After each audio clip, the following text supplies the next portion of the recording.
Chapter 1. The summer in the southern cities of Longhua is always scorching hot. The sun resembles a fiery orb, dangerously close to the blue planet, relentlessly scorching the earth, leaving pedestrians outside feeling utterly overwhelmed. Today it must be around 40 degrees, Su Jing mused, seated in her office, wielding a miniature fan to cool her forehead. Who knows what the principal was thinking, as he even refused to install an air conditioner in the school office, leaving her to rely on this palm-sized contraption to combat the sweltering heat. Indeed, by the way, Lao Su, you should try a fan like mine, it works wonders. At the adjacent desk sat Su Jing's colleague, Lu Ran, an English teacher with a rather refined appearance. Approaching her 30s, she remained single, much to her family's dismay, as they incessantly introduced suitors to her. Yet, the office staff were well aware of Lu Ran's subtle affection for Su Jing, who, in turn, was consistently evasive. A neck fan? Su Jing glanced over, noticing Lu Ran's seemingly ulterior motive as she casually adjusted the collar of her shirt, revealing an impressive curve. Coughing awkwardly, Su Jing turned her head away, which only served to dishearten Lu Ran further. Su Jing did not harbor a complete lack of feelings for Lu Ran. Her hesitation stemmed from her average family background. In contrast, Lu Ran hailed from a wealthier family, and if they were to become involved, Su Jing feared that life might not be easy given his circumstances. Moreover, Lu Ran's strong-willed demeanor was not to Su Jing's liking. For other men, a fleeting romance with someone as attractive as Lu Ran might be appealing. However, Su Jing held firm to the belief that dating should ultimately lead to marriage, and thus, she refrained from responding to her more overt hints. "Teacher Lu?" A man outside knocked on the office door, prompting Lu Ran to turn her gaze toward him. The male teacher, holding a cigarette butt, engaged Lu Ran in conversation for some time before discarding the butt into the office trash bin. Su Jing recognized this man. He was in his 40s, related to the principal, and content with his lack of ambition, making smoking a regular occurrence, much to the chagrin of others. "The principal wants you to go have a look," he informed her. Lu Ran frowned, but followed the male teacher out. In the afternoon, Su Jing had no classes, leaving her alone in the office, and she felt the urge to indulge in a bit of laziness. She propped the miniature fan against the partition and laid her head down on the desk for a brief respite. Time passed, and suddenly, she was jolted awake by an acrid smell of smoke, leading her to cough uncontrollably. Upon opening her eyes, she was met with the horrifying sight of the office engulfed in flames. The school office, being rather old, was furnished with wooden desks and chairs, and by now, everything in her line of sight was ablaze. "Oh no!" Su Jing's heart sank as she glanced towards the doorway, unsurprised to see the wooden door surrounded by fierce flames, its surface charred black. Thick smoke billowed around her, making it difficult to breathe. In a panic, she quickly covered her mouth and nose with her shirt and made her way toward the window. In her frantic state, she completely forgot that opening a window during a fire is a grave mistake. As she pushed the window open, a rush of air flooded in, causing the flames to surge dramatically. The fire and smoke overwhelmed Su Jing, rendering her voice powerless. The heat from the window was agonizing, akin to being tightly gripped by a hand. With her last ounce of strength, she clung to the window frame, contemplating a leap. Although it was the third floor, and survival chances were slim, it seemed preferable to being consumed by flames. Regrettably, a torrent of toxic gas invaded her lungs, sapping her strength rapidly, leaving her powerless to do anything but watch helplessly as her hands drooped until she lost consciousness. Is death painful? For Su Jing, it was an agonizingly prolonged ordeal. Perhaps she did not perish in the flames, but the suffocating sensation of toxic smoke was equally unbearable.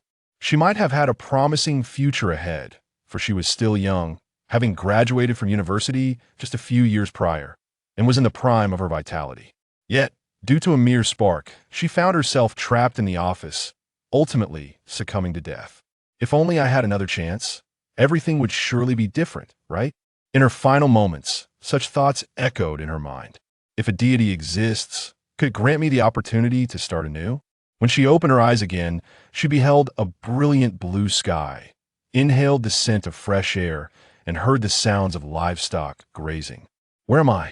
She gazed at the azure expanse, then turned her head to find vast stretches of green grass and a herd of cows and sheep grazing leisurely. Not to mention 2 playful dogs, black and white, seemingly border collies, frolic nearby. There was no pain, not even the slightest discomfort. Su Jing propped herself up on her hands and noticed that the 2 dogs bounded toward her, joyfully licking her. Stop! Though she adored dogs, the affectionate demeanor of these unfamiliar canines made her a tad apprehensive. As she gently pushed the eager dogs away, she caught sight of her own arm and froze in shock. Slim and fair. Tentatively, she extended her other hand, inspecting it closely. Is this my hand? In her moment of bewilderment, she suddenly felt an itch at her neck. Instinctively, she reached for it, only to be further astonished. She quickly rose to her feet, scrutinizing her form, even standing on her tiptoes to glance at a nearby river, where she could finally discern her current appearance. Reflected in the water was a girl of approximately 10 years old, her long black hair cascading down her back. The girl's features were exquisitely beautiful, resembling a character from an animated film. Her eyes sparkled with a mix of fear and disbelief, evoking a protective instinct in those who gazed upon her. I have been reborn, and I have become a girl? Su Jing sank down by the riverbank, her eyes gradually losing focus. One of the border collies seemed to sense her disoriented state and nudged her waist with its head, prompting her to regain her composure. The girl looked at the dog, hesitated for a moment, and then called out, Felix? Instantly, Felix perked up, barking in response.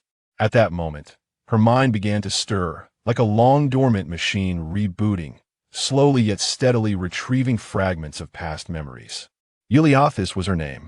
A resident of a small town in the Nobila kingdom, she was 14 years old, with parents who worked in the town while she tended to livestock with her grandfather in the mountains. The 2 border collies, one named Felix and the other Agatha, symbolized luck and beauty, respectively. Yulia had chosen these names herself, and the 2 dogs had been her companions since their birth 3 years ago. The girl's memories were akin to a thick tome, while she could not grasp them all at once. Whenever she sought to recall a specific moment, it was readily available to her. As she stroked Felix's head, she began to piece together her understanding of the world around her. This kingdom's level of technology seemed to be on par with the Western medieval era, lacking even firearms. Of course, limited by her own experiences, she could only ascertain a general overview of the Nobila kingdom. Its strength was not particularly formidable on the continent, and its populace predominantly worshipped the god of light, with the Holy Palace of Light holding a transcendent status within the nation. In her memories, she recalled witnessing missionaries in town healing believers. Unlike the bloodletting methods of medieval Western medicine, these missionaries employed even more outrageous techniques. If Yulia's recollections were accurate, it implied the existence of magic in this world. No, not just magic. The knights capable of cleaving boulders and lifting heavy burdens seemed far from ordinary. Had it been the former Su Jing, she might have found this immensely intriguing, having once indulged in fantasies of possessing such extraordinary powers. However, now, as she assessed her diminutive form, she realized that although Yulia was still young, her development was already quite advanced. Yet, at this moment, setting aside the prospect of accessing such transcendent powers, the sheer contrast of an adult man suddenly transforming into a young girl was already challenging to accept. Just as she remained bewildered, an elderly voice called out to her, "My little Yulia, it's time to come home for dinner." Allow me to clarify here that the protagonist of this story embodies a nurturing character. To avoid triggering certain individuals, those who are displeased may exit now. This is a free story. There is no need to subject oneself to discomfort. Release me and liberate yourself. This narrative will not delve into Yuri themes and falls within the realm of Western fantasy. Finally, I wish you an enjoyable reading experience. Grandpa, Yulia softly responded, standing upright to face the elder. The elder's name was Riley, and he remained quite robust, perhaps due to his lifestyle habits. His thick beard framed a visage that radiated affection as he gazed at Julia. "Little Julia, shall we go?" Julia endeavored to appear obedient, rifling through her memories to ensure her behavior remained unremarkable. As they herded the cattle and sheep back home, Julia regarded the bread and milk set before her, pursing her lips in silence. For the residents of a small town, bread and milk constituted a fine meal. Only merchants or the affluent elite could indulge in more delectable fare. However, her thoughts were elsewhere as she pondered her parents and family on Blue Star. Would they not grieve her departure? She had only just begun her work, yet she had not had the chance to honor them, becoming a source of sorrow for those who remained. Julia, tomorrow is Sunday. Grandfather will take you to town. Tomorrow? Julia lifted her head from her melancholic reverie to meet her grandfather's gaze. Yes, your parents are too busy. If you fancy anything, do not hesitate to choose. Grandfather is not stingy. The old man's eyes retained their gentle warmth, gradually uplifting Julia's spirits. Thank you, grandfather. Moreover, it would provide her an opportunity to engage with the outside world. Now that she had come to understand the wondrous aspects of this world, she was reluctant to continue living such a mundane existence. Julia's educational level was merely sufficient for reading and writing, a standard deemed adequate by ordinary folk. Coupled with her beauty, marrying into a respectable family could ensure a stable life. Yet now, Julia harbored the soul of Su Jing within her. She could not accept such an arrangement, especially one that involved marriage that was entirely out of the question. Was there a way to preclude such a fate? As she consumed her bread, her mind raced with thoughts. Just as she neared the end of her milk, a vision of a nun emerged in her mind. In the kingdom of Nobila, nuns were forbidden from marrying. Once they became nuns, they devoted themselves entirely to the god of light, becoming his private property, thus rendering marriage impossible. Moreover, the living conditions for nuns were quite favorable, far superior to those of her family. They lacked for nothing, and the Holy See provided annual subsidies for these nuns' families, allowing a single girl to support a whole household effortlessly. However, not everyone could become a nun. One requisite was appearance, and the other was talent. The importance of appearance was easily understood as a possession of the divine. One was expected to reflect the deity's image, and the unattractive were certainly unwelcome.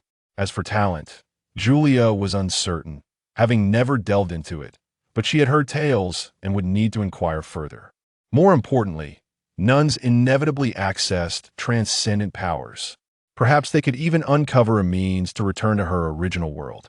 That evening, Julia exerted herself to carry a bucket of hot water to the woodshed. This body felt far too frail in her former life. Such weight would have been inconsequential. Yet now, she found herself exhausted, beads of sweat forming on her forehead. Securing the door and locking it, she closed her eyes and struggled for a moment before gritting her teeth and shedding her outer garments. Julia's family was quite ordinary, and thus her clothing was made of coarse fabric, lacking in any aesthetic appeal. Yet as she disrobed, the form of a young girl was revealed. She endeavored not to scrutinize her body too intently, using a ladle to gently pour the hot water over herself. Here, there were no facilities akin to a modern bathroom. Bathing necessitated a trip to the river or a brook. Julia, having been fastidious about cleanliness, had cultivated the habit of bathing with hot water, a comfort in her current circumstances. During the bathing process, Julia felt as though she were engaging in something particularly wicked. Julia, I did not mean to. I was merely licked by a dog and fell asleep on the grass, which was terribly unclean. After considerable effort, she finally cleansed herself, then dried off with a towel and redressed before carrying the bucket outside. Upon returning to her room, she gazed into a large mirror, illuminated by the faint glow of firelight, scrutinizing her reflection. The mirror had been a gift from her father, although the family was not affluent. They treated her with great kindness, and it was a birthday present for her 10th year. The girl in the mirror was tall, and at 14, her development was commendable. In this world, the comingafage ceremony occurred at 16, and most girls began contemplating marriage shortly thereafter. Her features were exquisite, embodying the blend of Western bone structure and Eastern traits, a combination that transcended racial boundaries. Standing at approximately 1.6 meters, it was likely she would not fall short in stature as she matured. Her complexion was fair, and even in the darkness of night, with the candlelight dim, she radiated a subtle glow, hinting at something extraordinary. If rated on a scale of 100, Julia would undoubtedly receive a score of at least 98 according to Sujing standards. The remaining 2 points were contingent upon her future development. One could never know how a girl might transform upon reaching adulthood.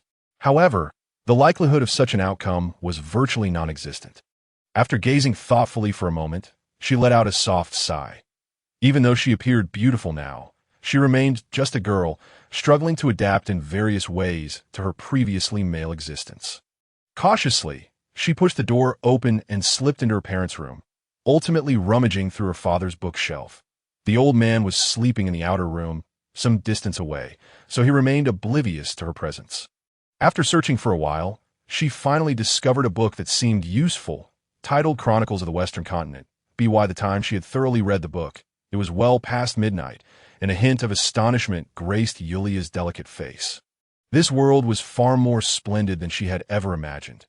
After all, the former Yulia had little fondness for reading, thus her understanding of the outside world was quite limited.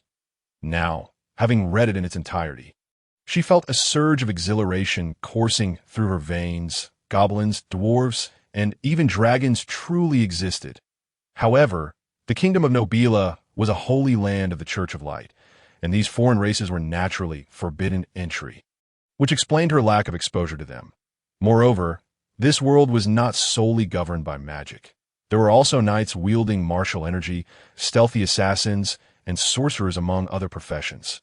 Nevertheless, in the kingdom of Nobila, the most prominent figures were the knights and the mages.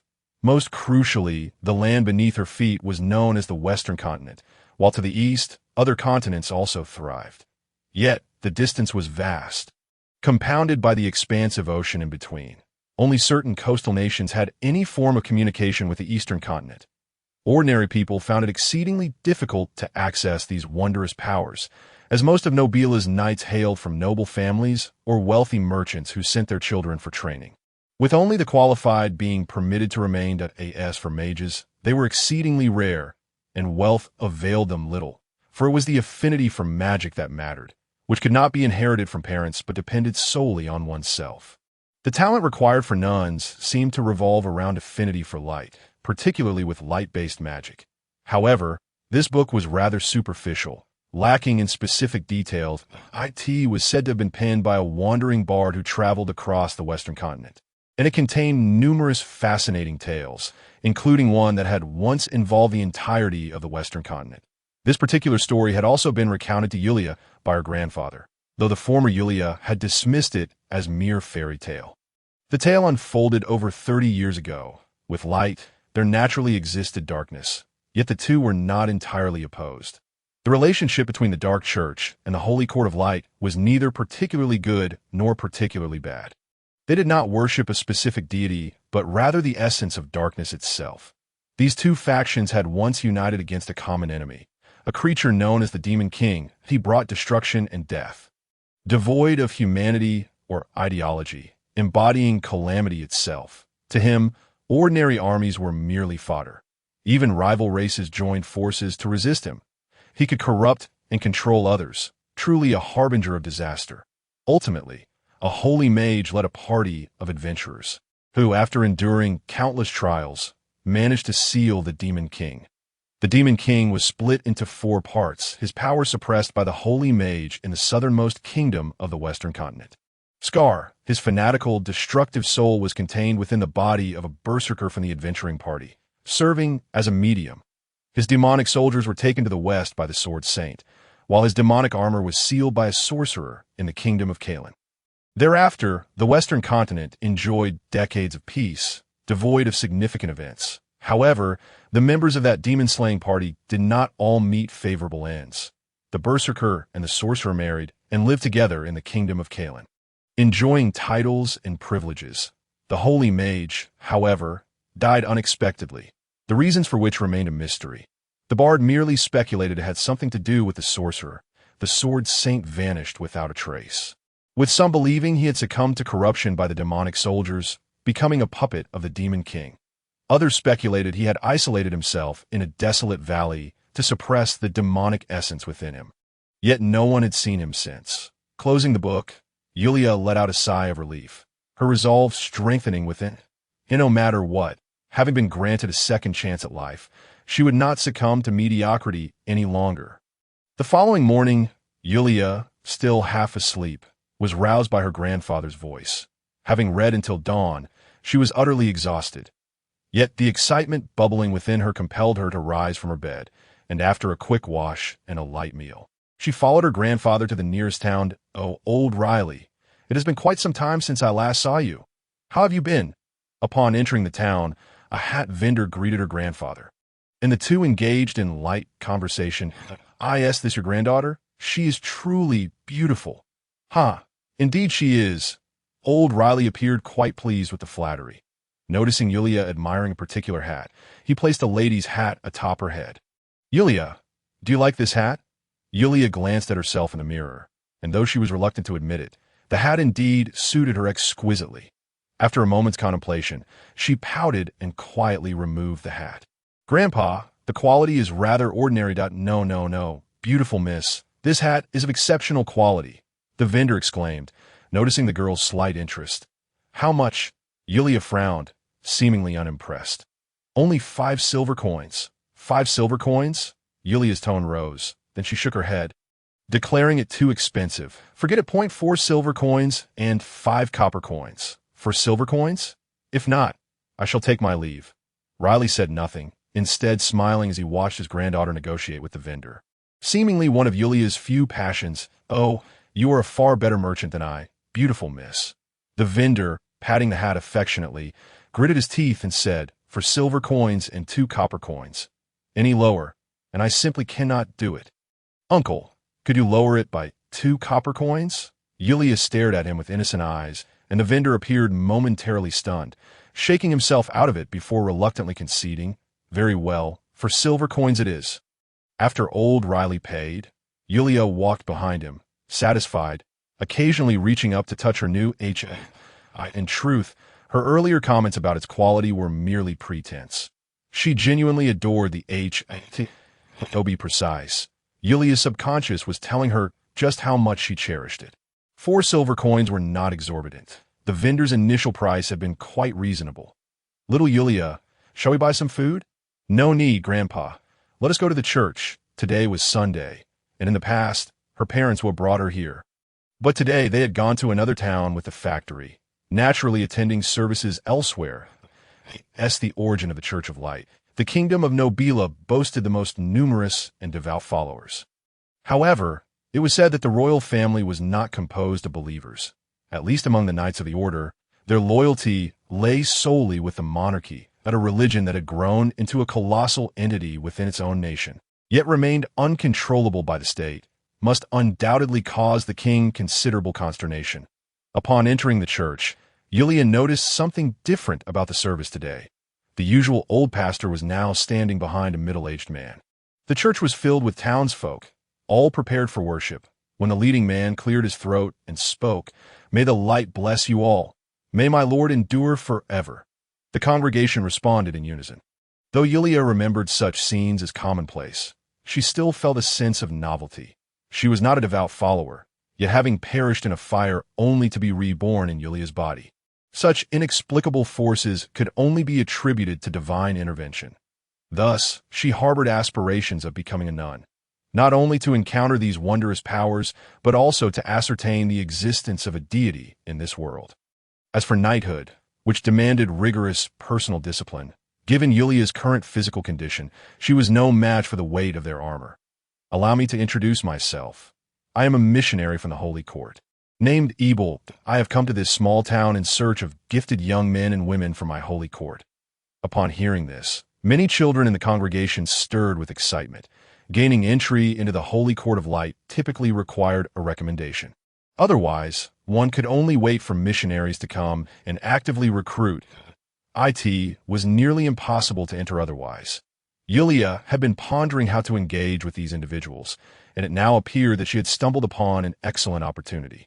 Ebel surveyed the eager children below, feeling a knot of anxiety in his stomach.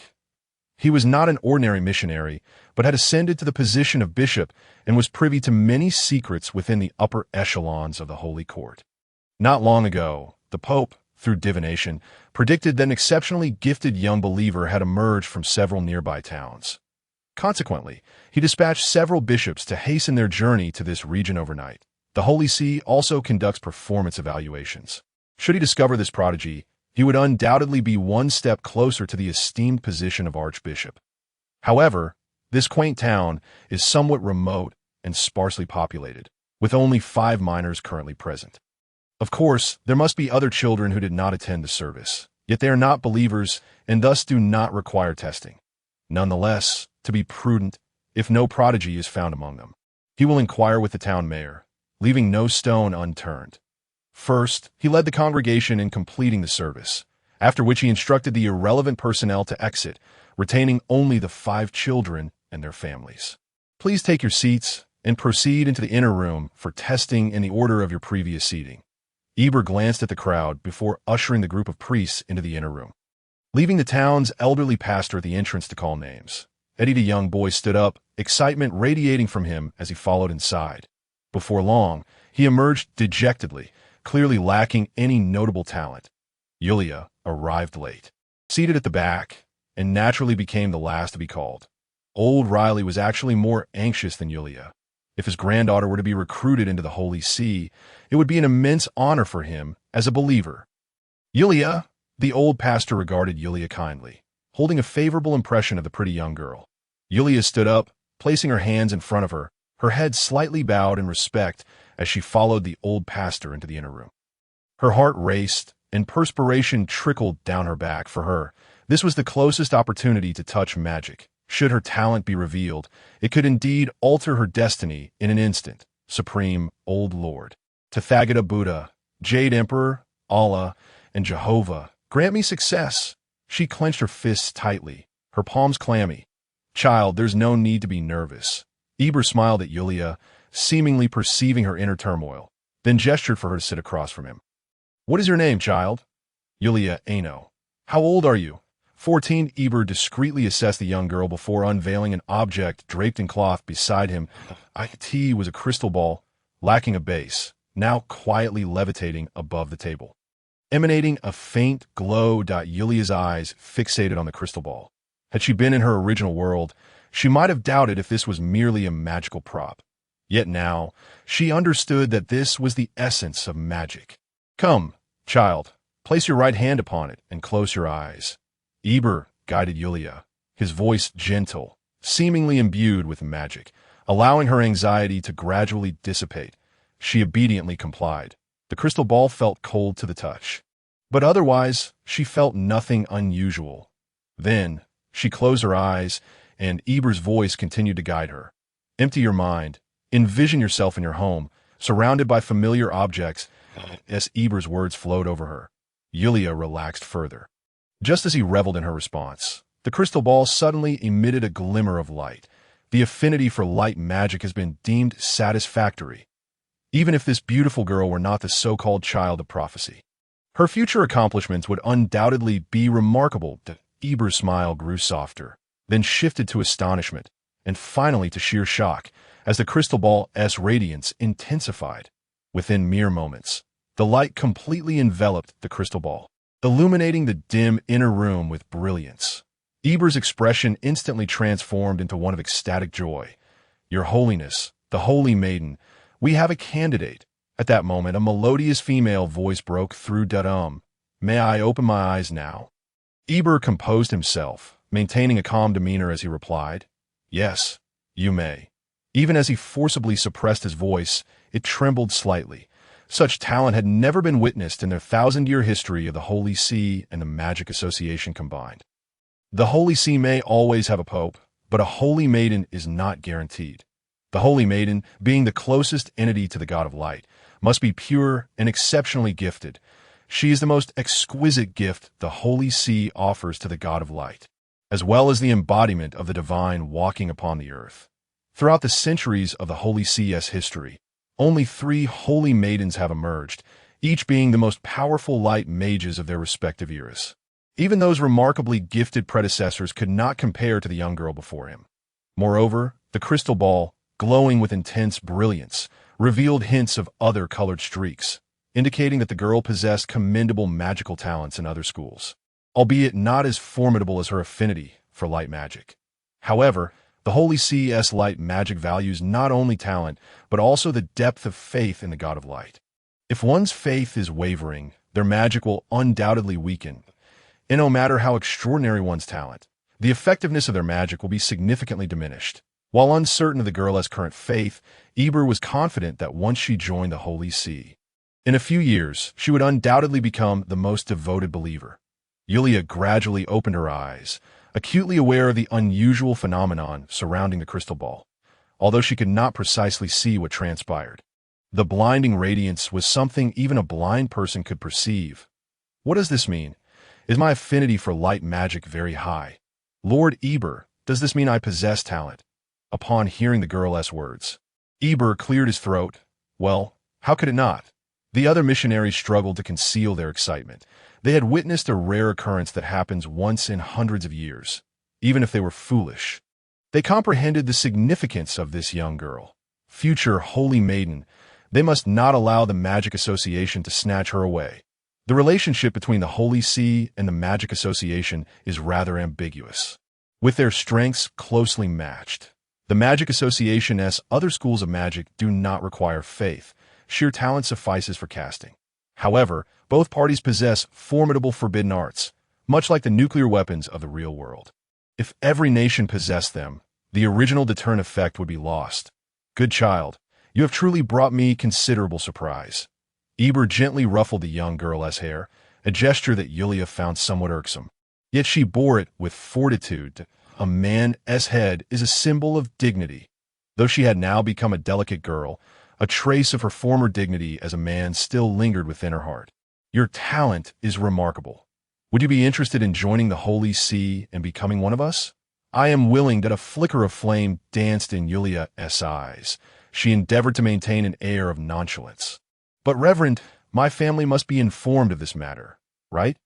Eber nodded, instructing the elderly pastor, Liz, please summon Yulia's relatives. The old pastor entered with old Riley. The elder had guessed the situation, and his eyes sparkled with excitement, his gaze towards his granddaughter becoming even gentler. Greetings, elder. I am Eber, one of the bishops of the Holy See. Upon hearing this, old Riley immediately performed a gesture of reverence as a believer. Eber nodded in acknowledgement and continued. Your granddaughter, Yulia, possesses considerable magical talent, and I am prepared to take her to the capital. However, her situation is somewhat unique, and she may not return for many years, at the least until Yulia becomes a loyal holy maiden. She will not be able to return. Yulia slightly furrowed her brow. Though she was unaware of what fate awaited her, she harbored a premonition that this might be the opportunity to change her mundane life. Riley glanced at his granddaughter, feeling a pang of reluctance. For their family of believers, the prospect of their granddaughter becoming a clergy member was indeed a blessing. Yet, how could he bear to be separated from her for so many years? Rest assured, the Holy See will provide you with at least 100 gold coins annually as compensation. That in the Nobila Kingdom, a young laborer earns around 1 gold coin per month, equivalent to 100 silver coins or 1,000 copper coins. Yulia's family barely earned 30 gold coins in a year. Now, with Yulia going to the Holy See's headquarters, they would receive an annual compensation of 100 gold coins, which left Riley astounded. However, he did not immediately acquiesce. Instead, he turned to Eber and softly said, This matter cannot be decided by this old man alone. I must consult her parents. Indeed, that is a certainty. The Holy Court is not a band of robbers. They adhere to the faith of the divine and also believe in fate. Should Yulia ultimately choose not to join their ranks, they would harbor no ill will towards her. However, her radiant magical talents would be eternally sealed. After discerning the address of Yulia's parents, Eber arranged for a spacious carriage to transport several individuals to the neighboring town. It felt as though she were ensnared in a dream. Having just traversed into this unfamiliar world for merely a day, she found herself already ahead of the majority of ordinary folk. Moreover, judging by the few words that had slipped from Eber's lips, it was evident that her innate talent was astonishingly high. Upon entering the Holy Court, she would undoubtedly not occupy the most mundane position of a novice nun. The carriage was quite ample, seemingly equipped with shock absorbers, for at least throughout the journey, she felt no discomfort from jolts. Yet, Yulia observed closely. Although Eber appeared to be engaging in casual conversation with Riley, his left hand subtly rested on the seat. And with her keen eyesight, she caught glimpses of faint white light flickering intermittently. Before long, the carriage came to a halt at the church in the neighboring town. Eber alighted to communicate with someone. And soon the priests within the church were summoned to fetch Yulia's parents in Yulia's recollection. The distance between the two towns was not negligible. Based on her rough estimations of time, the horse had galloped at an astonishing speed of over 100 kilometers per hour. Yet, this horse appeared to be an ordinary steed, evidently lacking such capabilities. Thus, it must be related to Eber's recent actions. Gradually, her yearning for magic deepened. When Yulia's parents arrived, she finally beheld her family in this world for the first time. Her father appeared somewhat aged, likely a consequence of years of laborious toil. In contrast, her mother was a striking beauty, though the passage of time had left its marks upon her visage. Her mother embraced her tightly. And as she listened to Eber's explanations, their expressions grew increasingly animated. Esteemed Bishop Eber, we are devout followers of the God of Light, that we feel immensely honored that our daughter has the opportunity to join the Holy Court. Her father seemed quite exhilarated, while her mother, despite her reluctance, nodded in agreement. Yulia, since your family has consented, you shall accompany me back the day after tomorrow. For the remainder of today and tomorrow, spend time with your family. Eber stated warmly, devoid of any airs typically associated with a bishop, at least in the presence of the future saint. After all, once she truly became a saint, not even the Pope would be able to command her entirely. However, historically, the saints had always been the Pope's direct disciples, which conveniently sidestepped any awkwardness regarding papal authority. Yulia nodded gently. She felt little emotional attachment to her relatives here. Yet, it seemed a flicker of sadness stirred within the depths of her youthful heart. Yulia, do you feel a sense of reluctance? The spirit of the girl seemed to respond, and she silently vowed, rest assured, when I return after my studies, I will take good care of your parents. Though I cannot claim them as entirely my own kin, I shall ensure no one mistreats them. The spirit of the girl fluttered once more, seemingly merging into her being. Yulia's dazed expression caught the attention of her father. Josen, who appeared anxious, quickly grasping her hand and saying, Yulia, why do you not respond to the bishop? Yulia was momentarily taken aback, shaking her slightly dizzy head before replying, Thank you, Your Excellency Bishop. No, it is my privilege. Eber replied with evident delight. Observing Eber's demeanor, Yulia's family felt both honored and astonished, speculating on just how remarkable their daughter Yulia's talent must be for the bishop to hold her in such high regard. A day and a half passed swiftly. Even though Yulia's family felt a profound sense of loss, they could only watch as the young girl boarded Eber's carriage, wearing the hat perched atop her head. She gently tugged at its brim. Yulia's own emotions stirred within her, evoking a hint of warmth towards her family. Yet, she understood that since her talent had been recognized, her fate had irrevocably diverged from her previous life. In this realm brimming with various transcendent powers, should she choose to remain an ordinary girl, her destiny would forever be dictated by others. The identity of a young girl would require adaptation. However, it seemed that for the moment, the concern of marriage was no longer pressing. Eber appeared to be in his 50s, and his demeanor was quite humble, which was remarkable, considering he was one of the bishops of the Holy Court, wielding authority over countless lives with a mere word. Engaging in conversation with Yulia, he addressed her inquiries regarding transcendent powers. Miss Yulia, regarding your question about which power is the strongest, I fear no one can provide a definitive answer. Eber shook his head. Then, among the adventurers who vanquished the Demon King, who was the mightiest, noting the girl's determination to pursue this query, Eber pondered for a moment before responding. That would be the Saint Mage Cocoa, for he is undoubtedly the most distinguished mage on the continent, regarded as a saint within our magical community. Has he passed on?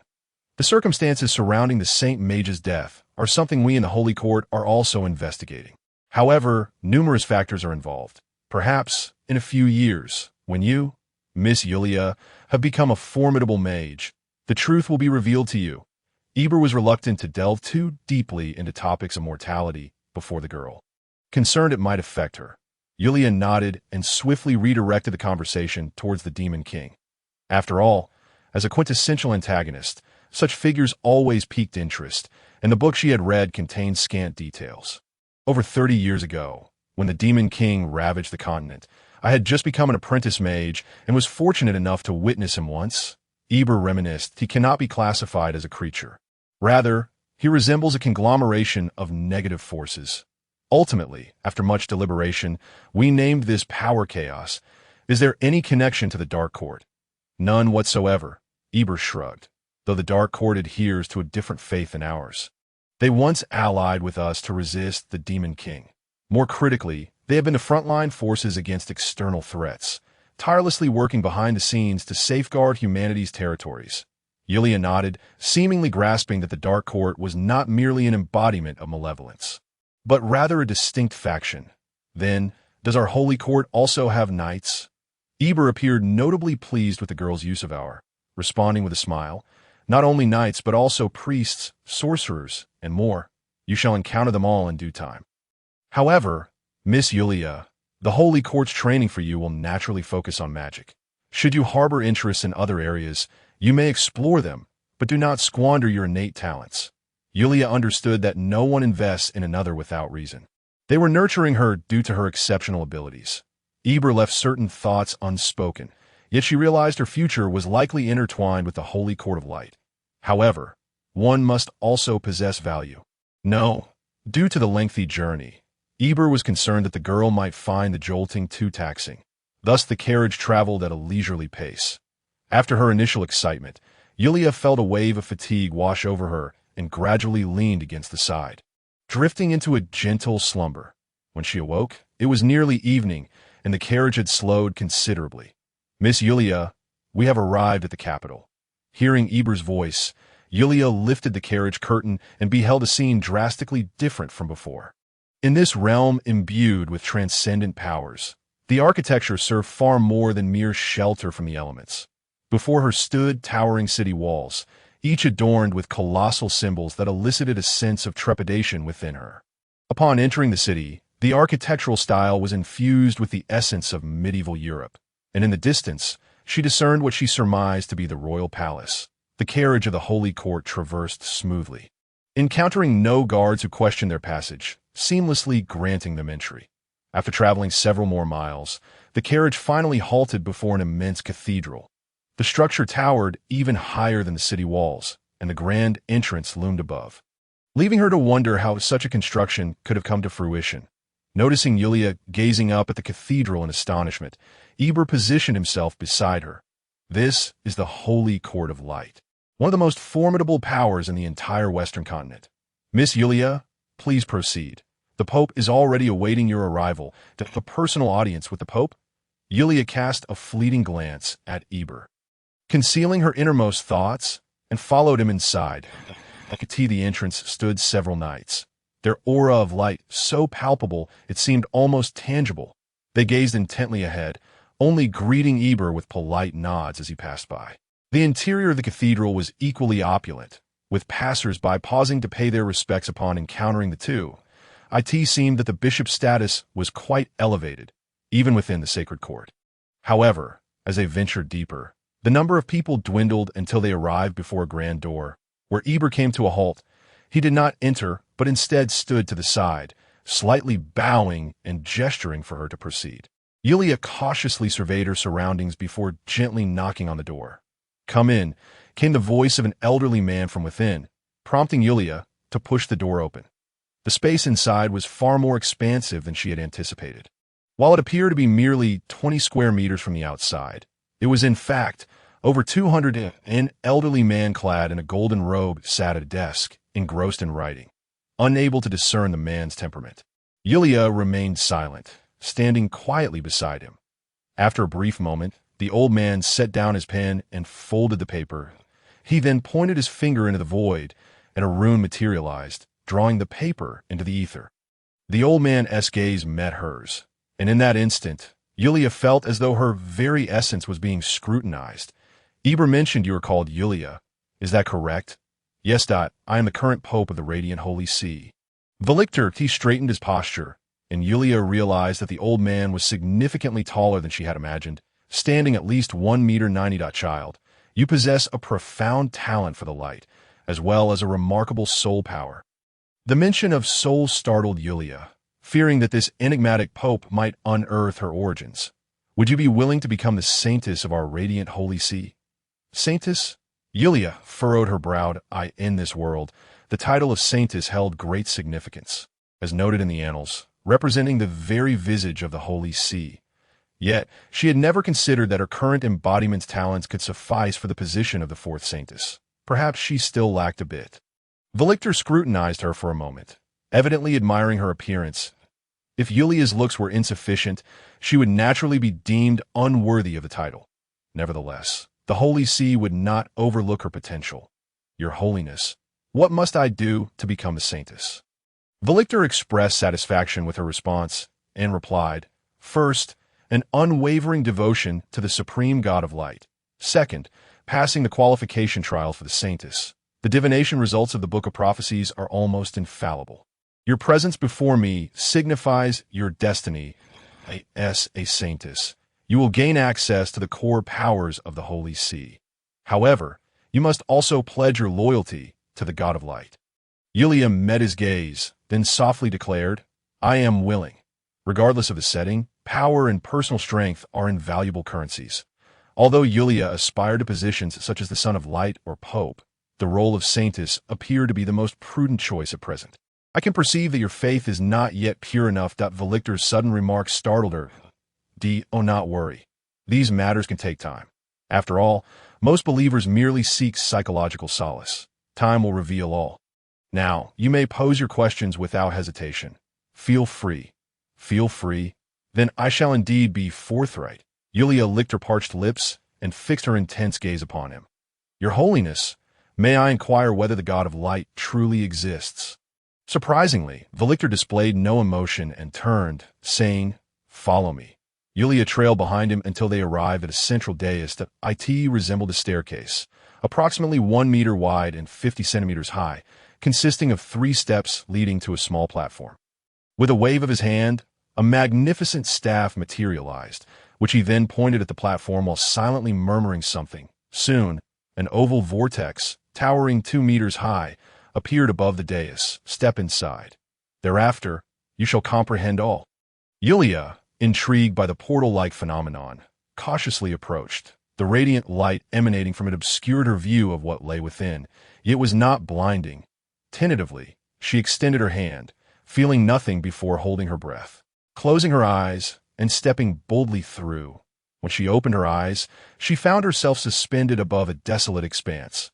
The ground appeared lifeless, devoid of any breath of life. Moments later, the sky darkened abruptly, clouds obscuring the sun as heavy rain fell. The droplets passed through her, indicating that this realm was not truly tangible.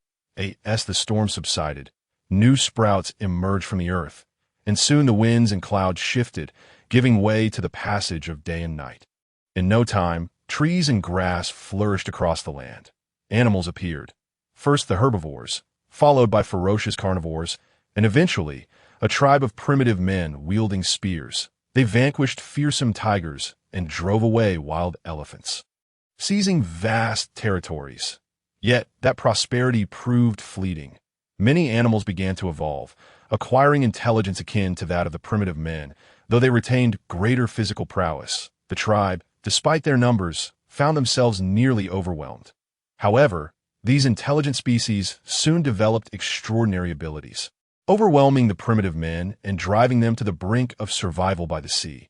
During this time, the primitive men had evolved to resemble modern humans, shedding their thick fur. Some among them began to emulate the extraordinary creatures, exploring diverse paths. Thus, the first profession, the berserker, was born. He possessed strength and speed far surpassing that of ordinary men, wielding colossal weapons to lead humanity's counterattack. As they encountered these intelligent beings, new professions such as sorcerers and mages began to emerge within human tribes. With their formidable capacity for learning and intellect, humanity regained their footing, establishing dominion and founding kingdoms. Yet eventually, the other races could no longer endure the oppression and banded together to assault humanity. Although humans had become the most powerful race, they were still beleaguered by the united forces of the other races. The kingdom of Nobila was not particularly strong, and just when they believed their demise was imminent, a mage suddenly rose to prominence. He unleashed a form of light magic unseen by anyone before, a power both formidable and gentle, capable of healing as well as destruction. The king personally inquired if he could produce more individuals like him among humankind. He presented a wooden effigy he had carved, revealing that it was a gift from the god of light, imparting his power to grow stronger. One must believe in the god of light. However, this contradicted the king's wishes, as it would undermine his authority. Yet, in the face of life and death, the king displayed great wisdom.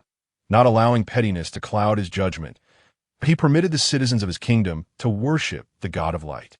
Subsequently, many became devotees, utilizing the god's potent light to vanquish the invading races. Meanwhile, in other regions, a group of mages united several kingdoms to establish the Mage Association, sounding the horn for a counteroffensive. One nation chose a different path, worshipping darkness itself, believing it to be the ultimate destination.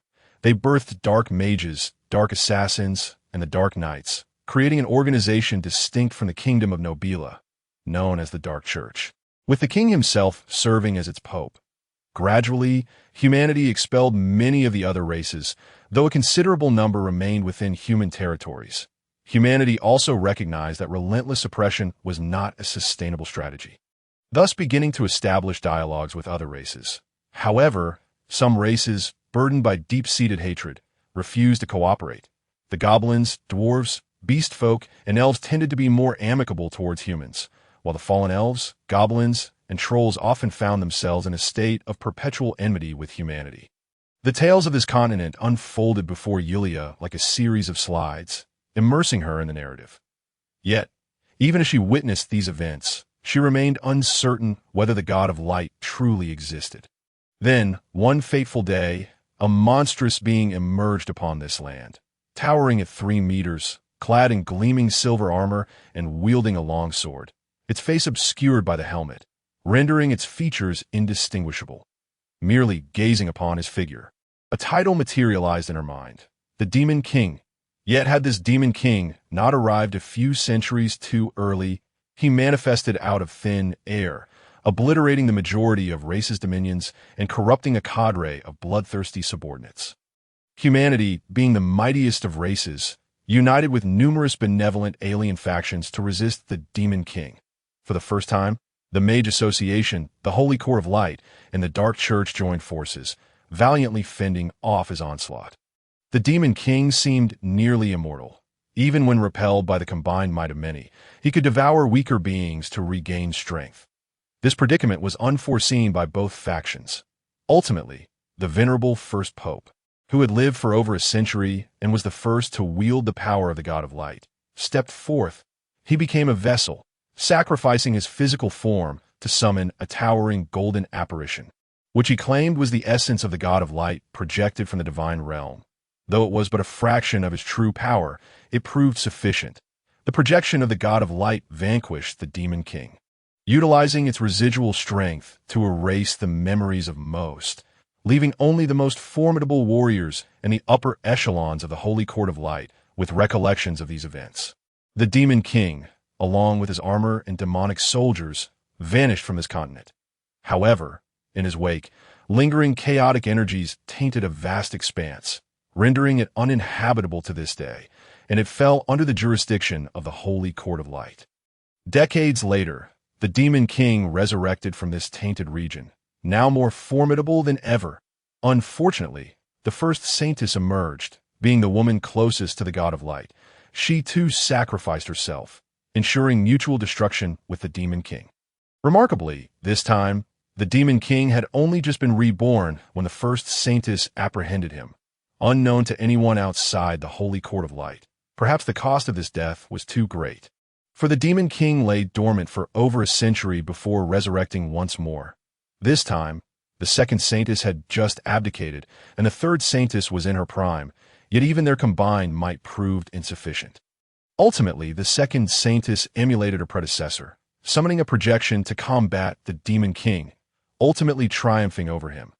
Amidst their battle, the astute third Saintess uncovered the Demon King's secret. His power stemmed from four sources: his chaotic energy, his ever-tyrannical soul that influenced others, his armor as resilient as divine steel, and his indomitable demonic soldiers. Yet, it appeared the soldiers possessed greater strength than the armor, for they could pierce through it. After the conflict, the third Saintess meticulously documented these findings, aspiring that when the Demon King returned, there would be a means to confront him without relying on the God of Light. Furthermore, it seemed the projection of the God of Light could not wholly eradicate the Demon King. After his demise, he would inevitably resurrect. Perhaps sealing him away was the only viable path. Thus, she devoted her remaining years to devising a sealing technique, sharing it with the Mage Association, since the passing of the third Saintess. The Holy Court of Light has not found a suitable candidate for the role of Saintess until 35 years ago, when the Demon King re-emerged. Aside from the first pope, no other popes had mastered the ability to summon divine miracles. It seemed the God of Light favored the Saintess. The chaotic region fell into disarray, and many nearby races suffered as a consequence. At this juncture, the holy mage Kikul, along with the sword god, the sorcerer, and the mightiest berserker, formed a premier team, leveraging the remnants of the third Saintess' legacy, ultimately succeeding in sealing him into 4 separate locations. The principal battleground, the Kingdom of SK, situated at the southernmost edge of the Western continent, was chosen as the site for confining his powers, overseen personally by the holy mage Kikul. However, over a decade ago, Kikul quietly passed away. After the Demon King was sealed, time itself stagnated in this world. Yulia had not anticipated that the Demon King had resurfaced for the 4th time. The previous traces had either been erased by divine intervention or human effort, which is why no outsiders were aware. Yet, the dilemma was that being a Saintess was a perilous vocation. Only the preceding Saintess had met a peaceful end. The other 2 had both dissipated, body and soul, upon this land. Yulia, do you comprehend? Victor's voice resonated from her left, and Yulia turned to find him standing there, having appeared unbeknownst to her. Yes, Yulia's voice was somewhat hoarse, as if she had been touched by the stories of this land. Should you become a Saintess, the Holy Court of Light would nurture you with utmost care, and your family would reap the benefits. Victor approached her, stating that fate had conspired to bring them together, thus indicating a connection to his master. I have revealed all to you, withholding nothing. That I shall ask you once more. Do you wish to become a Saintess? If such calamities were to arise again, must I, as the Saintess, sacrifice myself? Yulia looked at him, her tone remarkably composed for a girl of 14. This was a matter of great concern for her. After all, she sought to engage with these transcendent powers for a better life. And if it meant sacrificing her life, then it was a different story altogether. All sacrifices are voluntary. No one compels them. Victor waved his hand, and the world shattered like a bubble. Yulia, momentarily dazed, found herself once more standing on the staircase platform. The divine watched over this land in silence, yet was hindered from stepping upon it. Our Holy Court of Light was born in humanity's most desperate hour, inheriting the will of the God of Light, serving as the vanguard and protector of mankind. The Saintess, naturally, must contribute to the welfare of all. Yulia, not only the Saintess, but every member of the Holy Court fights for humanity. Victor did not exude the fervor of a cult leader, but rather displayed a composed demeanor, his lips perpetually adorned with a smile. The divine loves all, yet holds a special affection for their followers. You have witnessed our people flourish to this scale, a testament to the countless lives sacrificed. Such sacrifices are not in vain. Together, they forged a brighter future. As for you, beautiful maiden, your arrival is no mere coincidence. I perceive the restless soul deep within you. Yulia recoiled a few steps, nearly stumbling down the stairs, only to be steadied by an unseen force. Your Holiness, I do not understand what you are saying. She was genuinely frightened. This old man seemed to have seen through something. There is no need for alarm. Fate has brought us together, and this is merely my master's design. Victor extended his hand. guiding her down the staircase a few steps before continuing. Have you ever read a story recorded in the Holy Scriptures? What story? The tale of a beggar praying to the divine. Yulia furrowed her brow in contemplation, then shook her head.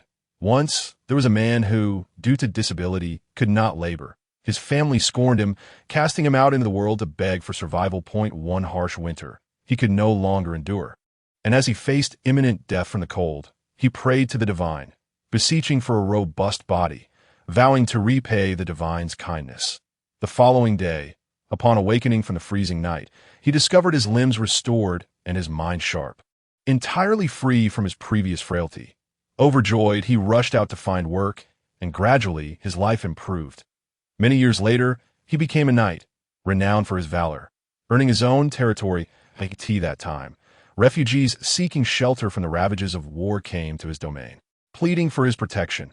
"How could my territory harbor a bunch of beggars? Be gone," he declared. "My lord, it is the God of light who has guided us here. We can labor for you." Yet the former beggar refused to shelter them, and the refugees were forced to flee elsewhere for safety. Months later, the king sent him to a certain ruin in a hostile nation, rumored to harbor hidden treasures. He entertained nefarious thoughts and eagerly led his troops there. On the way, he was ambushed by the enemy. Yet through his exceptional skills, he persevered and reached the ruins. Alas, he had lost most of his soldiers by then.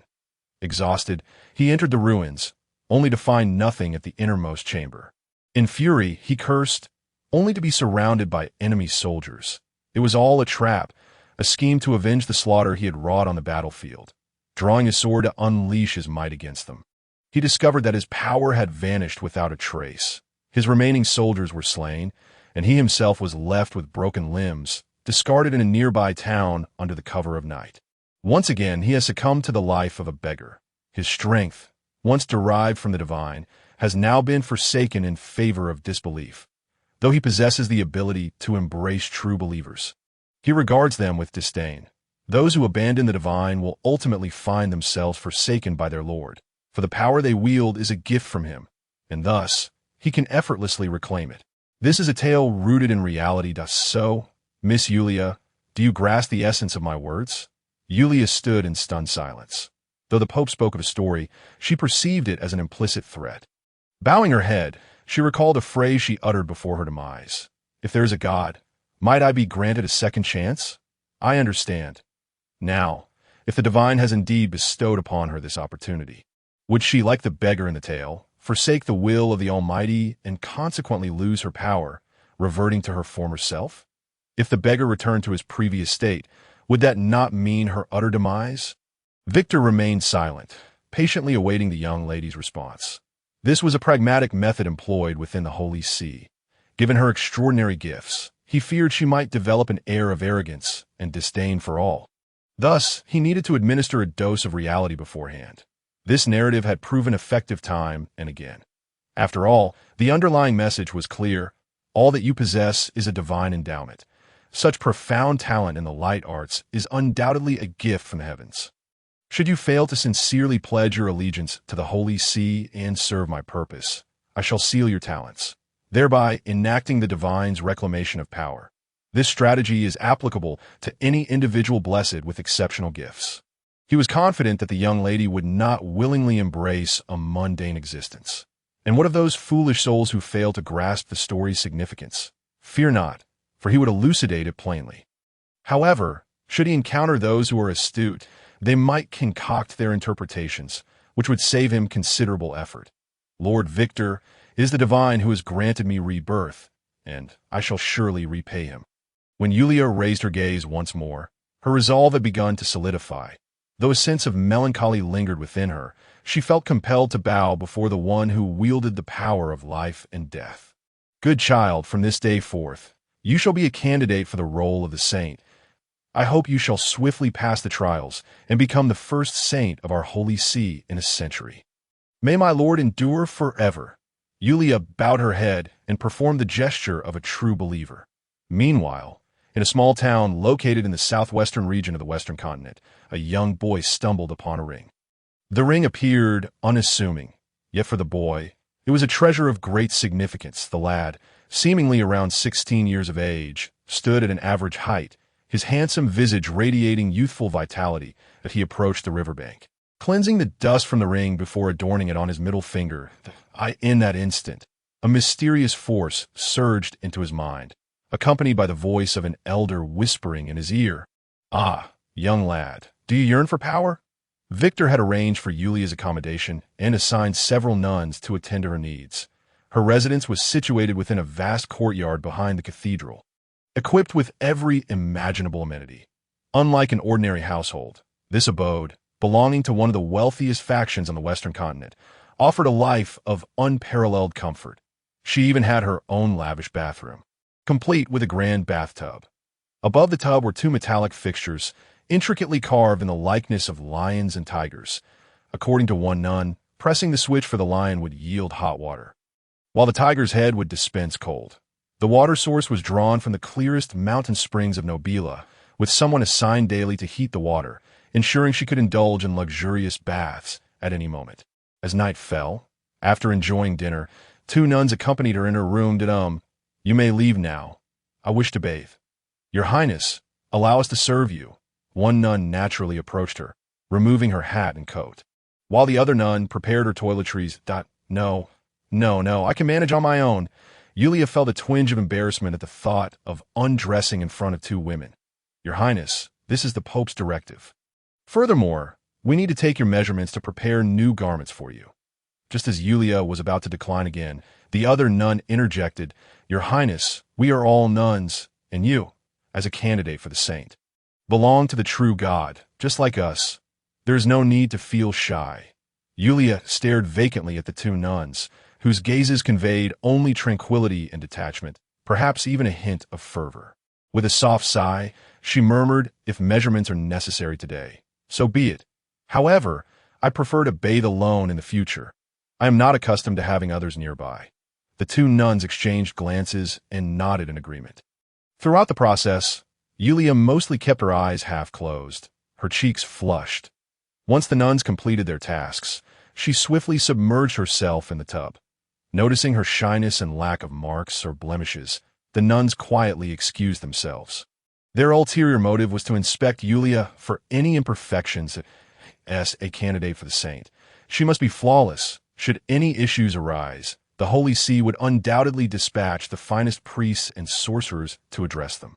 However, the girl's body, much like her appearance, was pure and unblemished, which left the nuns in awe, silently marveling at her as a creation of the divine. Yulia now crouched in the tub, her head barely above water, and after a considerable time, she exhaled a sigh of relief. The earlier measuring had been utterly mortifying. She had dared not even glance at the proceedings. Yet, listening to their murmurs, it seemed they offered her form ample praise. Feeling sufficiently soaked, she gradually rose, lowering her gaze. The ceiling of the bathroom was adorned with luminous pearls, illuminating the space brightly, rivaling the electric lights of her past life. That moment, her body emitted a faint glow. Initially, she found it enchanting, but now understood it to be a manifestation of her profound affinity for light magic, signifying her exceptional talent. She could not fathom why the divine would grant her rebirth without cause. Historically, few could elicit a response from the deities. Therefore, what was the price to be paid? Gently drying herself, she donned an oversized robe and pushed open the bathroom door. A nun stood at the threshold, smiling as she guided her back to her room, drying her still damp hair. "Sister, under what circumstances does the divine respond to the calls of their believers and fulfill their wishes?" This nun appeared slightly older, and after a moment of contemplation, she shook her head, saying, "I am sorry. I am not quite certain." Yulia refrained from further inquiries, entering her room and lying on the bed, feeling a slight bout of insomnia. Reflecting on the story of the beggar, it seemed the divine had bestowed power upon him with the hope that he would, in turn, embrace a multitude of believers and better spread the faith. Now, as she found herself reborn in this world and positioned as a candidate for the saint, did it not imply that the divine required someone like her to prepare for the future? What lay ahead? An archfiend or an army of otherworldly beings? She turned on her side, her gaze vacant as she stared into the distance, unable to find slumber. The following day, she was roused from her dreams by a knock on the door. followed by the clear voice of a nun. "Your Highness, it is time to rise and partake in breakfast," Yulia groggily responded, stretching as she climbed out of bed, upon seeing the somewhat unfamiliar decor. She paused, then glanced down at her attire, shaking her head gently.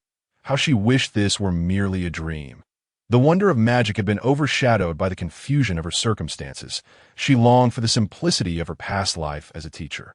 However, after pondering through the night, she resolved to embrace her new reality. Being granted a second chance at life was a gift she owed to the divine.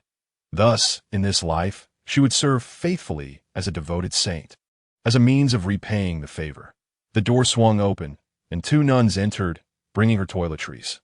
Although Yulia had expressed her desire to bathe alone in the future, the nuns simply smiled and said nothing.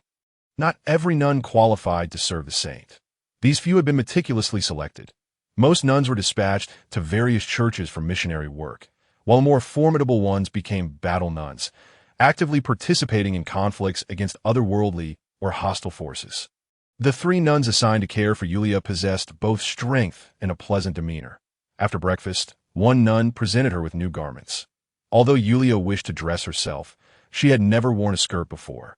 The long white gown adorned with golden embellishments appeared exceedingly intricate, leaving her utterly perplexed. With the assistance of several individuals, she finally managed to don the elegant attire. "Your Highness, you look truly exquisite," Kelly exclaimed in admiration. She was the eldest among the three nuns, of average height. Hannah, the smallest of them all, nodded in agreement, still shorter than the current Yulia. The tallest nun, named Sarah, was the one who had knocked on the door that morning. "Do you usually wear such garments?" Yulia inquired, glancing down at the elaborate dress, secretly contemplating how cumbersome it might be for movement. "Your Highness, as a candidate for the saint, your every action and word represents the image of the Holy See." "Perfection is imperative in the presence of others," Sarah said, frowning slightly as she straightened her slightly hunched posture. "From today onward, I shall instruct you on etiquette and poise, that I will oversee your cultural education and refine your speaking habits." Kelly blinked playfully, adding, "I will teach you the tenets of our faith and help you memorize the Holy Scriptures." Finally, Hannah chimed in. Overwhelmed, Yulia felt a wave of dizziness wash over her as she gazed at the suddenly serious trio. "Then who will teach me magic?" "Your Highness, after you complete this series of assessments, His Holiness the Pope shall personally instruct you. You should be able to learn it within a few months." They replied, "A few months?" Kelly flashed a sly smile, hoping that Yulia would pass the evaluations within 3 years. 3 years. "I have to study for 3 years." Yulia regretted the implications of their earlier declarations. If that were to happen, by the end of 3 years, she would likely embody the image of an elegantly poised saint, yet remain utterly defenseless. Is it too late for me to have second thoughts?" The three nuns encircled her with laughter, saying, "Your Highness, that is not an option." In the evening, Kelly approached Felicto to report on the situation, that Yulia's performance has exceeded our expectations. We initially believed that a 14-year-old girl from the countryside would be somewhat uncouth. Yet to our surprise, she has displayed a serious attitude and a commendable character. Residents from small towns or rural areas often speak rather coarsely, with a notable difference in vocabulary from city dwellers. However, Yulia's upbringing has been quite decent, and Su Jing, having previously been a teacher, has facilitated her adaptation to these matters. Indeed, the divine has placed her by our side for a reason, Velicto replied, sipping his tea with satisfaction. However, it appears she is more intrigued by magic. We must first soothe her. Once she completes the assessments, I shall teach her, he added. In the coming days, I shall rely on the three of you. It is my honor, your holiness. As time swiftly passed, over the course of 2 weeks, Yulia's temperament began to soften. Each morning, adhering to a 24-hour routine reminiscent of her previous life, she would rise around 7 a.m., then wash up and have breakfast. The mornings were dedicated to cultural studies, reading, writing, and correcting her posture. After a lunch break and an hour of rest, her sleeping position would also be adjusted. The afternoons were filled with training and standing, walking, and the nuances of tone and gesture, including the proper placement of her hands. These sessions proved far more arduous than mere reading, as Sarah maintained a serious demeanor, bordering on stern, reminiscent of Yulia's elementary school teachers. In the evenings, she delved into the tenets of the faith, praying before dinner and memorizing the Holy Scriptures afterward. Only around 9 p.m. did she have her free time, yet the three insisted she retire before 11 p.m. to ensure ample rest. On Sundays, she would participate in services alongside the Pope at the outer church, donning a hood to conceal her identity. The hood was imbued with Velicto's magic, rendering her appearance unrecognizable to outsiders. Gradually, Yulia grew accustomed to this lifestyle, her bond with the three nuns deepening, as even Sarah seemed less stern than before. After completing her daily studies, Yulia was about to return to her room when a thought struck her, prompting her to stealthily grasp Hannah's arm. "Your Highness, is there something on your mind?" Despite Hannah's petite stature and youth, she was in her early 20s. Sister Hannah, how does one manage that time of the month? In this world of average technological advancement, despite the invention of paper, the monthly visitor could not be dealt with so simply. Moreover, having been a man in a previous life, Yulia was entirely unfamiliar with the matter. "Are you referring to your cycle?" Hannah assessed her before saying, "Your Highness, extend your hand." Yulia obliged, and Hannah gently grasped her delicate wrist, lightly tapping it with 2 fingers while murmuring some incomprehensible incantations. A small rune appeared on her wrist before vanishing. "With this, you need not worry." "What is this?" "A minor suppression spell, capable of lasting approximately a year," Hannah explained, revealing her own wrist, where a similar rune glimmered. "We intended to inscribe this for you in a couple of days to prevent any disruption to your studies. Does this truly suppress?" That is indeed a fitting term," Hannah assessed, then nodded as clergy. "We must naturally suppress such impurities." Leaning in conspiratorially, she whispered, "Moreover, let me share a secret with you, but do not divulge it to others." "All right," Yulia nodded, aware that the petite Hannah was rather gossipy. "This not only suppresses your cycle, but also prevents pregnancy."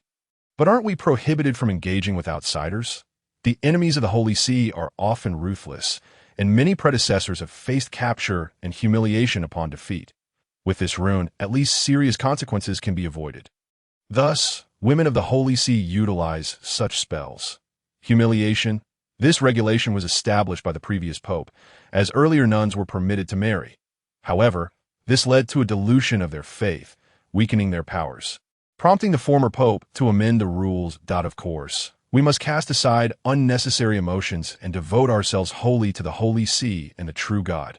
Yulia nodded in understanding. "Very well. I must return and report now." Hannah patted her shoulder before returning to her quarters. It seemed that this was still a savage era, appearing civilized, yet hinting at a degree of cruelty. The predecessors who devised such spells may have been influenced by these harsh realities. Yulia was astonished that her greatest concern had been resolved so dramatically, remembering that her cycle was due in a few days. She had posed a question. To be fair, while this world lacks technological advancement, magic could indeed resolve many unnecessary inconveniences. As the days passed, perhaps due to improved nutrition, Yulia noticed she was beginning to grow taller. In just 2 months, she seemed to have gained a few inches, as the hem of her skirt, which once brushed her ankles, now sat slightly higher. One day, while studying with the nuns, an unexpected group arrived at her courtyard. "Is this truly the future saint?" The speaker's tone was exceedingly arrogant. Yulia furrowed her brow and looked up, discovering a young man with a haughty demeanor, flanked by a cadre of fully armored knights, their faces obscured by their helmets. Only one man beside him was unhelmed, revealing golden hair and a stern, resolute face. "Indeed, Your Highness," came the response, while the Pope remained at his side, his demeanor impeccably poised. "Velicto, why did you not inform my father of such an important matter?" The youth's tone was brash, but in his words, Yulia discerned his identity, the sole heir to the kingdom of Nobila, Prince Carlo. The king had 4 children, with Carlo being the youngest at just 22 years old, yet he was the only son of the aging monarch who doted upon him. "Your Highness, Miss Yulia has only just joined our Holy See and is still in her studies. I intended to await the opportune moment before requesting His Majesty's formal recognition, but I hope you harbor no ulterior motives." Carlo let out a cold laugh, audaciously surveying Julia. "My position as Prince Consort remains unoccupied. I hope Miss Julia will give it some thought." After speaking, he departed with the knights in tow. "How outrageous!" Sarah exclaimed with a stern expression, deeply dissatisfied with Carlo's remarks. After all, Julia is a candidate for the Saintess. And his demeanor was far too crude. "Sarah, do not dare to speak ill of His Highness the Prince." Victor's countenance darkened as he spoke with grave intensity, causing Sarah to lower her head involuntarily. As the future king, he naturally wielded the highest authority in the realm. For the time being, Julia, it would be prudent for you to refrain from venturing outside. The young girl paused for a moment before slowly nodding in agreement. It appeared that the royal family and the Radiant Church were not quite harmonious. At least the next king exhibited a complete lack of respect for the church. After Victor's departure, Kelly looked at Sarah with exasperation. "Sarah, how could you lose your composure like that? I am somewhat incensed by how much our church has contributed to the nation, yet they treat us like thieves. Moreover, they are so disrespectful to the future Saintess." "To accompany the king is akin to walking with a tiger," Julia interjected, uttering a phrase that none of the women had heard before. Outside the cathedral, Carlo climbed into a carriage with a golden-haired man, while the other knights mounted their steeds, setting off towards the royal castle. "Yin, do you perceive anything?" Upon hearing Prince Carlo's inquiry, the golden-haired man replied that Miss Julia possesses an exceptionally high affinity for light magic. "She is indeed the best candidate for the Saintess." "What a waste," Carlo scoffed. "Such talent should not be confined within the Radiant Church, but ought to serve the Nobella royal family." That moment. Carlo's demeanor was calm, his tone serene, entirely devoid of the arrogance he had displayed moments earlier. "Indeed," Yin internally concurred. "How fares your master?" "He is in good health." "And have you conveyed my message to him?" "I have, but my master indicated that he cannot provide a definitive response at this time." "And no matter, I can continue to raise the stakes." The opulent carriage rolled into the castle, and, after disembarking, Carlo gazed at the magnificent edifice, and then at the scorching sun above, suddenly asking, "Yin, do you believe in the existence of gods?" "I do not, then. How can you wield the power of light?" "Thus, I do not believe at all." Yan's lips curled into a smile. The notion that one must have faith to manifest power was nonsensical to him. "That I am an atheist, yet my strength and talent remain undiminished. Gods do not exist. Such notions are merely the deceptive rhetoric of fervent believers." "Ha!" Carlo laughed heartily, unable to restrain himself from patting Yan's shoulder. "Thus, the church shall also become a relic of the past." "What? This cannot be." The women glared indignantly at the tall man before them, their faces flushed with anger. "This is the command of His Majesty the King. I implore you all to remain calm." Yin regarded the three women with a stoic expression, then shifted his gaze to the astonished Julia. Just moments ago, Yin had stormed into the cathedral with a band of knights, declaring that from this point forth, he would be responsible for the safety of the future Saintess, accompanying her until she ascended to her role. Captain Yin, even if a guardian knight is to be chosen for the Saintess, it should naturally come from within our church. Moreover, Victor began to speak, but was interrupted as he noticed a brilliant aura of light emanating from Yin. His sword was enveloped in radiance. Resembling a blade of light, he raised his sword, exuding an oppressive aura. "I believe there is no brighter knight than I within the church." Victor's eyes widened, and his lips quivered slightly, seemingly taken aback by the royal family's cultivation of such a formidable knight. "I come bearing the king's command, not to negotiate with you, but to inform you." Observing the women rendered motionless by this overwhelming presence, he relaxed his aura, yet his tone remained cold. "I shall adhere to His Majesty's will." Victor sighed, but continued, "However, I do not wish for you to disrupt Miss Julia's regular studies. That is only natural." Yin sheathed his sword, subsequently instructing the other knights to return while he remained, standing like a wooden post. Observing the group, "I will promptly arrange accommodations for Captain Yin." Yin did not speak, but merely nodded lightly. After the Pope's departure, the atmosphere felt rather stifling among the four women.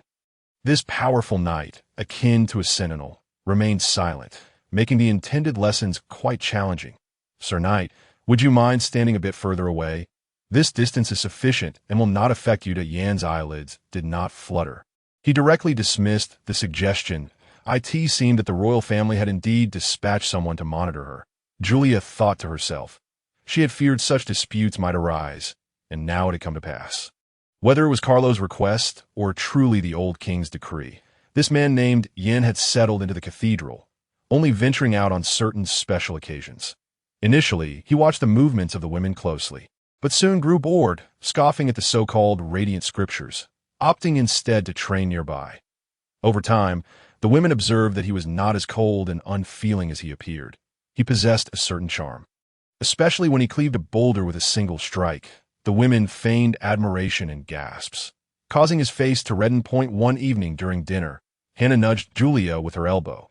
"That blonde has been here for how many months now?"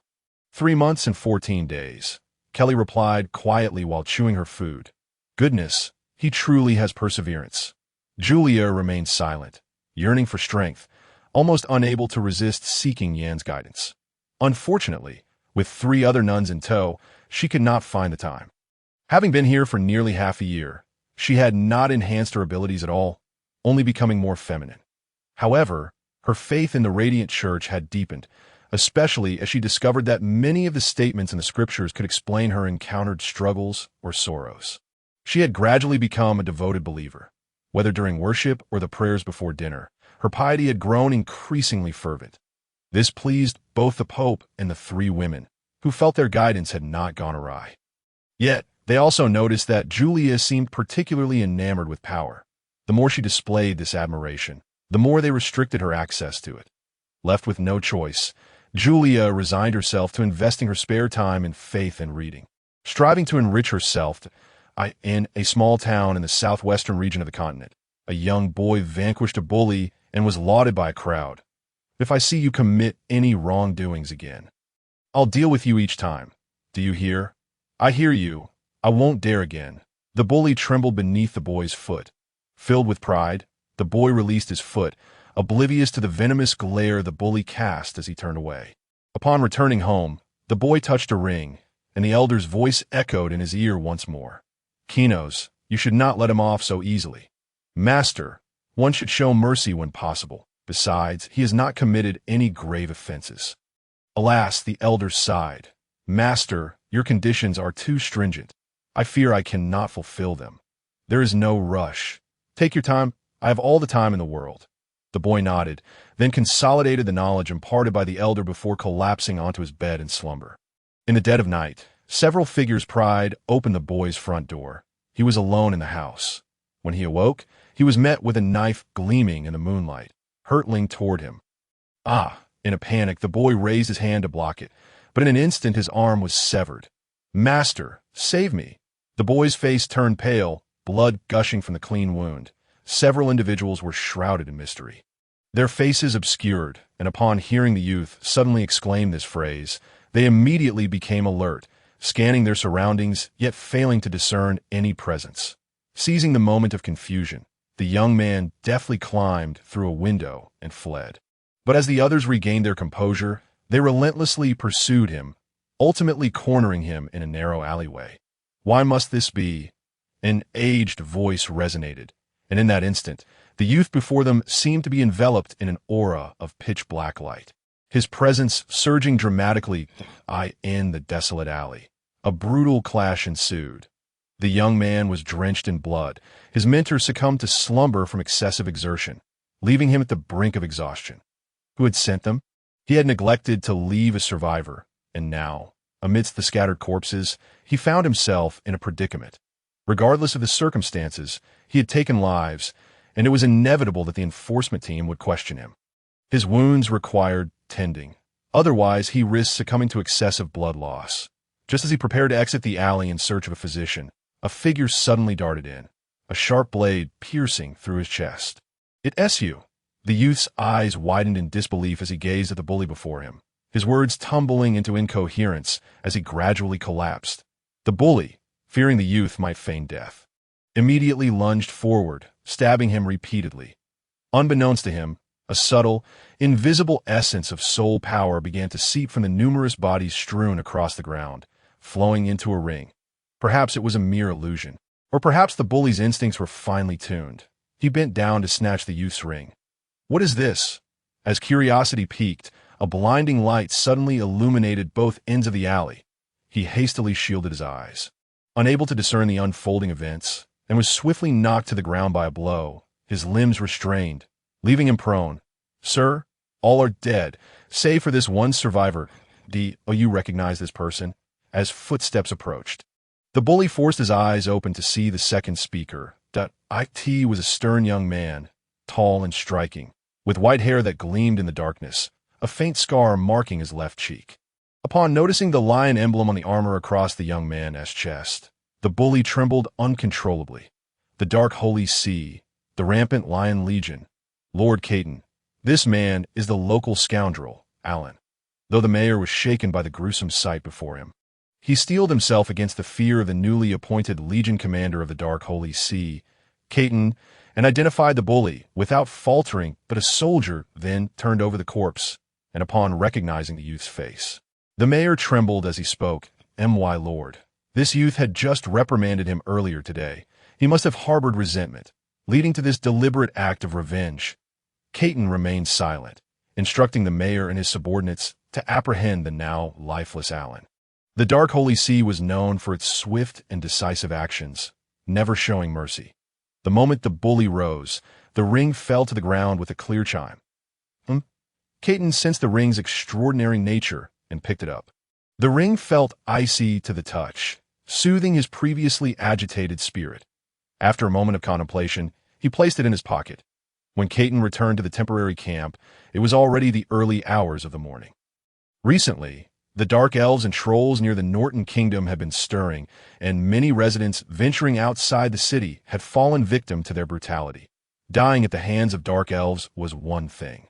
But if captured by trolls, there would be little left of the bodies, for humans were their favored sustenance. These two races thrived in forested terrains, making it exceedingly difficult for the Holy CS Legion to eradicate them in such unfamiliar territory. Upon hearing reports of trolls in the vicinity of this town, Caton, as the newly appointed commander of the Rampant Lion Legion, had brought his forces to establish a camp nearby. Having just set up camp, soldiers patrolling the town heard screams of anguish, suspecting a troll incursion, and approached him without hesitation to report the incident. He had been conversing with the mayor when the news broke, and without delay, he gathered his guards and rushed to the scene, only to witness the tragic aftermath of fratricide.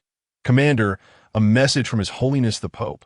An underling entered, a jet-black bird perched upon his shoulder, its claws glinting ominously in the dark, resembling steel. The subordinate presented a scroll-like object to him before bowing and retreating. Caton unfurled the scroll, densely packed with text, his brow furrowed as he read. And without uttering a word, he cast it into the candlelight, watching it turn to ash that a storm is brewing. But he rose, shedding his armor and lying down in just his underclothes. Caton, the Norton Kingdom, was situated in the southwestern region of the Western Continent, bordered to the north by the Lawrence Kingdom, to the south by the Scar Kingdom, and to the east by an expanse of primordial forest, a haven for various races. The Norton Kingdom was governed by the Dark Holy See. However, the criteria for joining the Holy See were exceedingly stringent. Only those with exceptional talent or significant contributions to the kingdom could be admitted. Caton had ascended to the position of commander of the Rampant Lion Legion before the age of 20, not only due to his prowess and achievements, but also because of his esteemed background. From birth, he had been taken in by the Holy See, raised within its confines, and had garnered the admiration of the Pope himself, facilitating his rapid rise. After all, every nation harbored internal traitors, and only those born within the Holy See could be deemed truly innocent. Such a pivotal role could only be entrusted to a trusted confidant. Due to the Pope's centralized authority, even at his young age, he commanded the respect of those beneath him. Suddenly, a thought struck him, and he retrieved the ring once more, examining it under the dim candlelight. He recognized the material of the ring as a rare meteorite iron, typically reserved for those of his rank. His sword contained a trace of meteorite iron, the quantity akin to that of the ring before him. The ring bore no remarkable embellishments, appearing rather ordinary, and after thorough examination yielded no abnormalities. He returned it to his pouch and closed his eyes, drifting into slumber in the distant northeast, within the sanctum of the Nobel Kingdom. Velicto knelt partially before a statue. The statue, towering over 10 meters, was adorned with massive wings, encased in armor, wielding a spear, yet its face was uncarved. My lord, May you bless your faithful. He bowed his head in prayer for a moment before rising and slowly exiting the hall. Retreating to his chamber, he perused the notes penned by Hannah and the others, detailing Yulia's performance and changes over the past 6 months. Finally, he inscribed his name at the end of the notes. Leaving a comment, Phase 1 qualified, continue to strive. Just as he finished his inscription, a knock echoed at the door. Enter. Eberl stepped in, a look of urgency etched upon his face. Lord Velicto, you called for me? Indeed, come, take a seat. Eberl settled into the chair opposite him, leaning slightly forward, eager to listen. The royal family's recent actions have grown increasingly brazen. Indeed, my lord, it is likely that old rascal Balon is orchestrating things from behind the scenes. That should be the case, for the Knight Commander, Yin possesses a radiant power far surpassing that of our Holy Sea's knights. Velicto replied, his expression shifting between light and shadow. Eberl, sensing the gravity of the situation, interjected, Balon severed ties with our Holy See and aligned himself with the royal family. He has long sought a means to wield powerful radiant forces without the need for faith, and it seems he has succeeded? But how could this be possible? How could our Lord permit this? Who says the Lord has not granted permission? Upon hearing the Pope utter such words, Eberl's countenance turned pale, rendering him speechless. The Lord is not one to be maliciously speculated upon. Perhaps it is our actions that have displeased him, prompting him to consider alternative solutions. Velicto murmured, then quickly shook his head to no, they have forsaken their faith. How could the Lord grant them a second chance? Eberl had never before witnessed such a demeanor from the Pope. He felt urgency, but was helpless. Eberl, how has the situation in the south progressed? My lord, over the past 6 months, I have dispatched numerous missionaries. Establishing the first batch of believers within 10 years, we can expect a considerable scale. Too long. The royal family will not afford us such time. We must expedite our preparations, my lord. Is the situation truly that dire? What do you think? Victor rose, his expression somewhat contorted, and finally murmured, however, in the end, it shall be we who triumph. Our Holy See will be the true victors, laughing last. Long live our Lord. Eber offered a gesture of devotion. The following dawn, Julia regarded the Pope's annotations and let out a long sigh. Wow. Is it a bit easier after that? Upon hearing the girl's words, Kelly chuckled and shook her head. This is merely the beginning. My dear princess. Julia grimaced at this and, steeling herself, resolved to make a bold move.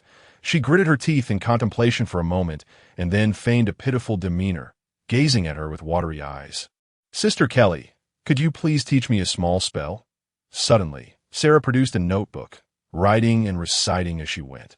Filled with self-satisfaction, she completely forgot the etiquette and posture she was supposed to teach. Realizing she needed more practice, her obsession with magic was so intense that she even sought to please Kelly for the sake of learning, emphasizing the need to read more and memorize the scriptures. Thereby strengthening her faith. Julia's face darkened, nearly bursting forth with expletives. Last, Sarah closed her notebook and looked at her. Princess Julia, let us commence today's training, starting with your manner of speaking and posture. I can't take it anymore. My stomach hurts. Julia immediately clutched her abdomen, unwilling to rise from the table.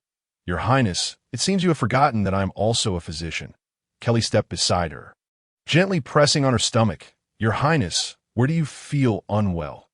I feel unwell all over. Julia managed a smile that was more grotesque than tears. The other girls stifled their laughter, and finally, Kelly patted her cheek. Your Highness, you are no longer a child.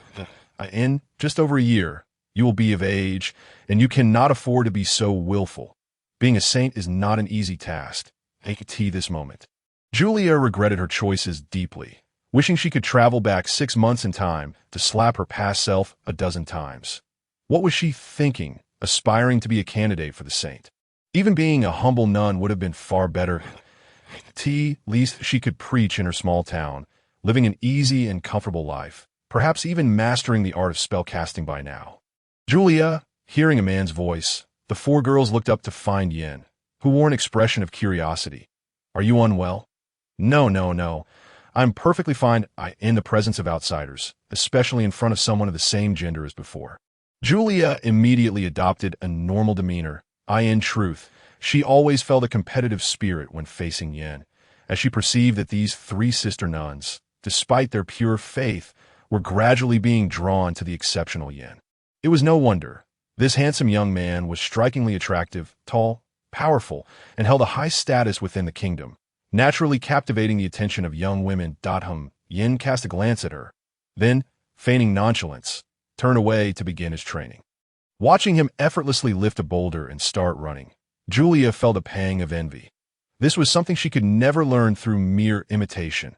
As spring turned to autumn, 3 years passed in the blink of an eye. Today marked the final assessment for Julia, the candidate for the saint. Although it was termed an assessment, there were no specific tasks. It was simply to be personally inspected by the Pope himself. "Julia, you have arrived?" Victor sat on a bench in the courtyard, looking towards the slowly approaching Julia. The girl had blossomed into an even more exquisite beauty over the years, to the point that he found himself momentarily entranced. Standing at 1.73 meters, her graceful figure was accentuated by the flowing gown of the saint, her every step seemingly measured to perfection. Her delicate face was flawless, so beautiful that it seemed almost otherworldly. She always wore a serene and gentle smile. "Your Holiness," Julia seated herself opposite him, pouring tea from the pot into a cup for him. "Julia, what is your perspective on the famine in the northern part of the kingdom?" "Famine?" Julia set down the teapot, her hands resting neatly in her lap. "Natural disasters and human misfortunes are both at play. There are influences from the northern demons as well as the inaction of the local lord. However, our Holy See has already dispatched relief supplies.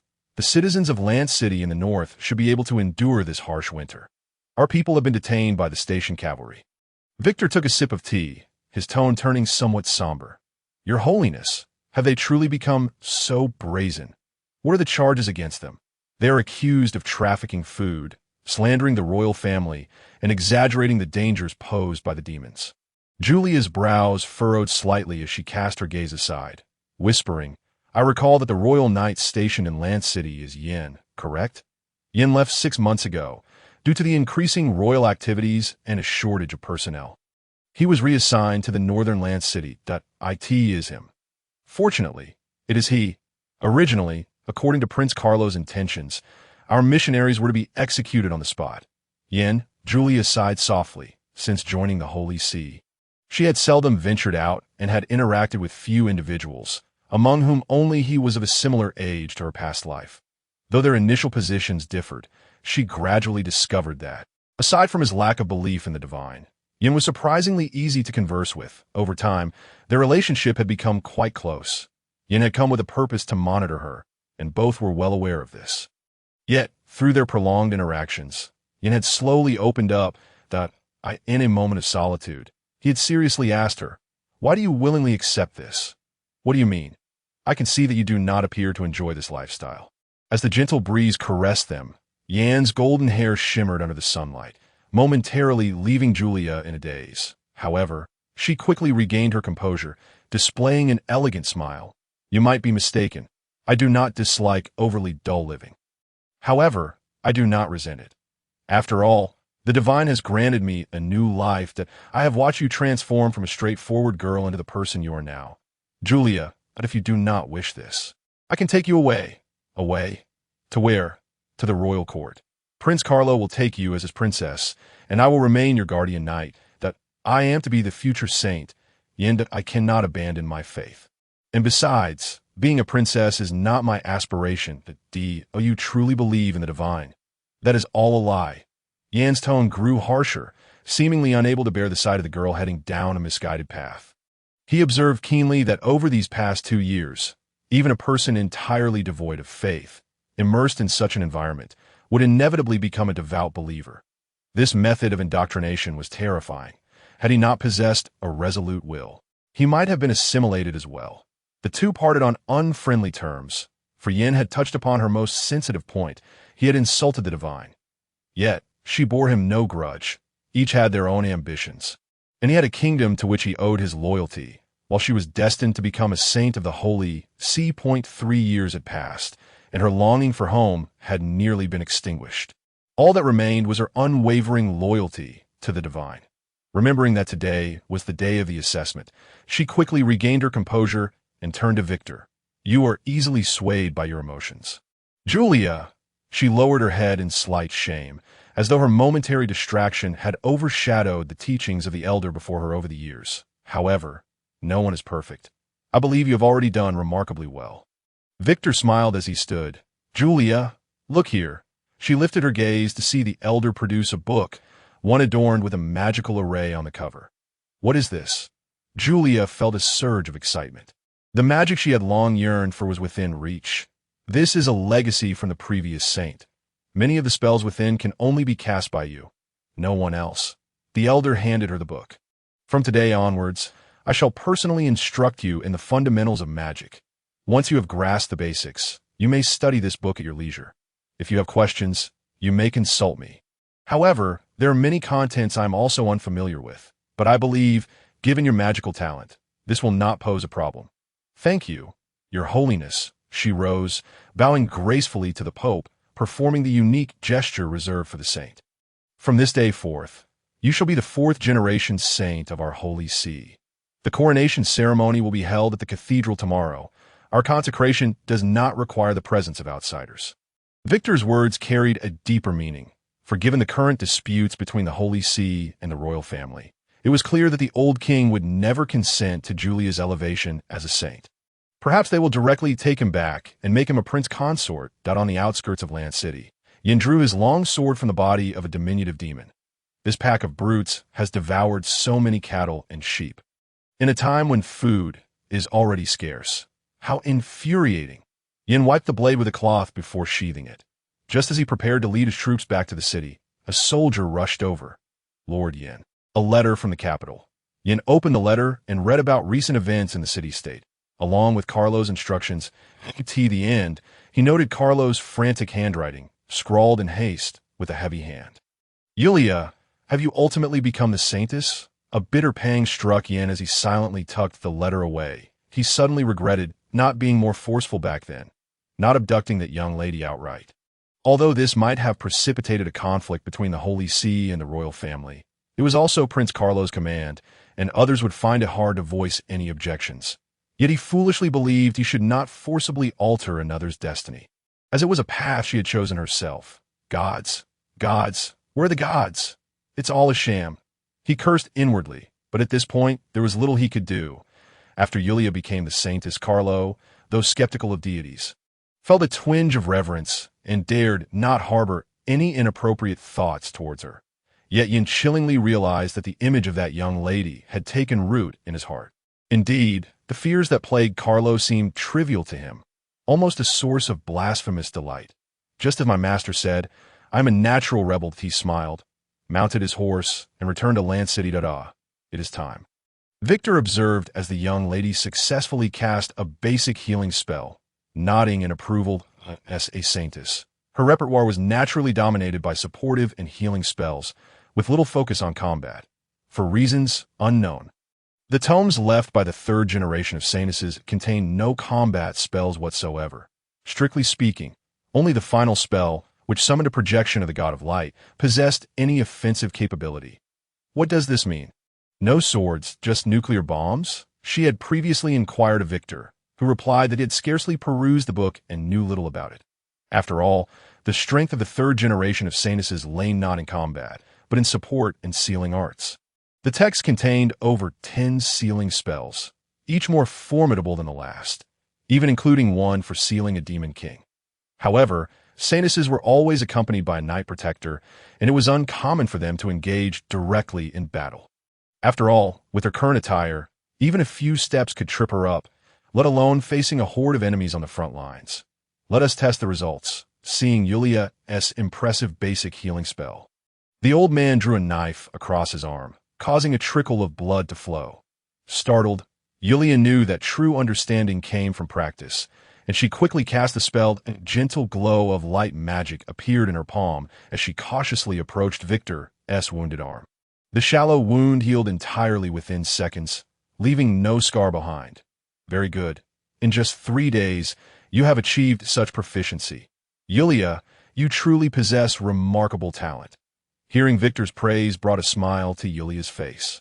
"Your Highness, Captain Yin requests an audience in the courtyard." Yulia was engrossed in her reading when Hannah approached. "Let him in." Yulia did not lift her head, pausing momentarily before quickly regaining her composure. Once Hannah withdrew, she slowly raised her gaze, staring blankly at the distant grassy field. Ever since Yin had been reassigned, coupled with the royal family's overt conflicts with the Holy See, she had not seen this rare friend for nearly 2 years. She never imagined she could remain in one place for 5 years in peace. Her companions were mostly magic and books, with her spiritual solace found in that deity. During her 2 years as the Saintess, she had accompanied Victor on outings, but most of her time was spent in various churches, becoming familiar to many, but little more. Recently, however, internal issues had begun to surface within the Holy See. Even in her secluded courtyard, she sensed something amiss. At this critical juncture, Yin, as the prince's personal guard and the captain of the Royal Knights, clearly had ulterior motives for his visit. She could not believe that Yin sought her out merely to reminisce. The distant doors swung open, and the sound of clashing armor resonated. Yin removed his helmet, revealing a face marked by fatigue. Yulia surmised he had just arrived at the capital and came to see her without taking a proper rest. "Yin, it has been a long time."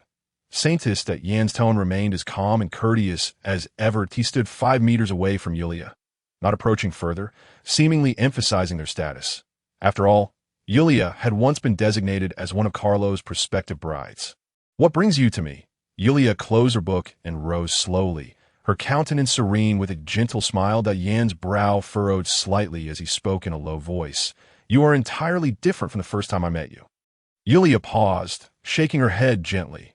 "Back then, I had just joined the Holy See, and my etiquette was indeed lacking. I must have embarrassed you." Yan's gaze dimmed, making no comment on her response, and he stated directly, "Yulia, if one day we find ourselves at odds, I hope you will not harbor hatred towards me." Yulia lifted her head, replying solemnly, "You are my friend. Should that day come, I would show you mercy." Yin seemed taken aback by her words, but considering her formidable magical talent and the resources accessible to the Saintess, he did not doubt her sincerity. Let us hope that day never arrives.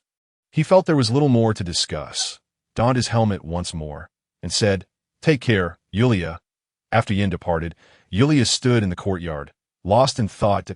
In the western reaches of the Nobila kingdom, a white-haired youth, weary from a long journey, arrived. The past 2 years had seen the Lionheart Legion battling fiercely at the front lines against foreign entities. The captain, Caton led by example, always at the forefront, claiming countless enemy lives. Yet he had also sustained numerous injuries. Only his subordinates understood that his position was not due to favoritism, but rather earned through bloodshed.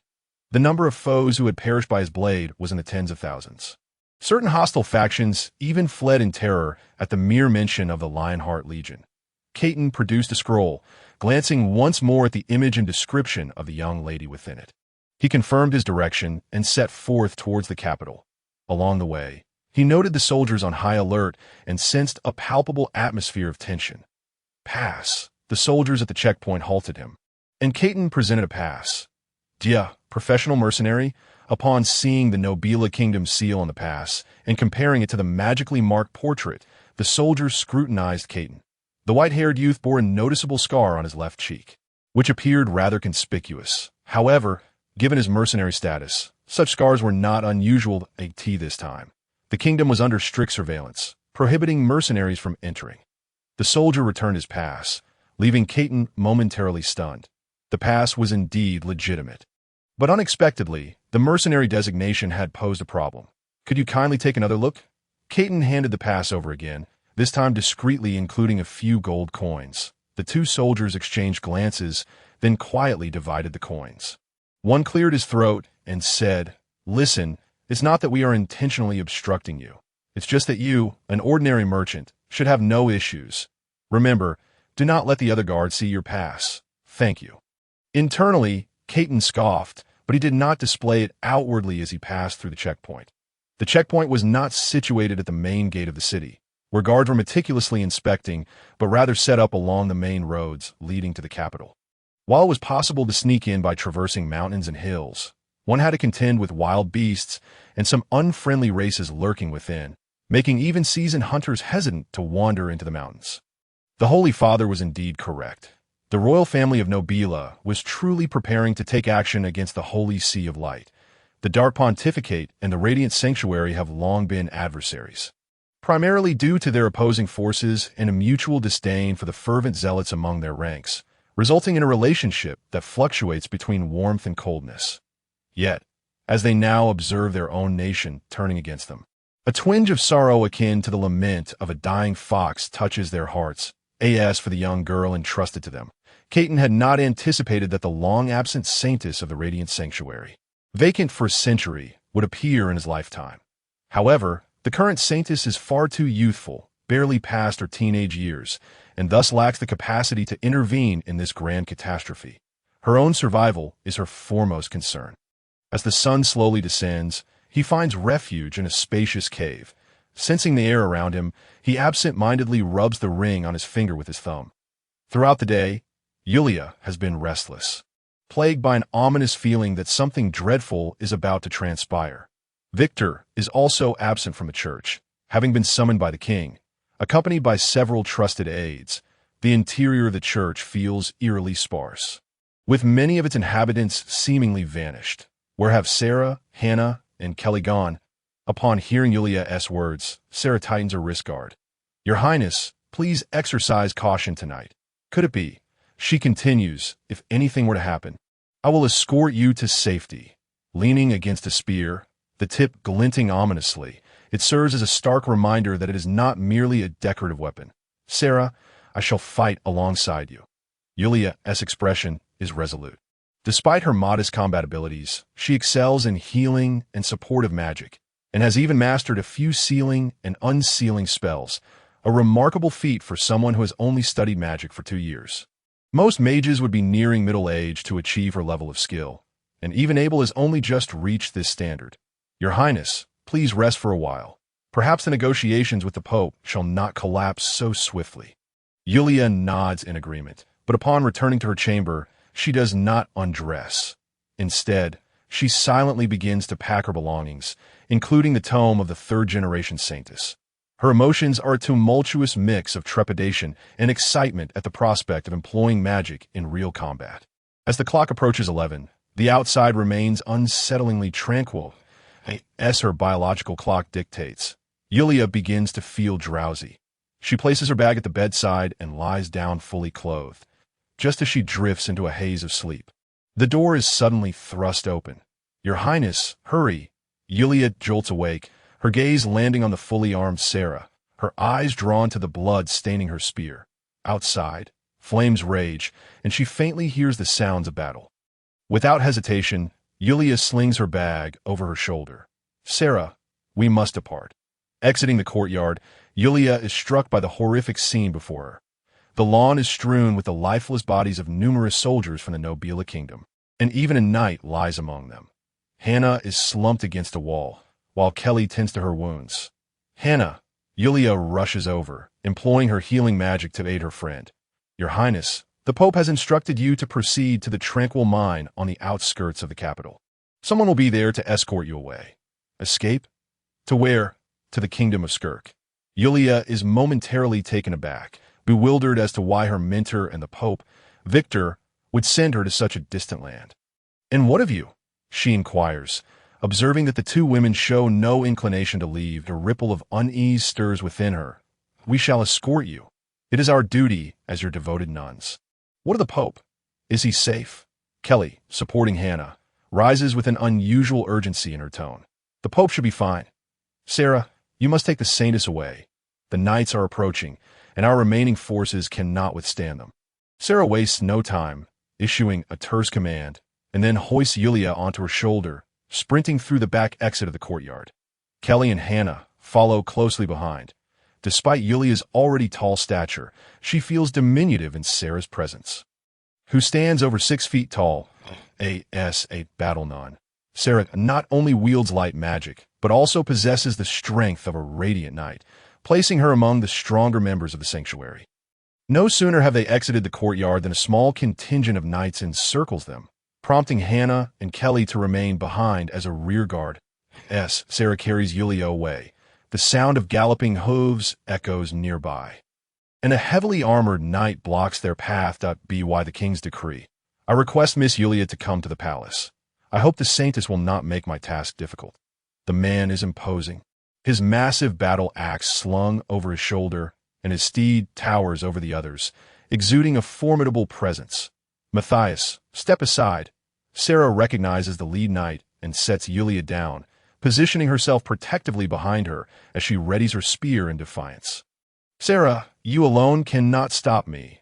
Matthias scoffs, drawing his battle axe. With a fierce cry, Sarah thrusts her spear, imbued with the sacred light, towards Matthias's steed. The knight roars, a crimson aura emanating from him, deflecting Sarah's attack. The two engage in combat, neither able to gain the upper hand. Seizing a moment to catch her breath, Sarah urges, Your Highness, you must flee. I shall join you shortly. With that, she envelopes herself in the radiant light, abandoning her defenses as she charges at Matthias. Yulia seizes the opportunity, lifting her skirts and dashing towards the alley. The Tranquil Mine is considered the sanctuary's private property. She has visited it before with Victor, though it has been abandoned for a year. Whispers of goblin sightings have circulated among treasure hunters, sending shivers down Yulia's spine at the thought of those grotesque creatures, though uncertain why Victor would send her to such a place. The authority he wielded over the years is deeply ingrained in her mind, leaving her with no reason to defy him. Furthermore, the wretchedness of her dress irks her. She possesses no simple attire. In her frantic escape, she sheds the elegant facade she has maintained for years, appearing more like a frightened fawn darting through the alleys. Pray tell, where do you think you are going, Saintess? A man's mocking voice calls out ahead. And Yulia's heart sinks as she sees him approach, nonchalantly toying with a severed head. Hannah's. The gruesome sight sends waves of nausea coursing through her, the metallic scent of blood invading her senses, forcing her to lean against the wall and retch that, I must admit, the nuns within your sanctuary possess some skill. I've lost quite a few of my men due to their prowess. Yulia's legs buckle as she grapples with the reality of the carnage around her. In her previous life, she was merely a teacher, leading a sheltered existence for 5 years in this world, untouched by such brutality. And now, that severed head belonged to a dear companion, a petite girl who had clung to her side for years. Hannah was gone. And what of Kelly? Perhaps she too would fall victim to this massacre. The man, seemingly relishing in his cruel amusement, shows no remorse for the life he has taken, even lamenting the loss of a beautiful head. Under different, however, the man was not daunted. He discarded the long sword in his grasp and drew forth a broad, formidable blade, accompanied by a bundle of hemp rope. As the man's footsteps drew closer, Yulia discreetly placed her hand behind her. The luminous orb she had conjured moments earlier was merely a ruse. In reality, it was a healing light sphere, suitable for remote treatment during combat, though its efficacy was rather limited. The spell she was now preparing to cast was the binding technique she had learned from Kelly. For reasons unknown, Victor had consistently refrained from allowing Yulia to study offensive magic. Even a neutral binding technique was only imparted to her after Sarah had inquired with Victor. This particular magic had the drawback of requiring a close range for casting, necessitating proximity to the target. The man, extremely vigilant, noticed the faint glow behind her and abruptly stomped his foot, bellowing in a menacing manner. Yulia, already on edge, let out a shrill scream in panic. Truly, she was like a delicate flower sheltered from the tempest. The man sneered once more and then swung his sword directly at her. Yulia seized the moment to sidestep, only to realize it was merely a feint. He had exerted little force, and in an instant, the rope he tossed coiled around her waist like a serpent. With a swift motion, he yanked her towards him. As he prepared to take advantage of the situation, Yulia suddenly extended her right hand. Instantly, a dozen luminous rings appeared around him, binding him securely and sending him crashing to the ground. The binding technique was not particularly sophisticated, yet the man was ensnared, writhing on the ground like a slippery eel. Yulia, struggling to maintain her balance, nearly fell. Fortunately, Hannah had already depleted much of the man's stamina. Otherwise, the binding technique would have been ineffective against a knight of his caliber. She immediately grasped the large sword from his hand and aimed it at his throat. "No, your highness, the prince has instructed me to bring you to him. I harbor no ill will towards you." To that, she could only retort, "Take your pleas to the king of hell." The man, oblivious to the meaning of the king of hell, felt the cold steel of his own sword pressed against his unarmored neck, causing his breath to quaver. "No, no, spare me, your highness." The girl pressed down forcefully, the weight of the sword plunging deep into his neck, splattering blood upon her gown. "Hannah, I have avenged you." Yulia regained her composure, her stomach churning once more. Yet she suppressed her nausea and hurriedly lifted her skirt, fleeing towards the outskirts. A soft sigh escaped, and Yulia looked up to see a familiar youth standing before her, sword in hand. Yulia, former saint of the Radiant Sanctuary, accused of disturbing the royal family and altering the tenets of the light. "His Majesty the King has ordered your arrest, with a bounty of 10,000 gold coins. Furthermore, the murder of a member of the knightly order adds to your crimes. Yin, you too have come." Facing the young man before her, Yulia felt her heart sink. Knowing his strength, she realized her meager skills were no match for him. Even if she employed the binding technique, he would easily break free. He remained silent, taking a step closer. Though he exuded no overt pressure, it felt as if a boulder pressed upon her heart. "I Lord Victor well, as a royal bodyguard, and should have been by the king and prince's side." The fact that he had pursued her here meant the Pope had already made his way to the palace. The former Pope, Victor, was wounded and fled. Yan's words alleviated some of Yulia's anxiety. Perhaps her own life was not in jeopardy, but Victor's fate was uncertain. Yet, what did he mean by former? Former. The current Pope is Lord Balong. Balong, the betrayer of the gods. This name Yulia had heard Victor mention. Decades ago, he had been a formidable rival for the papacy, but after his defeat, he had defected from the Radiant Sanctuary and allied with the royal family. It appeared that the royal family had been scheming to completely transform the sanctuary into their own possession amidst the recent turmoil within the church. "Yin, if you bring me back to the royal family, what fate awaits me? Prince Carlo will not take the saint as his consort. Lord Balong will seal your divine light abilities, and perhaps you shall become the prince's plaything." Such brazen words from Yin only served to deepen the complexity of her emotions. "So, do you believe I will obediently accompany you?" "I will not." Yin suddenly smiled, stepping closer to her. "I will take you away. We can escape far from here, leaving this country behind."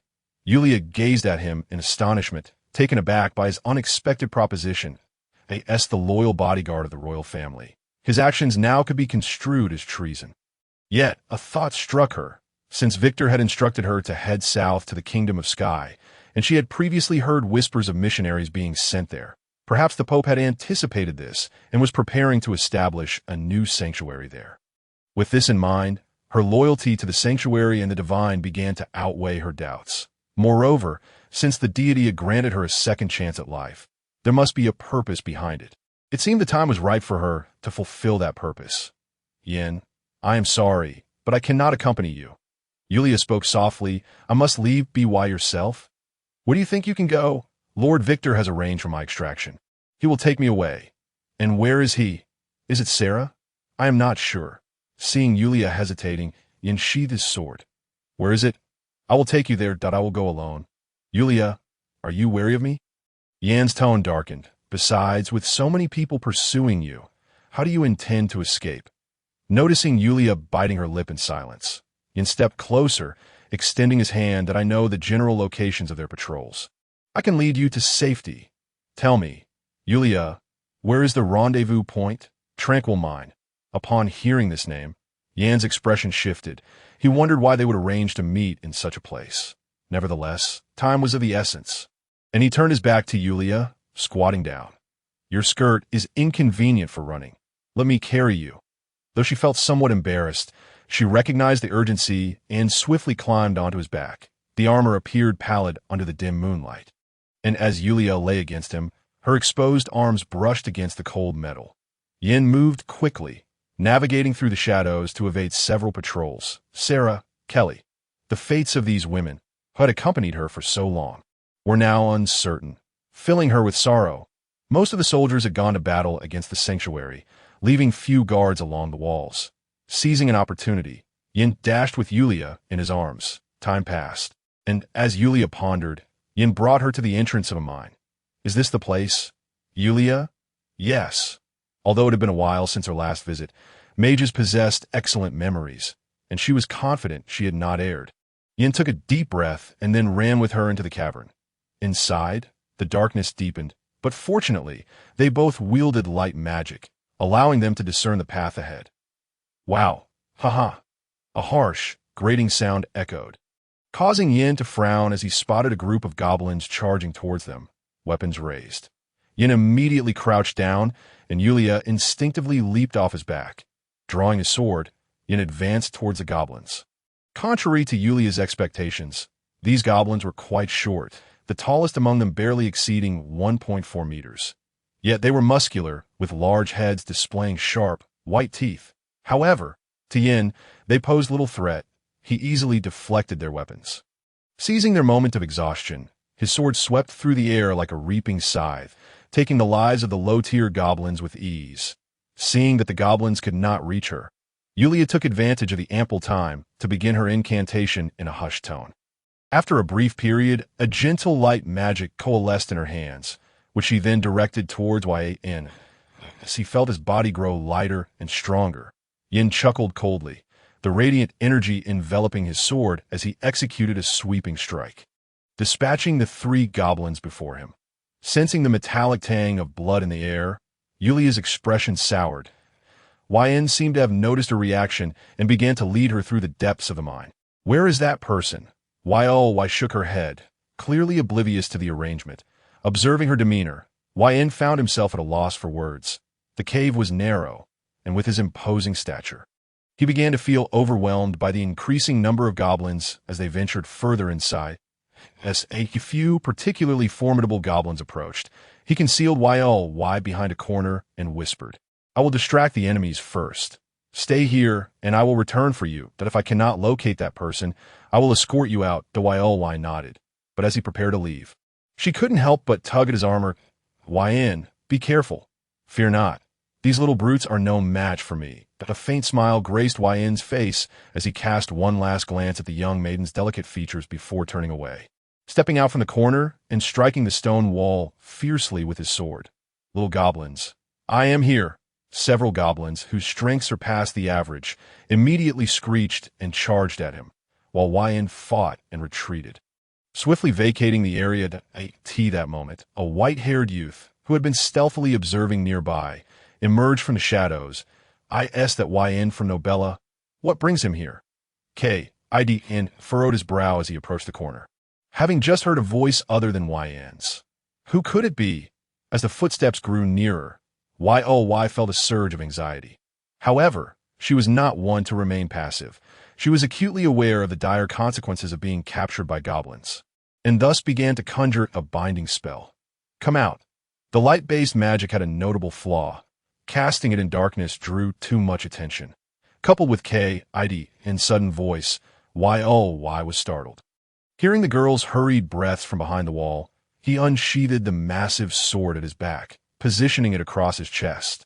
Not receiving a response from her, he swung violently, unleashing a blade of energy that sliced through the stone wall where Y was hiding, forcing her to lurch forward to avoid being struck by the flying debris. A human. Although Y could not see the assailant, she recognized the language as human, easing her apprehension slightly. The holy maiden of the light sanctuary, Y. The girl turned in a flurry, regarding the newcomer. Although she had never laid eyes on him before, his striking white hair and the massive sword he wielded commanded her attention. As drew closer, Y noticed the scar on the left side of his face. Can you speak? You aren't mute, are you? Crouched before her, the aura of light emanating from her making him somewhat uncomfortable. My name is N, a mercenary. The Pope has dispatched me to provide assistance to you. With that, he tossed her a scroll sealed with light magic. Take a look, it contains his personal letter. Upon sensing a familiar aura, Y felt a flicker of trust. She stole a glance, then picked up the scroll and used a dispelling spell to unseal it. The contents were indeed as she had surmised.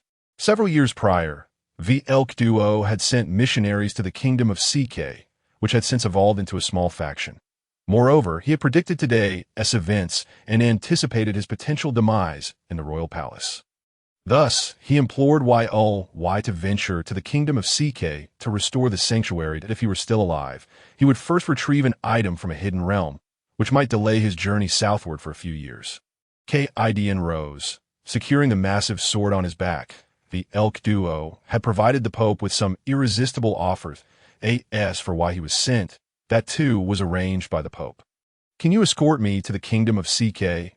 The girl's voice was as enchanting as her appearance. Yet Kidn remained stoic. "There are two choices. One is to traverse the treacherous beast forest directly southward. The other is to take a longer route, heading west first, then south to the kingdom of Norton, before finally reaching the kingdom of CK. What's the difference? The first option is highly dangerous, as most hostile races inhabit that area, but it is a shorter distance. The second is comparatively safer, though the journey is longer." After contemplating for a moment, Y deemed her life more precious and declared, "Let us take the longer route." A wise decision. Y rose, almost tripping over her skirt. Observing this, Kidn advanced without hesitation, grasping the hem of her skirt, and, amidst her startled exclamations, tore it into a split design. Y immediately clutched the fabric to cover her fair legs. A hint of indignation in her voice. "What are you doing?"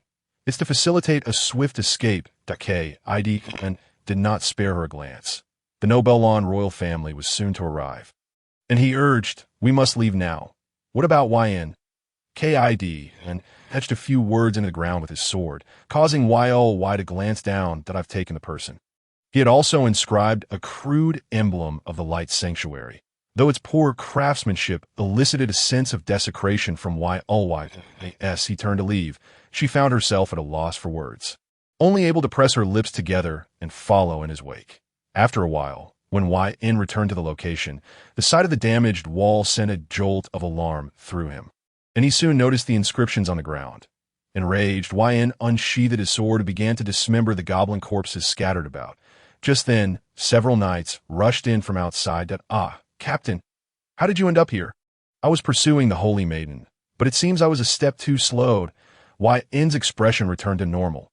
His subordinates, seeing the markings on the ground, assumed they were left by the light sanctuary as a jest, and they began to curse. "All right, let us head out. They won't escape." "Yes." Kidn, having likely visited the Quiet Mine before, was somewhat familiar with its various paths, and soon led her out through an exit. At that moment, the moon was bright and the stars sparse. In her earlier days, Y enjoyed gazing at the pristine sky devoid of industrial pollution, but now she felt no inclination to appreciate it. "Stop!" Kidn suddenly called out, and Y, her focus razor-sharp, halted immediately. "The items I left here are missing." As he spoke, Kidn gripped his massive sword, slowing his pace to survey the surroundings. The silence was unnerving, starkly contrasting with the bustling city that he approached to inspect further, discovering large, four-fingered tracks where his belongings had been stored. Damn it, it must be the nearby beasts. This area lay on the outskirts. Although humans had established city-states and kingdoms, eradicating the beast folk living in the jungles or forests was an impossibility. Even with military campaigns, there would always be those who slipped through the cracks. Kidn felt a twinge of embarrassment and turned to Y. "Do you have any money on you?" "Money?"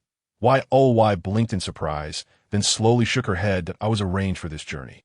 "I don't have any." Kidn fished out a few coins from his pocket, calculated briefly, and sighed. "It seems we will have to be frugal on our journey." Originally, there had been no trace of anyone here, and given the inconvenience of entering the cave, he had hidden all his belongings in this spot. Seeing the flames rising from the capital of Nobella, he had anticipated that action would soon be taken, prompting him to enter the mine alone. Now, however, he found himself bereft of everything. "Let us head west." Upon hearing this, a glimmer of excitement flickered in Y's eyes. The town of Bti lay just west of the capital, the very place she had resided when she was first reborn, and it was also her hometown. Since joining the sanctuary, the Elk duo had erased her existence from records. Even her parents were unknown to the royal family. This allowed her to breathe a little easier, alleviating her fears of her family being threatened. But at the same time, it indirectly reflected the immense power the sanctuary wielded in the kingdom of Nobella. Such a faction occupying her homeland undoubtedly bred unease within the royal family. Why now? It was deep into the night. The pair traversed the deserted outskirts, occasionally hearing the howls of wolves, which urged Why to quicken her pace instinctively. As dawn broke, they arrived at a small town, and entered the town alone to gather information. It was not far from the capital. Fortunately, there were no knights on guard, and the events occurring in the capital had been suppressed by the royal family, leaving the townsfolk unaware. Otherwise, if these loyal followers were to learn of the royal family's actions, chaos would undoubtedly ensue. Only when the Holy Court has restored order will the news of the Pope's replacement be divulged. Though dawn is barely broken, the shops lining the streets have already opened their doors. Julia wore an expression of fatigue. After all, her body still belonged to a 19-year-old girl who had not engaged in much physical exercise. Just a few hours of walking had pushed her energy to the brink. Kaidan, on the other hand, seemed relatively fine, yet he could discern the exhaustion etched on the girl's face. He glanced around before leading Julia into a clothing store. "Madam, please provide this young lady with a change of attire." The middle-aged shopkeeper looked up, taking in the disheveled appearance of the pair, and noting Julia's pale complexion and tattered clothing, she muttered a few words under her breath. However, upon seeing Kaidan produce gold coins, her demeanor instantly brightened as she ushered Julia into the back room.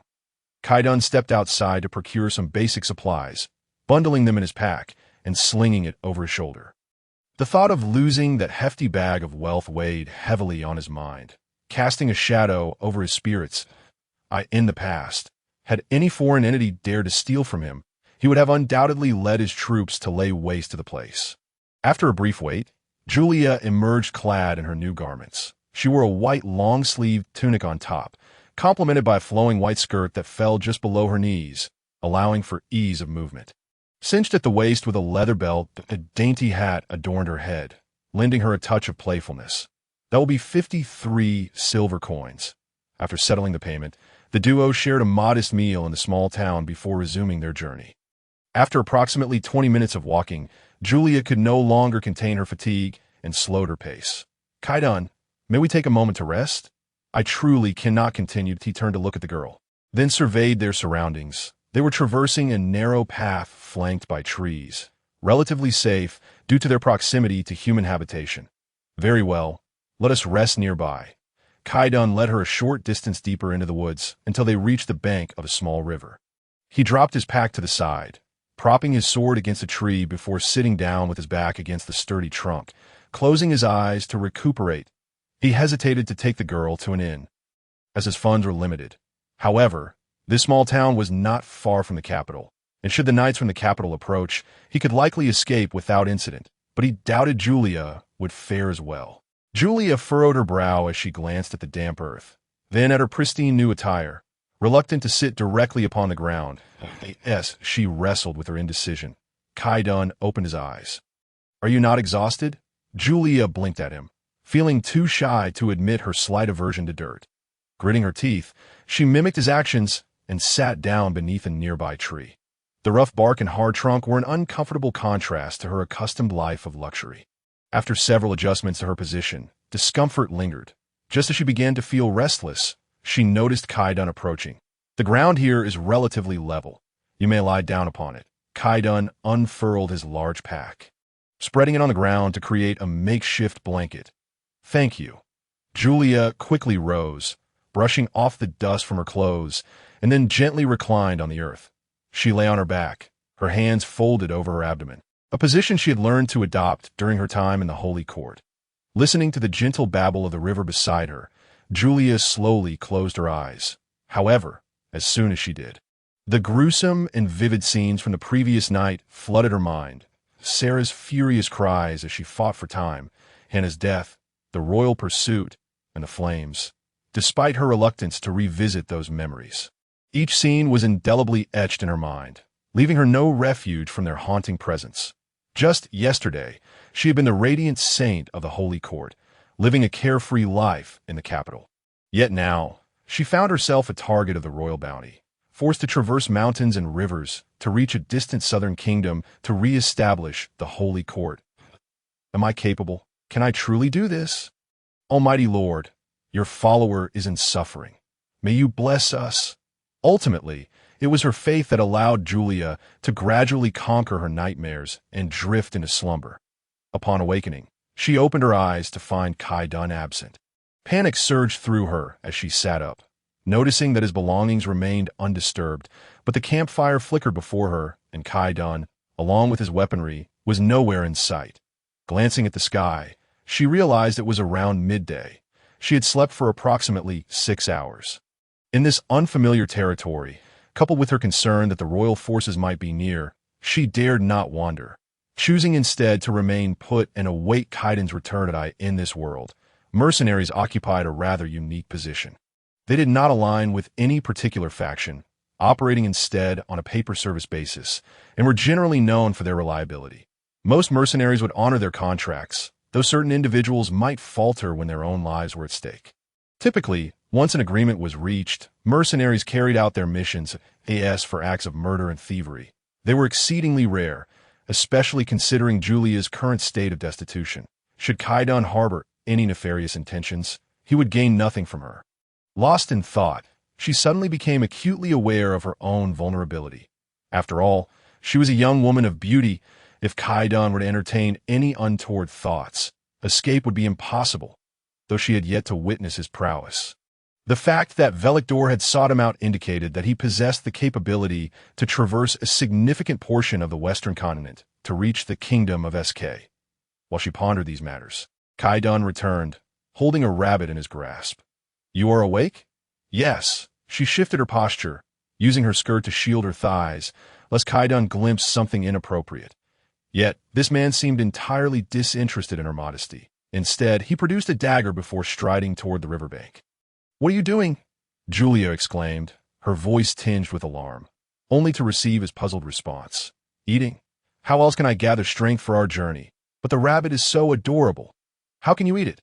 Kai-Dun paused for a moment, but chose to ignore her, reaching the riverbank where he swiftly dispatched the rabbit, skinning it and skewering it with a clean stick before returning to the campfire.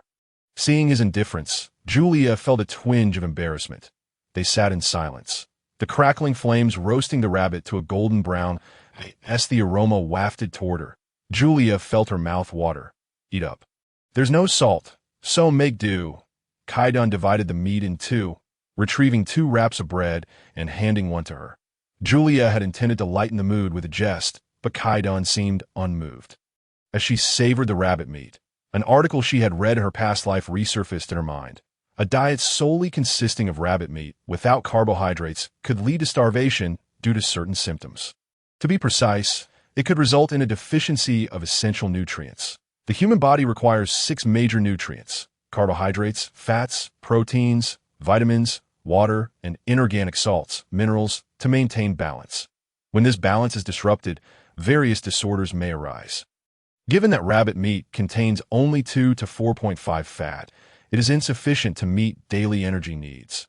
The body consumes nutrients in a specific order, prioritizing carbohydrates before fats. If both are lacking, it resorts to utilizing protein from muscle. After a moment of contemplation, she turned her gaze toward the silently consuming Kai-Dun. Kai-Dun? He looked up, his expression one of surprise as he regarded her. What is it? I have a question, though if it seems intrusive, feel free to disregard it. Speak. Are you a follower of the light? No. Kaidan's response was succinct, and he took a bite of the rabbit's leg before swallowing it down with a piece of bread. Then why did Lord Velikdor seek you out? He knows my employer that Kaidan's words were somewhat evasive, but he cast a glance at Julia. As for my capabilities, you need not worry if I cannot escort you to the kingdom of SK. Then few others on this continent possess such strength, arrogance. Clearly, Kaidan's words brimmed with hubris, yet his tone and demeanor exuded an air of calm that made Julia inclined to trust him. You believe in the divine? At that moment, Kai-Dun had nearly finished his meal. He produced 2 wooden cups and a water skin, rising to his feet. Miss Saint, you need not impart your faith upon me, that I am merely a mercenary, seeking to fulfill contracts and live a good life. Upon witnessing his preparations to fetch water from the river, Yulia hastily rose to her feet, but all of that pertains to the material realm. Do you not require a spiritual anchor? I replied, Miss Saint, we live day by day, pursuing immediate pleasures without any need for such things. He secured the water pouch at his waist and returned. Carrying a cup in hand, do you not know where mercenaries indulge themselves once they acquire wealth? Why would they lament the absence of a spiritual anchor? Yulia paused, contemplating, seemingly recalling something unpleasant, and murmured, Filthy! You may say what you will, but that is the reality for the majority of mercenaries. He gulped down some water, glanced at Yulia with the cup in her hands, and continued, The essence lies in material existence. If I had the means, I could easily commission a goblin to craft a magical airship to the south. We would not find ourselves trudging along here, seeking a secluded spot to rest. Why not mention flying an airplane? Airplane, Caton echoed, perplexed by this new term. Indeed, you are unaware, I see. Yulia, having regained a semblance of confidence, took a delicate sip of the river water, pleasantly surprised by its clarity and sweetness. Devoid of any unpleasant taste, one could soar through the skies without magic, traversing the entirety of the western continent in a single day. Caton frowned and approached her, placing his right hand on her forehead, a gesture that startled Yulia considerably. What are you doing? I must ensure you arrive at the kingdom of Skek in one piece, so I shall be vigilant regarding your health. I speak seriously. If the Holy See possessed such a device, you would not be fleeing from Nobila's people in fear that it will come to pass, but not at this moment. Caton shrugged, ceasing the debate. Once she finished her water, he prepared to take the cup from her when she, looking down at it, inquired, we should probably have separate cups for drinking water, right? Upon hearing this, Caton drew out a dagger and marked an X on his cup. He then took hers, tied up their scattered belongings, and repacked everything. Yulia rubbed her sore ankles and followed him out of the woods. How long do you think it will take us to reach the kingdom of Skek? I cannot say. If we move quickly, perhaps a few months. If slowly, over a year, we could swing by my home. I could ask my parents for some money to buy a carriage. Your home is in Bodytown. Right? As for the carriage, Miss Saint, it can only travel on main roads. Do you think we can afford to be so conspicuous now? Moreover, many paths on this journey are scarcely passable even for horses, let alone a carriage. You know about my family? Yulia was astonished, seemingly taken aback that Velikdor had revealed even this to him. Though I have not seen that letter, I can surmise that it likely instructed you to gather followers in the kingdom of Skek. Correct? Skek is not far from Norton, and Velikdor's little maneuvers are certainly known to the agents of the Dark Church. Seeing Yulia's eyes widen, Caton realized he had hit the mark. As for how I know, I can only say that I may understand certain aspects of the Holy See better than you do. Yulia fell silent, trailing behind him for a while before softly asking, Caton, you are not an ordinary mercenary, are you? Certainly not. Other mercenaries would never dare to involve themselves in such grand conflicts. While this response seemed to address her question, it essentially conveyed nothing. Yet, everyone harbors their own secrets, and since he was reluctant to share, Yulia did not press further. After all, to her, Caton was merely a familiar stranger. Under the luminous moon and scattered stars, Yulia felt her legs nearly give way when she finally spotted a wooden cabin on the outskirts. The cabin was surrounded by withered crops, clearly abandoned, with spider webs adorning the door.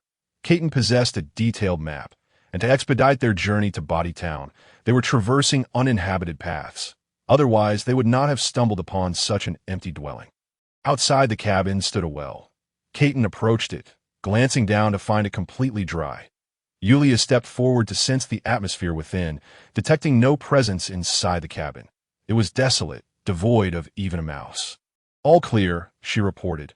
Upon her completion, Caton kicked open the front door, sending a cloud of dust cascading down, revealing a thick layer of grime within. After a brief exploration, Yulia proposed cleaning 2 of the rooms for their separate lodgings. But Caton deemed it unnecessary, stating he would sleep outside to protect her. He appeared accustomed to such a lifestyle, indifferent to where he slept. Yes, it was quite late, and Yulia was exhausted. She acquiesced to his request, tidying the cabin slightly, wiping the table with a cloth before Caton lay down atop it. The bedding was too filthy, so Yulia discarded it, opting to rest on the wooden planks. Though uncomfortable, it was certainly preferable to the ground. Their dinner consisted of flatbreads and foraged wild fruits. Previously, her appetite had sufficed with such rations, but after a day of exertion, she found herself unexpectedly hungry. Caden had mentioned that if they moved swiftly, they could arrive at Body Town in about 3 days. The thought of her parents, whom she had not seen in so long, filled Yulia with excitement. After all these years, they might not even recognize her. Yet she carried the hat her grandfather had gifted her all those years ago. Contemplating her parents led her thoughts to her family far away on Blue Star. How had they fared all these years? She had once inquired of Velictor whether there existed any magic capable of breaking the barriers of time and space to reach other worlds.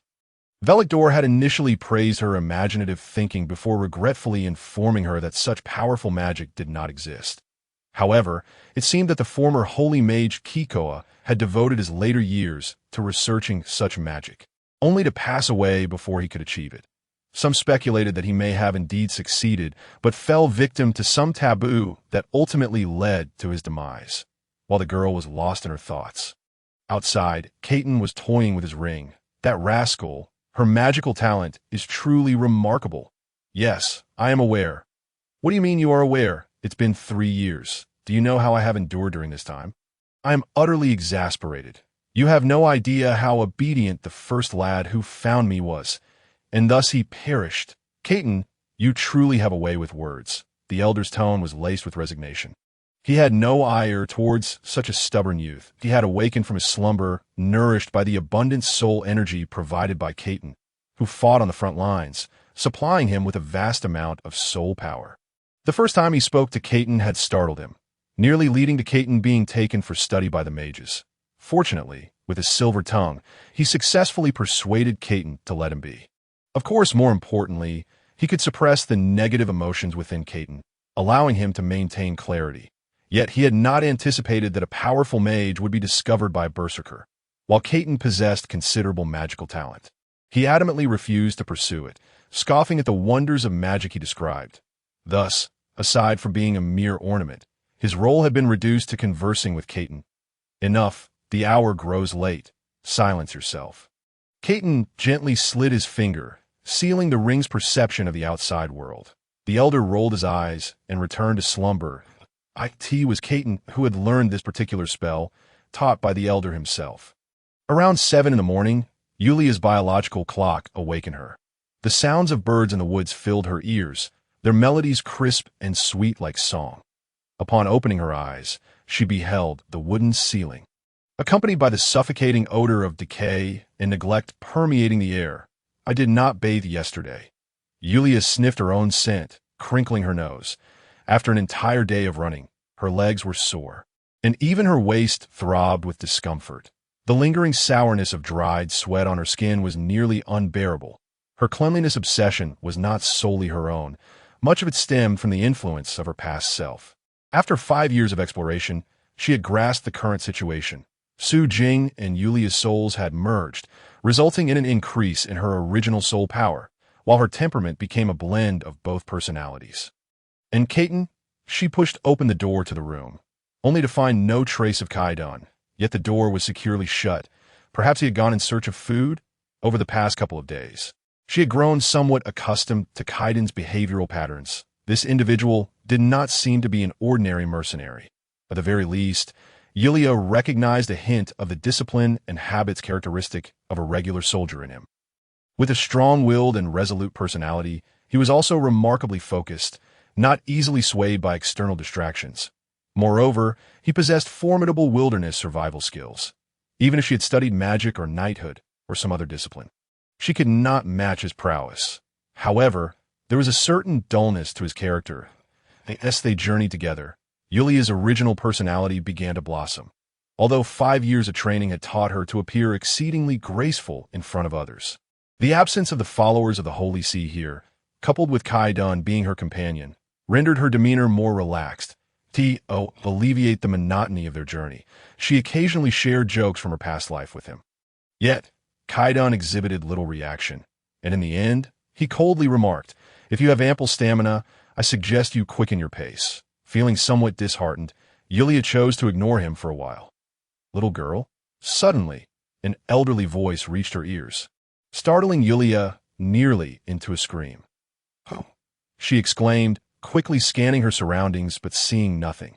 She forced herself to suppress the rising fear, channeling the power of light into her hands in an attempt to dispel the unease. Could it be a ghost? Does this world even have ghosts? Regardless of whether ghosts existed, the light magic she had learned provided her with a semblance of comfort. "Little girl, I am referring to the ring on the table." That very one it was then that Yulia noticed the black ring resting on the table. Though she had identified the source of the voice, she dared not approach it. After scrutinizing it for a moment, she recognized it as the very ring Kaidun typically wore. However, with him absent, what could this ring signify? No. Why is this ring speaking? "Little girl, your name is Yulia, correct? Kaidun has mentioned you. What exactly are you?" Yulia retreated a few steps and opened the door behind her. Sunlight streamed in, warming her, and combined with the power of light, it helped to dispel some of her fear. "Well, to be precise, I should be considered a dead person." "Are you a ghost?" Though surprised, she reasoned that since Kaidun frequently wore the ring and had conversed with the spirit within it, it should be safe. "Have you heard of soul mages?" "Soul mages?" Yulia pondered for a moment before slowly nodding. Soul mages were a unique branch of magic, evaluating one's innate soul power rather than magical talent. Their magic was akin to the true damage mechanics from games in her past life, capable of bypassing any physical or magical defenses to directly attack the soul. They could disrupt spellcasting, induce disorientation, nausea, or even cause instant death. According to the records within the Holy See, the most powerful soul mage of the past few centuries was a member of the Mage Association, whose strength was merely above average within the association. The challenges of training, the discontinuity of lineage, and the low destructive capability had led to the awkward status of soul mages in scenarios involving siege warfare or larger numbers. Soul mages almost lost their effectiveness. However, the most enticing aspect of soul mages was the legend that, upon reaching a high level of mastery, the soul could survive independently from the body for many years, provided it found a suitable vessel. Otherwise, it would dissipate if exposed to the outside world for too long. It seems the Holy See must have some records regarding our kind, yet you appear to be unfamiliar with them. "Senior, you are the only soul mage I have heard of who can survive apart from their physical form." Flattery flowed effortlessly, elevating his status in the old man's heart, especially since Kaidun spoke to him so rudely. No wonder she was called a saint. Her words were so pleasant, causing a ripple of energy to emanate from the ring. "Good child, do you desire power?" This phrase struck Yulia as somewhat peculiar. After all, in her past life, such words were often used in jest. However, considering her exceptional innate soul power, she felt a twinge of temptation. "Does Kaidun know? I was the one who instructed him to place me here." "Don't mention him. He has no interest in magic whatsoever." Initially, Yulia had thought Kaidun was young, yet powerful due to having a mentor akin to Yaolao. However, it appeared that this individual was merely occupying a position without merit. "He should be called a useless eater. Senior, would you be willing to impart your teachings? If I were unwilling, I wouldn't have mentioned it." Yulia was momentarily taken aback, finally stammering, This was a closely guarded secret of hers. She certainly did not wish to share it with others. The old man's words felt flippant, conjuring an image of a disrespectful old fool in Yulia's mind. "As for the soul magic, I am not willing to teach. But I possess some understanding of other magical disciplines." Some understanding? Yulia was uncertain whether the old man was being modest or if he truly only had a superficial grasp. "I have a passing knowledge of forbidden techniques across various disciplines." "May I inquire your esteemed name, Senior?" At this moment, Yulia realized that he was merely an old curmudgeon who enjoyed showing off. Nevertheless, she genuinely wished to learn some offensive magic for her own defense, as she could not rely on others every time. She had also tested her magical aptitude with a crystal ball, and her abilities in other disciplines were not lacking by the standards of the Mage Association. "You may call me Soul. Now, little Yulia, please come closer and place the ring in the palm of your hand." "Soul? Like the character from Better Call Saul?"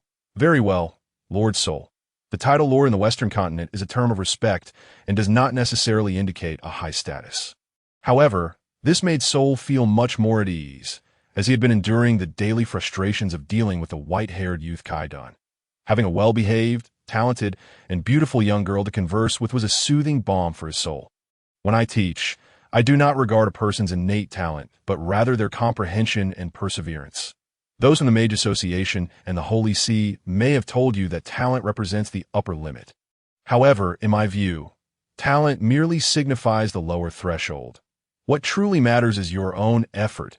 As long as your talent is adequate and not excessively lacking, I am confident in helping you become one of the most renowned mages on this continent. Listening to his words, Yulia felt a sense of awe. However, she had never considered that there might be a master mage named Sol who was proficient in all magical disciplines on the continent. Moreover, a soul mage of such strength should have left a name within the already small circle. Lord Sol, how long have you lived? Well, I truly cannot recall. However, based on the rate at which my soul power dissipates, I should still be able to survive for another 500 years. Wow. Yulia felt an even stronger desire to learn soul magic, who would not want to extend their life by a few centuries.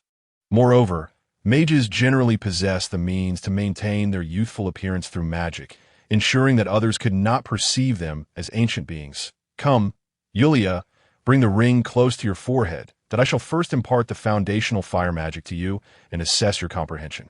Comprehension bears little relation to innate talent.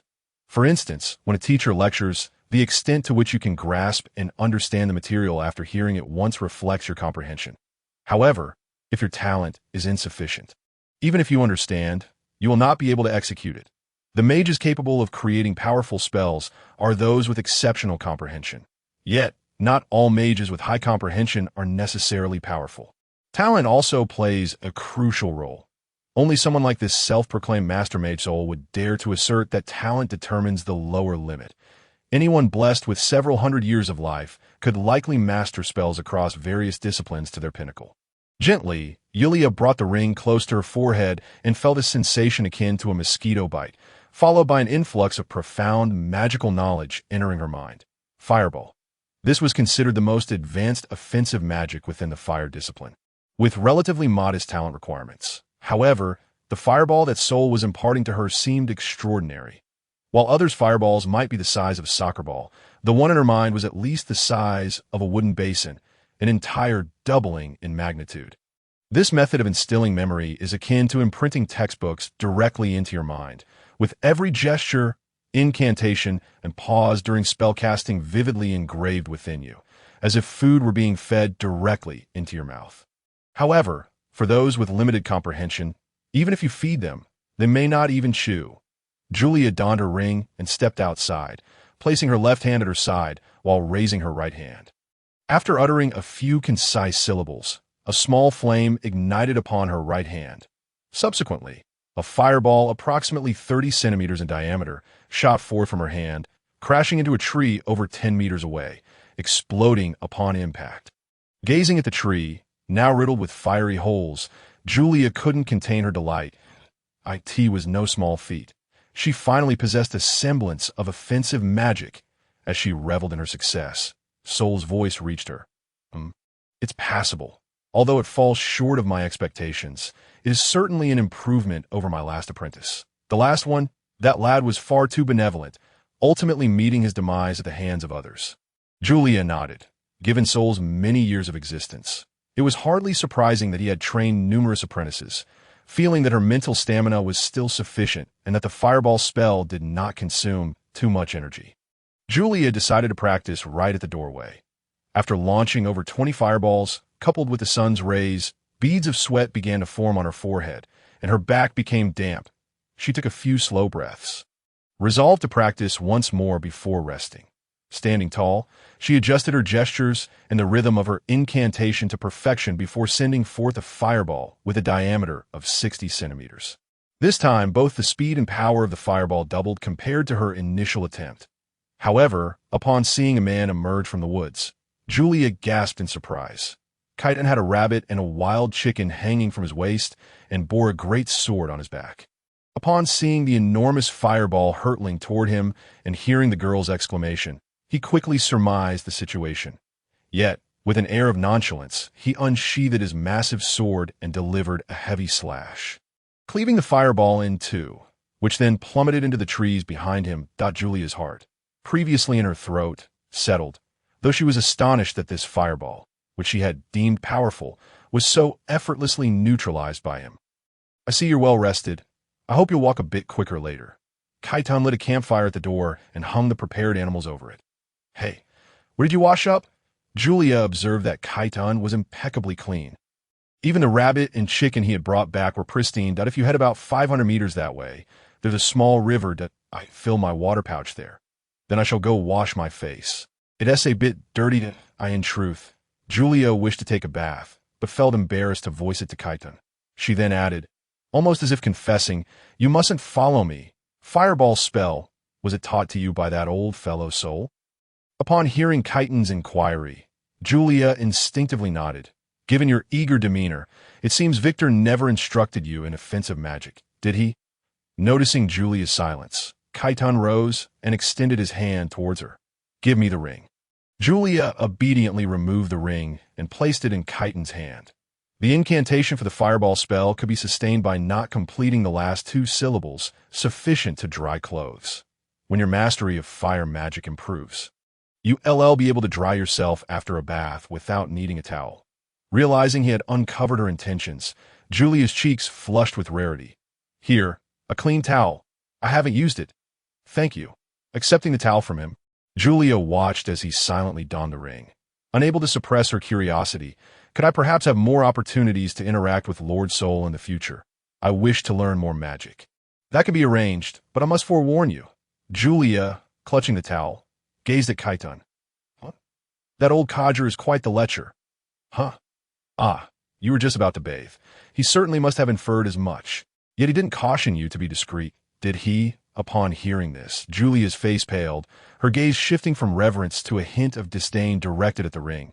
You scoundrel, tarnishing my reputation. How was I to know she intended to bathe?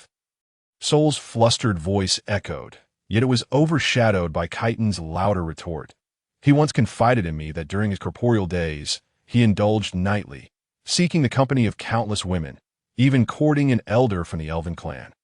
Kaitan's words left Julia flushed with embarrassment, accompanied by a trace of contempt. Regardless of past or present, she held a deep disdain for such scoundrels. You lie, Soul rebuked loudly, yet Kaitan's words had already drowned him out, leaving Soul to seethe impotently. This is a piece of advice I offer you, Kaitan addressed Julia. Never place your trust in anyone, not even your companions. Julia, coming to her senses, instinctively took a step back from Kaitan and nodded. I never imagined Lord Soul could be such a person. Suddenly, Kaitan chuckled. I just warned you not to trust anyone. How could you fall for it again? Huh? Julia, bewildered, did not comprehend Kaitan's meaning that I was merely jesting. Soul is not like that. Then you. Aren't you fond of jokes?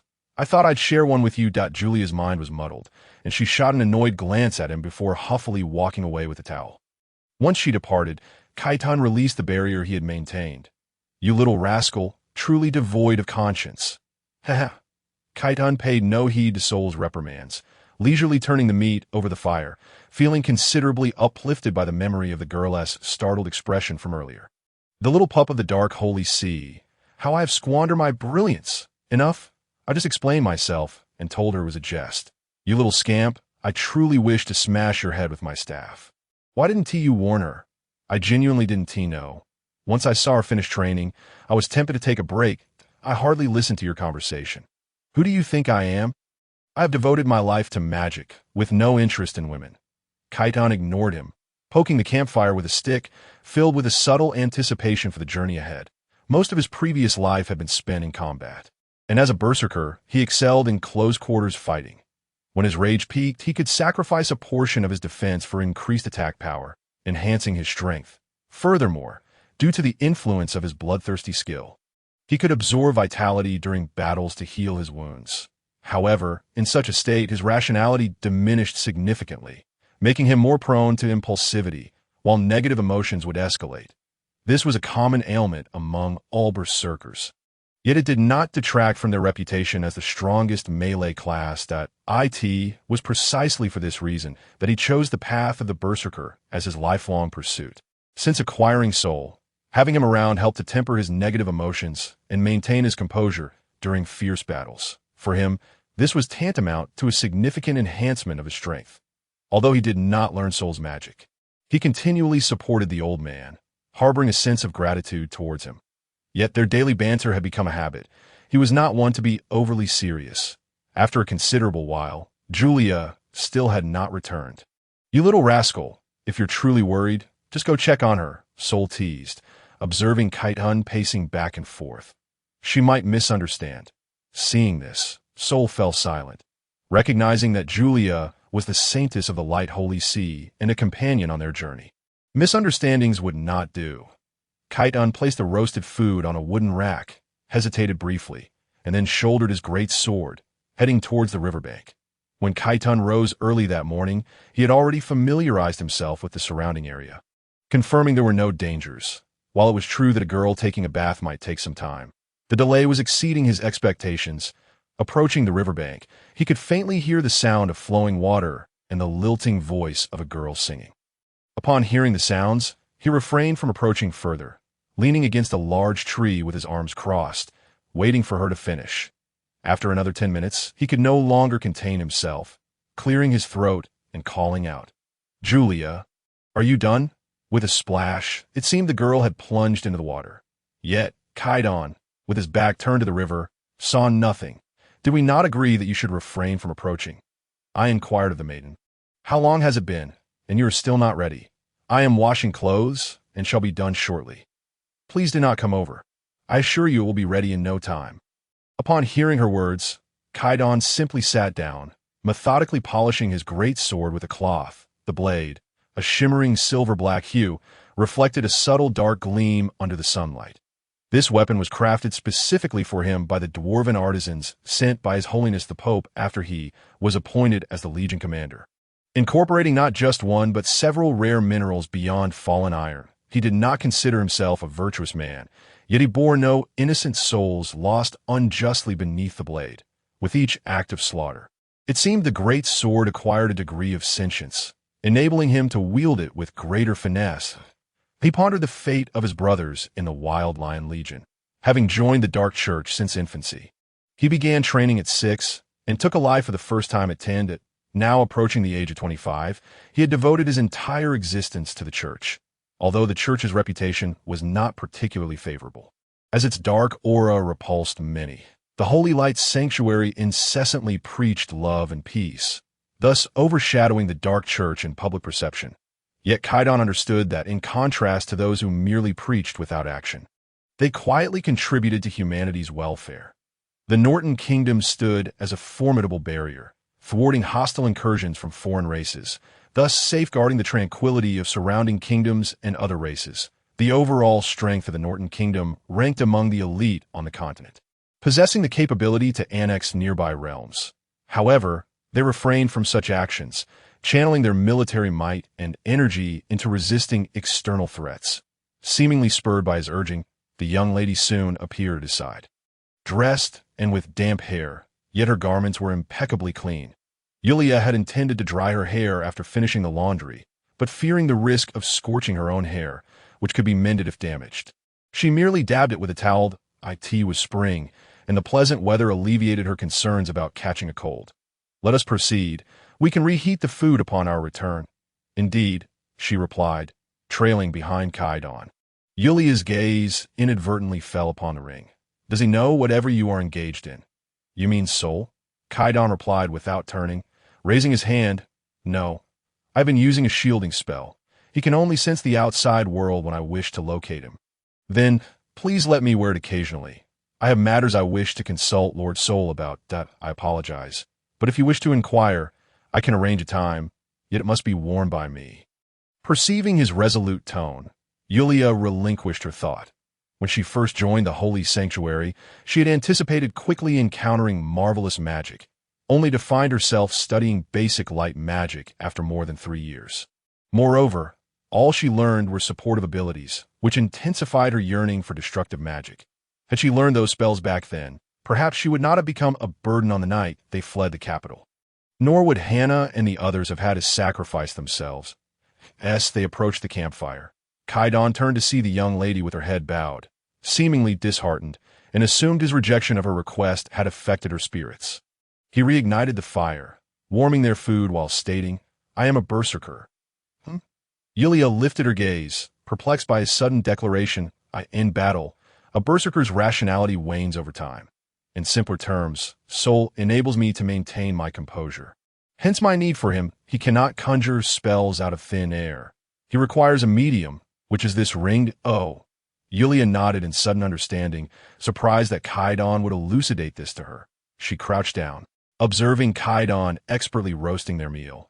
It seems you are accustomed to living outdoors. Indeed, for mercenaries seldom have fixed workplaces. I have grown accustomed to the hardships of travel. I wonder if the Holy Maiden can endure such a lifestyle. Currently, we are still within the borders of the Nobila kingdom, so we must hasten to depart.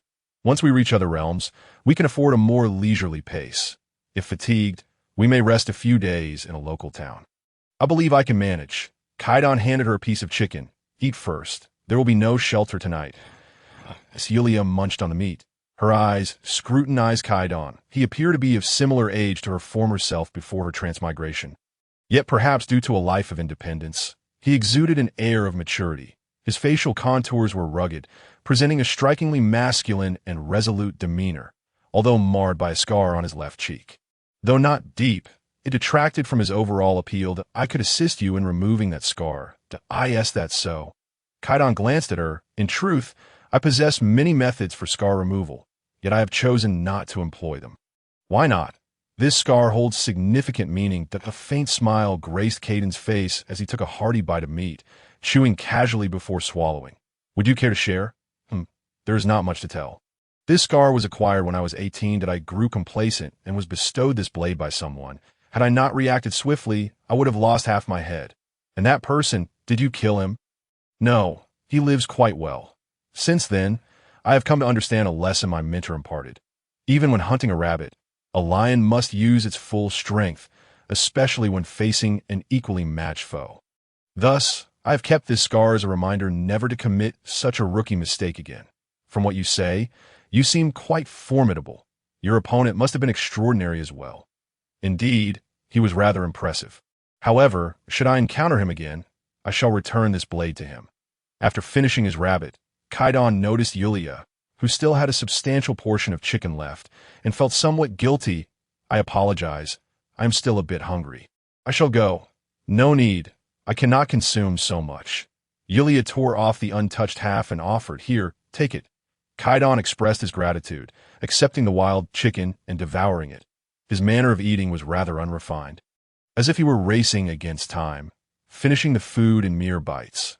When he intended to wipe his greasy hands on his pants, he suddenly noticed Yulia beside him, halting his movements and instead using the cloth he had just employed to clean his great sword. After Yulia finished eating, she stood and wiped her face and hands with a towel, then took both of their towels toward the riverbank. Observing the young lady's silhouette, Kaidan fell into silent contemplation. Accustomed to his rugged demeanor and surrounded by rough comrades, he had never bothered with such niceties. Yet, in the company of this maiden, he found himself compelled to behave with a touch of civility. In the past, he had mocked those pretentious nobles. Yet now he seemed to be adopting a similar facade. It appeared that he had been subtly influenced by her, perhaps due to her inherent character. Kaidan found their interactions to be far more comfortable than he initially anticipated. Although she was the holy maiden of the light sanctuary, he sensed a rationality within her, distinct from the fanatical holy maidens of previous generations. Had he declared his disbelief in the faith before those maidens and claimed that there was no such thing as a deity, they would undoubtedly have condemned him as a heretic. Launching into a tirade, recalling the Pope's admonitions as he departed, Kaidan absent-mindedly rubbed the ring. That we have finally arrived. A glimmer of excitement shone through Yulia's weary eyes. After 2 days of relentless travel and nights spent in the wilderness, they had successfully reached the small town of Badi. Having changed her attire and intentionally adorned her face, coupled with Kaidan's subtly emanating dark aura, they had avoided drawing any immediate associations with the Holy Maiden. Kaidan, I wish to ask my family for some money, as you must not have much on you either. Kaidan nodded. As per usual, I shall first assess the situation. Upon entering a new town, it was always Kaidan who ventured inside, while Yulia remained hidden in a nearby location. If anything appeared amiss, Kaidan would procure supplies alone and depart with Yulia, who remained concealed outside. The evening sun cast its glow as the townsfolk of Batty busied themselves with their daily chores, some already beginning to pack up and head home for dinner. The sight of a stranger entering the town piqued the curiosity of many. Kaitan wandered around, discovering that the townsfolk were exceptionally kind and displayed no sense of wariness. Allowing him to relax, before long, he returned to the small town with Yulia. As she gazed upon the familiar yet foreign faces and the buildings that had scarcely changed, Yulia felt a wave of relief wash over her. Following the contents of a previous letter, she guided Kaitan towards the southwest of the town.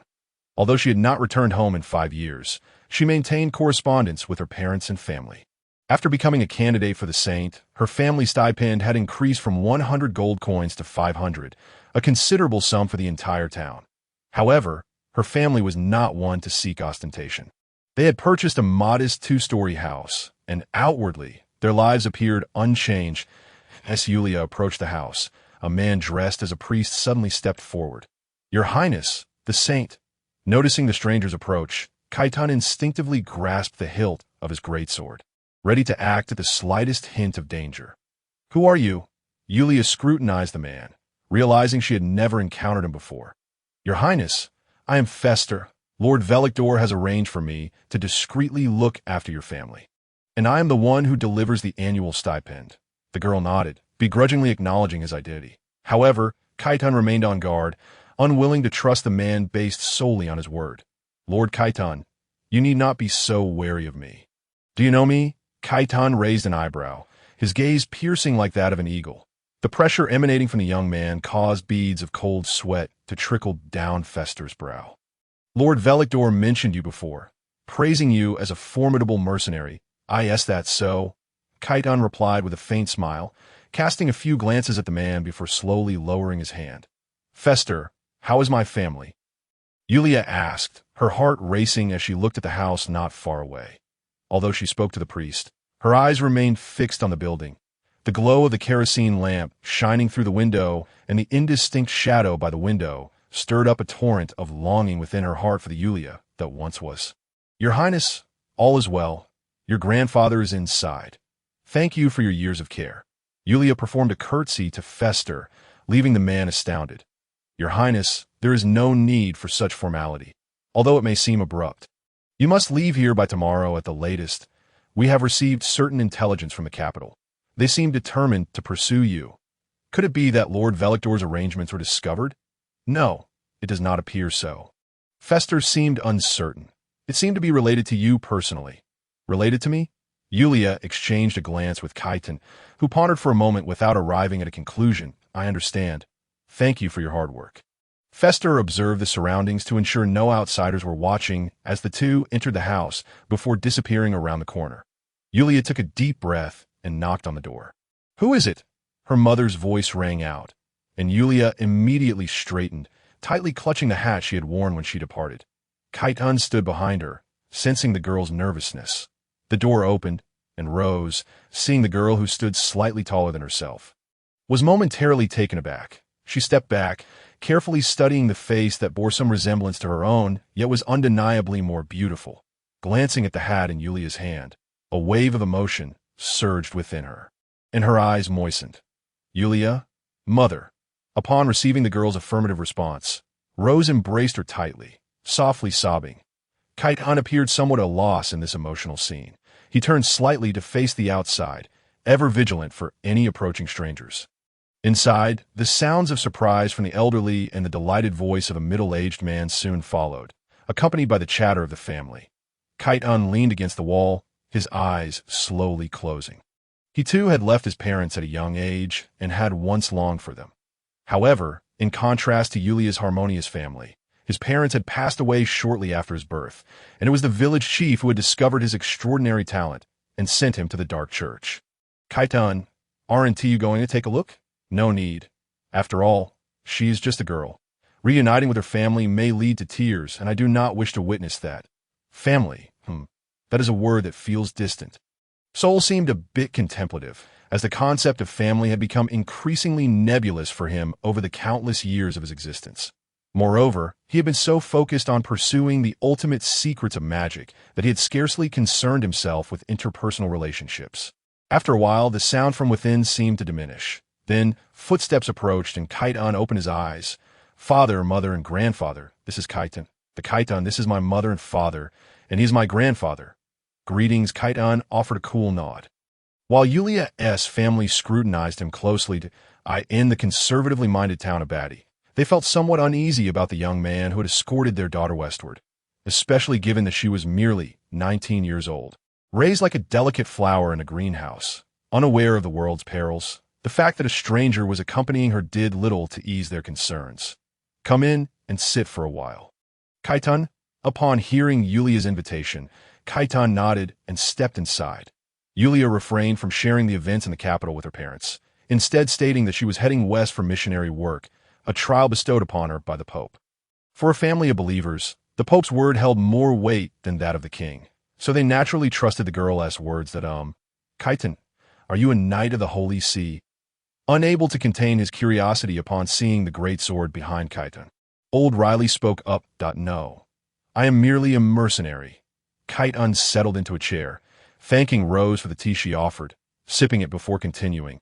The Holy See has tasked me with escorting Miss Yulia, and I will do my utmost. You need not worry. The family was unaware of what their daughter was doing within the Holy See, believing only that she possessed remarkable magical talent and was being nurtured. Then you might as well stay here for the night.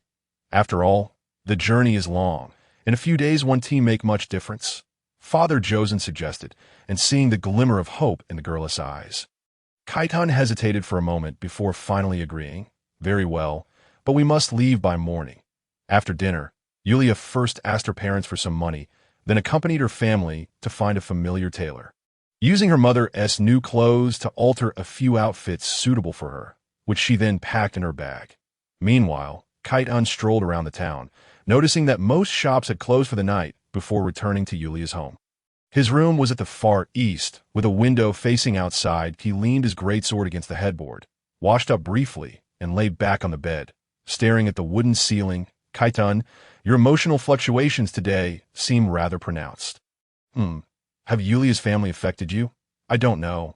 Kaitan turned over, gazing out the window in a daze at the flicker of energy passed through the ring, gradually calming his agitated mood. Why do you cling to the berserker? With your talent, you could become one of the continent's top warriors by learning swordsmanship or magic. The drawbacks of the berserker are too numerous. It's likely my obsession. There is no need for you to advise me. Sol fell silent as well. Over the years, he had tried to persuade Kaitan, but his words had fallen on deaf ears. The next morning, Kaitan rose early and used the little money he had left to purchase some supplies. Upon his return, he spotted Yulia straining under the weight of numerous bags, a cloth satchel slung over her shoulder. Perhaps the contents were too heavy. Just moving them outside had left her breathless, forcing her to set them down for a moment to catch her breath. Are you bringing so much? Yulia appeared somewhat embarrassed. My family insisted I take it. Kaitan glanced at Yulia's family, whose faces were filled with reluctance. He furrowed his brow as he approached, lifting a few packages to discover that together they weighed at least 50 to 60 pounds. Leaning close to Yulia's ear, he whispered, You are already being hunted by the noble house. Carrying so much will only hinder your escape. One tiet? Kaitan leaned in closely, his breath brushing against her earlobe, sending a shiver down her spine. She instinctively moved away. I mentioned it before, but they insisted on having Faisto wait for us at the town's entrance. Let him hold on to some useless items for now. Seeing that the girl lacked the strength to carry them, Keaton could only shoulder several packages himself. Just let your family know, we are leaving. Observing Keaton casually hoisting the items, Julia felt a twinge of envy, but little else. She turned to bid farewell to her family. And her mother, Rose, could not help but shed tears once more. Upon reaching the town's exit, Faisto was indeed already waiting there. Your Highness, Lord Keaton, he greeted with a bow. You may proceed to the south with ease. I shall remain here to protect this place. I truly appreciate your help, Faisto. Long live my lord. Keaton stood aside, coldly watching the interaction between the two, feeling a slight disdain in his heart, just as he was about to suggest that Faisto take some items with him. Sol's voice reached his ears. You little brat, I can help you transport your things. Although Keaton was internally surprised, he maintained an air of nonchalance. Noticing Julia's gaze shift towards him, he said. Let us go. That item. It's fine. Just take it. After speaking, he turned and walked outside, while Julia offered a polite farewell to Physto before quickening her pace to catch up with him. After they had walked a few hundred meters, Julia inquired, "Are you really not struggling? Will it affect?" Keaton halted, glanced back to confirm that no one was following, and then pulled Julia into a nearby grove. "Hey, what are you doing?" Julia felt a surge of nervousness as he pulled her into the woods. Keaton set the items down and turned to the ring. "Old man, do you have any ideas on how to transport these items? Be friendlier. Will you tell me or not?" "You little brat," seeing that the two were on the verge of an argument. Julia quickly intervened. "Lord Soul, do you possess a spell for transporting packages?" "Haha. Little girl, this ring of mine was enchanted by a powerful spatial mage, although it can only hold a space the size of a room. It should suffice." Julia was pleasantly surprised, not expecting it to possess storage capabilities. She hurriedly removed the bundles from Keaton and, after Soul instructed her on how to activate it, prepared to toss the items inside. "Wait," Keaton interrupted her actions. "If you have this ability, why didn't you mention it earlier?" "Huh, little brat, you're the strong one. Consider it a workout." Keaton narrowed his eyes, well aware of Soul's temperament. This grand mage was not merely the refined figure he presented before the girl. He was, in fact, quite the cunning old fox. "Julia." "Huh. Put your personal items in the satchel. Don't put them inside." Julia was momentarily taken aback, but obediently complied, turning her back to Keaton to organize her belongings. She placed her intimate items into the satchel, and then set the magic book of the 3 generations of Saintesses into the inner compartment before fastening the button. After ensuring that all the miscellaneous items were secured within the ring, the two resumed their journey. Although the items were not particularly heavy for Keaton, they did lighten his load considerably. He even tossed in his weapon, making retrieval a matter of an instant, thus easing his burden significantly. To outsiders, the duo appeared as ordinary travelers enjoying a scenic excursion. The void drawing attention. Julia's satchel also contained over 20 gold coins for their daily expenses. The family had saved quite a bit over the past few years, and knowing their daughter was embarking on a long journey, old Riley had directly handed her a hefty sum of 500 gold coins. Though her parents had some reservations, the money was earned by Julia herself for the family, making it difficult for them to voice too many objections. That it was not that they were unwilling to part with the money. Rather, they were concerned that Julia might squander it in Julia's estimation. 500 gold coins could roughly equate to 1,000,000 Dragon Kingdom currency from her previous life. However, this was merely based on the purchasing power for food and daily necessities. Housing in Nobila was quite affordable, and this sum could even suffice to buy a fine residence in a large city. Since they were some distance from the capital, the two, while still on the move, allowed themselves to relax a bit, knowing they could stay at an inn that night rather than camping outdoors. After more than half a month, they arrived at a city on the borders of Nobila. Although Nobila was a kingdom, its overall area was comparable to just a province of the former Dragon Kingdom. With a population of only a few million, the distances between towns were considerable, and the population was not densely concentrated, primarily consisting of forests. After all, this place lacked industrial machinery. Even with extraordinary powers, tasks like logging and farming were still left to ordinary folk, resulting in a high level of greenery throughout the nation. The border city they arrived at was called Bachi, boasting an area 5 times that of Body Town and a significantly larger population. Additionally, several small villages were scattered near Bachi. Throughout their journey, the two had opted for smaller paths to avoid observation points. However, border security remained quite strict, and without a pass, it would be challenging to exit. Fortunately, Keaton had a plan. He led Julia to a somewhat dilapidated shop in a small village on the outskirts of the city. This row of shops appeared to sell sundries, but those in the know understood it was a place for forging fake documents. Keaton had been to Nobila a few times before, so he was well informed. "Look who has arrived!" A diminutive goblin emerged, startling Julia, who had never encountered such a creature before. Goblins and gremlins were not of the same species. In terms of appearance, gremlins conformed more to human aesthetics and were significantly more intelligent than goblins. In the former Dragon Kingdom, due to translation errors, gremlins had been mistakenly referred to as goblins. Both terms were foreign imports, and the original words were distinct. "Please prepare a travel permit for my companion here." "Oh, let me take a look." The gremlin lady scrutinized Julia for a moment, then used magic to imprint her likeness onto a blank parchment. How much? Keaton inquired. The going rate is 1 gold coin. No credit. This was indeed steep. Equivalent to a month's wages for a laborer. However, it was not a time for frugality, and Julia nodded in agreement. Lady instructed them to wait and then retreated into the back room. After nearly an hour, he re-emerged with the forged travel permit. All done. I guarantee those foolish guards won't notice a thing. Thank you. Julia reached for the scroll, but Lady took a few steps back. Beautiful lady. While I trust your character, well, he rubbed his fingers together. First, the payment. Julia tossed him a gold coin to, oh, thank you for your patronage. The gremlin joyfully bit into the coin before sending the two on their way. To avoid any further complications, they decided to cross the border immediately to the gates of Bocce City. Julia nervously presented her travel permit, while Keaton calmly handed over his own. You may enter, the guard said, failing to detect any discrepancies as he stepped aside. Once inside the city, Julia let out a sigh of relief, about to exchange a few words with Keaton when suddenly a commotion erupted behind them. A group of trained soldiers swiftly surrounded the pair. Saintess, please accompany us. The man at the forefront appeared quite young, likely a squad leader.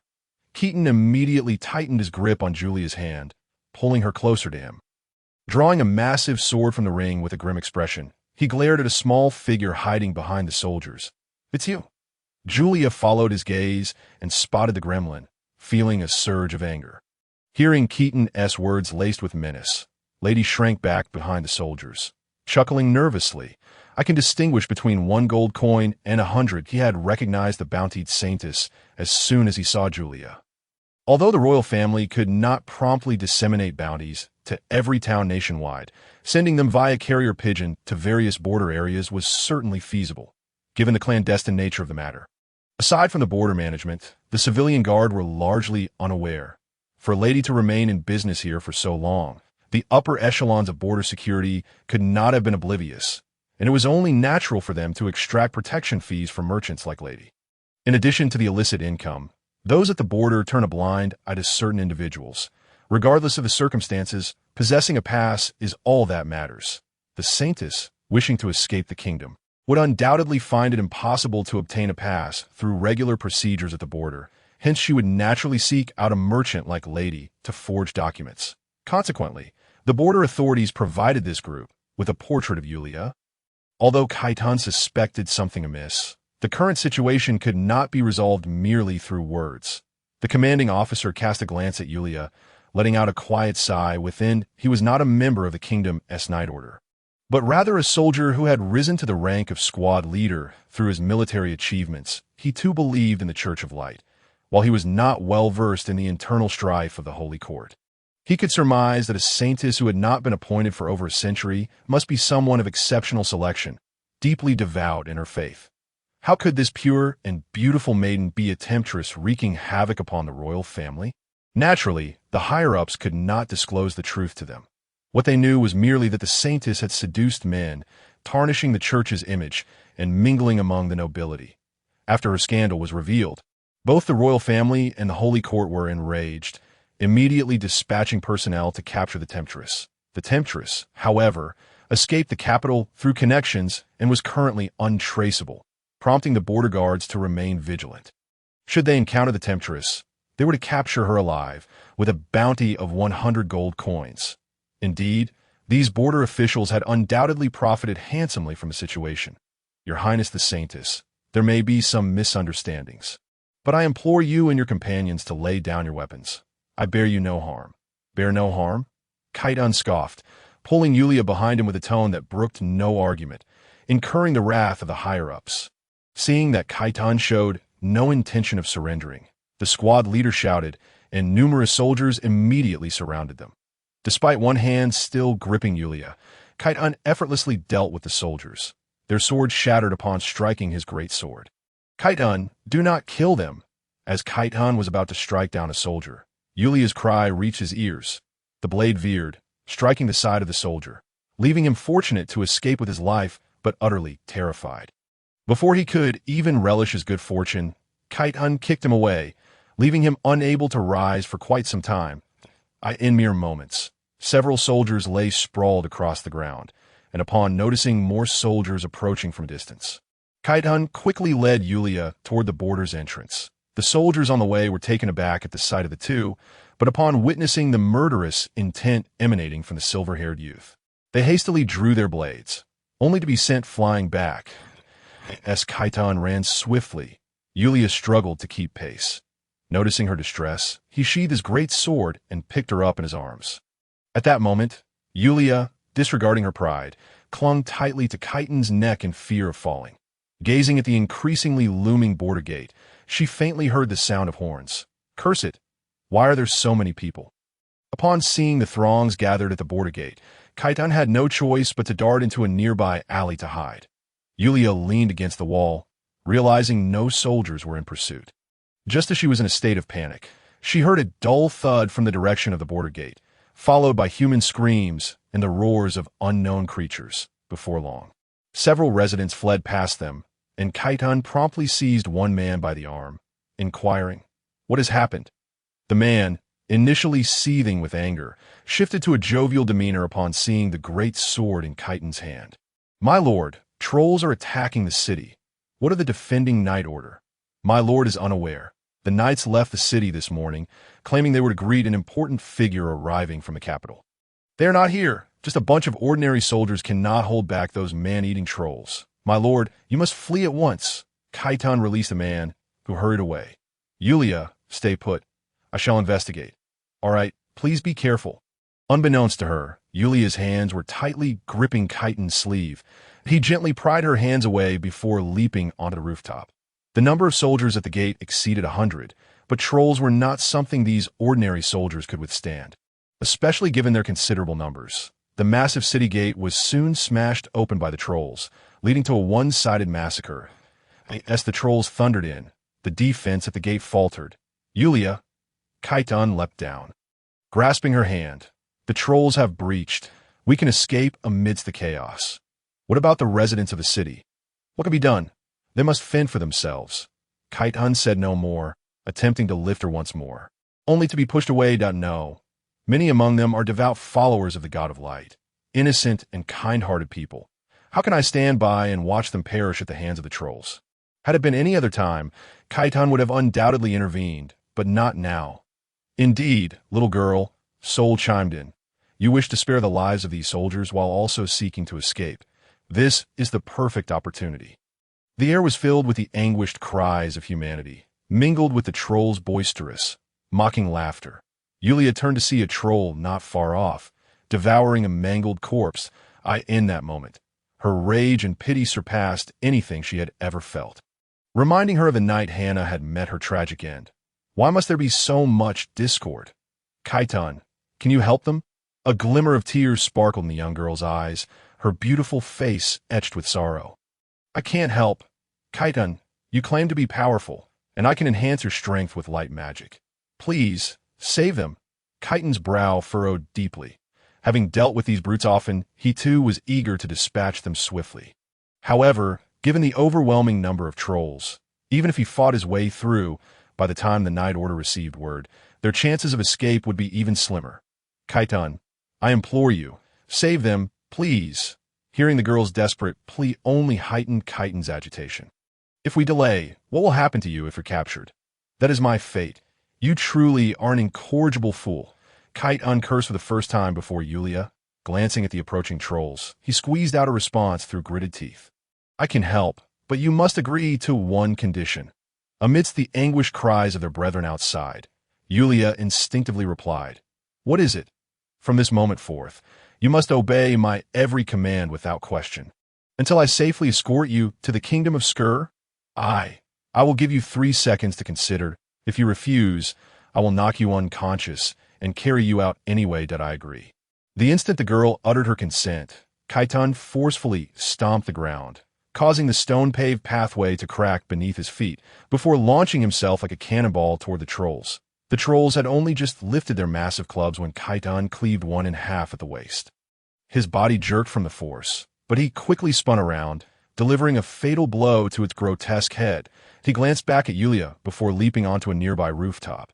"You brainless fools, you are nothing but useless wastes." His voice boomed like thunder, the words shouted in the troll's tongue. Instantly, countless trolls abandoned their current targets, roaring as they charged at Kaita.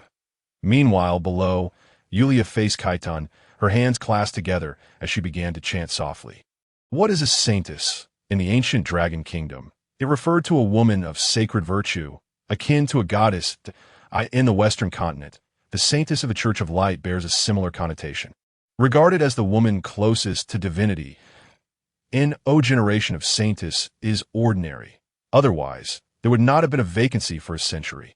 Under the guidance of the Pope, and with the magical tomes left by 3 generations of Saintesses. Even after just 2 years of study, Yulia's proficiency in auxiliary magic surpassed that of many mages by leaps and bounds. Auxiliary magic does not pertain to healing. However, all forms of auxiliary magic share a common flaw: lengthy incantations and guidance times, significant consumption of mental energy, and limited casting range. Once interrupted, the repercussions of magical backlash can be far more severe than those of other spells that in the past. The 3rd generation Saintess relied on her formidable auxiliary magic to allow the 2nd generation Saintess to battle the Demon King alone for an extended period, ultimately succumbing only when her stamina waned. Throughout these many days, Sol devoted his time to teaching her the advanced version of binding magic, while dedicating the remainder to imparting 2 other extraordinary skills. These were techniques that Sol had meticulously researched over his long existence, achieving success only after transcending his physical form and entering the ring.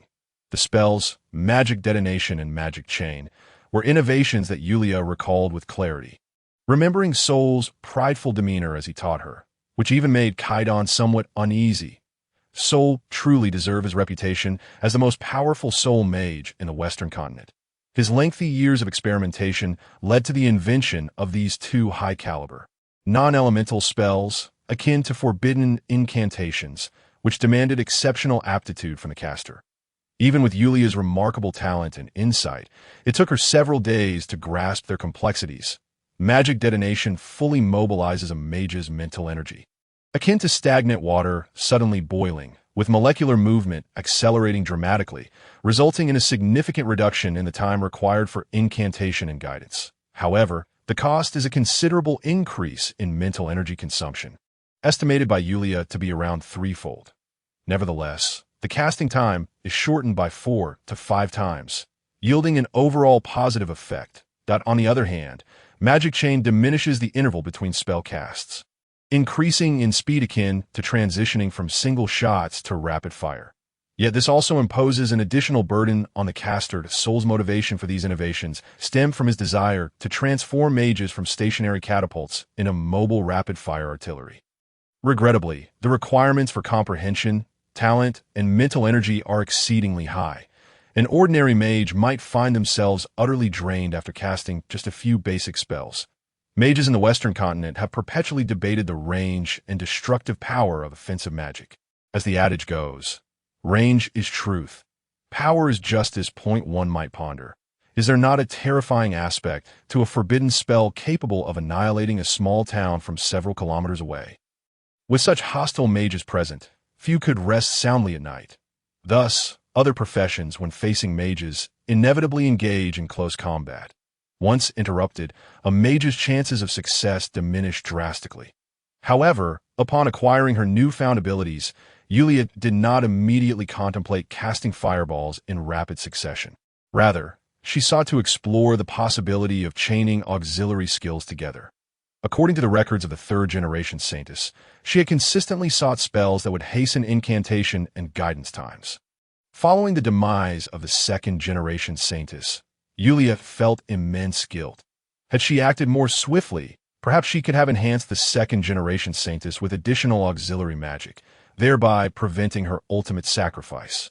Kaidan observed the approaching trolls with increasingly crimson eyes. He cast a glance at Yulia, concerned that the aftermath of the battle might harm her. He dismissed her incantation as inconsequential, fully aware that her proficiency lay solely in auxiliary magic. Such mages were indeed present in the Wild Lions Legion. However, the enhancements she provided were negligible, and the lengthy incantation time left little room for indulgence on the battlefield. He flexed his wrist and raised his massive sword. This was a rather perilous endeavor. Even though he did not fear the trolls, he needed to dispatch them swiftly to ensure both their escape. As Yulia opened her eyes, a wave of sanctified energy surged from her hands to Kaidan atop the roof. Light magic, blessing, light magic, swiftness, light magic, protection, light magic, weapon enchantment. Within the span of a mere minute, just as the trolls raised their weapons to strike Kaidan, he was startled by the sudden emergence of radiant magic enveloping him. Due to the clash between light and darkness, some enhancements were slightly diminished. Yet they remained formidable. That if his combat prowess had previously been at 100, it now approached 300. In that moment of distraction, a troll's weapon came crashing down. Instinctively, he stepped back, but as he struggled to adjust to his newly heightened agility, he slipped off the roof. Kaidan, I'm fine. Upon hearing Yulia's exclamation, Kaidan sprang to his feet with a nimble motion, shaking off the dust and immediately charging towards the troll. Seeing that Kaidan appeared uninjured, Yulia, pale-faced, sank to her knees. Despite her extraordinary talent and soul's commendation of her formidable mental strength, she was still left utterly drained. At the very least, she hoped to have granted Kaidan some enhancement, silently praying for him as she leaned against the wall. Kaidan had never experienced such exhilaration before. His already swift speed now felt as though he were soaring. The trolls could scarcely perceive his movements before he sent one flying with a single punch. Instead of wielding his great sword immediately, he tested his newfound strength and found it to be precisely as he had anticipated. As he found himself gradually surrounded by dozens of trolls, a bloodthirsty smile crept across his face. The trolls, witnessing one of their comrades being effortlessly dispatched by the diminutive human, became wary of him. However, the troll's intellect was not particularly astute. One could not resist the urge to roar and charge at him with its weapon. Kaidan calmly raised his left hand, absorbing the impact of the heavy blow. And before the troll could react, he swung his right hand upward, his great sword slicing effortlessly through the troll's lower body.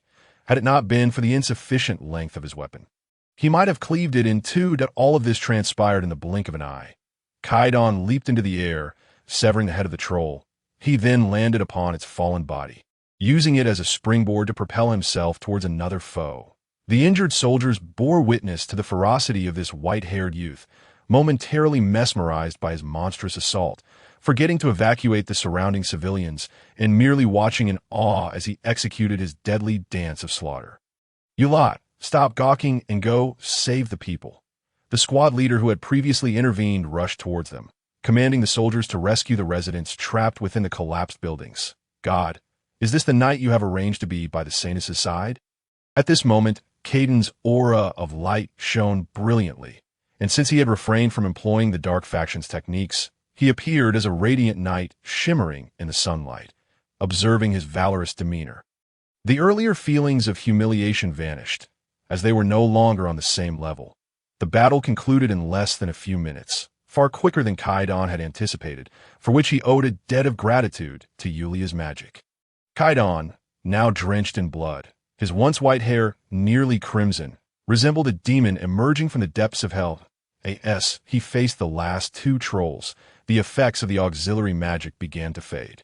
This was anticipated, for if such spells had prolonged durations, they would not remain so obscure. The ring shimmered with a brief pulse, and his gaze cleared as he looked at the innocent residents, the bloodlust dissipating.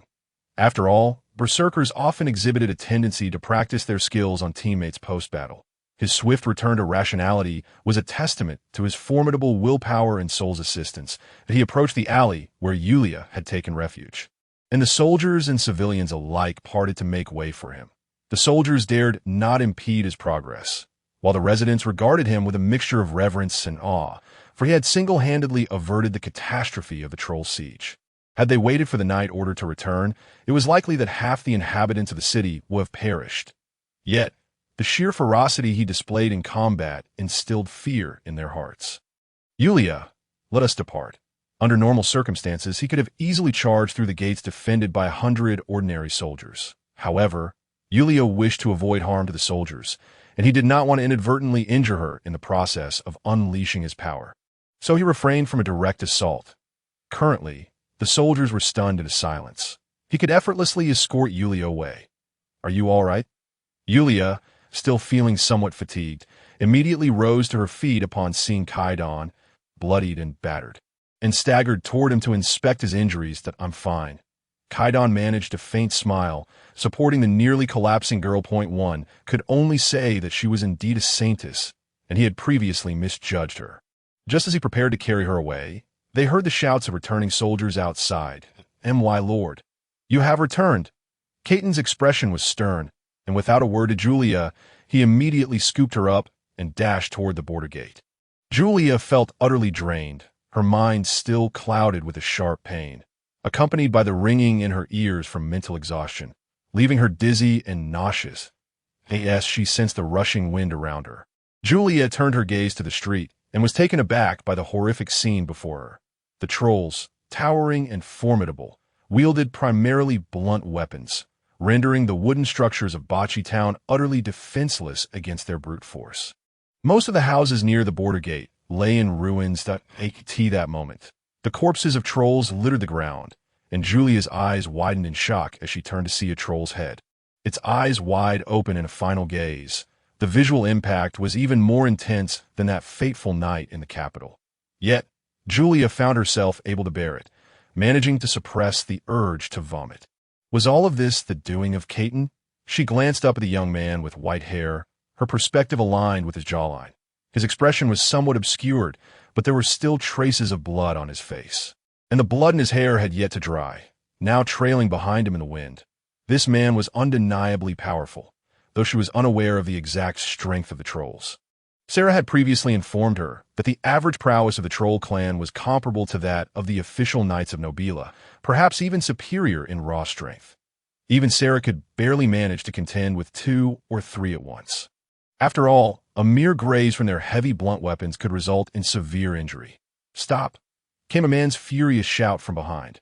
Julia then heard Caton let out a soft tsh as his speed increased rather than diminished. And in the blink of an eye, they burst through the unguarded gate. Outside lay an expansive forest, interspersed with a narrow path that had been artificially maintained, although the road was relatively wide. It could only be deemed a narrow trail in comparison to the towering trees surrounding it. Just as Julia was relieved to have escaped, Caton abruptly halted, rolling sideways with her in his arms.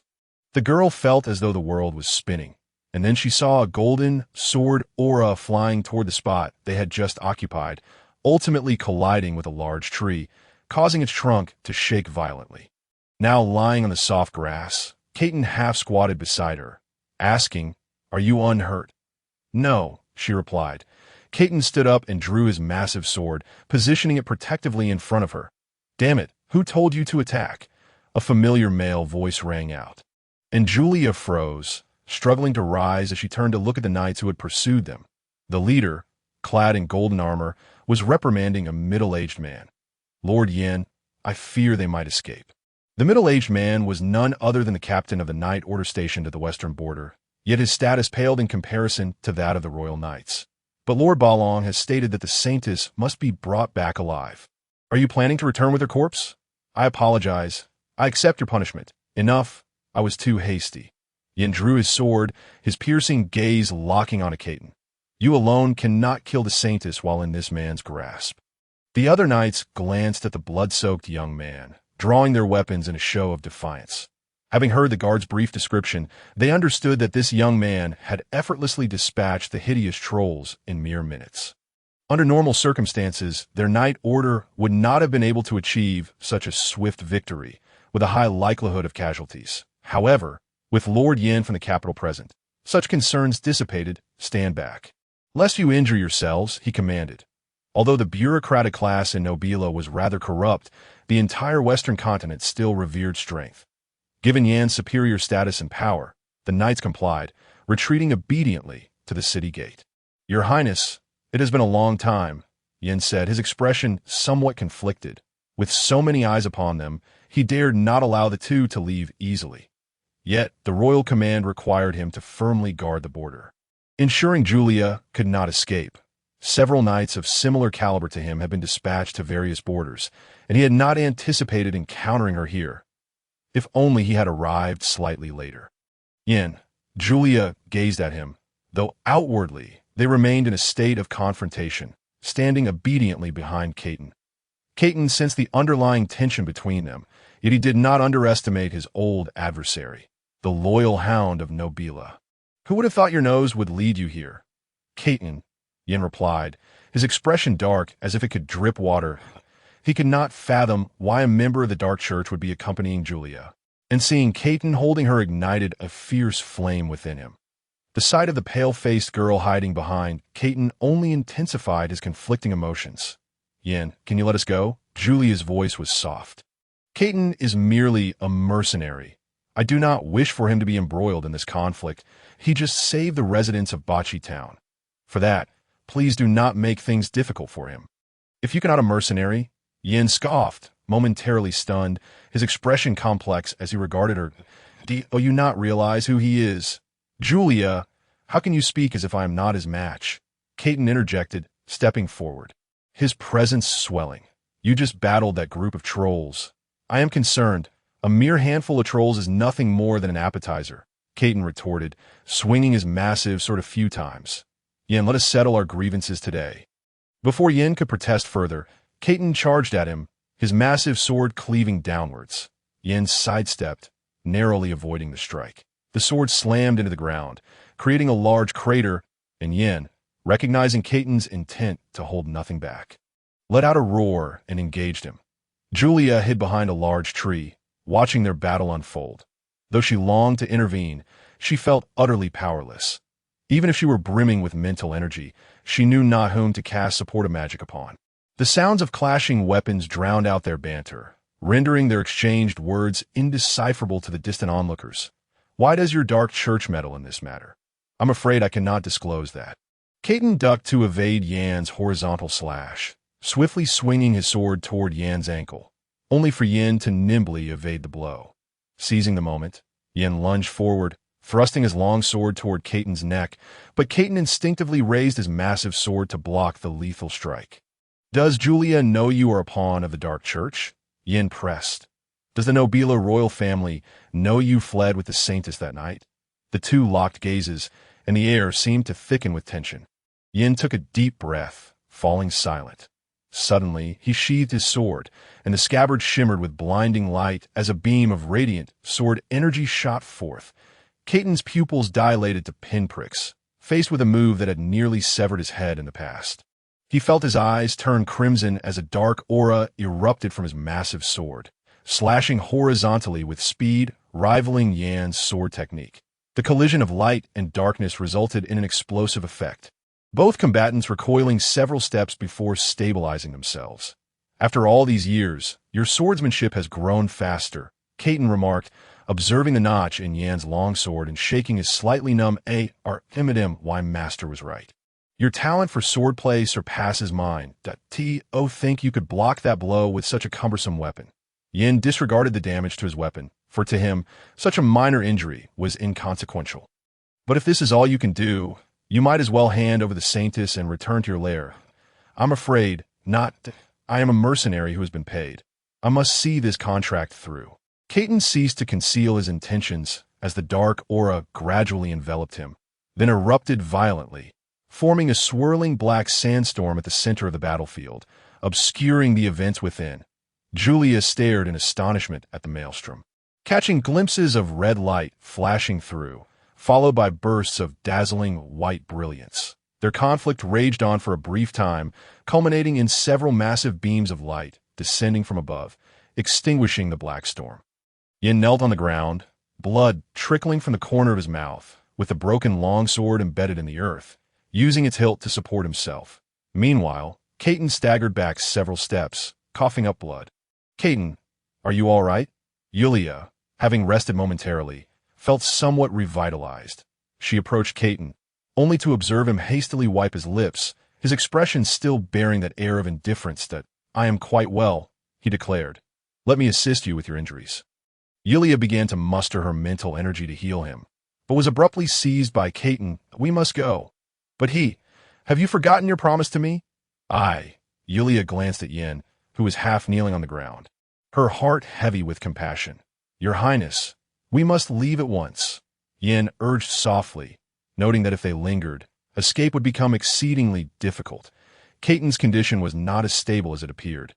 Uncharacteristically, Caton did not retort, but instead lifted Yulia into his arms and dashed toward the forest. The knights, seeing Caton's departure, gradually converged. My lord, it is my inadequacy that has led to this. That man is at his peak, and you should not pursue recklessly. I will clarify matters upon my return. It does not concern you. Indeed, my lord, you must return with us to recuperate. Yin was helped to his feet, yet his gaze lingered on the forest.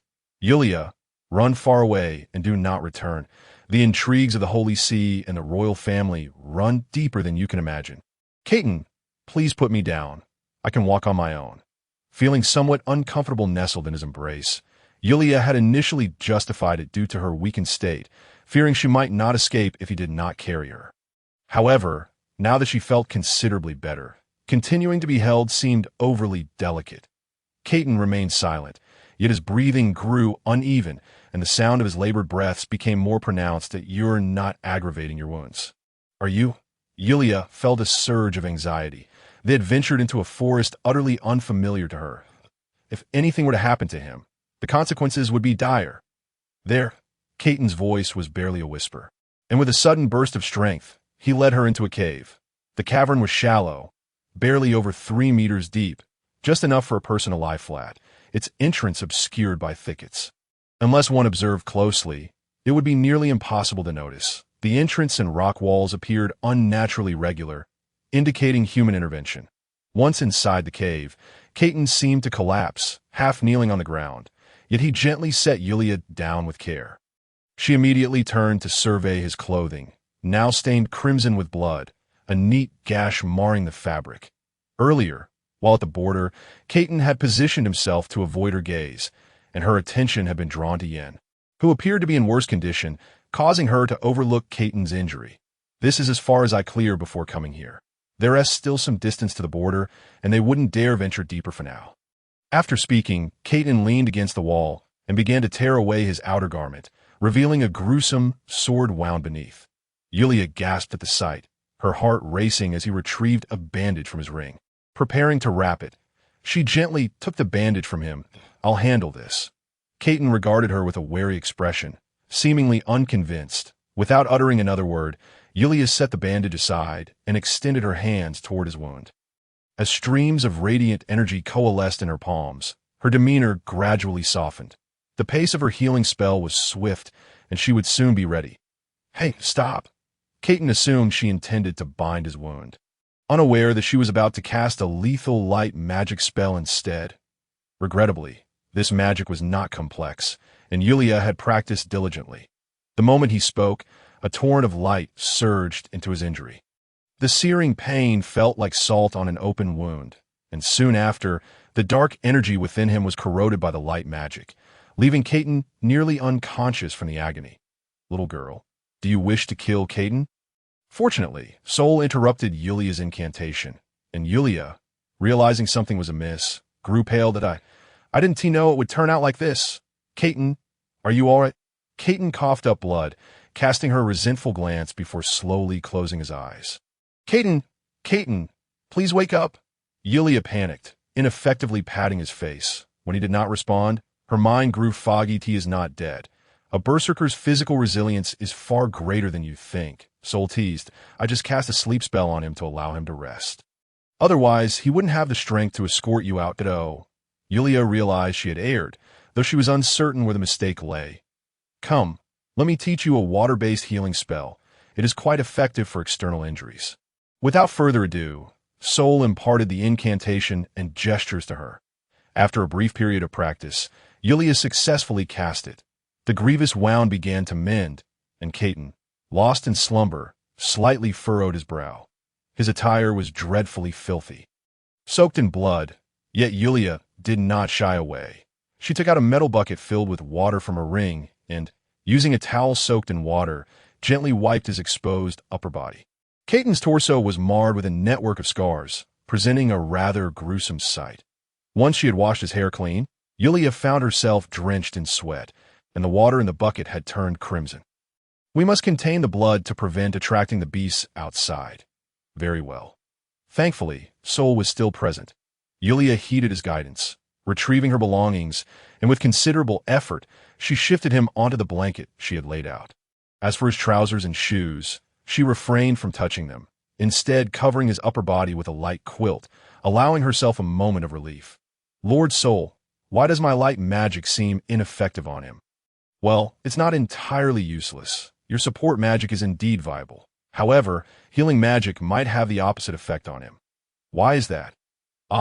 It's simply a matter of differing physiques. Is that even a thing? Just as some individuals are inherently unable to consume certain foods without becoming ill, this lad cannot accept treatment from light magic. I should have inquired sooner. I nearly caused him harm. Fear not. He has endured numerous injuries before. He will be fine. That he has managed to cover quite a distance already, hasn't he? Yulia gazed at Caton's peaceful visage, suddenly filled with emotion. His appearance and physique would have rendered him a rare specimen of masculinity in her previous life, akin to her ideal type. Does this mean Yen is slightly superior? Or did he go easy on him? Both exhibited restraint. That golden-haired lad clearly desires for you to escape from Nobella swiftly. The moment those words escaped her lips, Yulia felt a wave of embarrassment wash over her, realizing that she was the one who had caused more severe consequences. Forbidden spells can kill, and even a kitchen knife can inflict harm. Who claims one cannot suffer serious injury without exerting full effort? Sol clicked his tongue. This lad is indeed a born berserker. He stubbornly endured the golden-haired boy's assault and sought to overpower him. Relying solely on his resilience, in our condition, we would likely have already met our end. Seeing him sleeping soundly, Yulia chose not to disturb him further. Removing her ring, she retrieved another blanket and leaned against the back of the cave, softly conversing with Sol. While Sol could be considered an encyclopedia of the magical realm, he had little knowledge of light magic. This was largely due to the esoteric nature of light magic, coupled with the Holy See's secretive practices, which left him with limited avenues for exploration. Yulia had yet to thoroughly comprehend the texts of the third-generation Saintess. Although Sol was not well-versed in light magic, many spells bore similarities. He could address some of her inquiries that, I wonder what the Pope was thinking, allowing you to first learn sealing and unsealing spells. Lord Velictor claimed it was to prepare for potential future disasters. However, I find these sealing spells rather impractical. They can only be cast on specific targets, rendering me helpless in a crisis. Sol pondered for a moment and replied, in truth, aside from the final forbidden spell in that book, you could swiftly grasp the rest through self-study. I suggest you accompany me to learn a few defensive or offensive spells. Caton cannot always be there to protect you. You must rely on yourself. All right, then I shall rely on you, Lord Sol. As the sky gradually darkened, in stark contrast to the tranquil ambience within the cave, turmoil was unfolding in a certain orc tribe nestled within the forest. Vona, flee at once. You are the most gifted warrior of our tribe. You cannot perish here. An elder orc with green skin conjured a small barrier with his staff, struggling to fend off the arrows that rained down from nearby. He gazed at the towering orc beside him, who, despite being gravely injured, still clutched his axe and shield, determined to fight on. Listen, you must go. Elder, allow me to fight alongside them. Our tribe does not harbor cowards. You fool, this is not the time for bravado. Depart now.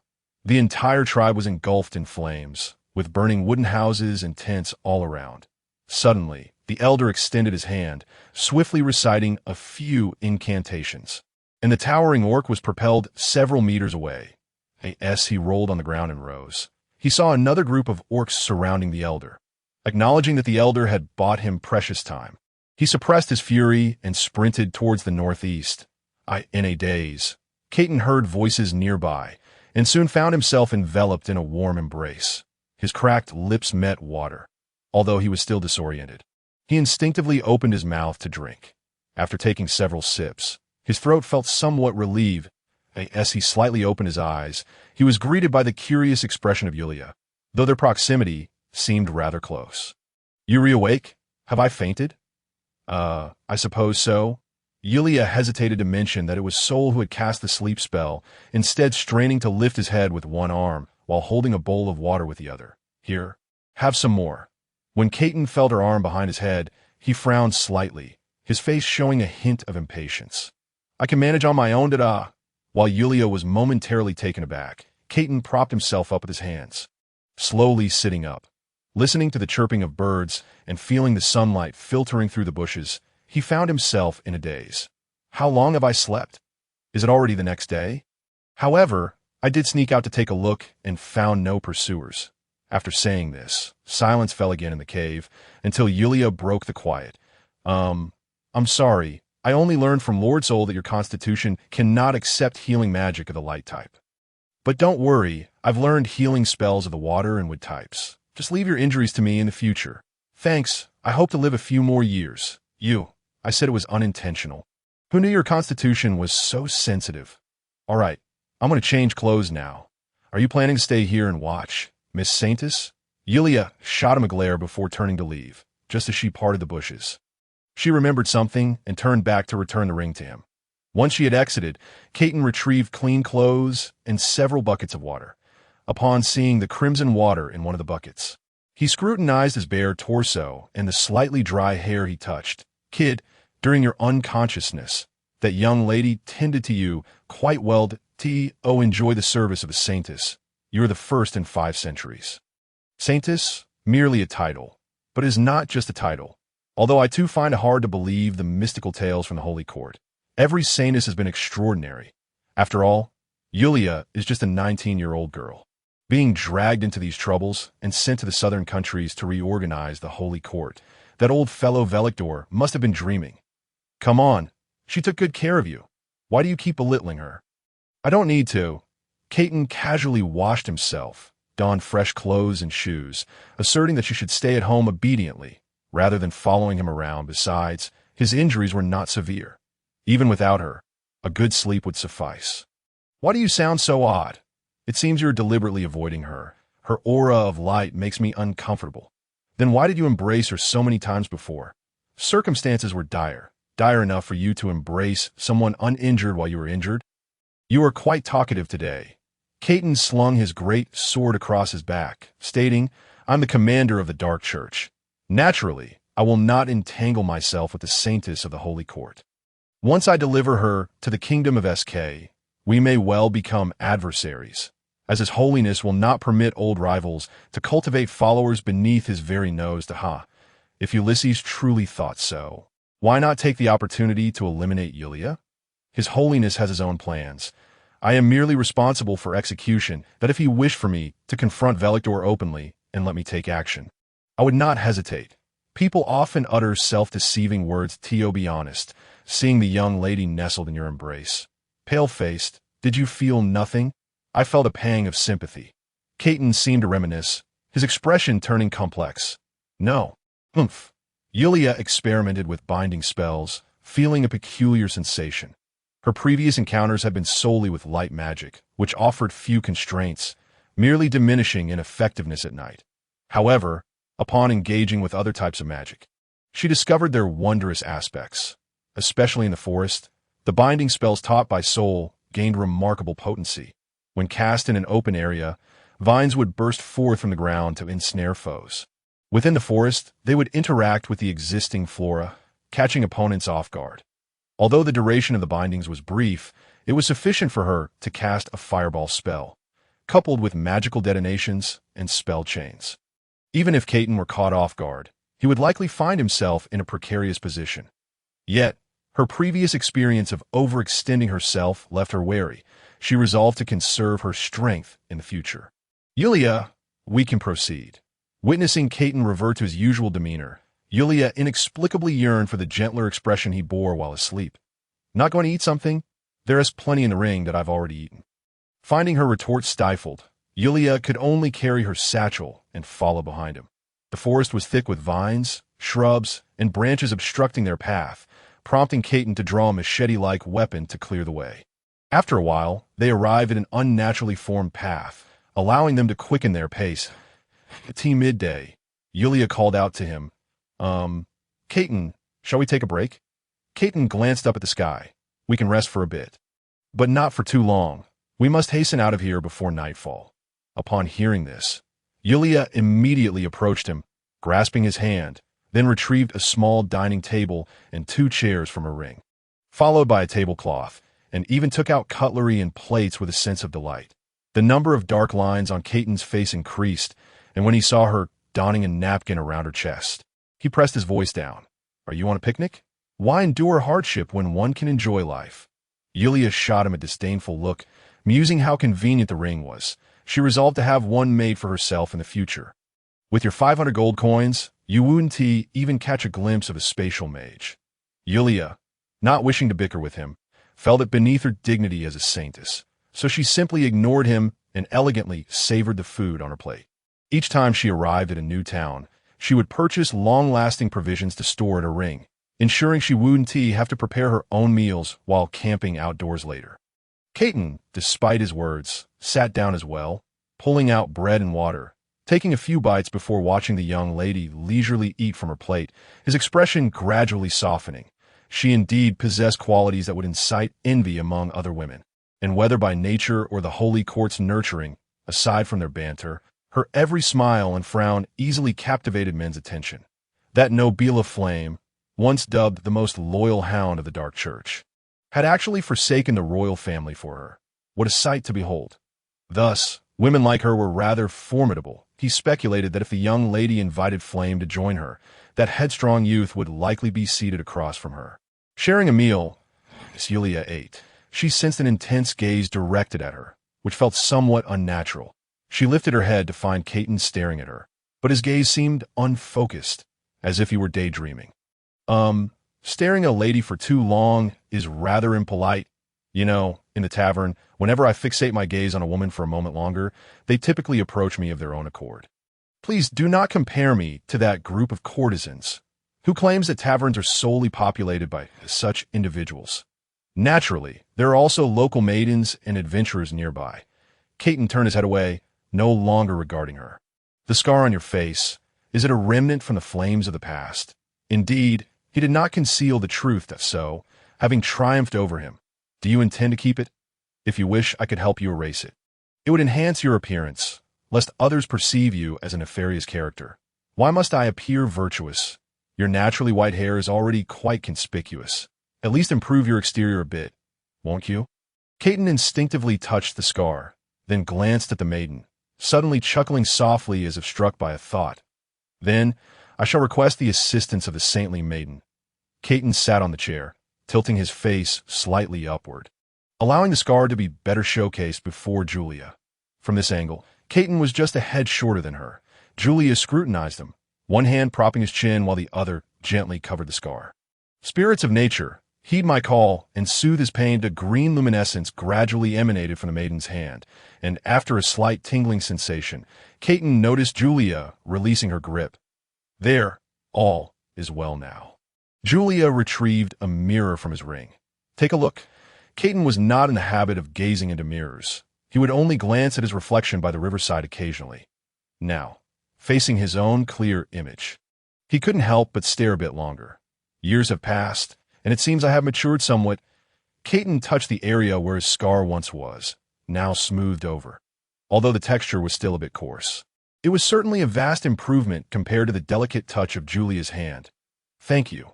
You are too kind. Julia leaned in for another look, nodding in approval. Caton appeared somewhat uncomfortable with her proximity, rising to collect his belongings. Shall we depart? Julia shrugged, adjusting her satchel. Let us go. The two continued on their path towards the southwest. After walking for over an hour, Caton suddenly grasped the hilt of his sword, extending his other hand to halt Julia. She immediately stopped, peering curiously ahead to discern what had transpired. An orc, it seems, is injured. Caton explained casually, noticing her intrigued expression. Julia had never encountered an orc before. The only other races she had seen were the treacherous goblins, during their time in Bocce City. Although Caton had contemplated dispatching the goblin, Julia's insistence on sparing it had compelled him to deliver a few more kicks in hopes of ensuring the goblin's safety while dealing with the soldiers. Before them lay the orc, sprawled beneath a large tree, breathing heavily, blood trickling from wounds that had nearly dried. Caton took her hand, circling around to face the orc directly, upon seeing the orc's appearance. Julia's excitement surged. My goodness, is a great bear, alive and moving. This was the closest she had ever been to a bear in her 2 lifetimes.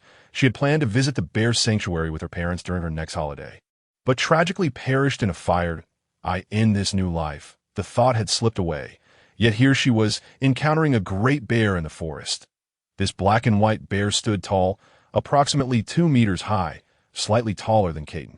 Its physique was imposing, clad in armor, with a chipped axe and a damaged shield resting at its side. Its eyes were half closed, and the armor bore several dents, stained with dark red blood that had seeped through. Had it not been for the bear's rising chest, Julia might have believed it was already dead and a member of the bear tribe. But why does it appear so different? Caden had dealt with the bear tribe before. Such massive beings were often endowed with innate strength and remarkably high defenses.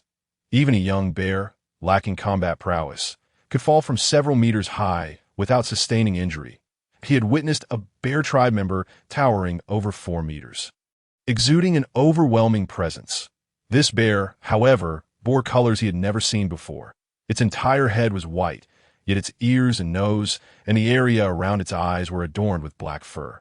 Its arms and legs were also black, while its chest and other parts obscured by armor remained unclear.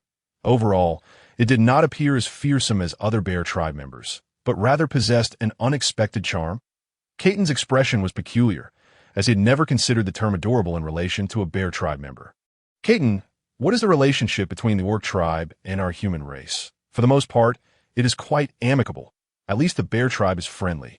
May I assist him, then? Julia recognized that her occasional compassion might irk Caden. However, she could not bear to witness a great bear suffering without assistance. Sigh.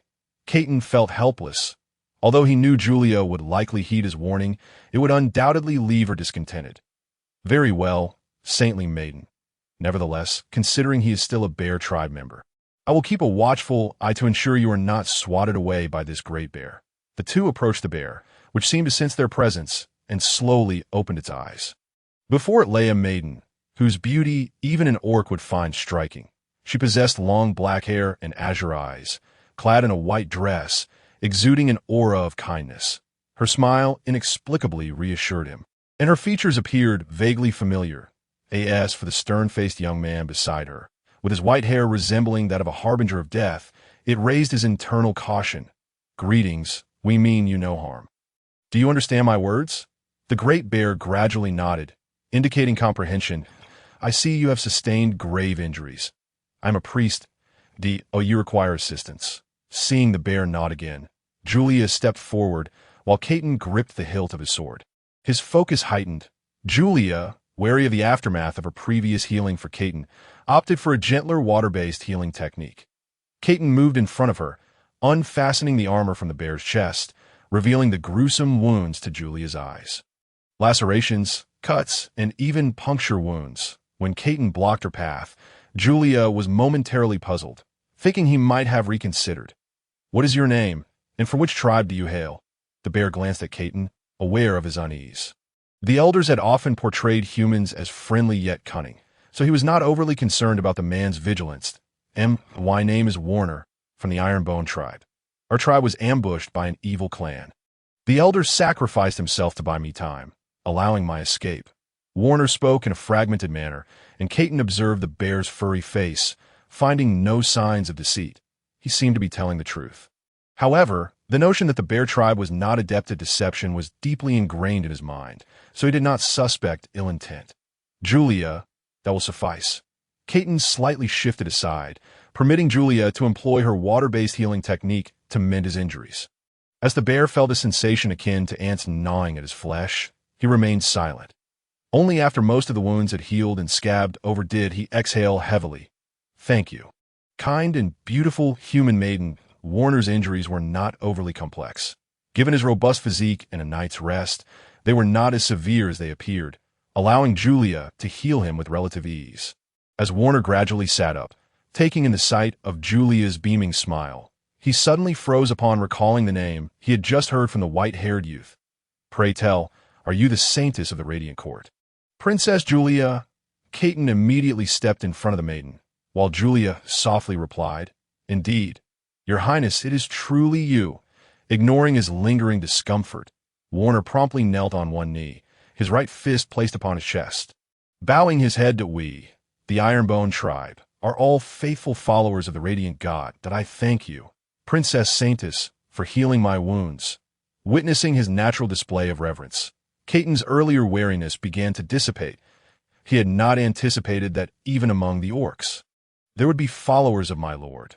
This is indeed fortuitous. Given the proximity to the Nobella kingdom, it was not surprising to find orcs who worshipped the radiant god.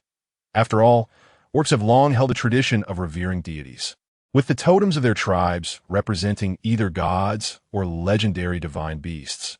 Your Highness, your kindness and gentleness are truly remarkable, as you would choose to aid a stranger orc whom you have only just encountered.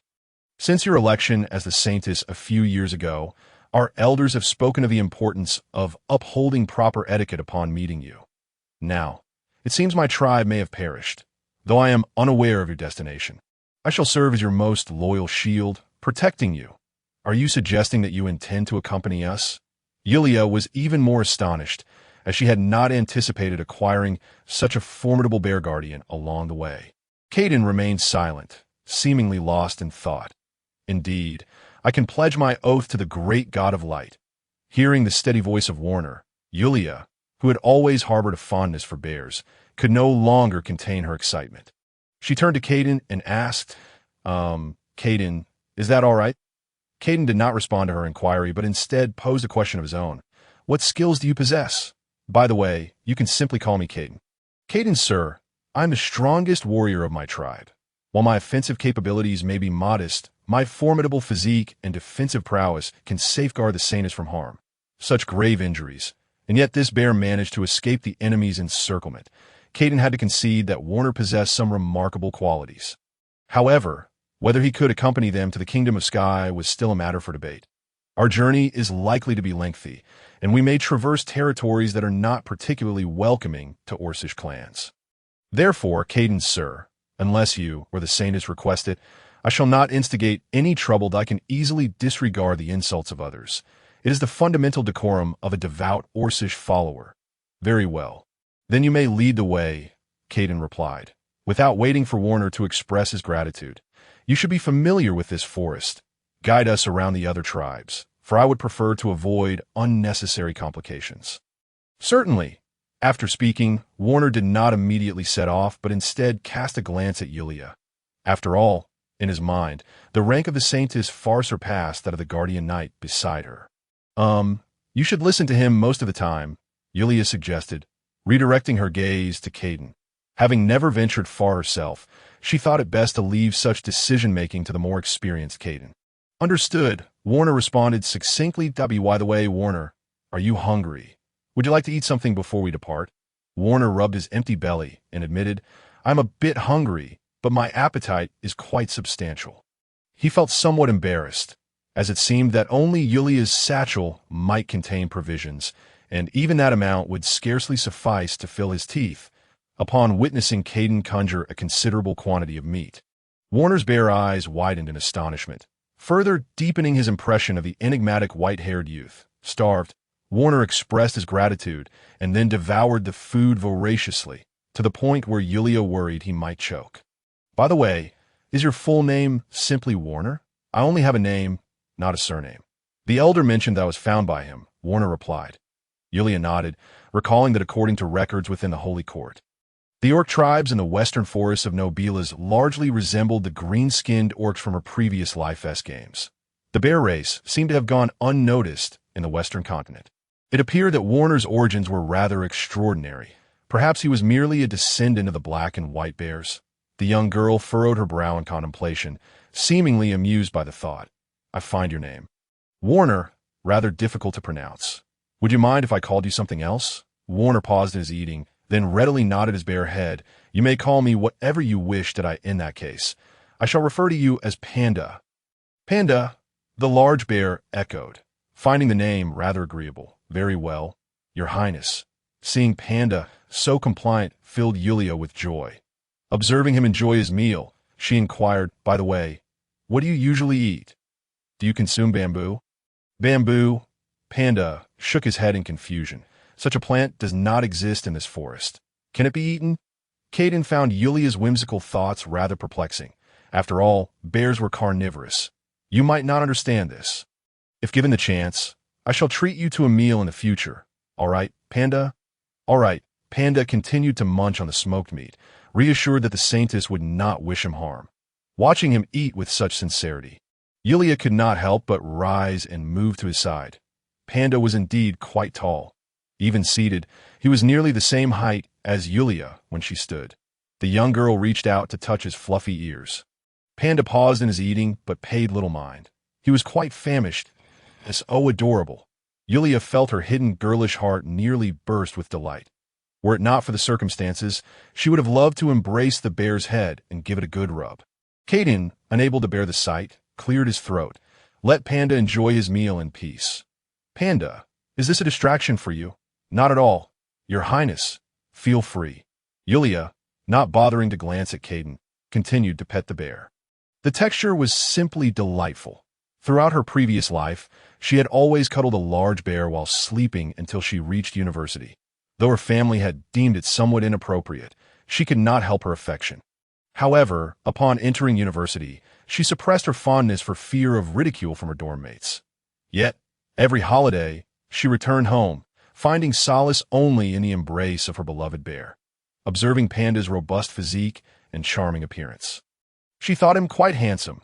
Caden felt an inexplicable annoyance, but as the bear made no complaint, he could only silently close his eyes and rest. Young man, you seem a bit emotionally charged, Sol teased. Observing Caden's indifference, the spirit within the ring seemed to chuckle. Just look at the girl's eyes. They are practically heart-shaped. Unable to resist, Caden opened his eyes for a moment before swiftly closing them again. You really are watching. Once Panda finished eating, the trio readied themselves and resumed their journey. Panda donned armor, wielding a shield in one hand and an axe in the other. Although somewhat battle-worn, it did not diminish the sense of security he instilled in Yulia. While she suspected Panda was far from Caden's match, his imposing stature stood like a wall beside her. As they walked, Yulia pondered whether she had gained a new companion or merely acquired a pet. Fortunately, she considered herself somewhat affluent. Her gold coins were sufficient to care for a large bear. As they approached the forest's edge and the sky began to darken, both Caden and Panda suddenly halted. Caden unsheathed his massive sword, positioning himself at the forefront, while Panda raised a shield, resolutely blocking Yulia from harm. In the past, Caden had shielded her, allowing her to steal glances. Now, with Panda in place, she could see nothing. The Scourge tribe's scum. Upon hearing Panda utter the name of this notorious tribe, Caden adopted a combat-ready stance. This tribe was indeed infamous, known throughout neighboring kingdoms. They had committed countless atrocities, even capturing human maidens for their own cruel amusement. Comprised entirely of male orcs, their kindred spirits had gathered in a foul union. They had previously faced a combined onslaught from several kingdoms, resulting in a period of dormancy. However, recent reports spoke of a powerful new leader emerging, stirring unrest once more. Well, is that not Warner from the Ironbone tribe? It seems we have a stray here.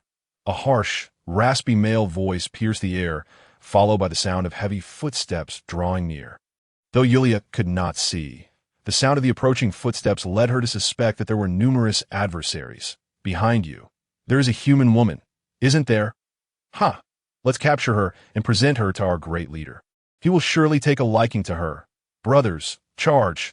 After uttering these words, the man's proclamation was met with a chorus of Orcish roars, followed by the clashing of weapons. Several orcs approached Panda, only to be repelled by his formidable presence. Seizing the opportunity, Yulia caught sight of Caden, who was surrounded by over a dozen orcs, yet appeared to be managing the situation with ease. Caden was enveloped in swirling black energy, which suddenly erupted from him, sending the surrounding orcs flying and leaving them incapacitated. As Yulia silently admired his prowess, she heard Panda's furious shout, "Caden, watch out!" Caden immediately turned to see several footprints appearing on the ground, as if someone had recently tread upon the grass. Yet no figures were visible. He instinctively swung his sword, and with a sharp clang of clashing weapons, a robust green figure materialized before him. The orc, showing no signs of hesitation, immediately countered Caton's assault with a fierce strike, yet was firmly suppressed, unable to escape. After dispatching 2 nearby orcs, Panda remained steadfastly by Yulia's side. Not a step away. Yulia sought to bestow magical assistance upon Caton, but the intensity of their combat made it difficult for her to aim accurately. Redirecting her focus to Panda, she enhanced him with swiftness and protection. But just as she intended to urge him forward to assist, the battlefield shifted dramatically. Caton had completely overpowered the orc, and as a sword struck the orc's chest, the creature revealed a strange smile. Gripping his great sword tightly, behind Caton, another figure identical to the orc appeared seemingly out of thin air. The orc that had been struck transformed into smoke and vanished, while the newly emerged orc swung his weapon with incredible force. As Caton's body was cleaved in two and blood splattered, Yulia's mind went blank. Caton? Yulia trembled slightly, unable to comprehend that the very man who had led her to escape the kingdom of Nobila was now being brutally severed before her eyes. In the face of the kingdom's soldiers, the hardships of a fugitive existence, and the rampage of trolls, he had never shown a hint of despair. Yet now, after successfully guiding her out of the kingdom, he fell victim to tragedy in this forest. Panda noticed Yulia's distress, but faced with the formidable orc before him, he recognized that escorting the saintly maiden to safety was of utmost importance. Even as the urge for vengeance for the elders surged within him. "Your Highness Yulia, please follow me." The young woman stared at him in a daze, uncertain of what to do next. She was accustomed to simply trailing behind Caton. But now, with a formidable enemy ahead and no knowledge of the route to the Kingdom of Sky, she felt lost.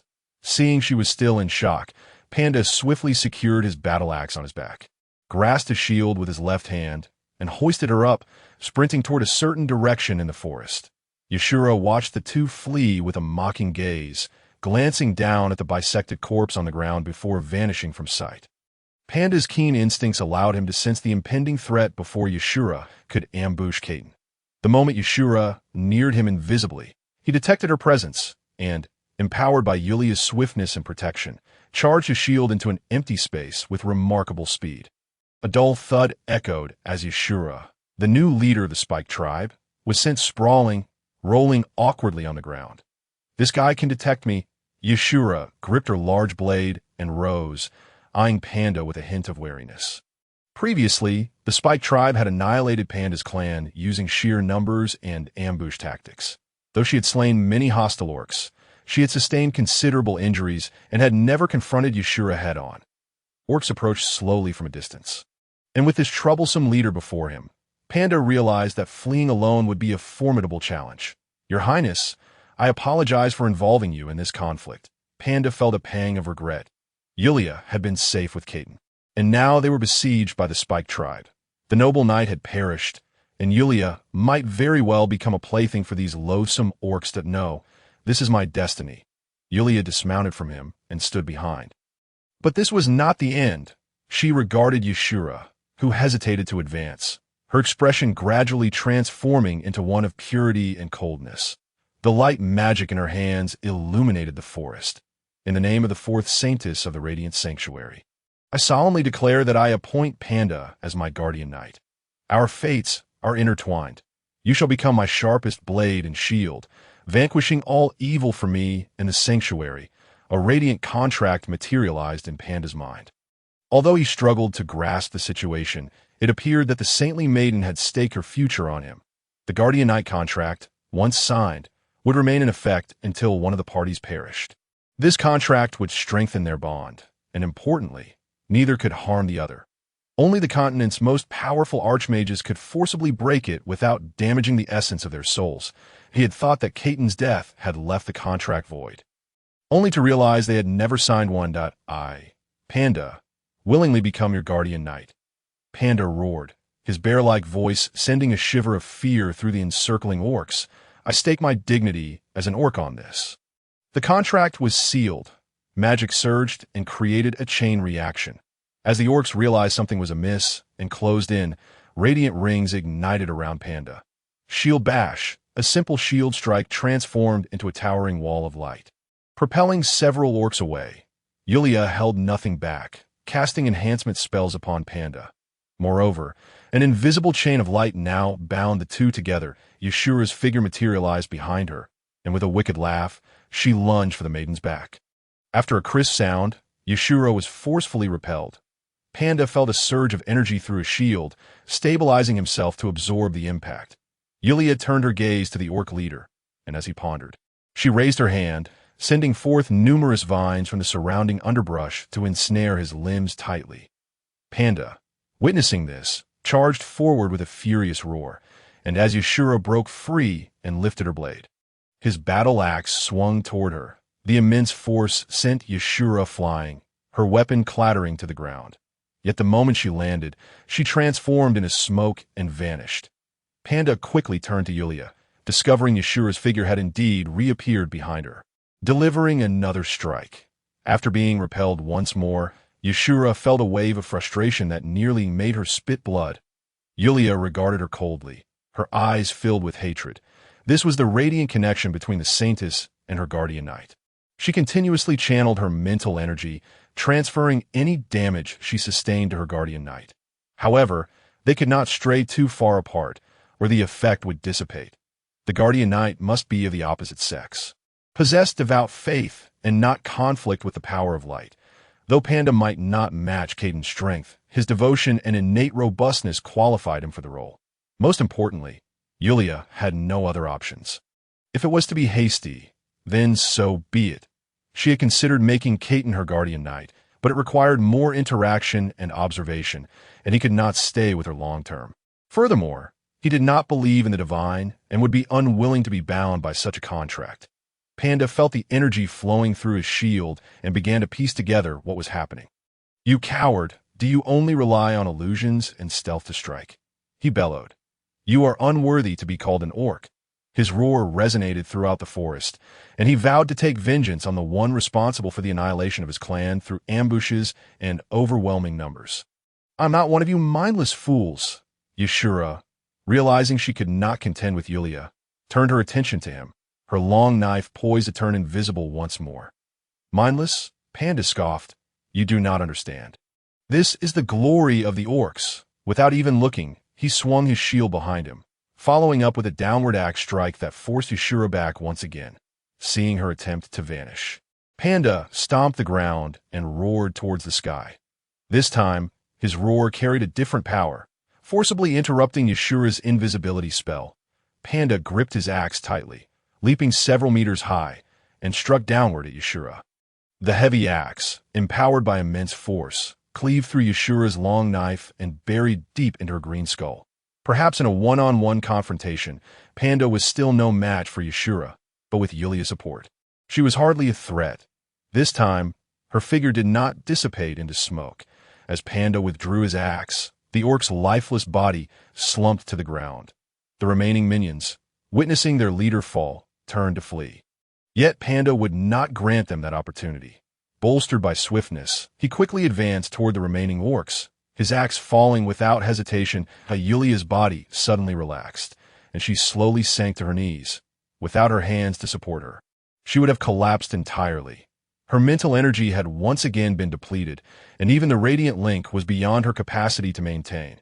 All she desired was a peaceful slumber. Suddenly, an arrow shot forth from the nearby underbrush, aimed directly at the defenseless Yulia. Panda was engaged in battle with the orc horde ahead and remained blissfully unaware of the impending danger. Certainly, even if the discovery were made, there would be no time for a reaction. Yulia sensed the impending danger, but alas, she could only watch helplessly as the crudely crafted arrow flew towards her, unable to resist. This where my journey ends, here and now.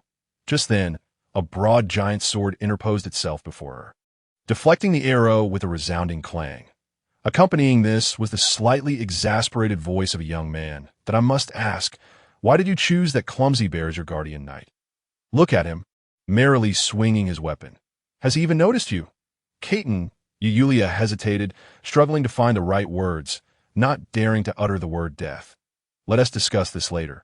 We must first deal with the troublemakers." Caden hefted his giant sword and turned towards the thicket from which the cold arrow had been loosed. With a swift motion, he unleashed a dark blade of energy, and almost immediately, a cry of anguish pierced the air. The aura surrounding Panda gradually faded, and only when he struck down the last orc did he finally notice the white-haired youth beside Yulia. Caden? Panda was momentarily taken aback, incredulity etched on his face as he stepped closer, his bear-like eyes widening in disbelief. After a few moments of scrutiny, he confirmed that the person before him was indeed Caden. He quickly glanced at the spot where Caden's body had been severed. Now conspicuously absent. Merely a trivial escape technique, Caden casually explained, sensing Panda's thoughts. Seeing Yulia struggle to rise, yet lacking the strength to do so, Caden stepped forward to support her. He felt her hands fumbling against his chest, and a peculiar expression flickered across his face. Strange, I don't recall the Holy Court possessing such a technique that replenishes spiritual energy through physical contact. Yulia paused, a faint blush gracing her cheeks as she firmly slapped his chest.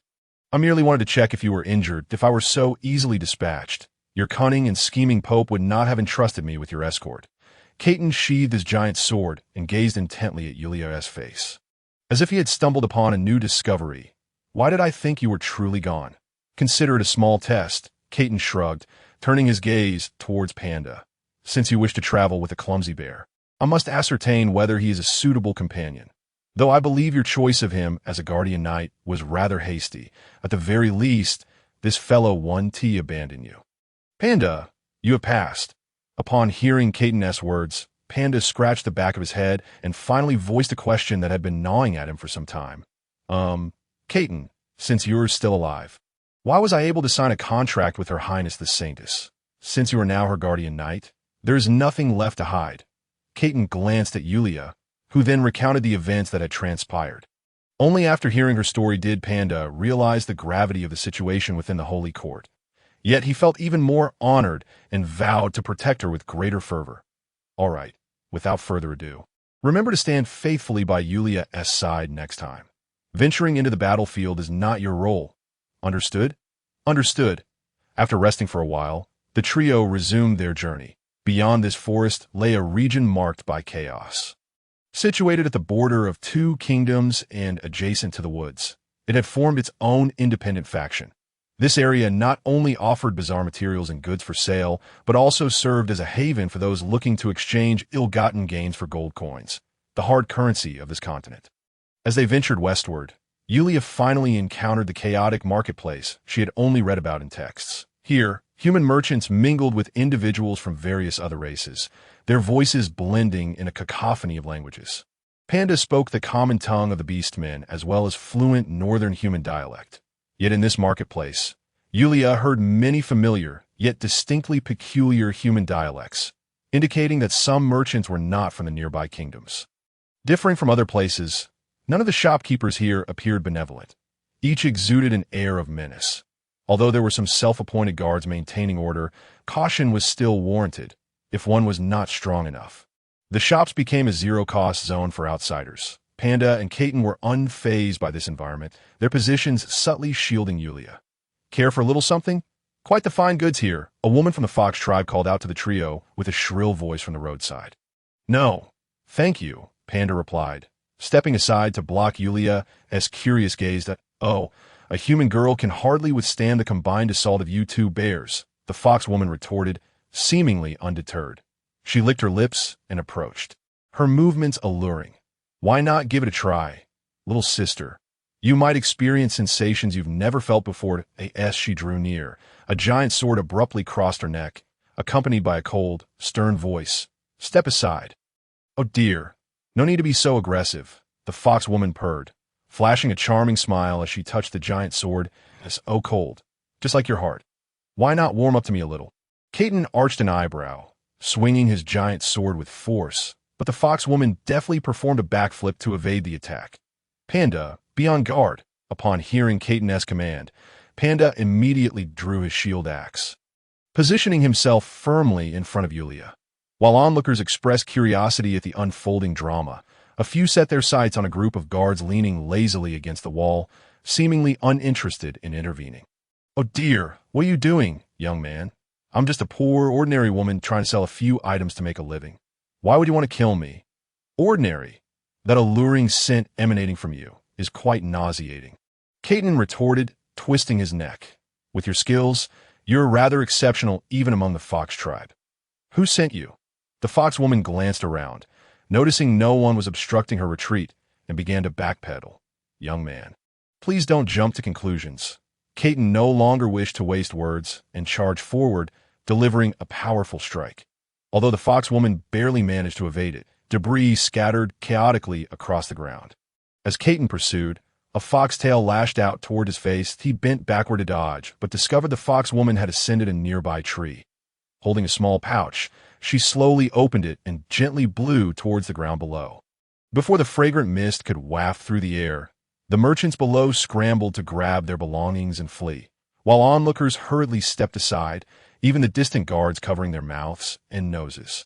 Caton swung his giant sword fiercely, creating a gust of wind that countered the encroaching scent, dispersing it.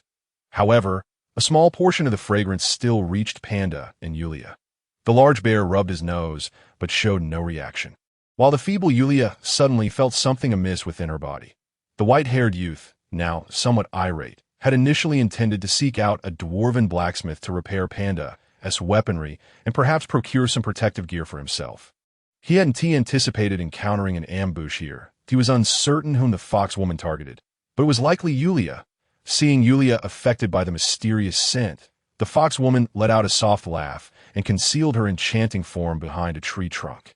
Just as Caton prepared to pursue her, a massive 3-meter-tall fox leaped out from behind the trunk, colliding with him. Although the fox's size was imposing, it was incredibly agile, using Caton's giant sword as a springboard to dash towards Yulia. Panda stood firm, raising his shield to confront the fox. Despite the size disparity, he managed to push the fox back, clearly demonstrating the difference in their strength. The fox used its front paws to touch the ground, causing a plethora of purple flowers to bloom. In an instant, a cloud of pollen burst forth, enveloping the area in a purple haze. Young man, enjoy yourself. As the pollen dissipated, the fox woman vanished, leaving Yulia, now weakened and with a small thorn embedded in her shoulder, to slowly collapse. For the first time, Caton found himself thoroughly outmaneuvered, his suspicions regarding the fox woman intensifying. Even the elder of the fox tribe would find it challenging to reach such a level of skill. Regardless of her agility, this peculiar magic, and her transformation into a fox, he initially underestimated her, but soon realized that even with utmost concentration, capturing this cunning fox would prove exceedingly difficult. Your Highness the Saintess. Upon hearing Panda's exclamation, he finally noticed the young girl lying on the ground. Her complexion flushed. Caton promptly embraced the girl and removed the thorn lodged in her shoulder. What is this, Soul? It appears to be some sort of magical potion, Soul remarked after a moment's contemplation. However, the girl is not in immediate danger. Let us find a suitable place to settle her down so I can conduct a thorough examination. Observing Caton cradling the girl, Panda lowered his head in embarrassment. This was the second time he had failed to protect her adequately. It's not your concern. Let us first seek out an inn, Caton replied, glancing at him before turning towards the guard station. After inquiring about the inn and the location of the dwarven blacksmith, Caton carried Yulia to the inn. A room for one night costs 50 silver coins. Don't find it too expensive. It's for your safety. The innkeeper, an elderly human with yellowed teeth, grinned at the two to hear. Take a room. Caton retrieved the silver coins from his pocket and handed them over to the back. Enjoy your stay. The old man cast a sly glance at them, unfazed by the prospect of a cross-species gathering. Though the girl appeared unconscious, he was indifferent to that detail. Caton silently led the inquisitive Panda into the innermost room, and after the old man provided a few instructions, he departed. The room was surprisingly spacious, featuring not only a bedroom and a washroom, but also a small sitting area. Caton laid the girl upon the bed, only to realize that Yulia's condition was quite concerning. Her face bore an unnatural flush, and she seemed to be murmuring indistinctly. Panda, guard the door. No one is to enter. Understood. Panda immediately stepped outside the bedroom, secured the door, and sat in a chair in the sitting area. His gaze fixed intently on the main entrance. Soul meticulously examined the girl before stating, Hold her hand. Let me see what I can sense. Keaton gently grasped Yulia's left hand, and a faint, invisible gray light began to emanate from the ring. After about 5 minutes of observation, Sol suddenly exclaimed, "Remarkable! Simply astounding! What is it?" Keaton inquired. "It's extraordinary, truly brilliant. The inventor of this potion is a genius. No ordinary genius at that. Such imagination." "Sol." The white-haired youth's sharp rebuke snapped Sol back to reality. Though he continued to marvel before slowly explaining, the magic affecting the girl has 2 layers of effects. Can it be undone? Keaton pressed. If the first layer isn't broken, she won't survive the night. The weight of those words struck Keaton like a thunderclap. Is it that serious? Listen carefully. The first layer of magic was, if I recall correctly, invented by a notorious flower thief from a western continent. Once this magic successfully targets a woman, even a stone woman can become a passionate one. Back in the day, I remember the method to break it. Keaton interjected at, it's quite simple. When the time comes, just shield me from distractions. And call for me once it's over. Veins began to throb on Keaton's forehead. You old fool. You're at it again? Aren't you? I'm not speaking out of turn. This is the simplest method with no side effects. However, the dosage is significant, and those with weak constitutions might struggle. But I see you've trained well. It shouldn't be a problem for you. Although Keaton found himself puzzled by Sol's references to the flower thief and his training, he could glean the meaning from context. Glancing at the now fidgeting Yulia, he instinctively stepped back. Tell me the alternative. This is not an option. Well, the best way to counter the dark cult is right before your eyes. If you forsake the alternative, it's my own discovery. You simply need to neutralize it with opposing forces. Yulia is currently drained of mental energy, but your dark energy is ample. However, it does require close contact. Sol began to drift into memories, recounting, back in the day, I experimented with both methods alongside that elven elder. I want to hear your romantic history. Just tell me the specific method.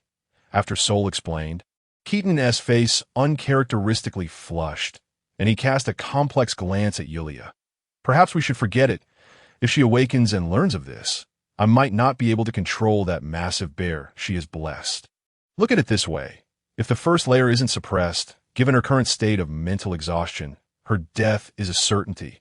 Keaton rubbed his temples, his voice trembling. What is the second layer?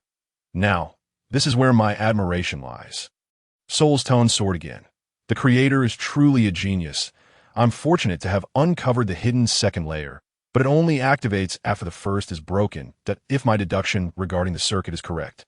It should be a specially crafted beast transformation magic, that I'm not yet certain of its specifics, but once I grasp the circuit, give me some time, and I can reverse it.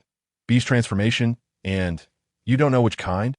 Keaton thought of Panda's appearance and shuddered at the notion of Yulia transforming into such a creature. She would surely go mad. Enough, the girl likely won't last much longer, that I'll set a shielding spell for you. You can proceed with your tasks. Utilizing Keaton's hand, Sol erected a barrier in the bedroom, sufficient to muffle any sounds from within. Keaton stood, adjusted the ring's shield, removed it, and exited the bedroom. How is the holy maiden faring? I've just discovered a method to treat her, Keaton replied, handing the ring to Sol. Keep it safe, without my permission. Don't enter. If you're tired, you can sleep outside. All right. Panda's responses were typically succinct. Sleeping in the sitting area was already quite comfortable for him. The youth returned to the room and locked the door. Taking a deep breath, he approached the bedside as if stepping onto a battlefield. No matter how much he jested with Yulia, he was merely a soldier in his 20s, not a mercenary accustomed to the pleasures of the brothel. Before his departure, the Pope had discreetly advised him to seize the opportunity to take down the holy maiden of the Radiant Sanctuary if possible. He had been resistant to such notions, nodding in agreement while never truly contemplating it. The enigmatic foxwoman seemed to know his tactics well. More importantly, after casting the magical potion on Yulia, she had vanished. The precision of her actions was alarming that if he followed her intentions, Yulia would become a beast woman, and Sol indicated that breaking the spell would take time, likely not a short duration. However, this might inadvertently divert others' attention. No one would associate a female beast with a holy maiden, and perhaps it would mitigate numerous troubles along the way. The entire situation felt eerily unsettling, sending chills down Keaton's spine. Was it you, your majesty, Alder? Keaton? Yulia's faint murmur brought him back to reality. He approached the bedside, crouching down to grasp her hand. I am here. I feel a bit unwell, Yulia murmured, her head swimming. As waves of heat coursed through her body, the constriction of her dress felt suffocating. Perhaps shedding it would bring her relief that you've been afflicted by magic. I've already conferred with Sol on a countermeasure. Fear not, it will be resolved soon. Weighing several methods, the most discreet and least likely to alert the girl would be to knock her unconscious. As he contemplated this while observing Yulia's neck, she unexpectedly clasped his hand, her warm body drawing closer. Keaton, do you have some sort of fragrance on you? It smells delightful. Fragrance? The revelation struck Keaton like lightning. He recalled the alluring scent that enveloped the foxwoman during their confrontation. Could it have been from that moment? Yulia nestled into his embrace, her small nose nuzzling against his neck. That it smells so good. Where did you buy it? In an instant, the fragrance acted as a catalyst, obliterating the remnants of Yulia's rationality. Yulia, please stay alert. She began to irrationally tug at his clothes. Gritting his teeth, Keaton firmly pressed her onto the bed. Keaton, I feel so miserable. Let me get closer. I promise I'll feel much better. Please, her voice, soft and pleading, grazed against his chest, igniting a tempest of desires within him. However, he was acutely aware that if things continued in this manner, they would inevitably take a turn for the worse. Perhaps the outcome would remain unchanged, yet he was unwilling to proceed down that path. Yulia, listen to me. You are currently under the influence of some form of aphrodisiac magic that I can use my power to dispel it. But you must endure for a moment and refrain from moving. Cooperate obediently. Yet, seizing an opportune moment when he was distracted, the girl slithered into his embrace like a seductive serpent, clinging to him with an unyielding grip. Fortunately, Kaidan was significantly stronger than her. With determination, he produced a length of rope and bound the girl in a manner reminiscent of wrapping a rice dumpling. You scoundrel! How dare you bind me? I will inform Lord Velictor to withhold your remuneration. The girl muttered incoherently, her consciousness nearly fading, leaving only her body's primal instincts. You should take a nap, Kaidan said, flipping her over and positioning his palm against her neck, ready to apply just enough force to render her unconscious that moment. He was startled to hear a soft whimper escape her lips, her petite frame trembling slightly. Kaidan sighed, turning her back once more, and was met with the sight of tears streaming down her cheeks. I feel so awful, Kaidan. Please, untie me. I truly feel terrible. The intoxicating aroma seemed to affect not only the girl but him as well. Despite his extraordinary willpower, the sound of her gentle sobs and pleas softened his heart. You must listen.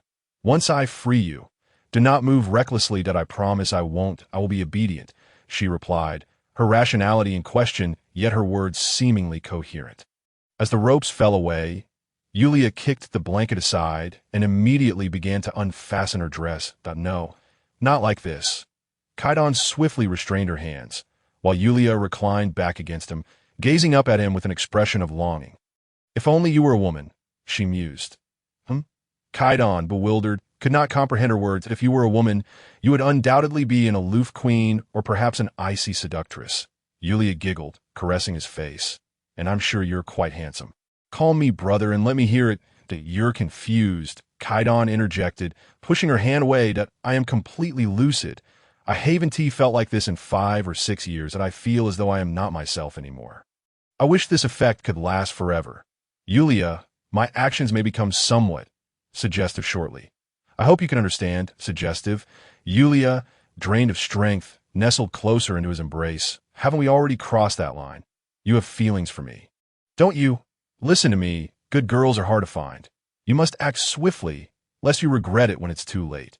Yulia, do you know what you were saying? I think I've grasped my current state. How unfortunate it is. After over 20 years of living, I may have to surrender to a man for the first time. Although I do not despise you, I cannot deny that I feel a twinge of envy towards you. Kaidan touched her forehead, finding it indeed feverish, and smiled in resignation. You speak in a daze like a young boy. Can you tell? Yulia seemed extremely excited, tears glistening in her eyes once more. Oh, you know. Ever since I entered the Holy Light Sanctuary, my consciousness has gradually faded. That was not me. It was Yulia. Her demeanor, manner of speaking, magic, and beliefs. But the deity is real. He is truly real. All right, it's all real. Kaidan, soothing her like a child, accepted her ramblings as long as she remained still, facilitating his next move. Call me Jingu. 1Tu, I should be older than you. Kaidan's expression stiffened, but upon seeing her hopeful gaze, he sighed. Very well, Jingu. Yulia rested her head against his chest. This is wonderful. I am so satisfied. Please dispel this troublesome magic. I can endure it. When you awaken, you will likely wish to bury yourself in shame for the things you have said. Kaidan noted with amusement as he observed the girl in his arms, who seemed transformed. Awaken? When is awakening? Yulia's tone grew somber. Perhaps I'm only truly awake now. I am myself. Once that changes, I will no longer be. Kaidan remained silent, gazing at her crimson lips, swallowing hard. Can I truly trust Soul? Kaidan, if I revert to my previous state, then so be it. Yulia seemed to find solace. This is my way of repaying him. He needs a holy maiden, not me. Kaidan, be gentle with me later. Kaidan cupped her chin, and the girl met his gaze, sensing a flicker of disdain from him. Suddenly, he found himself puzzled. While he wasn't overly concerned with appearances, he considered himself reasonably attractive, and his strength and status were certainly not lacking. Hurry up. I'll just pretend this was a nightmare. If I ever find that troublesome fox, I will make her pay dearly. In a moment of urgency, Kaidan pressed his lips against hers, and a surge of dark energy erupted from his body, flowing directly into her through their connected mouths, feeling an opposing and somewhat distasteful energy surge within her. Yulia trembled, instinctively trying to escape, yet the young man held her tightly, rendering her immobile. Time seemed to stretch on, and eventually, Yulia succumbed to unconsciousness, leaving Kaidan drenched in perspiration. The mere act of a simple kiss had elicited a reaction from him, and the girl's restless movements nearly led to a disastrous situation. Thankfully, it appeared he had succeeded. Observing the girl's expression, Kaidan released a long sigh and adjusted his clothing, closing his eyes. He inhaled deeply, regaining his customary indifference before covering her with a blanket and stepping out of the room. Give me the ring. Certainly. Once he donned the ring again, Kaidan settled at the door. Resting his head against the wooden wall, lost in thought as a smile crept back to his lips. Kid, how does it feel? Shut up. Well, this method is rather effective. When will the second enchantment take effect? Probably tomorrow morning. I'll need to place a hood on her then, to avoid arousing suspicion from the innkeeper. Kaidan gently caressed the ring, pondering. I can't shake the feeling that Yulia's earlier words were rather peculiar. Different from her usual self. I don't understand. I have no expertise in this area. Perhaps it was mere rambling. If it was rambling, why was it so coherent? That thought remained unspoken, buried deep within him. After retrieving some provisions from Ring, he shared a meal with Panda before lying down in the living room and drifting off to sleep. The following morning, he was awakened by the sound of the girl's excited voice. Kaidan, Panda, look at me now. Kaidan and Panda opened their eyes, turning to see Yulia emerging. The bear's mouth fell agape, as if witnessing a miracle. Before them stood the same girl, unchanged in form or figure. Yet her dark hair had transformed to a vibrant orange hue, and atop her head sprouted a pair of fox ears and a long, bushy foxtail, also orange, swayed behind her. Her gaze, too, appeared altered from her usual self. Yet Kaidan sensed a striking resemblance to the previous night, that I'm still awake. Her voice brimmed with joy as she glanced at Kaidan, her cheeks flushing as she shyly averted her gaze. Kaidan immediately caught onto the key phrase, gripping her hand and summoning Soul to assess her condition. How strange. Why has the essence of her soul undergone a transformation? This should not be the case. After an extensive examination, Soul finally remarked, it seems the remedy from last night was incomplete, causing a circuit of the second spell to latch on her soul's essence. Fortunately, give me a month, and I can revert her back, addressing the soul issue as well. A month? Yulia's expression dimmed slightly, yet she quickly recovered, smiling. A month of freedom is sufficient. Kaidan covered his face with his hands. Pondering whether this drastically different state would persist for an entire month, in a tavern within the chaotic district, a white-haired youth sat with a large bear and a beautiful fox girl, sharing a meal. Though the girl concealed her face beneath a hood, the foxtail behind her was impossible to hide. And no sooner had they settled than a rotund, middle-aged man approached, holding a bottle of specially crafted liquor from the Kingdom of Lawrence. "My dear fox lady, would you care for a drink?" Foxes held a less than stellar reputation among both the beast and human realms, although the current leader of the fox tribe has imposed strict constraints on his subordinates. Many female foxes still delight in flirting with men.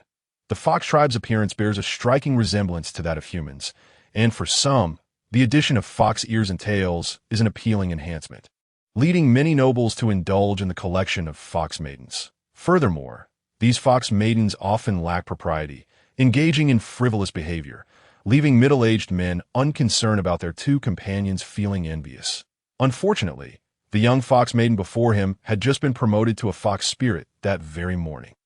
"No, I cannot drink." Yulia shook her head, acknowledging her own frailty. While magic could dispel the effects of alcohol, the sensation of intoxication was far from pleasant. Upon hearing the maiden's melodious voice, the man's eyes sparkled.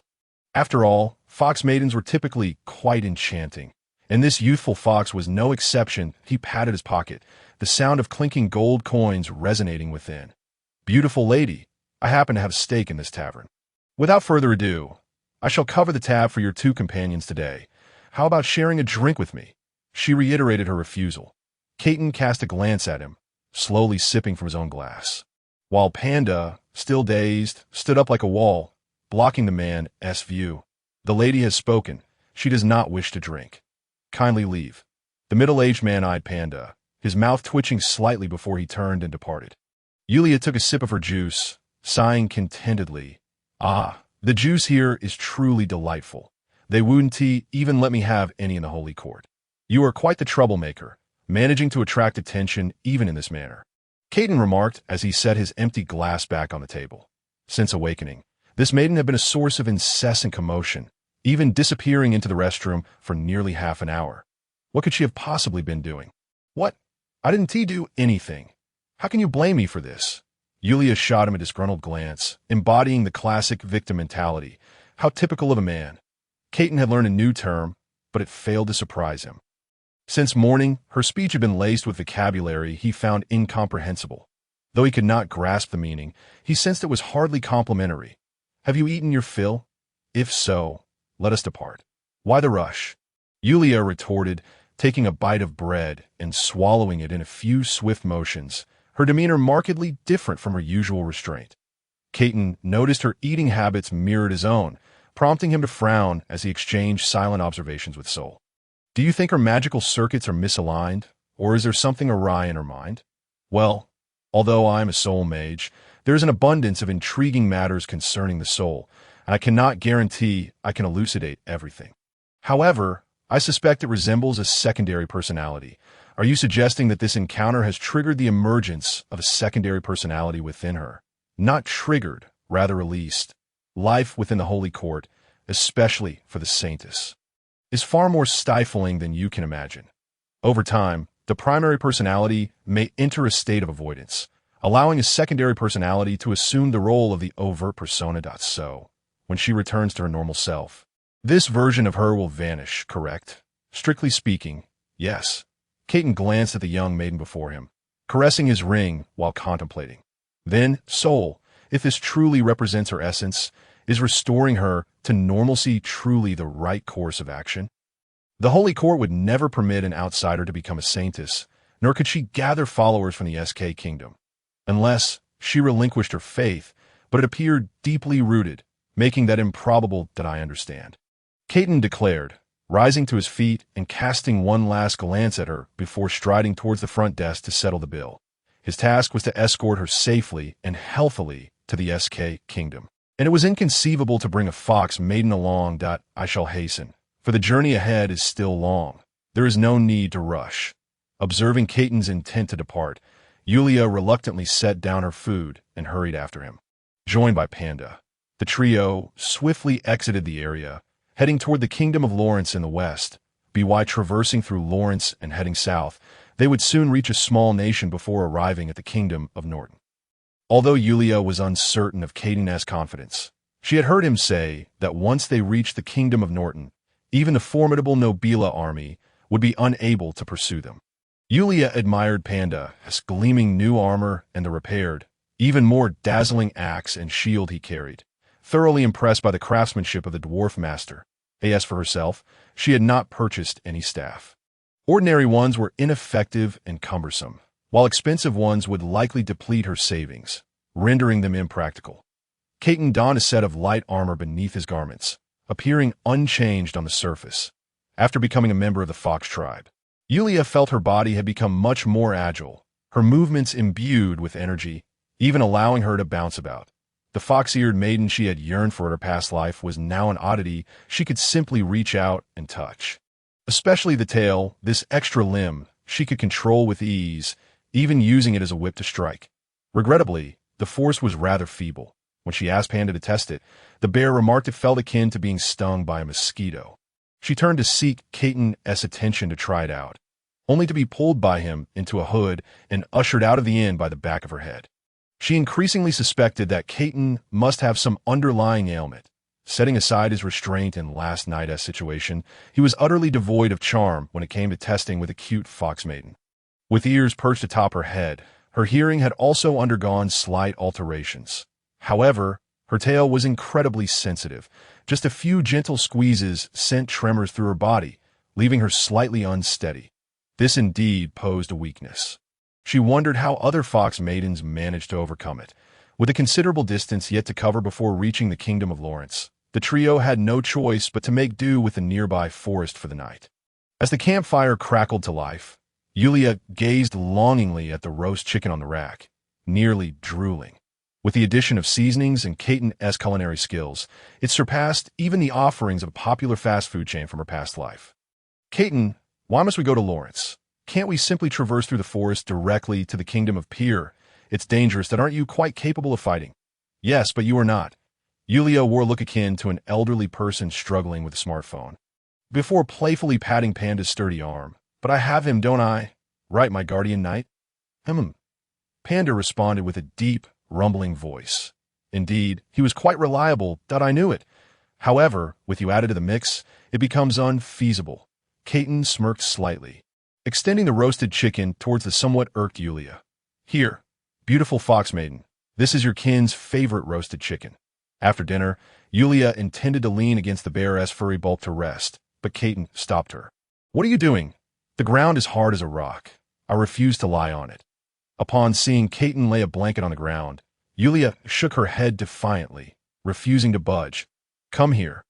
No, I want to be with my guardian knight. Yulia, I do not wish to repeat myself. Come here. If you intend to rest, lay down here. Yulia squinted at him for a moment before finally exclaiming, "Oh," and walked over, using her satchel as a pillow. Look at how serious you're acting. You're just jealous. Aren't you? Jealous? Caitlin couldn't comprehend the meaning of her words, and the literal interpretation offered no clarity. Kid, she's implying that you envy Panda.me. Jealous? Caitlin scoffed. Jealous of what? Yulia rested her hands beneath her head, gazing at Caitlin with a smile, her eyes glinting with a hint of mockery, yet she remained silent, merely watching him until he grew increasingly uncomfortable. You all rest. I will see if there's a river nearby. He stood, carrying his massive sword, and departed without a backward glance. Your Highness, you could actually lean against me. Shut it, national treasure? Oh, Panda scratched his head. Now that it was just the two of them, even he understood that the term national treasure referred to himself. National treasure? That term is rather delightful, Panda thought with satisfaction. Perhaps the day's leaping about had drained too much of her energy. Even though her mind remained alert, her body felt fatigued. This culminated in her drifting into slumber, only to be abruptly awakened by a sudden sensation of weightlessness, causing her to kick out in surprise. How long has it been? Yulia gazed at the flickering campfire, estimating that only half an hour had passed. Panda had already succumbed to slumber, even emitting soft snores. Where was Kai-dun? Rising to her feet, Yulia surveyed her surroundings, discerning the direction in which Kai-dun had just departed. She then picked up her satchel, treading lightly to avoid waking Panda. Enveloped in the radiance of light magic, she clearly perceived the path ahead. Being amidst the jungle, she felt entirely capable of handling any foes that were not exceptionally formidable. After a brief walk, she heard the gentle sound of flowing water. A shadowy figure lingered by the riverbank, and Yulia approached cautiously. It was only upon noticing the immense sword planted at the water's edge that she confirmed it was indeed Kaidan, when she finally beheld him clearly. Her footsteps faltered. The young man, with his white hair and bare torso, stood in the water, towel in hand, drying his damp locks. Yulia observed intently as droplets cascaded from his hair, tracing a path past his Adam's apple, gliding over his collarbone, and finally trailing down his chiseled chest and abdomen. Although she had seen him before, the sight now stirred something within her. Scars marred his front and back, yet they did not detract from his overall allure. Instead, they added a hint of ferocity and raw beauty. A phrase from her past life suddenly came to mind. Moderate exercise attracts the opposite sex, while excessive exercise attracts the same. So, what kind of attraction was Kaidan exuding at this moment? Perhaps he embodied both? Yulia felt a warmth rising within her. Turning away to lean against a tree, covering her flushed cheeks, it was all due to this captivating fox, who had inexplicably rendered her somewhat peculiar. Yet her thoughts were consumed by Kaidan's recent image, quickly recalling the time she had tended to him while he was unconscious. Stop it! You are his senior, not that little girl Yulia. I must ask, dear Saintess, do those of your holy order take such pleasure in peering into others' affairs? A man's voice broke through her reverie, causing Yulia to jump back several steps, a startled scream escaping her lips. Kaidan donned his shirt, remarking, "What is all this shouting about? Could you not come over properly dressed?" "Oh, so you were spying on me, and now you place the blame on me." Kaidan leisurely fastened his buttons, embodying the classic victim-blaming trope. How vulgar. Have you picked up that habit as well? Yulia stole a few glances at him. Noticing that his modesty had returned, she feigned nonchalance. "What spying? I merely came over out of concern for you. After all, I've seen it before. A man's body is nothing extraordinary that you've seen the bodies of other men." Kaidan raised an eyebrow, his tone playful. "Indeed, I have." "What of it? That loyal dog of Nobila." Yulia paused. Realizing he referred to Yen, she nearly corrected him, but instead replied with a mischievous grin, "Of course. Otherwise, why would he be so devoted to escorting me?" "Have you made it with him?" Huffed. At this, Yulia could no longer contain herself. How could one articulate it? Though the vocabulary of the Western continent was limited, the term mating was commonly used. Yet, it struck her as peculiar. It was a term suited for animals, not humans. As this realization dawned, her smile faltered. Foxes and loyal dogs. Wasn't that precisely what mating entailed? Damn it, Kaidan was slyly ridiculing her. How crude and indecent. "Do you have no shame? I am the Saintess of the Light." "How could I?" At least you still remember your status as a Saintess. Do mind your words and actions, dear Miss Saintess. You have no say over me. I shall act as I please. Someone seemed to have promised me they would listen to me throughout this ordeal. What Yulia agreed to has nothing to do with me, Su Jing. Kaidan approached with a disapproving expression, his presence more imposing in the darkness, causing Yulia's breath to hitch. And no matter how rebellious or playful you may be, I can interpret it as a sign that your very essence is amiss.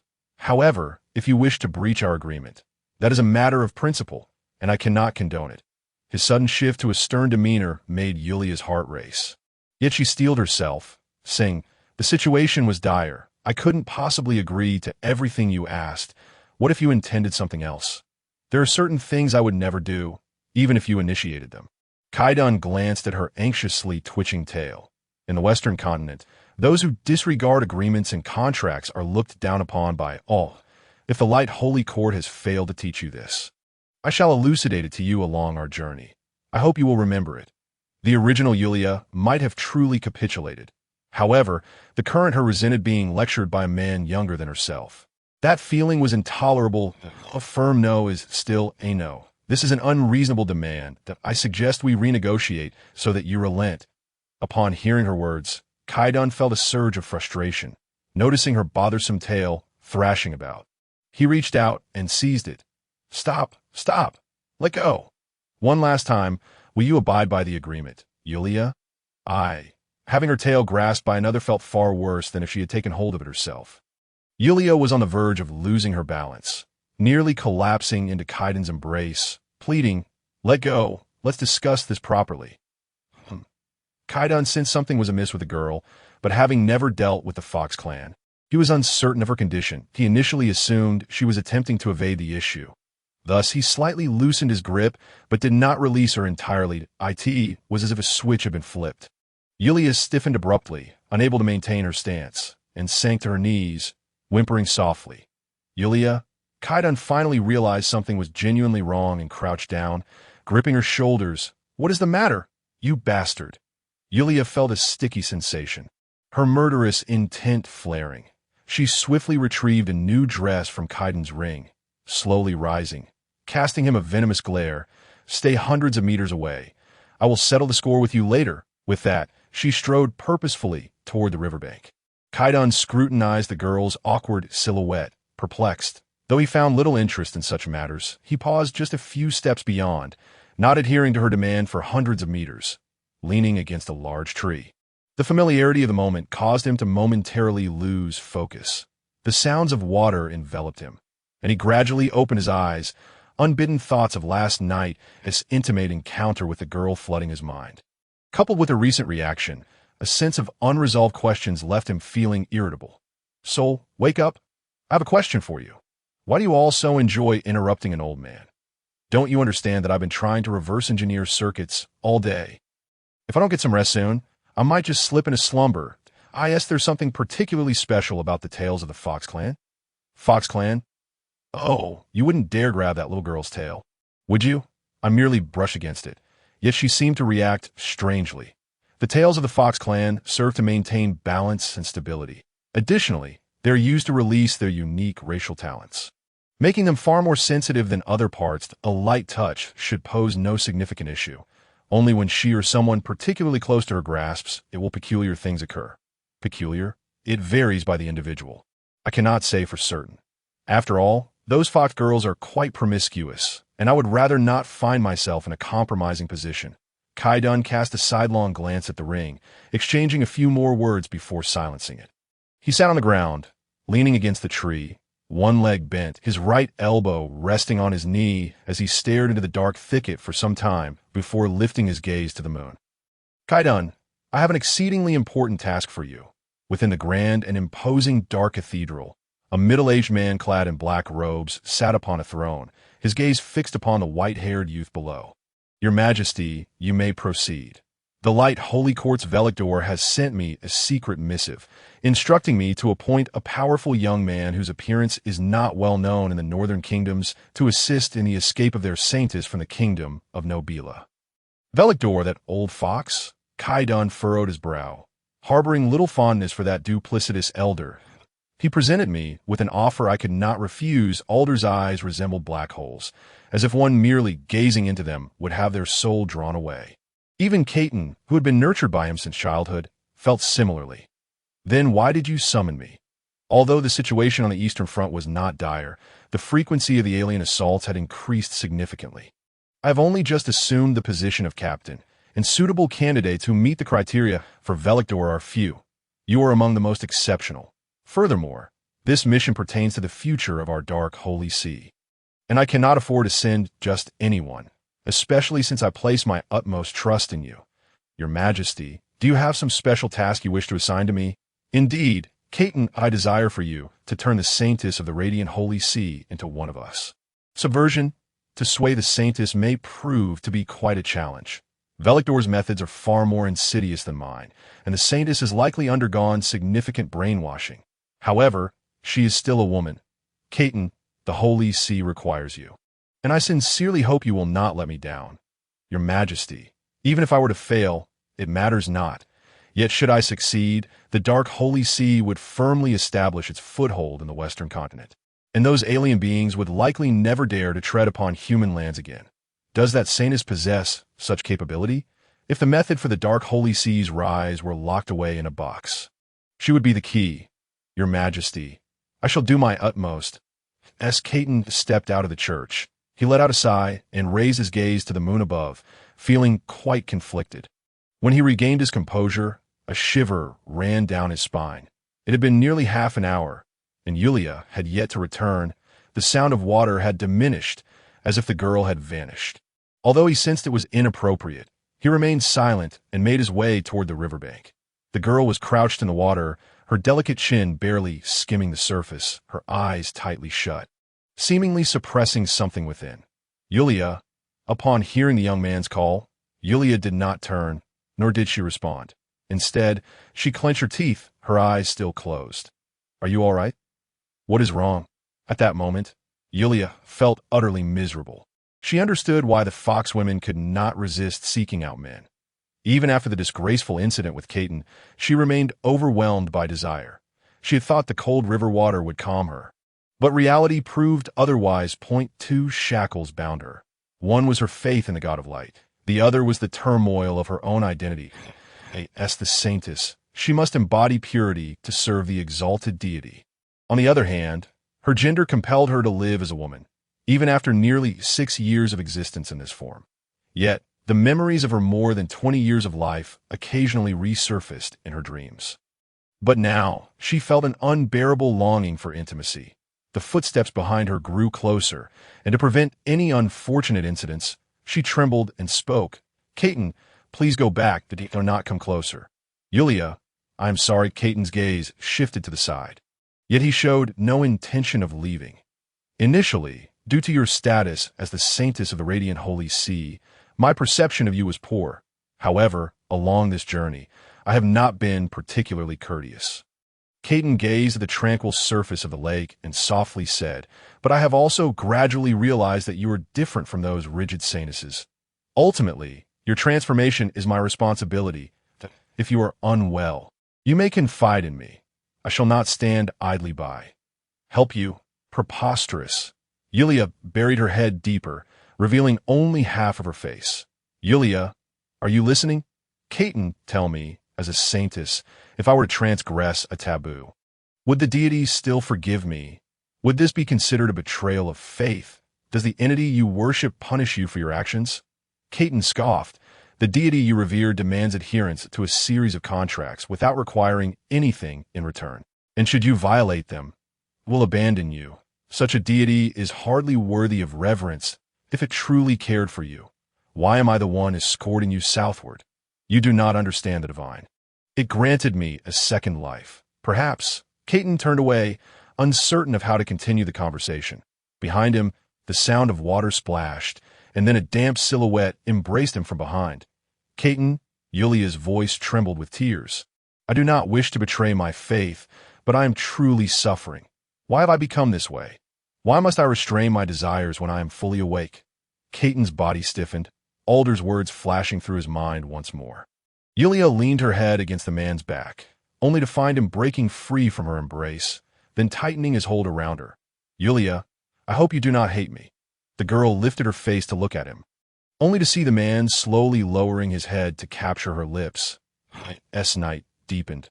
The campfire gradually flickered out, and Panda smacked his lips twice, changing positions to continue sleeping, unaware that he was the only figure remaining by the fire. By the peaceful riverside, a tent had been pitched, and in the dim moonlight, the silhouettes of 2 figures could still be discerned within.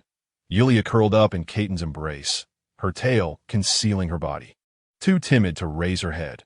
Awakening amidst a fevered dream, she realized it was herself. As she regained her composure, a shiver of fear coursed through her. Not only had she violated the tenets of her faith, but more significantly, she had engaged in a carnal encounter with a man.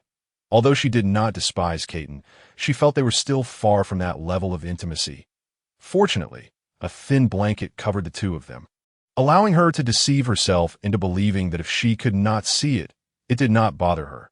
She tightly shut her eyes, wishing fervently that this was merely a nightmare, and upon awakening, she would find herself lying on the blanket by the campfire, where Caton would wear that cold expression, calling her to rise, rather than caressing her back as he was now. What was most humiliating was that this man knew nothing, yet she had led him into this situation. "Yulia, does it still hurt?" "Go to hell." Caton's hand, which had rested on Yulia's back, halted. Then he lifted the blanket, glancing at the girl's flushed cheeks, which seemed to radiate heat. "I have broken my word. I apologize." Yulia rolled her eyes, dismissing his claim of broken promises, her mood utterly dismal. Suddenly, a thought struck her, and she gently pushed Caton away. She extended her right hand, softly reciting the incantation for the light healing spell. Yet she dared not look directly, keeping her eyes tightly shut, only allowing a narrow slit to observe her hand. The light magic illuminated the entire tent, and Yulia's spirits began to lift. After healing her injuries, she suddenly raised her face, beaming with joy. "The divine has not forsaken me."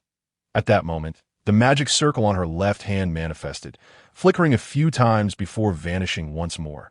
Caton had been watching her with a gentle smile. But upon witnessing the sudden flickering of the magic circle, he gently grasped her left hand. "What is this?" Yulia gazed at the magic circle that Hannah had once taught her, her expression darkening as she glanced at the man who had been so intimately close. Murmuring, "It is a suppression spell to prevent unforeseen accidents from occurring thereafter. Curse that white-haired fool. He must be quite pleased." Caton, half understanding, responded with a soft "oh," wrapping his right arm around her and pulling her tightly into his embrace. "Let us consider this a dream, shall we? When we awaken, we can pretend nothing has transpired. Do you think you can deceive yourself? Or perhaps deceive me?" Yulia rested her head against him, remaining silent for a moment before responding. "What other choice do I have?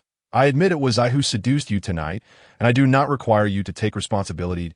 It is merely the instinct of the fox tribe at play.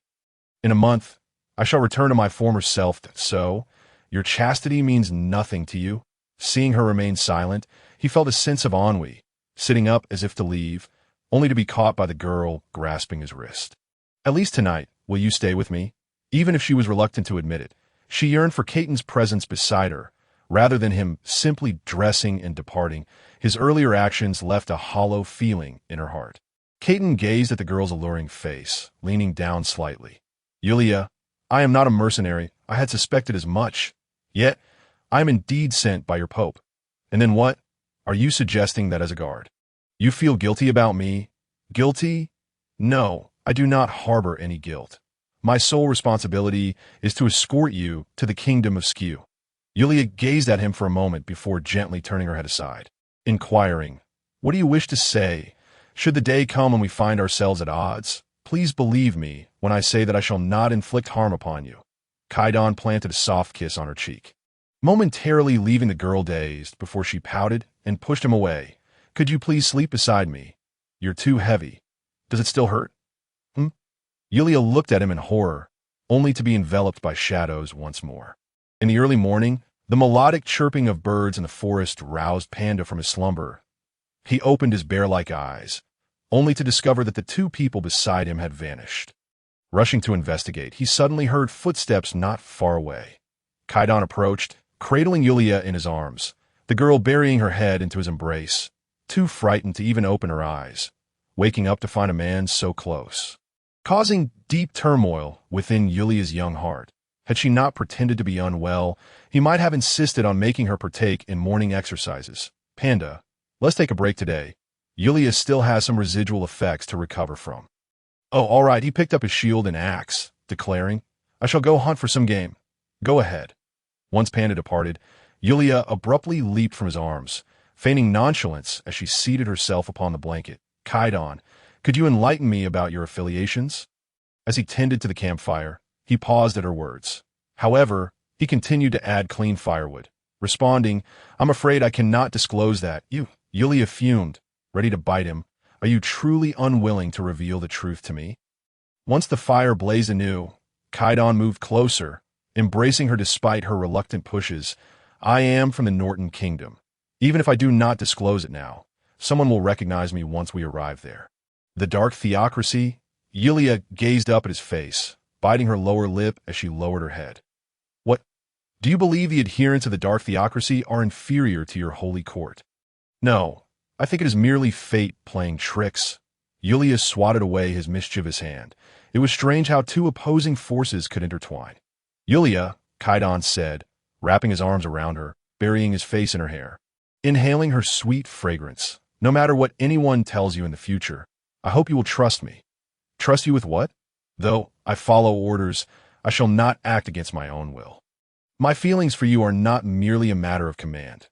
Kaidan, may I share something with you? Speak, I mean it. Could we revert to our previous state? I do not wish for Panda to discover our situation. And moreover, given my identity, it is indeed inappropriate for the second-generation Saintess to fall in love with her guardian knight. And what was the outcome? Yulia slowly recounted the secrets she later learned from Velikdor. Hidden by the Holy Court, because this guardian knight was not a member of the court, their knowledge sparked a great upheaval. The Pope intervened to mediate, but as the most formidable second-generation Saintess. While she was devout to the divine, she was equally devoted to love. The court could not control her and could only exert pressure on her guardian knight. Ultimately, when the demon king revived, it was also the moment when that guardian knight was swayed. Though the outcome was favorable, the former pope subsequently declared a prohibition on marriage within the court to prevent such occurrences from happening again that I am aware. Kaidan tucked her hair behind her ear. However, was it not the Holy Court that caused this series of tragedies? What wrongs did they commit? And if the Holy Court finds out, what of it? If you are weak and silent, there will always be those who will take advantage of you. But if you are powerful enough to instill fear, no matter your actions, they will not dare to oppose you. Kaidan, what if I am unwilling? What did you say? Yulia pressed her lips together, her words slightly insincere. I simply do not like you. When Panda returned, carrying a wild boar, he noticed the two seated apart, seemingly unwilling to acknowledge one another. Upon seeing him approach, Kaidan stood, extinguishing the campfire and gathering their belongings. Before looking at Panda, let us go to the riverbank. Yulia remained silent, while Kaidan walked over to her, seizing the blanket beneath her and pulling it, causing her to tumble into the muddy ground. Kaidan! Yulia exclaimed, ready to jump up, but Kaidan feigned indifference, retracting the blanket back in his ring. What a vexing person he is when angered. Observing Kaidan leave with Panda, she immediately scrambled to her feet, hastening to catch up with them. Although Kaidan's demeanor was colder than before, Yulia understood that her last remark had provoked him. From his perspective, one could understand why he was upset. If a lovely young girl had taken the initiative to flirt with him only to turn her back the very next day, it was only natural for him to be angry. Yulia dared not provoke him further, her gaze fixed on the ground, her tail drooping low. Upon arriving at the riverbank, Kaidan retrieved a skinning knife to prepare the boar, slicing it into several pieces. After igniting a campfire, he skewered the meat with branches and began to grill it. Yulia approached him, poking him gently with her finger. Kaidan turned back, somewhat displeased, and replied, "What is it?" "I am wearing a white dress. Sitting on the ground is too dirty. Could you give me a blanket?" No sooner had she finished speaking than a wool blanket was unceremoniously tossed over her head. Yulia struggled momentarily before Panda came to her aid, spreading the blanket and offering her a spot. Look at how well-behaved the national treasure is, strong and obedient, unlike a certain white-haired, rebellious fellow. But she dared not voice her thoughts. Sitting on the blanket and staring blankly at the fire. "Your Highness, what transpired between you and Mr. Kaidan?" The bear leaned closer, whispering in her ear. "Nothing," she replied. "But you seem fine this morning?" Panda scratched his head in confusion. "You wouldn't understand if I explained. It's none of your concern, though. Please don't ask." Panda nodded in feigned understanding, quickly distracted by the aroma of the grilled meat. Seeing the meat nearly done, Kaidan sprinkled some seasoning over it before handing the thigh meat to Panda, who happily accepted it. However, he suppressed the urge to eat immediately, turning to offer the meat to Yulia. "Your Highness, please eat first." "Oh, no need. That is too much for me. You go ahead, there is plenty." Panda's thoughts were straightforward. Whatever he was told, he accepted without hesitation, and after hearing her, he took it back without a hint of politeness. Devouring it eagerly, Yulia found sitting sideways to be somewhat tiring, so she bent her knees, resting her hands upon them and burying her face in her arms while watching Kaidan. Should I apologize? It seemed there was nothing to apologize for, as I spoke only the truth. I truly do not harbor feelings for him. It was not a matter of dislike. Rather, oh, how bothersome. As she pondered this, a skewer of meat waved before her eyes, accompanied by a deep voice. "Care for some?" "Yes." Yulia quickly seized the skewer and took a bite. Spicy, an unparalleled spiciness that brought tears to her eyes. It was not that she disliked spicy food, but this was simply too much. She coughed several times, wiping away her tears, only to see Kaidan feigning ignorance as he continued to eat his portion. Her irritation flared. This man had teased her time and again. It was simply too excessive. Not hungry. Kaidan glanced at her, a hint of a smile playing on his lips. This smile was unfamiliar to Yulia. It was neither the cold smirk of competition nor the warm smile from the night before, but rather a cheeky grin. If you want to eat it, go ahead. Yulia tossed the skewer into the fire, the grease splattering and causing the flames to surge. Panda, share some of that meat with me. The girl stood and walked towards Panda, who instinctively hid the thigh meat behind his back upon seeing her approach. Yulia hesitated when she noticed this, and Panda, slightly embarrassed, averted his gaze, suddenly realizing that Yulia's tail nearly brushed against the roaring campfire. In an instant, the great bear grasped Yulia's tail with the free hand, thereby preventing the flames from Mars from scorching her lovely orange fur. Observing the bear's large paw clutching the girl's tail, Kaidan was suddenly overwhelmed by an indescribable emotion, instinctively shouting, "Panda, let go!" Panda stood there in a daze, not loosening his grip, his gaze filled with bewilderment.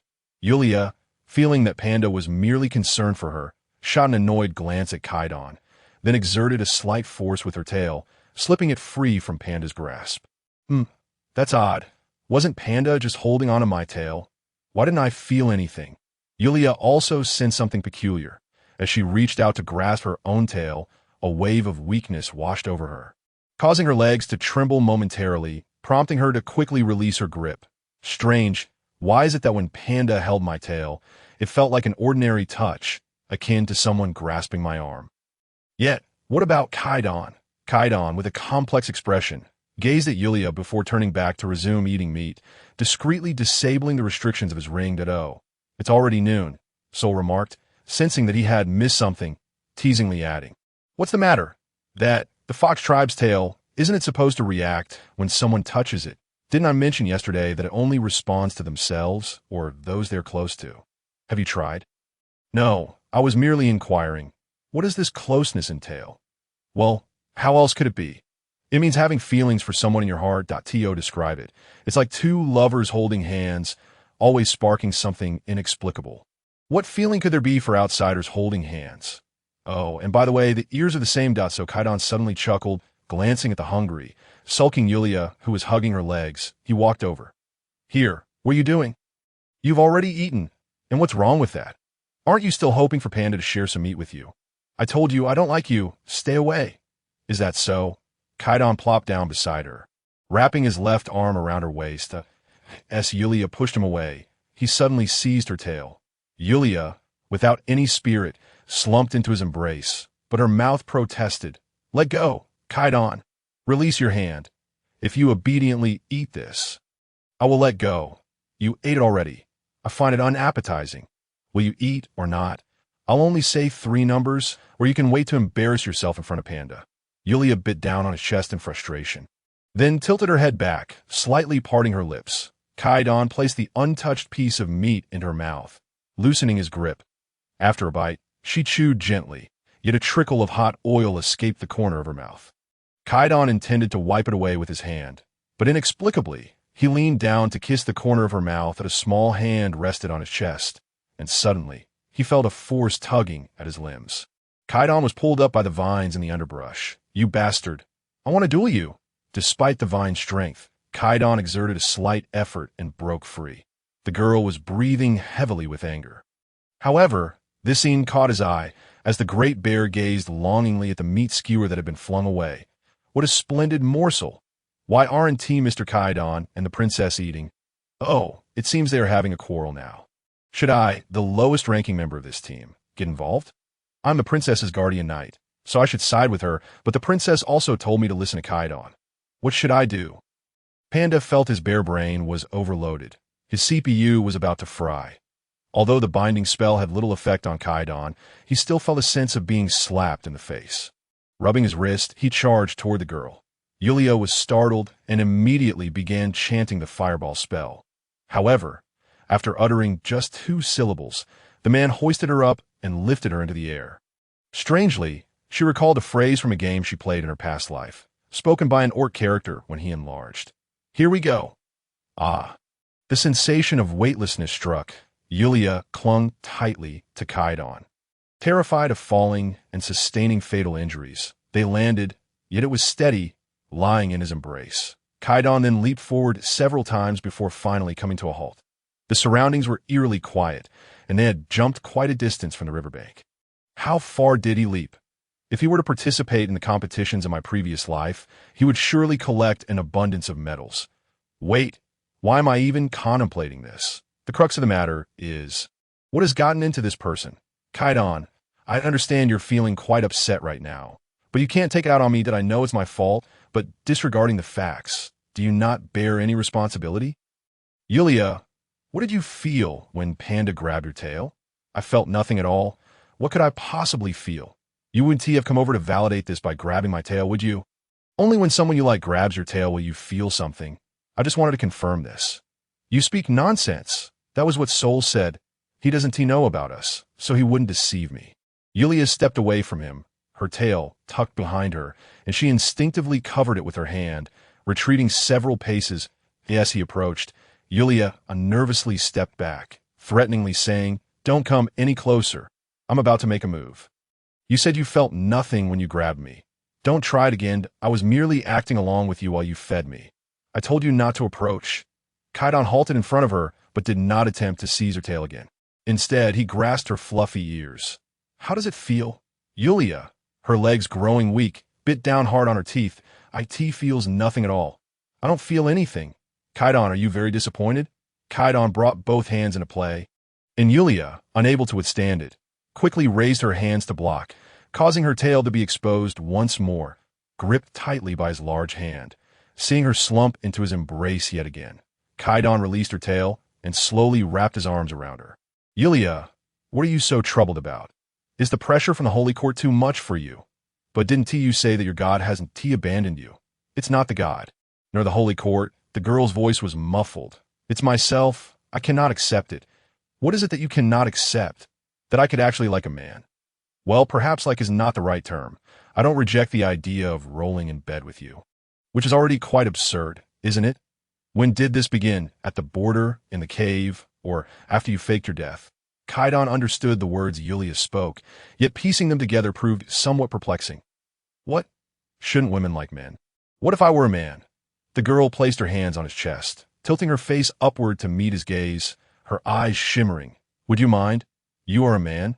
Kaidon raised an eyebrow slightly, stroking her delicate half-face. How come I never noticed?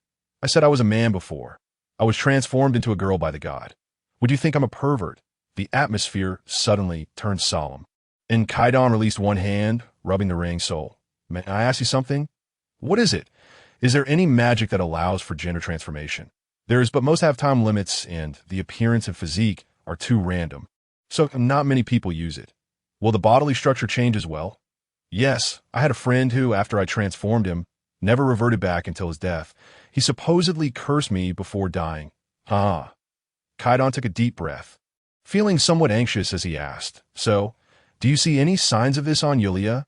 Soul only then noticed the two were embracing, but he didn't pry further, directly investigating and stating, "There are no signs." This gender transformation magic has its drawbacks. Because it alters the structure, it can affect one's talents. Yulia is under a beastification spell, not a gender transformation spell. Stop worrying unnecessarily. Give me another month, and I will resolve it smoothly. All right, you should rest now. Kaidon set the shielding in place and looked down at the girl. What you said, is it true? It is true. I wouldn't lie to you. Then your talent was also elevated by that deity, with the aim of making you its saint? Please mind your words. It is not it. The languages of the Western continent bear a striking resemblance to the Spanish of a past life, with many words distinctly differentiated.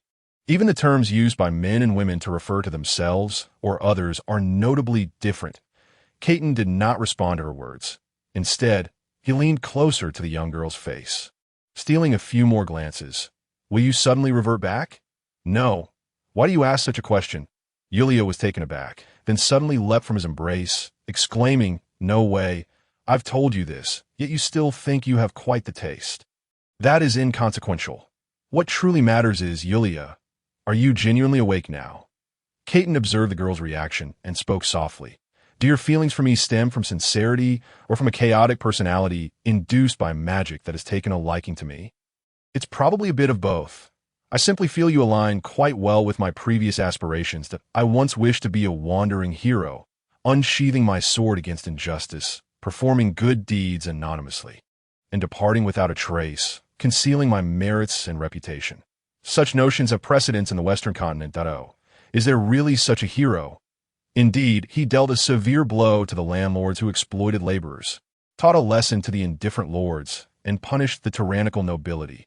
After accomplishing all this, he would move on to the next town. And then, how come I have never heard of his name? Well, after he left, the landlords became even more oppressive. The lords vented their anger upon the common folk, and the nobility retaliated against the impoverished. In the end, while staying in a certain town, the ordinary citizens, fearful of their own grim fates, conspired against him, drugged him, and delivered his severed head to the local lord. Yulia was left speechless, her mind struggling to comprehend. Unless you can completely resolve the issue, do not attempt to engage in foolish endeavors. He stepped closer to the girl, pulling her into his embrace once more. You were just lying to me. The way your tail swayed resembles how you claimed not to like me this morning. But I really am a boy. Is that so? Allow me to demonstrate what a true man is. Once again, she felt his playful teasing. Yulia lay upon the blanket, tears welling in her eyes. Even though she had unveiled her trump card, revealing her identity, Caton remained unfazed. After calmly inquiring with soul and combining it with his own understanding, he swiftly dismissed her excuse.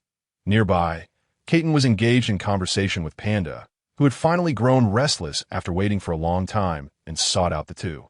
However, Yulia felt that the bear seemed more like someone who had come over out of boredom after a hearty meal. Caton managed to brush off the conversation with a few casual remarks, and Panda obediently returned to the riverbank. As Caton approached, Yulia quickly wrapped herself in the blanket, burying her head inside the tent. I told him we wouldn't set off today. If he's hungry, he can cook the leftover meat himself. After unbuttoning his coat and shedding his shoes, Caton crawled back in. Yulia huddled in the corner, clutching the blanket, her eyes glistening with tears, resembling a good girl who had been wronged. What kind of expression is that? You weren't like this earlier. Recalling her emotional outburst, Yulia covered half her face with the blanket. That a matter of my current physical condition. It's not my true intention. So saying you like me is also a matter of your body. Not your true intention? Caton, bare-chested, revealed his well-defined muscles. Due to the low height of the tent, he could only crawl in on his knees that don't come any closer. UK are such a pervert. Let go. How shameless. You don't even spare a boy. Once again, Yulia found herself firmly held in Caton's embrace. After struggling for a moment, she surrendered, her gaze vacant as she stared at the tent's ceiling, indifferent to his attempts at comforting her. Yulia, you verbally deny me. Yet your body seems quite obedient, as long as you know. Once I reach the kingdom of SK, I will enumerate all your crimes. That so. Then I must take this opportunity to collect some interest. Noticing that he seemed inclined to continue, Yulia's tail stood upright, her eyes glistening with unshed tears. At least treat me like a person. Are you a beast? Seeing her distress, Caton ceased his teasing, even with his physique. He was beginning to feel fatigued. He wrapped his arms around the girl, leaning in to whisper in her ear, I simply dislike how you oppose me. I am particularly eager to see you beg for mercy. The fox's ears twitched, whether from sensitivity or from hearing his words. Is this your method for making me plead? Is there not a more civilized approach? This method is the most effective. Caton, relishing the experience, recalled that he had previously imposed strict regulations on his subordinates to prevent them from harassing women. Yet, after daily battles with foreign tribes, the tension would accumulate, and humans would inevitably face issues. While he had soul to help suppress it, the soldiers did not enjoy such privileges. Thus, seeking solace in carnal pleasures became their norm. He had found this perplexing before, but now he understood the underlying intricacies. Especially since this person was Yulia, the Saintess of the Holy Light Court. The unsettling aura of light that previously discomforted him was entirely suppressed. granting him both physical and mental satisfaction. Yulia noticed he had calmed down and felt a slight sense of relief. Though she had derived some amusement from the recent events, she had not forgotten that he had not asked for her consent. Family. Who understands? Today, I encountered a rather dull man. This phrase played repeatedly in her mind, as if possessed by a demon. However, she dared not voice it, fearing another lesson from Caton. Observing her ears twitching, Caton gently blew a breath into them, causing Yulia's ears to droop as if attempting to shield themselves from the warm air. Yet to no avail. Caton used one hand to part her ears, but they quickly fell back down to "don't move." Yulia was utterly distressed. This was a physiological response beyond her control. Your ears seem less sensitive than your tail. As if to conduct an experiment, Caton reached for her tail, prompting Yulia to hurriedly intervene. "All right, I concede. Are you perhaps a fur enthusiast? You were so cold to me before, yet now that I have become a fox girl, you seem particularly intrigued. For you, anything is acceptable." Caton caressed the soft fur of her tail with one hand, while the other cradled her chin as he leaned in to kiss her. Yulia felt as though she were on the brink of breaking, unable to resist and left with no choice but to endure. After what felt like an eternity, Caton finally released her lips. "When shall we depart?" Yulia nudged him with her shoulder. "Tomorrow, that I mean. Are you planning to dawdle like this all the way? I fear that by the time we reach the kingdom of SK, I might already be a mother to 3 little foxes." Caton chuckled at her words, resting his head against her hair, rubbing it affectionately. "Fear not. That shall not be the case that I say. Big brother, weren't you just pretending to be a seasoned traveler, boasting about charming young ladies at taverns? Why do you suddenly seem so clueless? That was merely hearsay." Caton cleared his throat, attempting to deflect the conversation. Noticing her curiosity, he quickly interjected, "What is your relationship with that yen? Why do you ask this? Speak." Feeling the grip on her tail tighten, Yulia immediately yielded. "Ah, big brother, I have no connection with him, truly none. Please let go first. How did you come to know him?" Listening to his interrogative tone, Yulia, though displeased, had no choice but to stifle her frustration. "Well, he is part of the Knight Order of the Kingdom, assigned by that prince to watch over me, fearing that I might run away. That prince even said he wanted to include me in his harem as a consort." Caton opened his eyes, staring intently at her for a moment, then said, "I understand. Rest assured, once I escort you to the kingdom of SK, they will no longer have the opportunity to disturb you." "Hey, big brother, you're not planning to confront them, are you? There's so many of them. You would go alone?" While she was merely bantering. Yulia did not wish to become a widow so soon. No, it was not about being a widow. She simply did not want to witness someone she had been intimate with perish in battle. That should absolve me of any guilt. Are you expressing concern for me?" "I am not. I did not say that. Do not jump to conclusions." Caton smiled, turning on his back, allowing her to rest her head upon his chest, closing his eyes in preparation for sleep. Yet Yulia had no intention of letting him rest peacefully. She poked him twice with her finger. "Hey, Caton, could you loosen your grip?" "No. I fear you may flee." "Where am I supposed to run to?" Yulia exclaimed with irritation. "You've locked the ring, and all my clothes and belongings are inside. Am I to run out here in the nude? Please, let me rest for a moment." And refrain from making any noise. Suddenly, a sharp sting shot through her rear, causing Yulia to freeze momentarily. Yet, almost instantaneously, a far greater sensation coursed through her.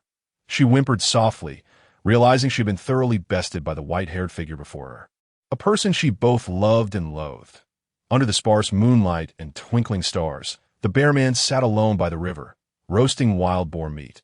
His culinary skills were hardly commendable. However, with Caton and the holy maiden seemingly preoccupied, he had no choice but to fend for himself. That he had his suspicions about what the two were engaged in. For while he was simple-minded, he was not foolish. Had there been any bear folk nearby, the elders would have surely arranged for a few female bears to be brought to him. Yet, it seemed that the holy maiden, in all likelihood, was prohibited from marrying. It was true. Mere prohibition on marriage did not imply a ban on companionship. The river reflected Panda's robust physique as he lay comfortably on the grass after a hearty meal. During his time in the tribe, he had always enjoyed basking in the sun or stargazing. Naturally strong, he found the slight breeze and minor waves insufficient to chill him. The elders had often remarked that any orc susceptible to chills was merely a weakling. Achoo! Yulia sneezed, rubbing her nose as she nestled deeper into her blanket. The makeshift camping tent offered little comfort. The summer nights brought about significant temperature fluctuations, and given her light attire, she felt a slight chill.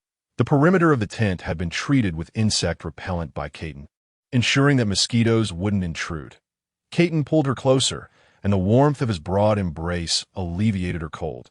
That evening, she had only a light meal, but by the next evening, they would reach the kingdom of Lawrence, where they could stay in a reasonably nice inn, escaping the necessity of sleeping outdoors. Sol had been confined for an entire day, pondering whether Caden had abandoned him. However, he was engrossed in deciphering magic, relishing the solitude. This thrill of unraveling magical intricacies consumed him. His fervor for magic was what propelled him towards becoming a great sorcerer, even mastering obscure and esoteric branches like soul magic. In stark contrast to the tranquility of this scene, within the opulent confines of the Holy Court in the Nobila Kingdom, an elderly figure sat upon a lavish chair, grasping a magnificent staff, a symbol of power. Yen, has your injury healed? Your Holiness, my wounds are no longer a concern. Baron glanced at Yen, whom he esteemed as his most talented disciple, viewing the golden-haired youth as a potential successor. Disbelief in the divine? That was inconsequential. He shared that sentiment and increasingly perceived the divine as a mere farce. His formidable light magic had astonished Victor that fateful night. Even at his full might, he was no match for his own power. Had that cunning old fox not prepared several contingencies, he might have met his demise in the royal palace that very evening. However, as his investigations deepened, Baron found himself convinced that the old fox was orchestrating a grand scheme, the specifics of which eluded him. What he was certain of was that the holy maiden Yulia, whom he had sent fleeing from the kingdom, played a pivotal role in this intricate plot. He had deduced her likely escape route and dispatched Yen in pursuit, but unfortunately, they had failed to intercept her. Yulia was believed to be headed for the kingdom of Lawrence. Basran's voice was low, and though his tone was not rapid, he maintained a rhythm that compelled one to listen. Now that you have recovered, I trust you seek vengeance for that blade's betrayal? Yen lowered his head, and with the dimming light, Baron could not discern the turmoil etched upon his face. Yes, your holiness, I know what must be done. Very well. The kingdom of Lawrence is an ally of ours. They will inform us of any developments. Do not rush. Baron tapped his left hand lightly against the armrest of his chair. I shall dispatch the night squad of Maddis to assist you. Additionally, our newly appointed leader of the Winged Brigade will accompany you. Should you find it inconvenient, allow her to escort the Holy Maiden back. Baron was aware of Prince Carlo's infatuation with Yulia and worried that Yen might be too rigid to approach the maiden. As he concluded this statement, a fully armored woman approached, her golden armor enveloping her from head to toe, standing tall and poised like a spear. Captain Yen, you may call me Yao. Her voice was cold and devoid of emotion. Yen furrowed his brow, scrutinizing the woman. The Winged Brigade was a newly established faction within the Holy Court, recently arranged by Baron after his request to the royal family. The identities of its members were shrouded in mystery. Even to Yen, just Yen will suffice. We are all captains here, no need for formal titles. Agreed. After her response, the woman remained stationed beside Baron. The elder smiled and nodded, rising to his feet. Yen, you are the pride of our holy court and the royal family. You shall set forth tomorrow morning that I hope by the end of this month, I shall see the holy maiden safely within our holy court. Yes, master. The following morning, a knight squad mounted on swift steeds departed the royal city. Heading towards the western kingdom of Lawrence. Caden, what shall we have for dinner tonight? Yulia's stomach rumbled. She had hoped to enjoy some meat that morning, only to discover at the riverside that Panda had devoured the remaining pork. To avoid wasting time hunting before reaching a human settlement in the evening, Caden had opted for some hardtack to satisfy their hunger that we'll decide when we arrive. What would you like to eat? Roasted bear meat. Upon hearing this, Panda shivered involuntarily. While orcs bore some resemblance to beasts, they did not consider them kin. Much like humans and monkeys, though they shared a common ancestor, neither would regard the other as kindred. Nonetheless, Panda understood that the Holy Maiden was merely expressing her frustration. He could not be entirely blamed. He had no particular plan and was on his first journey away from home, leading to his hunger and the unfortunate depletion of their provisions. Caden stroked his chin thoughtfully, feigning seriousness. Indeed, Panda is not just our companion. In times of urgency, he could also serve as sustenance. Your Highness, I shall fetch some small game. Panda could no longer remain, but as he turned to leave, Yulia playfully grabbed his hand. All right, enough jesting. Let's be on our way. The morning sun was quite pleasant, rays filtering through the gaps in the leaves, casting intricate and varied patterns on the ground. If only she had a phone, Yulia would be eager to capture the moment and share it on social media. Casting a glance back at the bear man and then at Caden, who held her hand while clearing the path with his knife. She bit her lip. How to put it? Perhaps there was an initial discomfort, yet this man had undeniably begun to warm up to her, which was a positive development. However, if she were to revert to her former self, with a personality more akin to her true nature, and coupled with the years of enlightenment from the Holy Court, could they maintain such a relationship? She was uncertain, for the seemingly graceful and playful Yulia was not truly her. Noticing the slowing of her pace, Caden turned to her. What is it? Are you feeling unwell? No, I'm quite well, she replied with a smile, though Caden furrowed his brow slightly. This smile bore resemblance to the polite and professional smile Yulia used to wear, leaving him hoping that he was mistaken. As evening descended, even in the long days of summer, the sky gradually darkened to the border of the Kingdom of Lawrence, within the Safety and Regulation Center. 2 beasts and 1 human were processing their travel permits. Caden possessed a counterfeit permit under the name Dia, allowing him to pass through without issue. However, Panda lacked a permit, and Yulia's current appearance rendered her unable to utilize any permit she might have had. Name, race, identity. Ano, Foxfolk, identified as a priestess. The safety officer glanced at the beautiful maiden and summoned a nearby maid for verification. The detection spell swept over Yulia, and the mage nodded. Confirmed, she is indeed of the Foxfolk. No issues here. The safety officer nodded, accepting 20 silver coins and stamping her newly issued travel permit. Beautiful Miss Ano, may you have a delightful time in the Kingdom of Lawrence. Thank you, Yulia replied with a gentle smile as she accepted her permit. Gazing at her magical portrait on it, her smile widening, I do still look quite lovely. Though her face had not changed significantly, there was an undeniable charm and cuteness about her now, lending her a youthful appearance. Meanwhile, on the other side, Panda had also acquired his pass. Due to his imposing physique, another security officer had deemed him unworthy of scrutiny and allowed him to pass without a second glance. Yulia skipped happily behind Caden as they made their way to the inn to secure a room, her mind wandering to thoughts of what to eat that evening, after a long day's journey. Even an orc's robust constitution could feel hunger gnawing at them. Although her craving for meat had not been particularly strong before, since becoming a fox girl, she had developed a particular fondness for it. Especially chicken. The memory of the wild chicken Caden had roasted for her made her mouth water. Hello? 2 rooms, please. Certainly, that will be 10 silver coins in total. After Caden paid, Yulia was momentarily oblivious to what had transpired until Panda entered one room, and Caden guided her toward another. Suddenly, realization struck her. Wait, you're not sleeping with him. You're sharing a room with me? Of course, why would I want to sleep with a big, clumsy bear? Are you trying to get yourself killed? Do you think he would notice? Yulia hesitated, recalling the complete lack of surprise on Panda's face just moments ago, rendering her momentarily frozen. Just then, a large hand covered her waist, and she found herself being pulled onto the soft bed by Caden. Beast, stop! I'm hungry. I want to eat meat. Caden embraced her and gently kissed her forehead, murmuring, of course, you need to eat well to have the energy. Yulia quickly wriggled free, bracing herself against his chest as she hopped back several meters. Then what are we waiting for? Let us go. With that, the girl turned and dashed out the door to call for Panda. Panda had removed his armor, but hesitated for a moment before strapping on his shield. In a border town, the security was generally good, but carrying weapons at night would invite inquiries, and one might be questioned multiple times over a short distance. The innkeeper was a kindly old gentleman who directed the trio to a restaurant known for its delicious and affordable meals.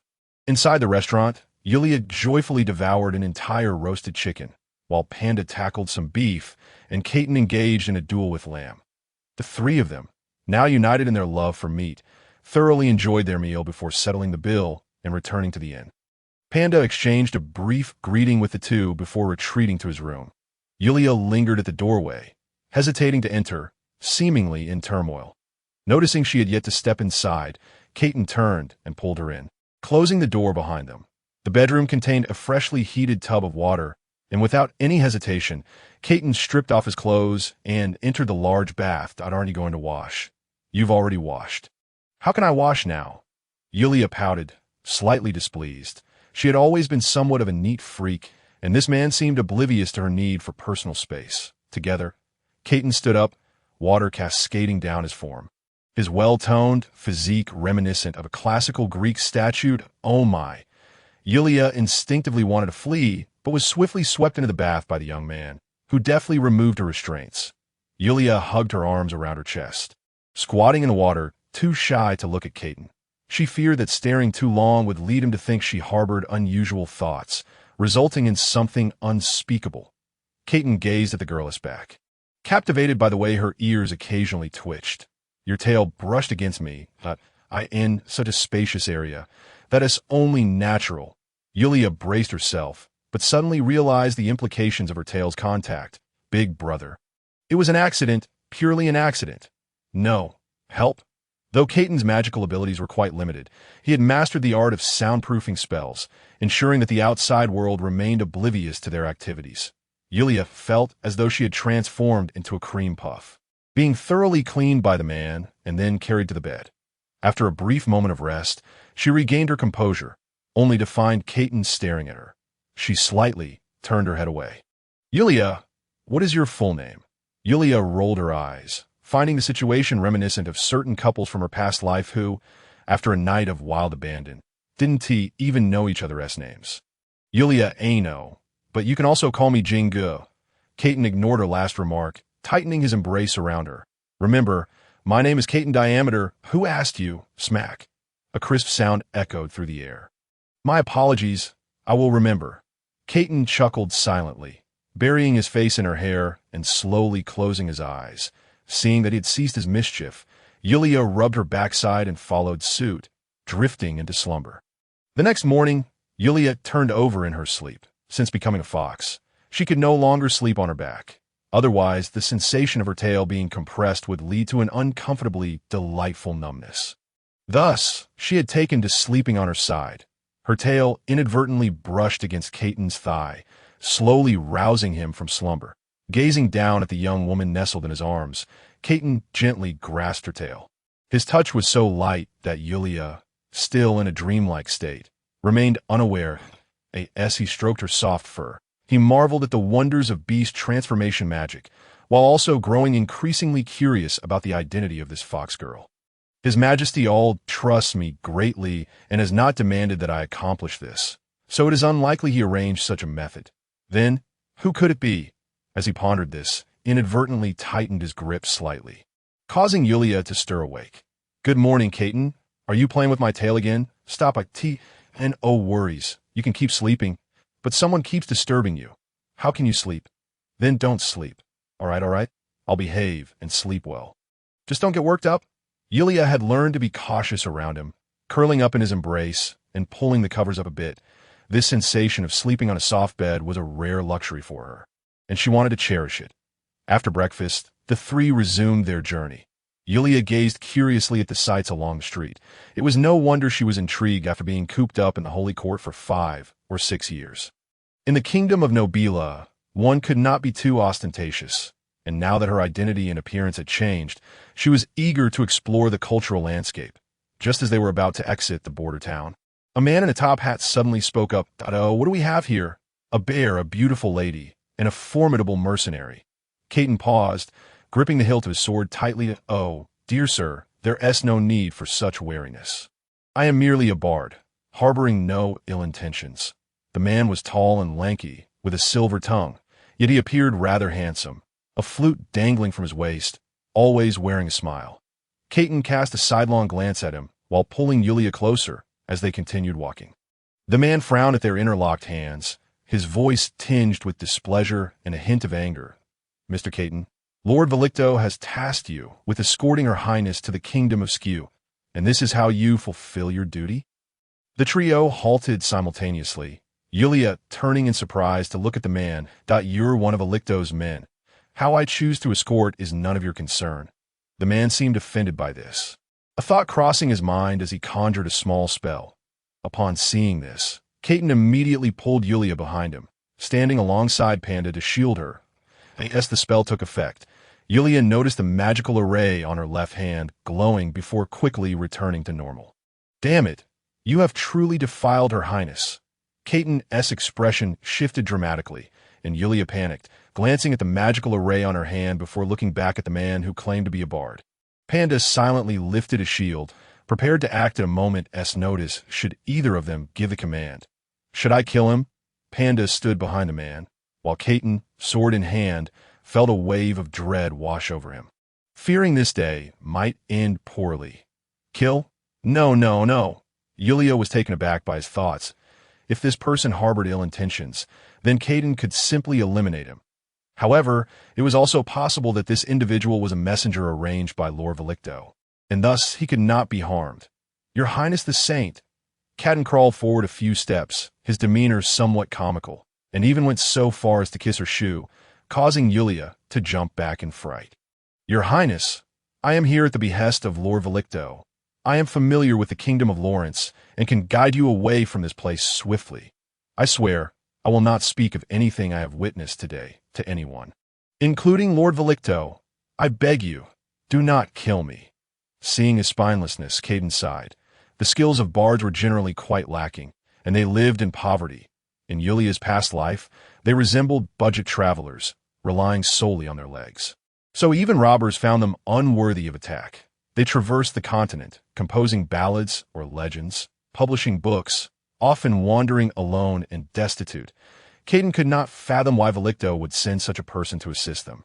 So he slowly crouched down, pressing his sword against Caton's neck. "How do you know about my relationship with Yulia?" Your Highness's suppression magic array not only restrains the magic within the Holy Court, but also has a checking effect. I have learned a little about it. Can it avoid detection by others?" Caton deemed this matter crucial. If the old stubborn ones of the Holy Court were to learn of it, it would pose quite a challenge. This could hinder Yulia's efforts to recruit followers from the Kingdom of Skur and lead to unnecessary complications. With his current power and status, he was unable to mobilize the Church's forces on a large scale to assist her. So it was best for as few people as possible to be aware. Yes, I can do it." He attempted to rise, but was pinned down by the enormous sword. "Enough, Caton. Let him up. This is not his fault." Yulia also crouched down, raising her left wrist before him. "Thank you, Your Highness." Caton expressed his gratitude, then stole a glance at Caton.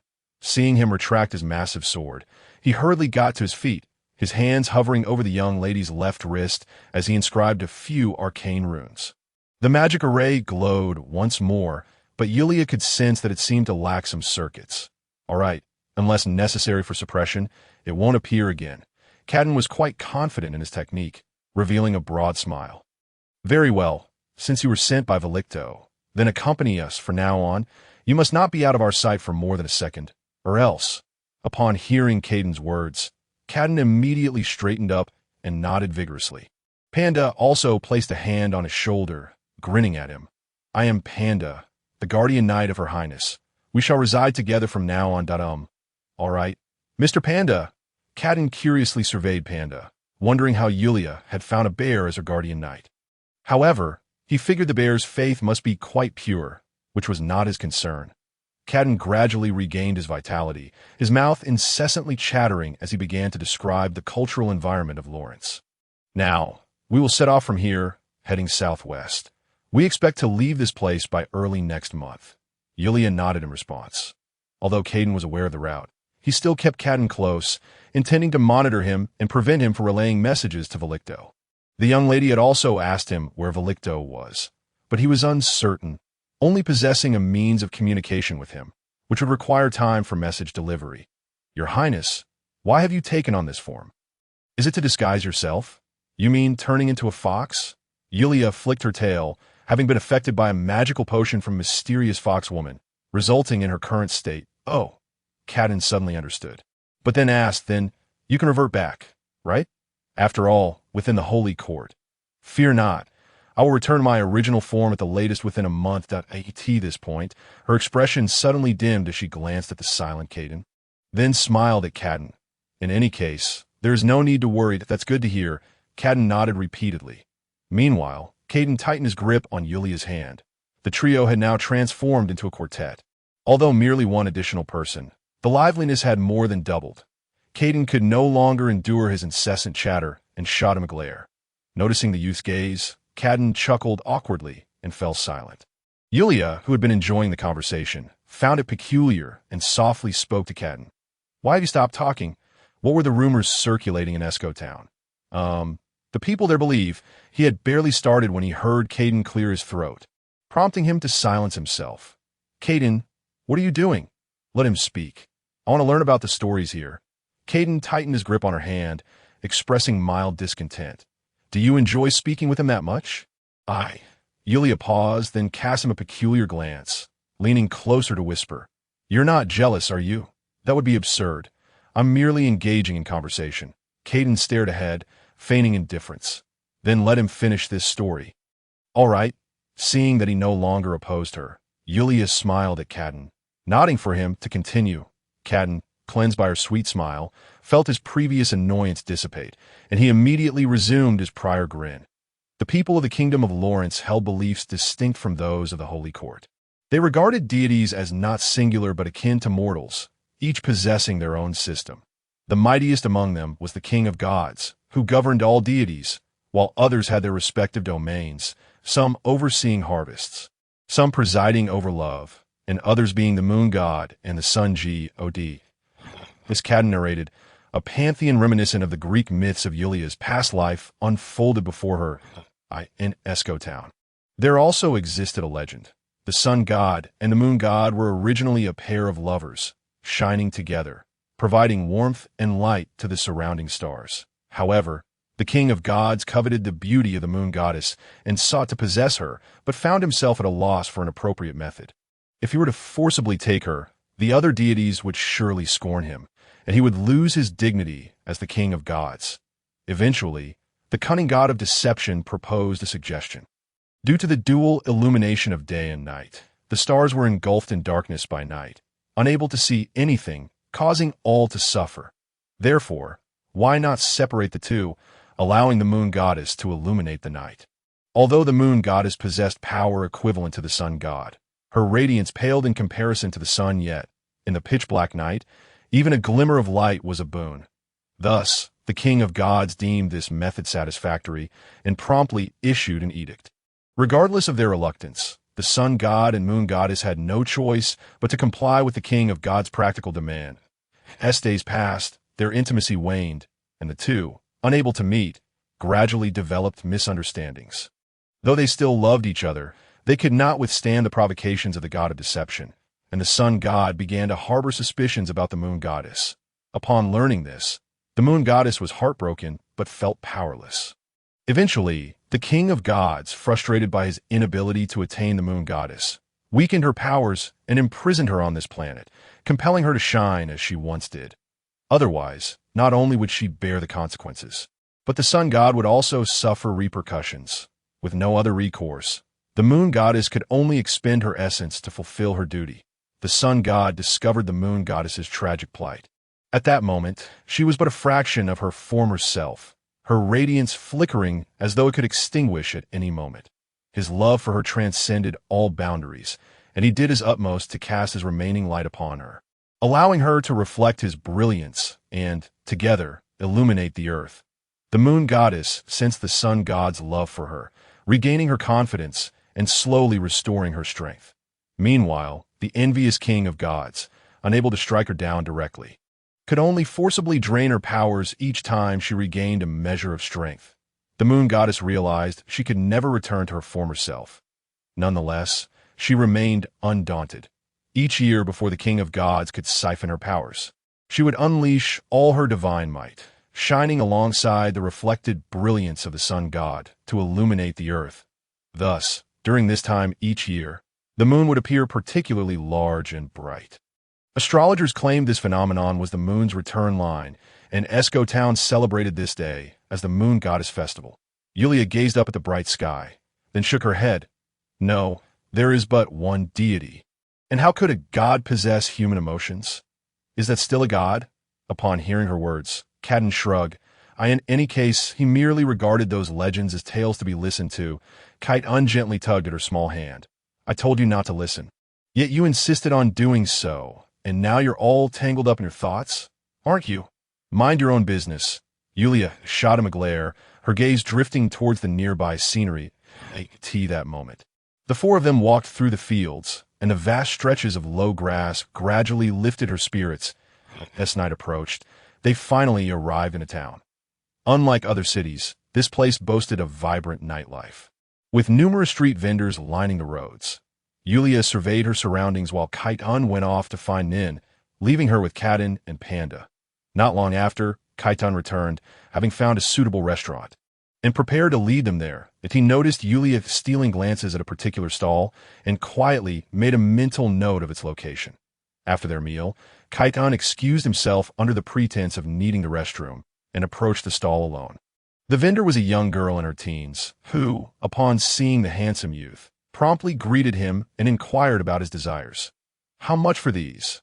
Kaitan asked, his eyes wandering over the array of trinkets displayed at the stall, which dazzled him. Sir, all of these are handmade by me, and each is but 1 silver coin. Kaitan furrowed his brow, deliberating for quite some time before finally selecting a necklace. The chain was made of an unknown metal, but at its center was a small crescent moon adorned with a circular gem. I'll take this, please.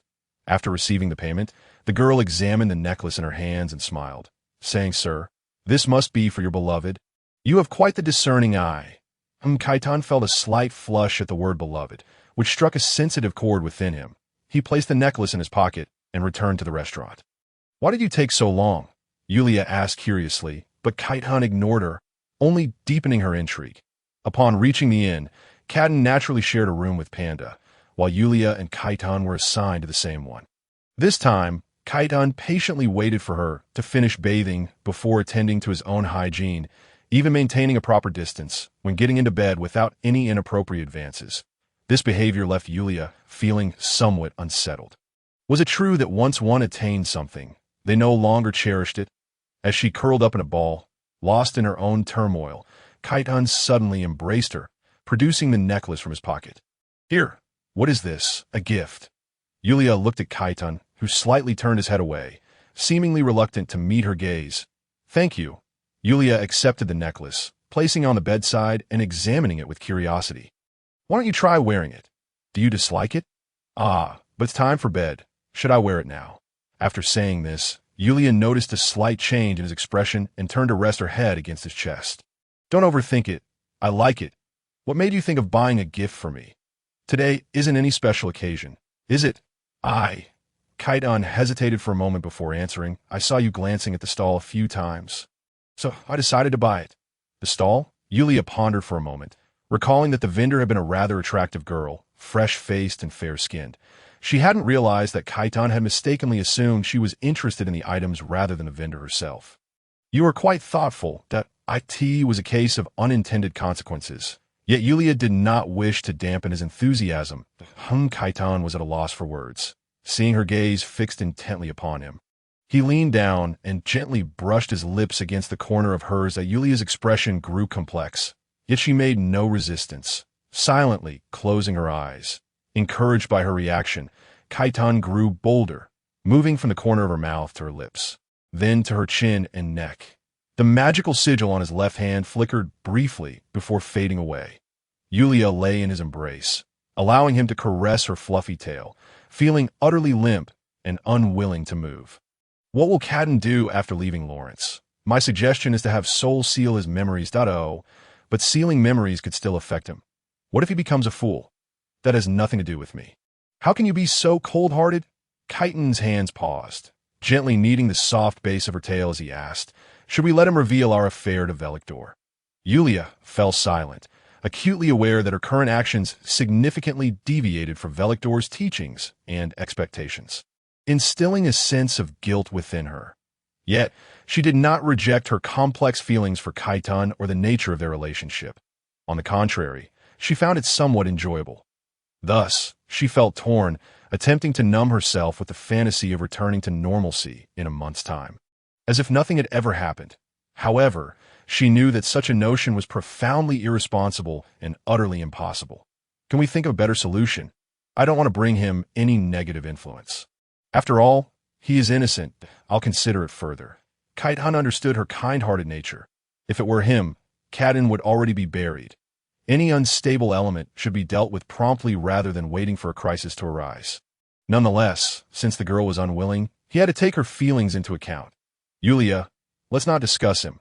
Let's talk about us to us. Yulia buried her head in his chest. I don't want to talk about it. Are you really planning to cut ties with me once you return in normalcy? You'll go back to being the saint of the sky kingdom while I return to my dark cathedral. What else is there?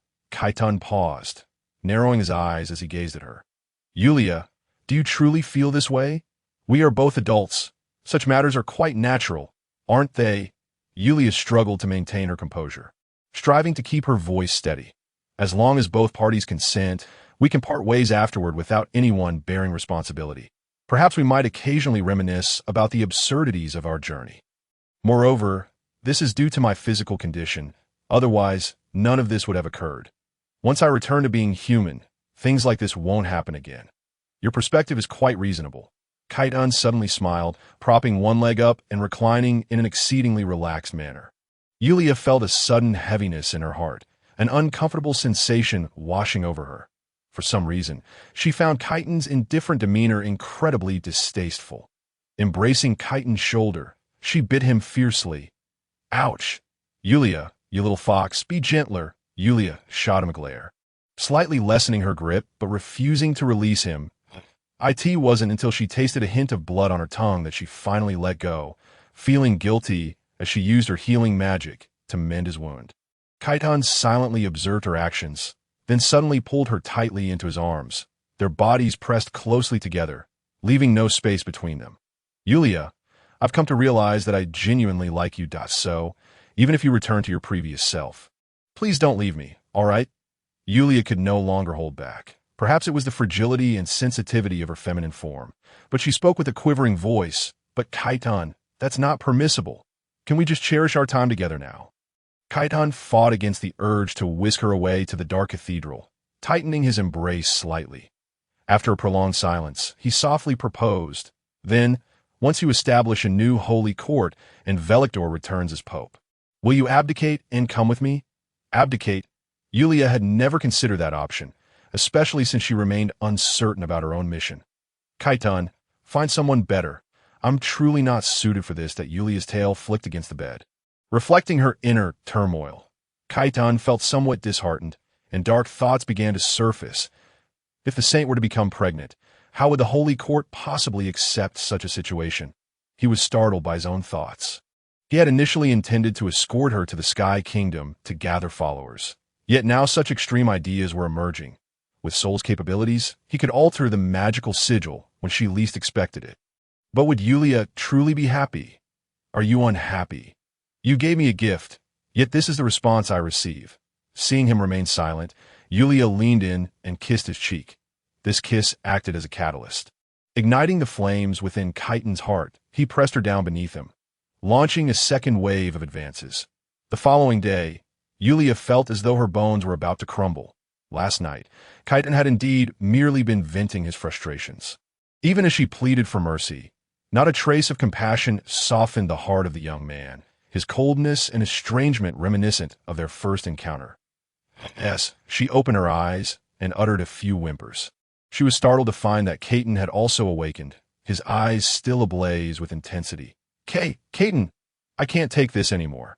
She instinctively shrank back, clutching her tail protectively in front of her, a posture reminiscent of a shy maiden concealing her face.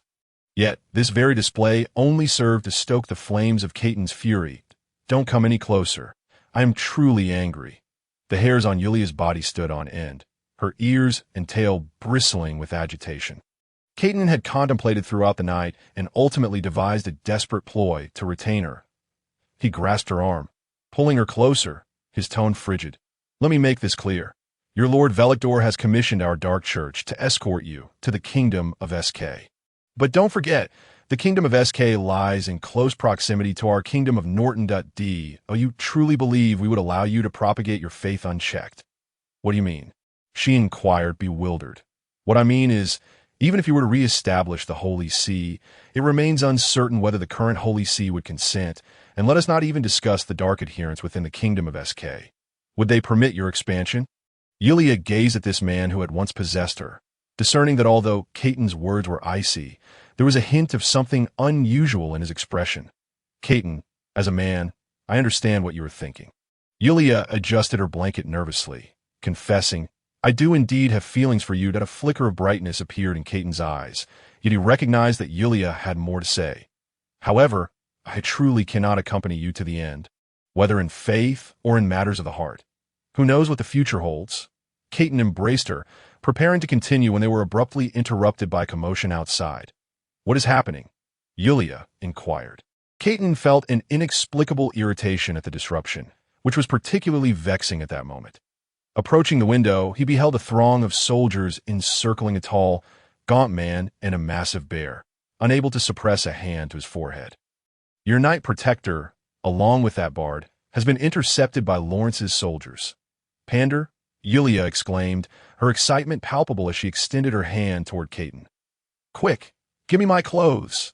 Caton was unsure whether it was intentional or a mere coincidence. But each time she removed her garments, he would toss them into his ring.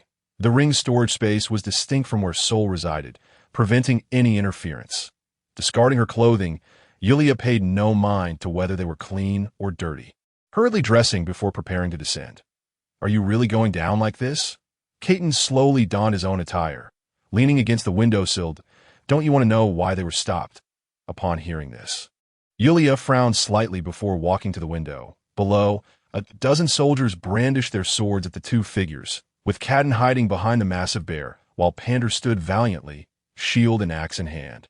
His gaze fixed intently on the leader of the soldiers. The man, with flaxen hair and an unassuming build, sat tall upon his steed, a heavy sword, one Yulia recognized from her past fencing competitions, strapped to his waist. Stand down, the man commanded, his voice ringing clear. The surrounding soldiers exchanged glances before gradually retreating. Bearfolk, I mean you no harm, but I wish to challenge you. A challenge? Pander stepped forward, his imposing figure advancing. Are you suggesting a duel? Indeed, the man smiled, exuding a gentlemanly demeanor. However, I must request we relocate to my training grounds. Brawling in the streets is not permissible. Pander glanced at the inn, retracting his weapon. Apologies, but without the prince's orders, I cannot stray too far. The prince, as a fierce warrior, especially among the bearfolk, Henry did not perceive Pander's reasoning as an excuse for cowardice. Just as he was about to inquire further, Caton and Yulia descended from above. Good day, esteemed sir. May I inquire if my companion has inadvertently crossed paths with you? Henry turned at the voice to behold an extraordinarily beautiful fox maiden approaching, her voice melodious like the morning birdsong in a forest. He hastily dismounted and performed a noble bow, his gaze ardently fixed on Yulia. Beautiful lady, allow me to introduce myself.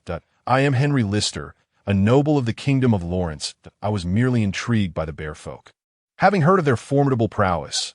Hence my desire for a friendly spar, that I hope you will not take offense.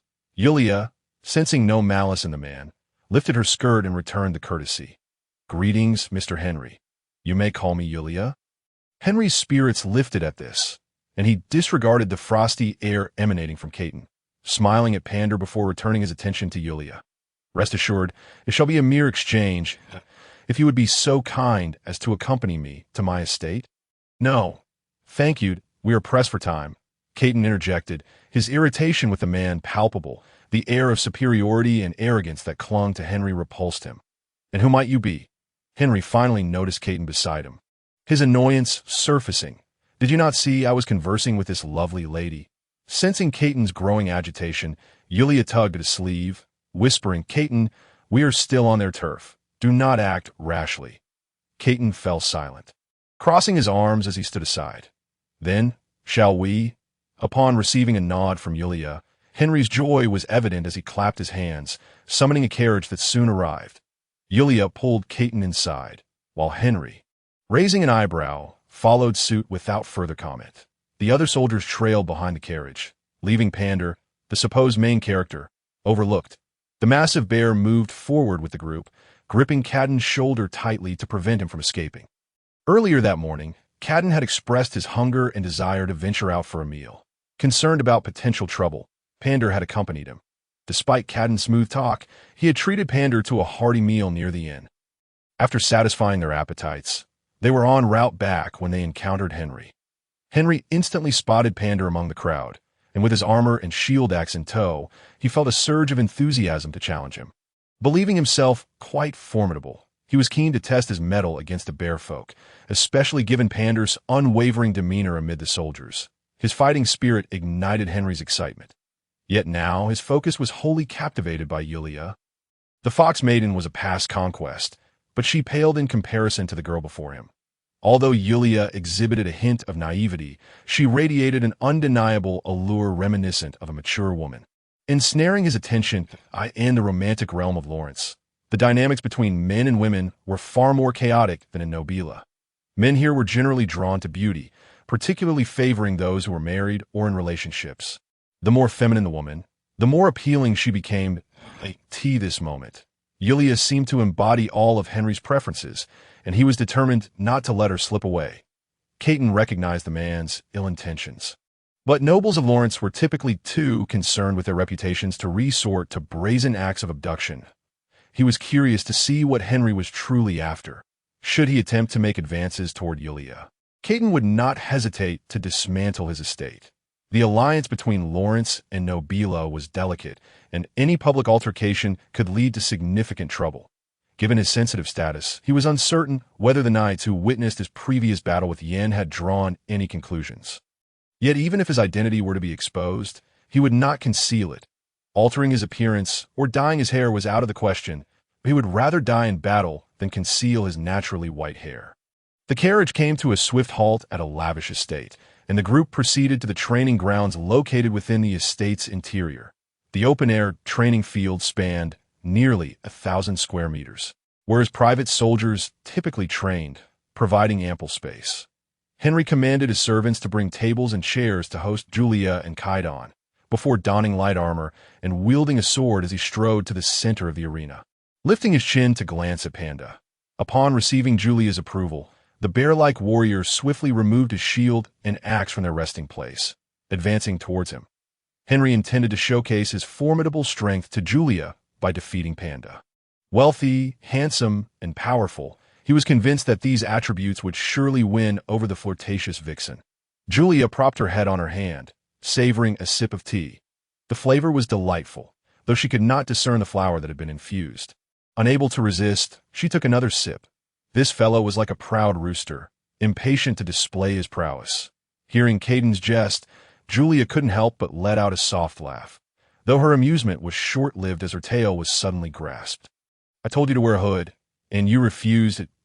Oh, you not understand the danger of a beauty like you?" Julia blushed, her legs squeezed together as she lowered her head, stammering, "I know, please stop squeezing." Though reluctant to admit it, Julia recognized that her current predicament could be likened to a popular saying from her past life. She had completely taken on Caton's shape, observing the young woman's charming demeanor. Caton gradually released his grip. The onlookers were focused on the center of the arena, oblivious to the interaction between the two.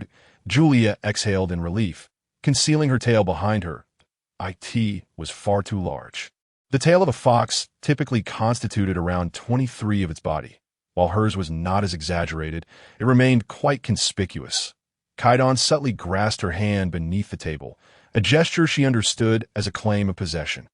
After a moment of internal conflict, she decided to acquiesce. It's all right. In a month, everything will return to normal. No, it seems there are only 20 days left in the center of the training ground. Panda wore a grave expression. Before the Holy Maiden, he certainly did not wish to be defeated. Although he was unaware of the man's true capabilities, his pride as an orc dictated that he could not retreat. "I am called Panda, a name bestowed upon me by His Highness. In orc culture, names were often granted by those of higher status, and those who received such names typically wore them with pride. Very well, Panda, but I hope you can provide me with an exhilarating challenge, Henry declared arrogantly, lightly tapping his head, one hand resting behind him while the other held his sword. Be cautious. With that, he slipped forward, transforming into a blur as he charged toward Panda. Anticipating the move, Panda raised his shield to block the assault, gauging Henry's strength. Though not overly powerful, a knight wielding a heavy sword often possessed remarkable skill. After his initial strike was parried, he quickly altered his trajectory, aiming for Panda's thigh, which was unprotected by the shield. Panda lowered his shield, swinging his battle axe down with ferocity. Henry deftly shifted his stance, easily deflecting the attack, and the two became entangled in a spirited exchange. They were only sparring. Neither unleashed their full strength, making it more of a display of skill, which thrilled Julia immensely. This duel posed no threat to her, and the back-and-forth nature of their contest was highly entertaining. However, Kaidan found the display somewhat dull, likening it to childish play. Noting Julia's enthusiasm, he gently squeezed her small hand. Yet she seemed oblivious to his gesture, showing no reaction. The soldiers began calling Henry's name, hoping their master would triumph over the bear-like warrior. In response, Julia shouted encouragement for Panda, as Kaidan observed the large tail swaying behind her. He could not resist seizing it. Go, Panda! You can do it! Suddenly, Julia slumped against him, her hands propping themselves against his thigh. Kaidan, you're going to be in trouble. Kaidan's hand slid down her tail, kneading her soft form, gradually venturing beneath her skirt. With a piercing cry from Julia, she trembled twice before becoming still. The others remained focused on the escalating battle.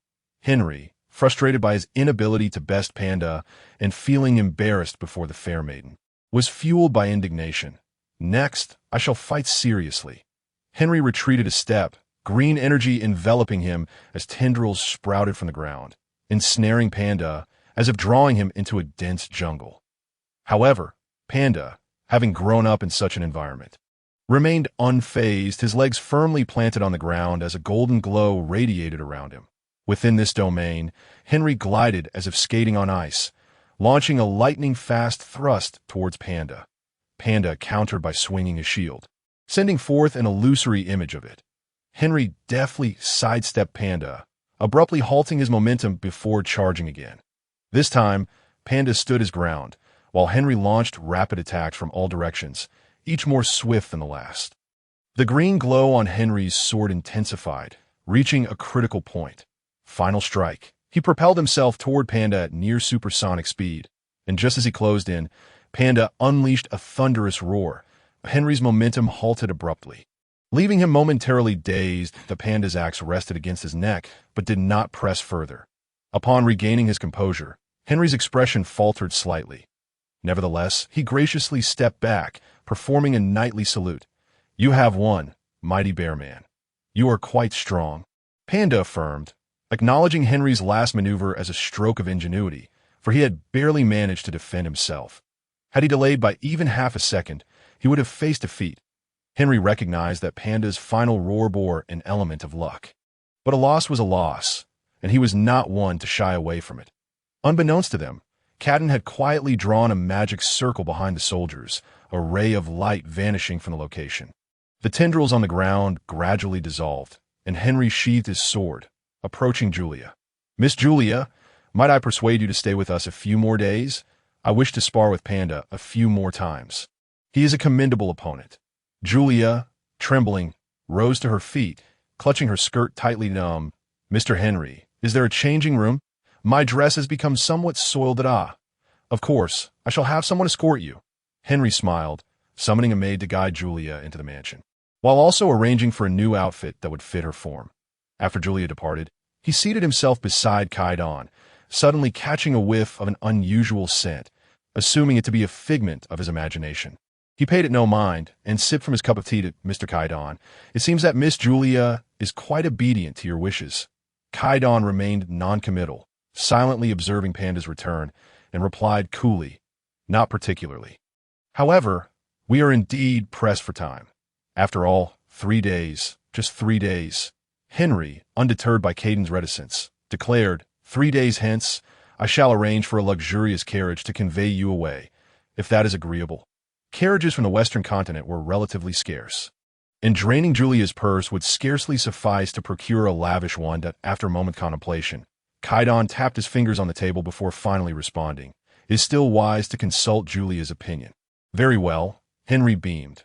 Observing Panda approach Kaidan, he leaned closer to Kaidan, inquiring, so, Mr. Kaidan, what is your relationship with Miss Julia?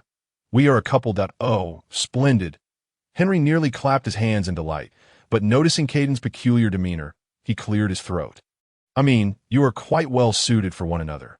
Thank you. Meanwhile, Julia, having just changed into fresh attire, found herself cursing Kaidan's ancestors under her breath. That lecherous white-haired fiend had shamelessly pushed her to the brink outside. Utterly disgraceful. By the heavens, tonight I shall deal with him decisively. Upon returning, Julia pondered Henriette's suggestion, glancing at Kaidan. You need not look to me. Make your own decision. Hearing Kaidan's words, she cast a slightly apologetic glance at Henry, softly stating, I'm sorry, Mr. Henry. Thank you for your kind offer, but we would prefer to leave at the earliest opportunity. Oh, that is truly unfortunate. Henry stood, a hint of disappointment in his posture, before a thought struck him, and he smiled again. Regardless, allow me to treat you to lunch. Upon hearing his words, Julia could only acquiesce. Kaidan instructed Panda to bring Kaidan along, and the group entered the grand estate together. Although they had just been inside, Julia was still astonished by the opulence of the aristocratic dwelling, which rivaled even the splendor of the holy court. She had not expected such luxury to exist within a relatively small city of the Lawrence Kingdom. Noticing the girl's lingering gaze on the surroundings, Henry smiled and began to introduce each antique and ornament to her. While Julia was not particularly interested, she returned his gestures with a polite smile. With some time before lunch, the four of them gathered in the spacious hall, engaging in conversation, while Henry subtly inquired about Julia's past. The girl responded cautiously, revealing no significant information, merely stating that she and Panda hailed from the nearby Beastman Forest. May I inquire where Miss Julia intends to go? We plan to travel to the Norton Kingdom, where most of our kin reside. This statement left Henry with no room for criticism, and he nodded, turning back to converse with Panda. Interestingly, it was Kaidan, the peripheral figure, who found himself in a lively discussion with Henry, sharing tales from his travels that garnered Henry's interest. Kaidan detested such sycophants, yet felt a slight relief when he noticed Henry no longer monopolizing Julia's attention. Just then, a magical carrier pigeon flew in, capable of covering vast distances exceeding 1,000 kilometers in one breath, averaging over 200 kilometers per hour, allowing for swift travel between two countries within a day. Please excuse me, Henry said, taking the pigeon outside. He soon returned, resuming the conversation, though his expression bore an unmistakable gloom. That, Mr. Henry, is there something urgent on your mind? Julia inquired, having noticed the forced smile on his face. Oh, Miss Julia, you are truly perceptive. It is nothing significant, merely a few guests arriving from afar who require temporary accommodation here. I am not particularly fond of these guests, but it is a directive from above that I must follow. Julia nodded, choosing not to press further. The lunch spread was quite sumptuous. At the very least, Panda was relishing the feast, consuming nearly half of the portion alone. Observing Panda's hearty appetite, Henry silently conceded his defeat in this culinary contest. After the meal, the four bid farewell to Henry and exited the estate, though Henry, reluctant to part ways, insisted on escorting them to the city limits. Yes, they walked a short distance. Kaidan pondered the need for a couple more items, not wishing for Henry to be alone with the girl, and thus urged Henry to accompany him for some shopping. Henry was unwilling but did not wish to appear rude in front of Julia, so he complied. Julia sat atop Panda's shield, cradling her face in her hands, gazing at the bustling city below. After a few minutes, a rowdy group of soldiers approached, their demeanor crude, filled with laughter and insults. Entirely different from Henry's men. One of Henry's guards stationed beside her remarked, These are from the Lord's manor. We deem them unworthy of our conversation. Julia nodded, remaining silent. One soldier made a lewd remark toward the woman by the roadside, and when she pushed him away, he became enraged. Drawing his sword, he shouted, Everyone, stay still. He then pressed the blade against the woman's neck. coldly declaring, "I suspect there are spies from enemy nations among you. Now, all of you line up for inspection." The crowd erupted into chaos, yet upon seeing the soldiers brandishing their swords, they complied, forming two lines, one for men and one for women. "Quickly," commanded the soldier, and the crowd divided swiftly. As the soldier approached the women's line, he began to take advantage under the guise of inspection. Meanwhile, the men stood in silence, some rebellious spirits quickly subdued by kicks from the soldiers. "Hey, you lot, why aren't you coming over?" Yulia and her companions, initially observing the scene, exchanged glances but did not move. "Do you think you can arbitrarily offend the guests of Count Henry?" Henry's guard spoke with an air of arrogance. Although Yulia disapproved, she found a strange comfort in his stance at that moment. However, upon noticing Yulia's beauty, several soldiers brazenly retorted, "You are not the count. Your words carry no weight in the eyes of the Lord. All are treated equally. We have heard rumors of beastmen, spies infiltrating here. Naturally, we must conduct thorough checks on the two beastmen present." Yulia stood defiantly, while Panda raised a shield protectively in front of her. "Indeed, you are spies. Seize them."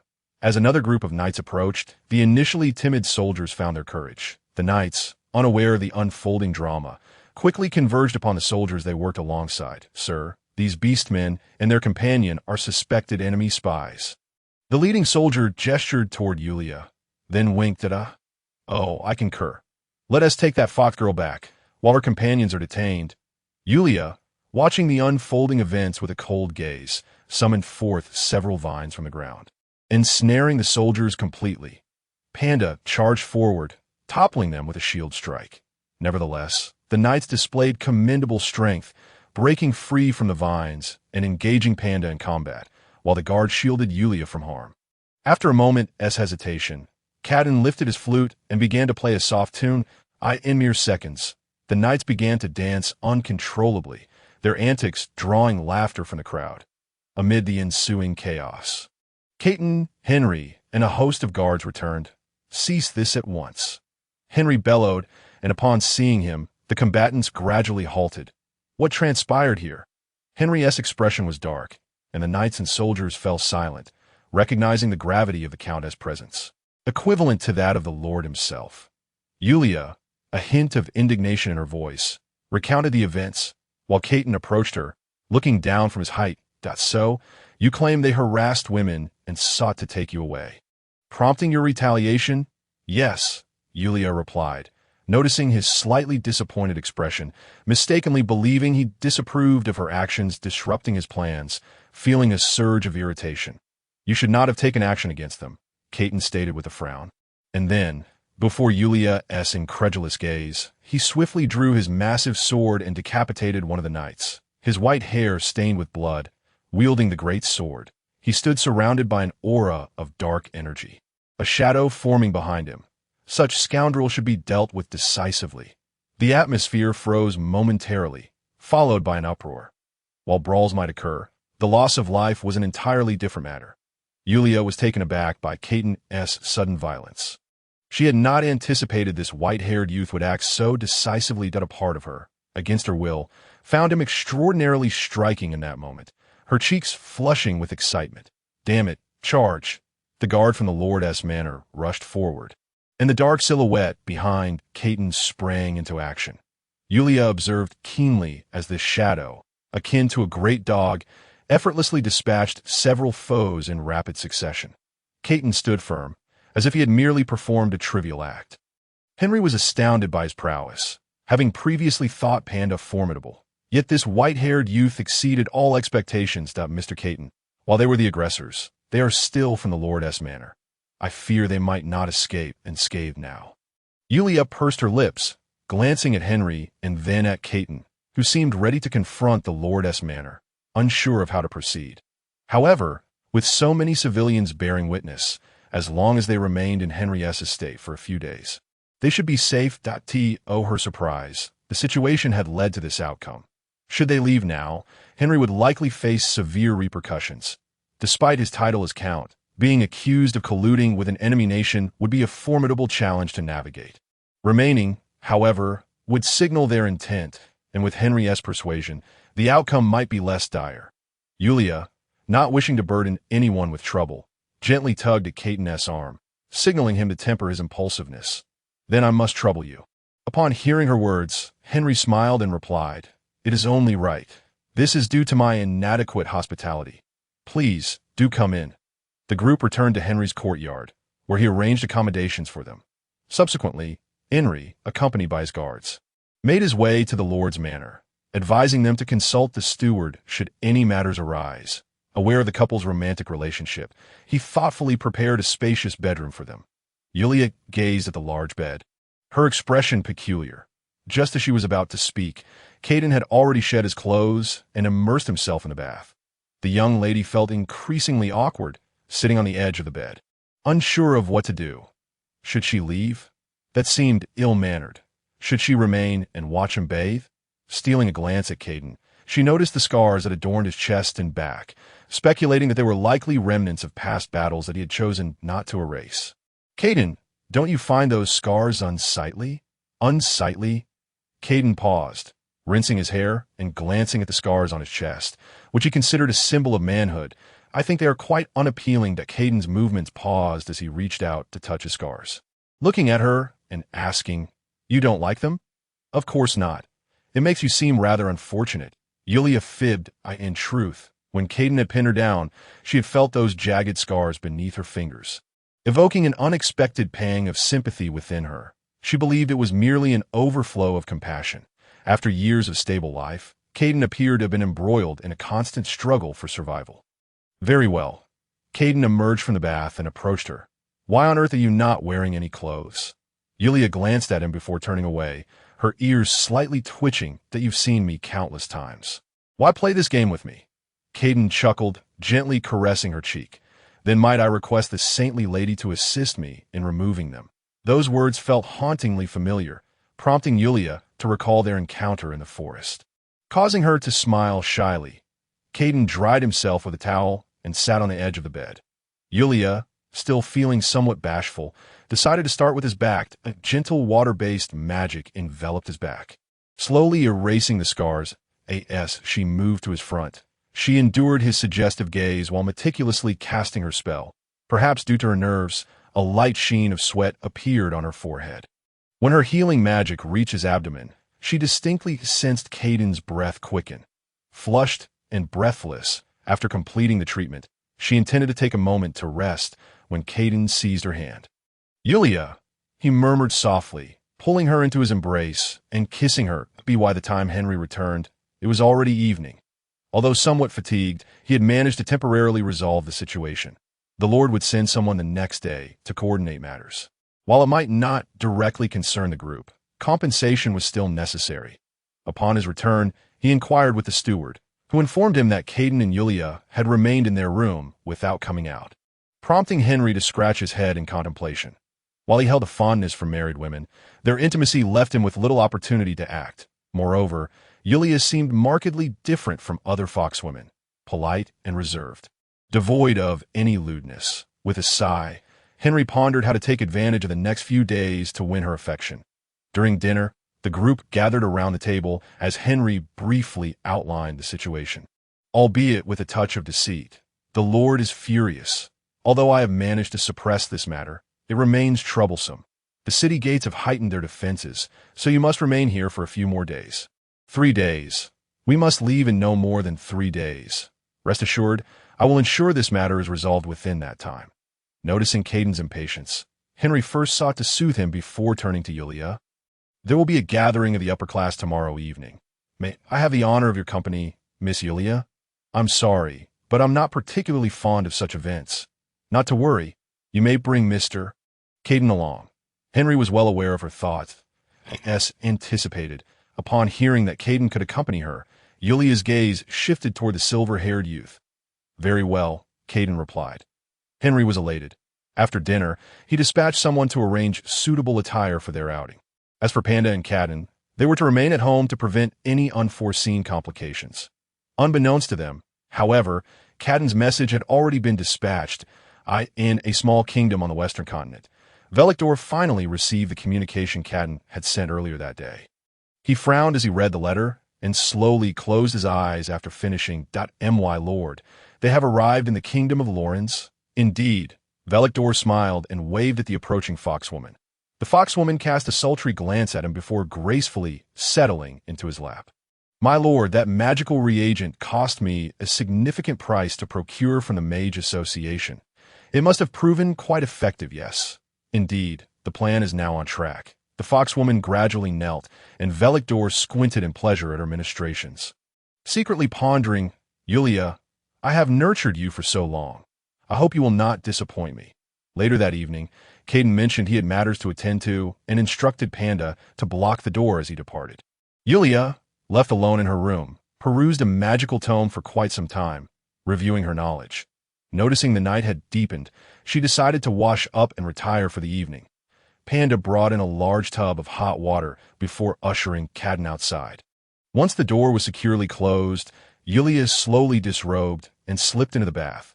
The water was perfectly warm, and she settled comfortably, closing her eyes in relaxation. After a wash, she donned a lightweight silk nightgown, beneath which she wore a pair of undergarments, and sat on the edge of the bed, swinging her smooth, fair legs. Although nearly 6 years had passed since her arrival, she still marveled at her own body.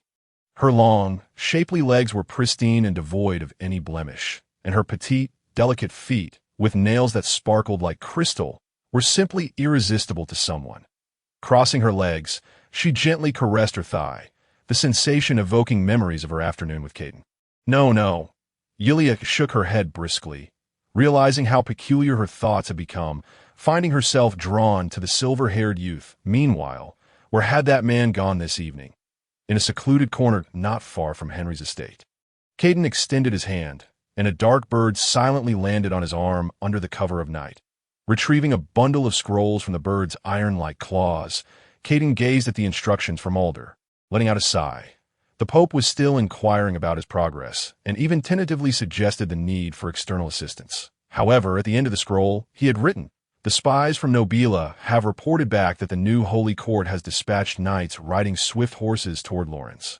Caution is imperative. Do not reveal Yulia's identity, and ensure she is first returned to the Kingdom of Norton." Caden briefly replied to the scroll regarding the current situation, but hesitated before omitting any mention of his intentions to engage in intimate relations with Yulia as an orc. Placing the scroll back onto the bird's talon, the dark bird flapped its wings and soared southward. Flying is indeed preferable. However, even a goblin's magical airship cannot soar too far. Such long-distance travel might only be achievable by a dragon. Yet if one could conquer a dragon, there would be no need for Caden to slowly escort Yulia on foot. An adult dragon was simply beyond human control. Why had the Demon King chosen to invade human and beast territories instead of devouring dragons? It was simple. It was exceedingly difficult. The Demon King could not guarantee a safe retreat after entering a dragon's lair, for dragons possessed an exceptionally long lifespan and were indifferent to external conflicts. Preferring to remain in their nests, the older a dragon became, the weaker its physical strength, yet its magical prowess only intensified. Historical accounts of conflicts between dragons and humans reveal that this ancient and exceedingly proud race, even when defeated, would refuse to submit to servitude, preferring death. Caden had indeed contemplated riding a dragon to explore the world, but he knew such aspirations were unattainable. Upon returning to the estate, Panda observed his arrival and escorted Caden back to his room. Upon the completion of Caden's task, a profound sense of relief washed over him, rendering him indifferent to the nearly surveillance-like existence he had been enduring. He pushed open the door to find a young girl lost in thought at the edge of her bed. Closing the door behind him, Caden took a seat beside her, gently wrapping his arms around her. Breathing in the delicate fragrance emanating from her hair and neck, Caden's hands began to wander restlessly. Yulia seized his hand, furrowing her brow. "You should take a shower first. You smell a bit sour." Sour? Caden paused, then recalled the recent encounter with the mysterious bird, chuckling softly as he stepped outside to fetch a bucket of hot water. Cocooned in her blankets, Yulia felt a mix of anticipation and conflict regarding what was to come. She realized that her cravings had transformed from mere physical desires to an emotional yearning, a sign that things were veering into a precarious direction. In the past, she had felt no attraction towards the male form.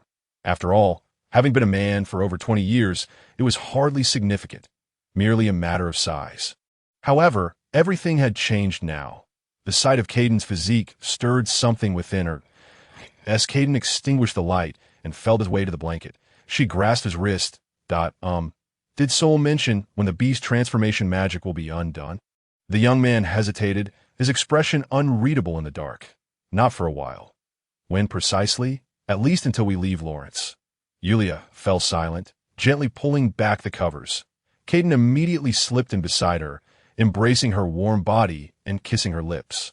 The texture of her mouth was exquisite, making Caden feel as if he were indulging in some delectable pudding, reluctant to pull away. After prying open her lips, he found her once hesitant tongue now adeptly responding to him. Afterward, Yulia lay in his embrace, damp and vulnerable, allowing Caden to play with her fluffy tail. Caden, shouldn't a martial artist practice abstinence? Won't this affect your foundation? Where did you learn such words? Caden playfully slapped her, causing her to shiver. Rest assured, my foundation is quite solid, so what exactly is our relationship now? Haven't I already told Henry we are a couple? I don't think that's accurate. Struggling, Yulia extracted her tail from his grasp. Noticing his desire to continue, she flicked him with her tail. You treat me like a mere tool. Shouldn't true couples be guided by feelings rather than mere obligations? What? Feelings? Caden was puzzled, receiving a sharp glare from Yulia. What I mean is we should start with emotions, not just physicality. Isn't this what couples do? Don't couples in your Northern Kingdom just focus on work? As long as the woman does not object. Engaging in such activities symbolizes affection. Did I not object? I resisted. If you truly wanted to resist, there would be a furious bear confronting me right now, not you nestled in my arms saying these things. Yulia fell silent, realizing Caden had a point. Actually, there are some things I should ask you. Caden tilted her chin up, gazing in her eyes. Yulia, tell me, do you like me? Not at all, she replied almost instantly. You don't like me, yet you have no qualms about engaging in these activities with me. Yulia, are you that promiscuous? Or has your fox lineage influenced your behavior? Noticing Yulia's silence, Caden tightened his embrace. Yulia, promise me you won't be with other men. What do you take me for? Yulia retorted, her cheeks flushed with anger. If it had been anyone else that night by the river, I wouldn't have embraced them. You, with your filthy thoughts, so you do like me? Absolutely not. Her repeated denial only drew a smile from Caden, who gently kissed her forehead. Meanwhile, in Foster City, a group of knights had just arrived, greeted personally by the lord of the city. Ah, esteemed guests, please stay with me tonight. After tomorrow's banquet, Count Henry will come to escort you to his estate. The lord warmly addressed the group, while the golden-haired youth smiled faintly in response. Thank you for your hospitality. My lord. The following morning, Henry summoned the servants to prepare the rooms, and Yulia surmised that his guests were soon to arrive. The evening's banquet was to be held at the lord's residence, and Henry intended to facilitate better communication with the lord. With Caden by her side as her companion, she felt at ease. After a day of idleness at the estate, the three of them boarded a carriage to the lord's residence that evening. Yulia donned an elegant moon-white gown, her hair meticulously arranged by the maids, restoring a hint of her former saintly appearance. Caden, dressed in a refined evening suit, looked markedly different from his usual attire, prompting Yulia to think he bore a semblance of sophistication. Upon alighting from the carriage, they followed the servants to the banquet venue. Count Henry, the lord greeted with a smile, then turned to Yulia and Caden. Ah, I presume this is the beautiful fox lady and this formidable gentleman. Caden remained stoic, offering a somewhat aloof response, while Yulia performed her courtesies, expressing condolences for the soldiers' deaths, aided by Henry's support, which spared them from further scrutiny from the lord. Naturally, Henry's compensation quieted the lord's concerns as the banquet commenced. Henry, noticing Caden's unwillingness to release Yulia, was compelled to take a lady's hand and begin dancing. Yulia, seeking mischief, leaned close to Caden's ear. Shall we dance together? Caden glanced at her. Are you eager to dance? Since we're here, we might as well make a show of it. Yulia mischievously suggested, if you don't know how, I can teach you. No need, Caden abruptly stood, pulling her into the center of the dance floor. His movements flowed with the melody, and Yulia was somewhat vexed, surprised that Caden, whom she had deemed a brute, danced remarkably well.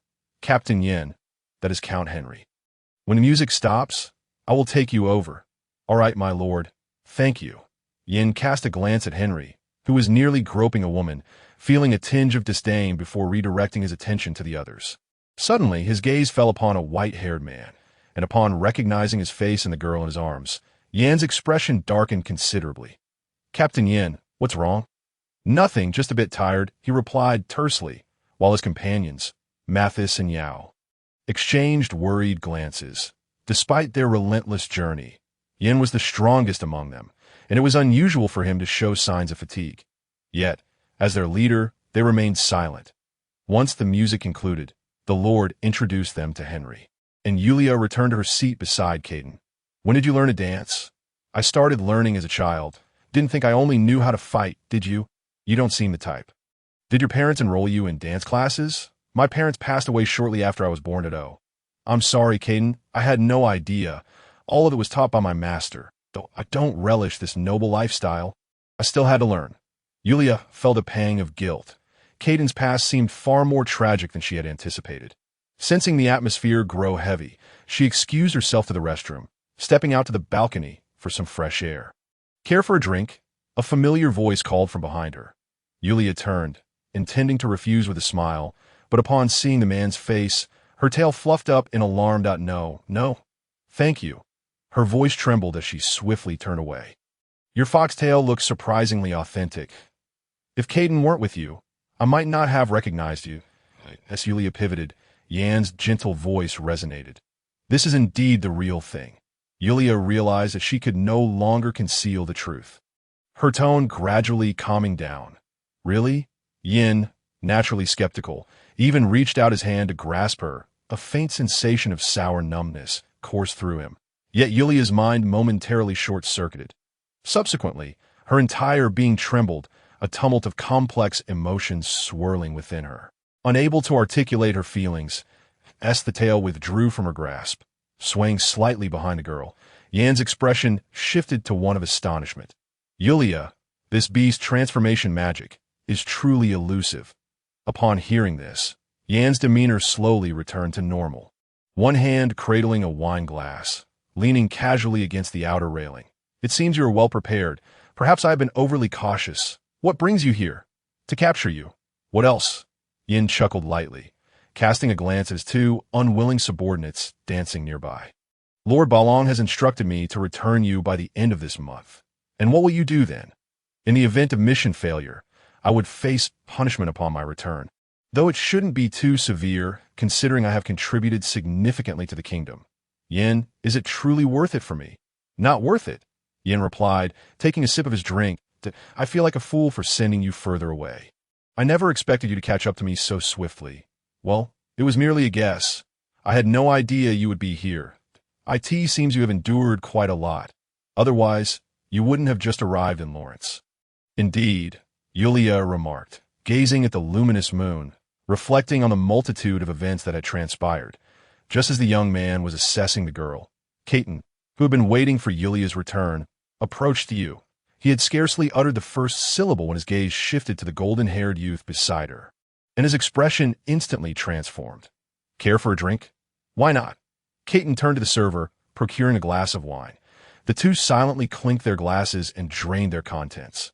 Are you really planning to dawdle with Yulia? It could take an eternity to reach their destination at this pace. We shall arrive shortly. Caden did not elaborate further, as Yin was unaware of Yulia's intended destination. We will be staying at Count Henry's estate for a while. You should leave at once and not linger in this city. Count Henry? Yulia exclaimed in surprise. What a coincidence. What is it? We are also there. Yin raised an eyebrow and promptly stood, preparing to seek the city lord. Although Yulia's appearance had undergone considerable changes, there was still a chance she could be recognized by Yao and Matisse, which would certainly spell trouble. Just before he entered the house, intending to say something, he noticed Caden casually wrapping an arm around Yulia's waist, and Yulia's lack of reaction caused him to stiffen. Lord Yin, just now you. At that moment, the two had just finished a dance and witnessed the embrace on the balcony. Your Highness, the Saintess, so you are here? Yao's cool voice resonated, and Yulia looked up, momentarily frozen in place. Despite the woman before her donning a helmet, even at the banquet, her voice, figure, and posture stirred excitement within Yulia. "Sarah, you are alive." However, the woman before her inquired in confusion. "Sarah, who is that? Sarah, do you not remember?" Yulia had been attentively listening to the woman, confirming that this was indeed Sarah. After all, they had spent over 5 years together. She could not possibly be mistaken. Matisse let out a cold laugh, glancing at the silent Yin as he drew an axe from behind him. "There is no longer a Sarah, only the leader of the winged knights." "Yao." Caton pulled the girl behind him, his hand materializing a massive sword from thin air. "Leader Yin, could you explain why you did not call us upon seeing the Saintess?"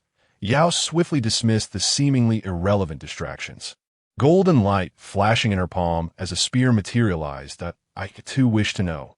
But for now, I ask that you cooperate with us in apprehending the Saintess." Matisse belonged entirely to the royal faction and was a personal guard of the king.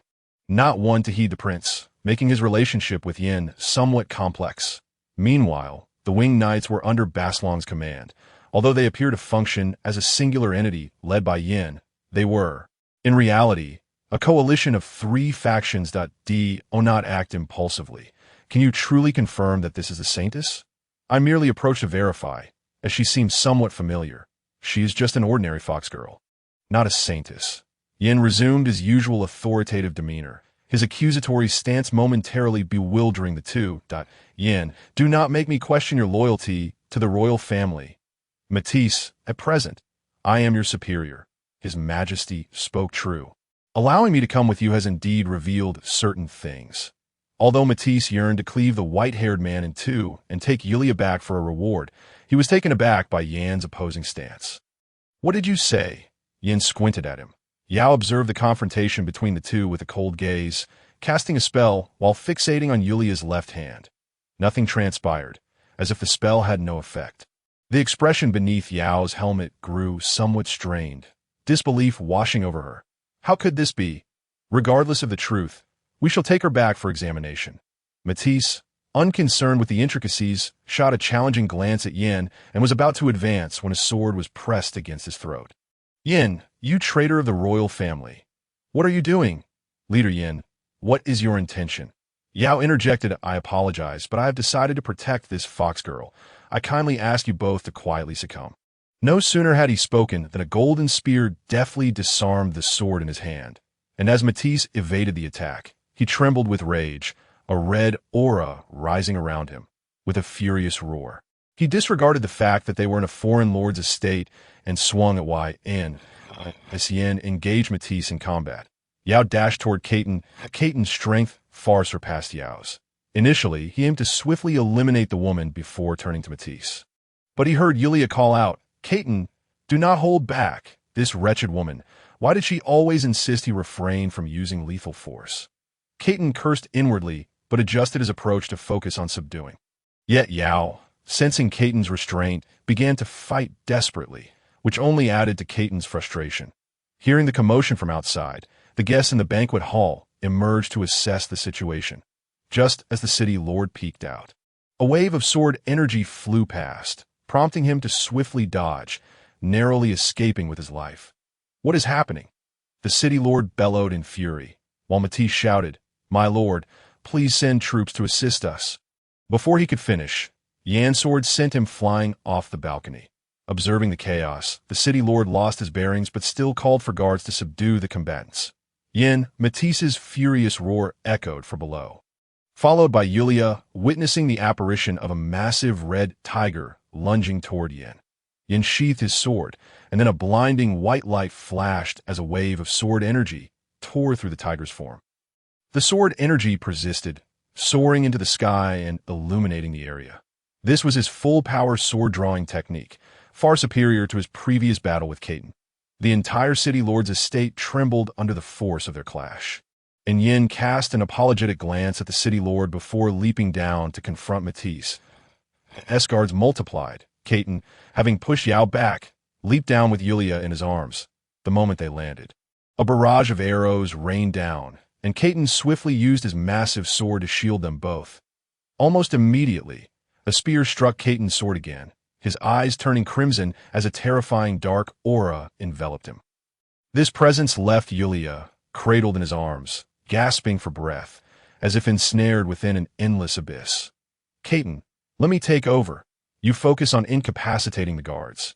Yulia struggled slightly, and upon hearing her words, Caton gradually regained clarity, slowly releasing her. "Are you sure you can manage? It's all right. After all, I am still the Saintess of the Radiant Holy Court, capable of suppressing her." As a Saintess, she naturally held sway over those within the church, especially Sarah, with whom she had spent countless days and nights.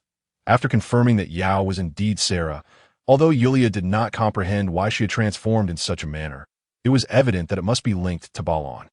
Sarah, witnessing Caden charging towards the guards, although perplexed by his intentions, resolutely ran towards Yulia. Light dispersion. Empowered by the surge of magical energy, this fundamental spell was almost instinctively unleashed, abruptly interrupting Yao's assault and causing her body to momentarily falter. Subsequently, vines erupted from the ground, binding her limbs tightly. Just as she attempted to break free, another wave of dispelling magic shattered the light energy she had gathered. Yulia began to chant softly. Her melodious voice sent a chill down Yao's spine. As she completed the final syllable, Yao was horrified to discover that her radiant powers had vanished entirely. Though this was not a permanent deprivation, it rendered Yao incapable of wielding her light powers for the time being. This was the sealing spell that Yulia had learned first, but had never before employed against them. The light sealing spell could only be used on individuals whose mental strength did not surpass her own, who were devout in their faith, and who wielded light magic. Other sealing spells had their own specific conditions, and thus, in the face of unforeseen circumstances or enemy aggression, the sealing spells she had acquired were largely ineffective. Unfortunately for Yao, she found herself caught directly in the crosshairs. "Your Highness, you are quite adept at hiding," Yao remarked coldly, despite her confusion regarding her uncanny familiarity with the girl before her. Balon had once told her that this was a divine gift, a notion she accepted without question. In her memories, the girl was merely a priestess with a limited ability in enhancement and healing spells. Yet now, she demonstrated considerable proficiency in binding and sealing magic. Yulia remained silent. She did not wish to employ magic against her own kind, merely having shared knowledge of her seemingly useless sealing and unsealing spells. Given their previous understanding of the young girl, they naturally believed her. The girl approached her, removing the helmet from Yao's head, revealing a familiar face, albeit marred by a scar that extended from her left temple to her right cheekbone. "Sarah, was it Balon? The traitor, who did this to you?" Yulia asked with a hint of sorrow as she gently traced the scar on her face. The tender touch and words momentarily disoriented Yao, before she gritted her teeth and retorted. "Nonsense! Truly, you are the lascivious demoness Yulia. Lord Balon is the Pope, and you are the true traitor." Yulia's expression grew grave as she waved her hand, tightening the vines that ensnared Yao further. "Sarah, it seems that Mattis knows something. Wait for my return." Yin completely subdued Mattis. Though he appeared more robust, he was no match for Yan at best. He was only slightly stronger than Sarah. Although Yin felt some reluctance to strike, he relentlessly pressured Mattis until he was in a desperate state, his internal energy nearly depleted. Hearing footsteps nearby, Yin glanced over to see Yulia. She acted decisively, without uttering a single unnecessary word, launching into a fireball spell. Yin forced Mattis back with a sword strike. And upon seeing the fireball approach, Mattis immediately gathered his strength to cleave it in two with his axe. However, 3 more fireballs followed in quick succession. After dodging one, Mattis was struck by the other 2, leaving him disoriented on the ground. Vines ensnared him, and his battle axe was flung far away. Yan's sword was poised at his throat. Should he dare to struggle, his life would be forfeit. "Speak. Why has Sarah become this way? Furthermore, what is the purpose of the royal family's envoy?" "Nothing to disclose," Mattis smirked, feigning indifference to that moment. The guards surrounded the Lord as Caden positioned himself beside Yulia. The young girl silenced Mattis with vines. And Yin turned to the Lord and others, bowing slightly. "Lord, these are private matters concerning our nation of Nobila. I hope for your understanding." The Lord appeared somewhat enraged, but given Nobila's alliance with Lawrence, coupled with Caden's restraint against his guards, and the formidable strength of their party, he could not guarantee victory. Thus, he chose to take a step back. Very well, I shall not involve myself in your affairs. Nobila. However, I will compensate for the damages incurred. Yen smiled. Then I shall take my leave first. The lord glanced at the earl behind him. I appreciate your assistance, my lord. This farce was reluctantly brought to a close. With Yao and Mattis bound tightly to a horse, escorted back to Henry's estate by the group. Inside the chamber, Mattis sneered at them, while Yen cast a helpless glance at the others, unsure of how to proceed. Refusing to speak, Caden stepped forward, brandishing a small knife before Mattis. Mattis raised his gaze to Caden. What? Are you trying to intimidate me? Guess how long you think you can hold out? Caden, curious, leaned in a peek, but heard Caden say, All right, you three go to the next room. I will handle this with Yen. He then focused intently on Yulia, knowing she did not wish to witness a bloody scene, and turn away, leading Panda and Caden out. Yao was placed under a sleep spell by Sol, who mentioned that she had likely been brainwashed. Such a condition was difficult to rectify. Using magic recklessly could affect her further. Returning to the room shared with Caden, the three of them sat in silence, exchanging bewildered glances. Yulia gazed at the tail behind her, recalling the revulsion she felt when Yen had touched her. It was a distaste for herself. Never had she loathed something about her own being so profoundly. This complex, melancholic emotion made her feel even worse. They spoke the truth. She was indeed a wanton seductress. How repulsive, Su Jing, being a man, yet harboring feelings for other men. Yet she found it curious that she felt absolutely, unequivocally, no romantic inclination towards Yen, perhaps a slight feeling towards Caden. But why could he also? Your Highness. What troubles you? Panda inquired. Is your axe swift? Huh. Panda touched his bare head, which had been sharpened by the blacksmith, now sharper than before. Then will you sever my tail? Ah, both Caden and Panda voiced their surprise simultaneously. I am serious, Yulia resolved, turning to retrieve an empty wooden barrel and a towel. She positioned her tail atop the barrel, ensuring that when the axe fell, it would drop directly inside, minimizing any blood spillage and making cleanup easier. Your Highness, I cannot bring myself to do this. Panda shook his head vigorously, as such an act was beyond him, especially since they had formed a contract. I command you, in the name of the fourth-generation Holy Maiden of the Light Sanctuary. Knight Panda, draw your weapon. Yulia enunciated clearly, transmitting the magical command into Panda's mind. And no matter how reluctant he was, the bear ultimately gritted his teeth and stepped forward, tightly gripping the axe. Caden stared in disbelief at the scene before him. Aware that a fox's tail was exceedingly sensitive, the pain of severing a tail was undoubtedly no less than that of losing an arm, and losing her tail might also affect Yulia herself. Yulia bit down on the towel, leaning over the chair, her tail trembling slightly as if it sensed its fate. Your Highness, I am truly sorry. Panda grasped her tail and swung the axe down with force. The moment Panda seized her tail, Yulia's body jolted, realizing what was about to transpire. Just as she attempted to spit out the towel, a wave of excruciating pain surged through her, nearly causing her to bite through the towel. The pain was unprecedented, sending her mind into a whirlwind of extreme stimulation, followed by a haze that nearly engulfed her consciousness. Caden almost leapt from his seat, witnessing the splatter of blood as he immediately took out his flute to play a healing melody. The flow of blood slowed, yet Yulia lacked the strength to rise from the chair. Trembling, she forced herself to cast light magic, joining Caden in healing her severed tail. However, there was no joy in her heart. When Panda had grabbed her earlier, that sensation was even more intense than when Yen had touched her, leading her to realize that this response was not merely due to feelings of affection. Previously, there had been no reaction when Panda had touched her. Now, there was. Could it be that she had developed feelings for Panda? Was she truly a woman who could fall for every man she encountered? It was highly likely that she had been irreparably influenced by Caden's daily antics. However, before she could utter a word, the bear had dutifully completed his task. It's unnecessary. The bleeding has ceased. Yulia trembled as she rose, instructing Caden to cease his playing. Upon noticing the bloodstains on her dress, Pandan promptly exited with a wooden bucket containing a tail. His hurried departure caused the door to nearly slam against the wall. and Yin, alerted by the commotion, entered with a furrowed brow. Keaton's methods were exceedingly brutal. It wasn't long before Matthias was left with little flesh intact, and even the strongest of men began to falter. Yet, Keaton had soul heal him, only to strike again. Eventually, Yin could no longer bear to witness the scene, stepping outside for fresh air, where he fortuitously encountered Pandan.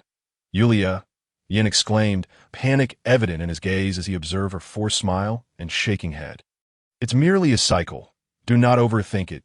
Yan's mind was clouded, but seeing that the girl seemed to be relatively unharmed, he took Katin's hand and withdrew, closing the door behind them. Pandan returned with a bucket of warm water, and after Yulia washed and donned fresh clothing, she lay down on the bed. Meanwhile, Pandan diligently tidied the room, restoring its order. After a considerable wait, Keaton finally entered with clean hands, yet upon sensing the aroma in the air, his expression shifted. Has the interrogation concluded? Seeing Yulia's pale visage stirred a pang of sympathy within him. Yes, now it is time for Nobila's responsibilities. Yin is listening. I shall take my leave. Keaton approached the bedside. By the way, why is there a smell of blood? Nothing. Yulia turned her head, avoiding his gaze. Noticing her apparent distress, Keaton instinctively reached to embrace her, only to realize something was amiss. Where's your tail? Ah, it must have been taken by Pandan to be buried. Upon hearing this, combined with the scent of blood in the air, Keaton began to piece together the situation. His pupils constricted as he gently turned her to face him, whispering, "What is the matter?" Although her wounds had healed, they still ached, and this unwarranted pain only fueled Yulia's anger.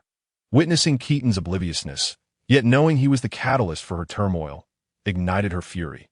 What is going on? It's all your fault. After declaring this, she grasped Keaton's arm and bit down fiercely. This time, Keaton was genuinely taken aback. Previously, her outbursts always had a reason, but this time, he was bewildered. Surely, she wouldn't sever her own tail merely because he enjoyed playing with it? Perhaps the residual aggression from tormenting Matthias lingered. He firmly grasped her chin, preventing her from biting further.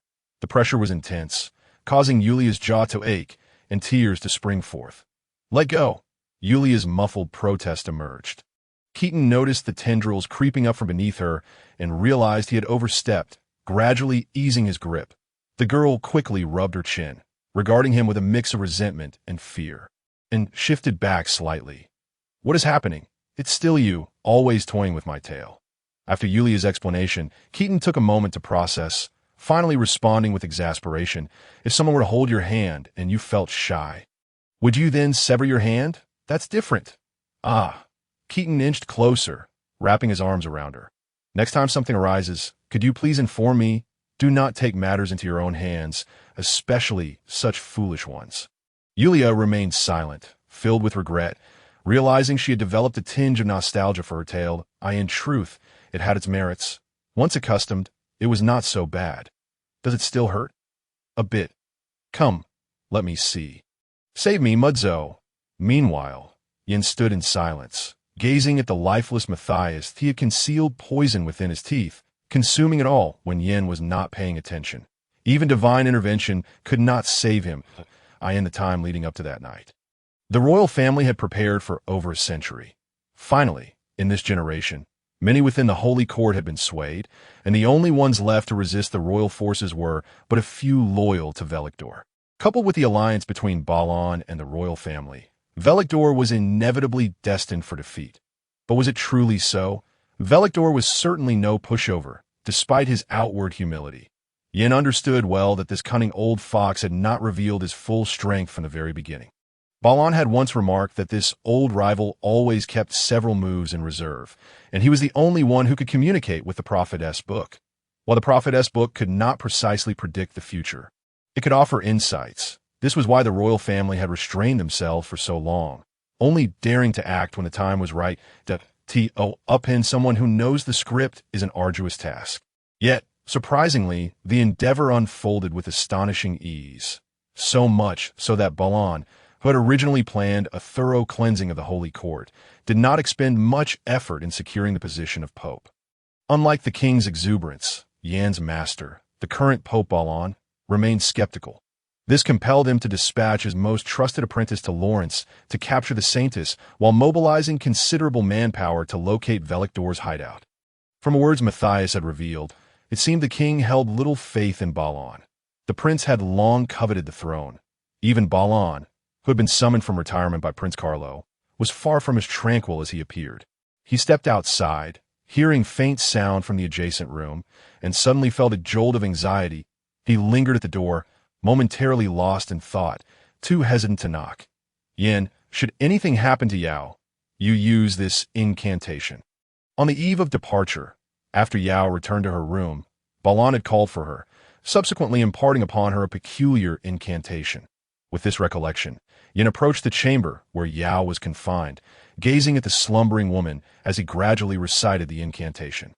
As his low voice resonated, Yao forcefully broke free from the grip of the slumbering curse, awakening with a tormented grasp on her head, her low, hoarse cries echoing forth. Upon the incantation's completion, Yao, or rather, Sarah, stared blankly at the ceiling before suddenly sitting upright. Lord Yin, please issue your commands. Gazing at the woman before him, who exhibited utmost respect, Yin felt a pang of discomfort. After all, he had known her for several years, and it was unimaginable that this vibrant, extroverted individual had been reduced to this by his master. Oh, you recall what transpired today. I only know that everything was orchestrated by Lord Yin. I must forget today's events and cannot disclose them to Lord Balan or the royal family. Upon hearing royal family, she displayed no reaction, but upon hearing Balan, a struggle flickered across her features. Yin, feeling no compassion, continued reciting the incantation. Sarah lay drenched, as if soaked through, on the bed. When she rose again, her demeanor was marked by both respect and a hint of fear. Oh, you understand? Yes, Lord Yin. Yin sighed and exited to his assigned quarters. Unbeknownst to him, after he departed, a fleeting expression of anguish crossed Sarah's face as memories of the girl's visage lingered in her mind. Your Highness, flickering images of her oath of loyalty to Yulia surfaced one after another. Yet, they were quickly overshadowed by new commands, a cycle of repetition. I am Yao. I am loyal to the Holy Court. Loyal to Lord Yin. She regained her composure but whispered, Yet, I too must protect Princess Yulia. The following morning, a knock echoed at the door. Yulia, in a state of drowsiness, heard Keaton rise to answer it. Unclear about the conversation outside, he returned to inform her to continue sleeping, stating he would be stepping out for a while and would soon return. In her dreams, she felt a tremor and initially thought there had been an earthquake in the distance.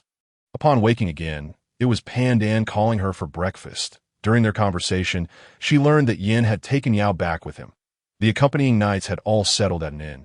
They were unaware of the events from the previous night, merely hearing that Matthias had met with misfortune. Yin offered no further explanation, leading them all away together. Not long after, Keaton returned. Although he smiled at Yulia, she was taken aback by his appearance and hurried to attend to his injuries. His light armor was nearly shattered, adorned with numerous wounds, particularly a deep gash that exposed bone. Had this injury been inflicted upon Yulia, she would likely have perished multiple times over. What on earth happened? Upon hearing the trembling voice of the young girl, Kaitan refrained from saying much, instead smiling gently as he tousled her hair, whispering, It will be all right. I could see that moment. Atop the steed, Sarah glanced at Yin, who appeared on the verge of falling off, and couldn't help but suggest, My Lord Yin, perhaps you should take a moment to rest? Yin cast a glance at the other knights, slowly nodded, and was then aided by several companions to lean against a large tree by the roadside to recuperate. The Dark Tribunal's involvement was evident. You all witnessed the demise of Matisse as a result of their actions that Yan's voice reached their ears, prompting numerous knights to nod in agreement, although they yearned for revenge for their commander. Seeing Yin in such a state made them realize that opportunity was not forthcoming. The recent battle in the outskirts had even stirred the Lord's manor, though they were at a considerable distance. The vast crater signified the ferocity of the conflict. The aftershocks, potent enough to annihilate a small town, would surely have claimed countless lives had they occurred within a populated area. When they arrived, they found Yin lying quietly at the center of the crater, his eyes devoid of life.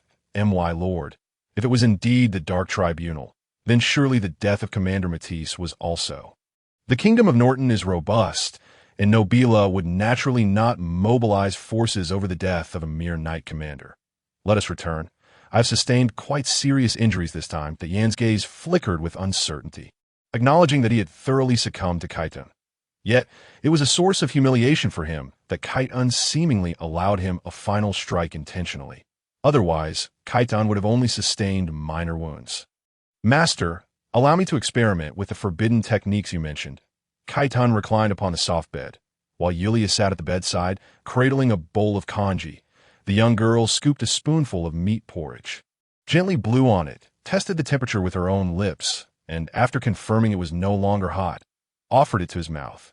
Here, open wide. Obediently, Kaitan opened his mouth and consumed the entirety of the spoonful. Observing the girl's earnest actions, Kaitan could not help but place his hand on her thigh, which earned him a playful reprimand. You're in this state, and yet you still cannot behave. Witnessing Kaitan's expression of enjoyment, Sol's voice drifted to his ears. You cheeky rascal, you really know how to put on a show, scaring the poor girl like that. This is all part of the plan. Bah, you're just as shameless as your master. Thank you for the compliment. Feeling as though the skin on her thigh were nearly worn away by Kaitan's persistent touch, Yulia exasperatedly seized his hand. Stay still. All right. She longed to slam the bowl onto his forehead, yet her kind heart prevented her from acting on such impulses, compelling her to continue feeding him. Once finished, she nearly leaped from the bed, taking the bowl back to the kitchen. Presently, the Lord's manor was entangled with other matters and had no time to concern itself with them. Originally, they had planned to set off today, but given Kaitan's condition, it would be prudent to remain for at least a couple more days. In the afternoon, the four of them gathered in the room, engaging in conversation. Their topics wandered far and wide until they landed upon the Demon King. Kaitan, how many countries have you visited? Well, I have traversed nearly every nation and gathered quite a bit of knowledge. Then you must be aware of the current state of the Demon Slayer squad from years past. Upon mentioning this, Kaitan's interest piqued, and he promptly cleared his throat. Just as he was about to puff out his chest to impress the Saintess, he caught Kaitan's warning gaze and quickly shrank back. Ahem, the information I possess is not found in any books. It is all gathered from my travels. The four distinguished champions of that era were the holy mage Kokor, the sword saint Light from the east, the sorceress Tamia, and her beloved, the berserker god, the barbarian Black Bart Fry.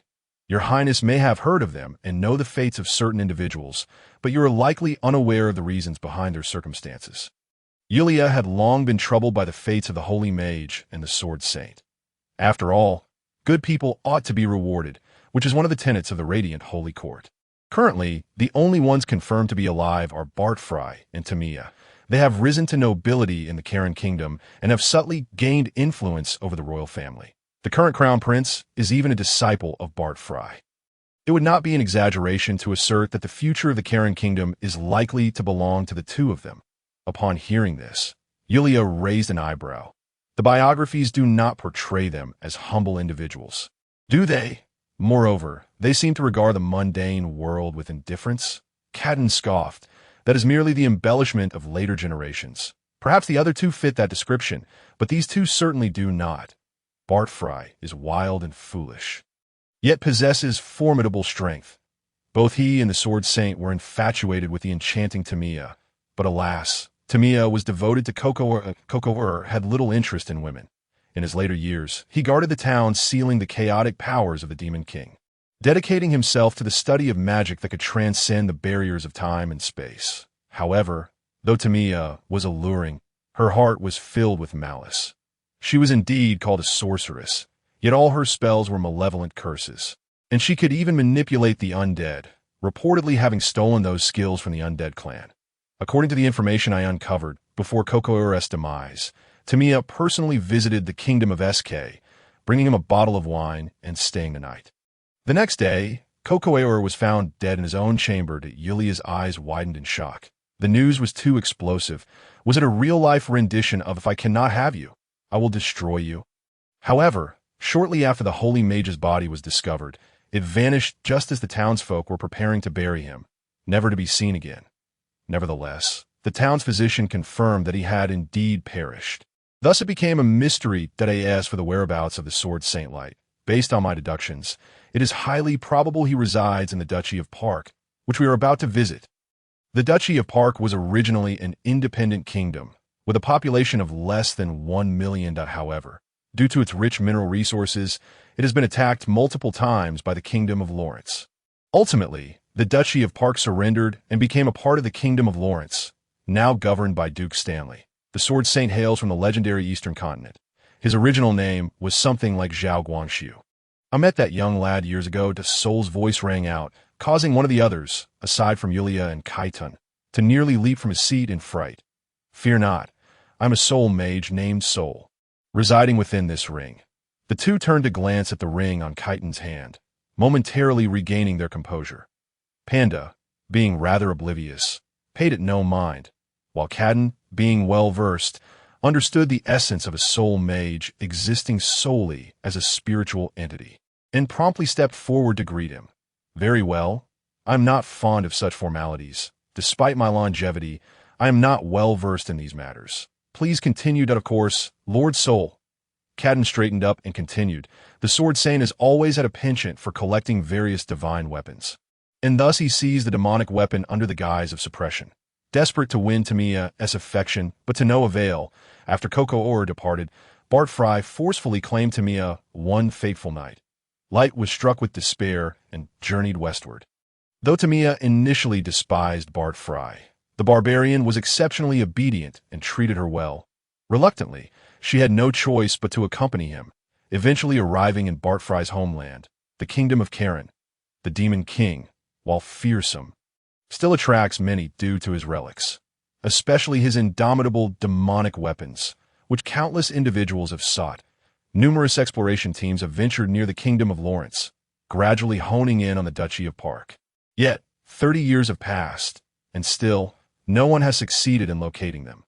Demonic weapons, do they not possess any corrupting effects? Might Lord Light be susceptible to the Demon King's influence, becoming his pawn, upon hearing the young girl's inquiry? Kaitan shook his head. Lord Light's will is exceptionally strong. This should relate to his origins from the Eastern continent, though I am not entirely certain that I understand. Once Soul spoke, all eyes, including Kaitan's, turned toward the ring. The cultivation systems of the Eastern continent differ from those of the Western continent. Unlike our diverse kingdoms, it is governed by an unprecedentedly powerful empire. There is a unified script, a common language, a singular belief, and even a standardized cultivation system. There, every individual begins with body refinement, followed by spirit refinement. In simple terms, it embodies the amalgamation of physical strength and mental prowess. Though they do not rely on mental power to cast spells, their resilience and spiritual resistance are remarkably robust. Were it not for the vast ocean separating them, given the current Emperor's capabilities, they would have invaded long ago the Eastern continent smaller than the Western continent. Yulia inquired, "It is twice the size of the Western continent." Sora let out a faint smile, remarking that the Empire was astonishingly powerful. Given such strength, even if they do not attack here, they would surely engage in trade. He mused, "And no need for that." Sora replied with a hint of sarcasm, pointing out that the Emperor, having unified the realm, had grown excessively arrogant. Furthermore, the merchants from the Western continent had contributed little of value, dismissing this place as a savage land and showing no desire for trade. They merely established a few ports for those past merchants. As for that little fellow, Light, he fled here after committing an offense against the Emperor. What happened to him? He had the audacity to swipe the Emperor's sword, Sora recounted. The Emperor, enraged, dispatched troops to capture the lad. Fortunately for him, he managed to arrive here, adopting a new identity. He must be quite young then. Indeed, he was only 50 back then. That if he were still alive, he would be in his 80s now, and the little guy is quite formidable. Yulia nearly choked on her own breath, but considering Sora's long life, she refrained from making any remarks.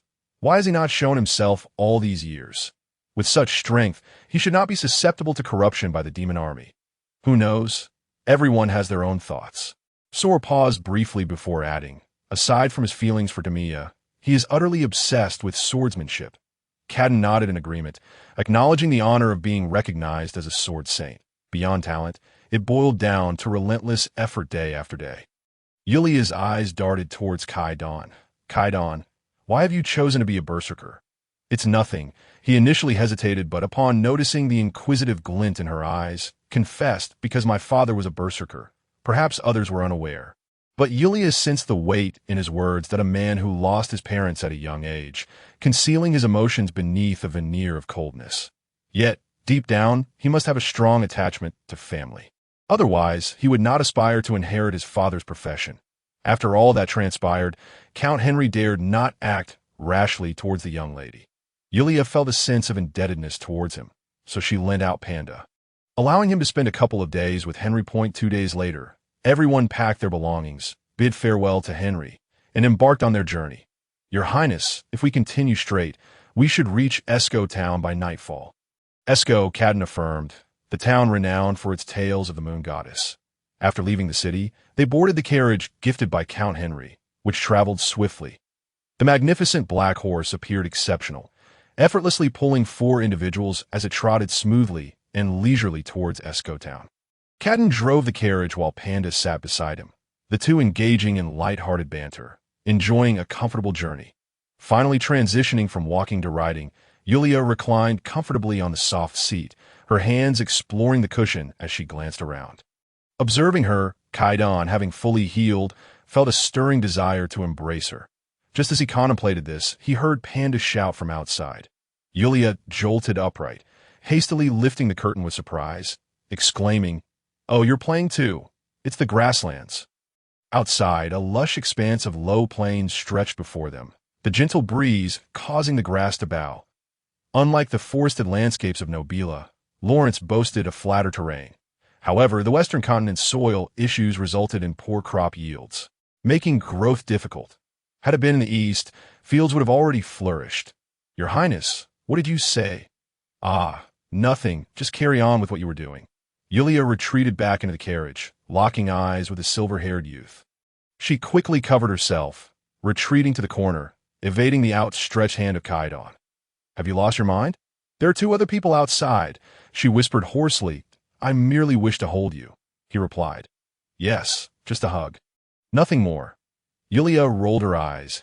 Am I not aware of a man's intentions? Perhaps feeling exposed or provoked by her defiance. Kaidan furrowed his brow and approached her, playfully wrestling her down onto the seat before releasing her. Yulia gasped for breath, the kiss having nearly left her breathless.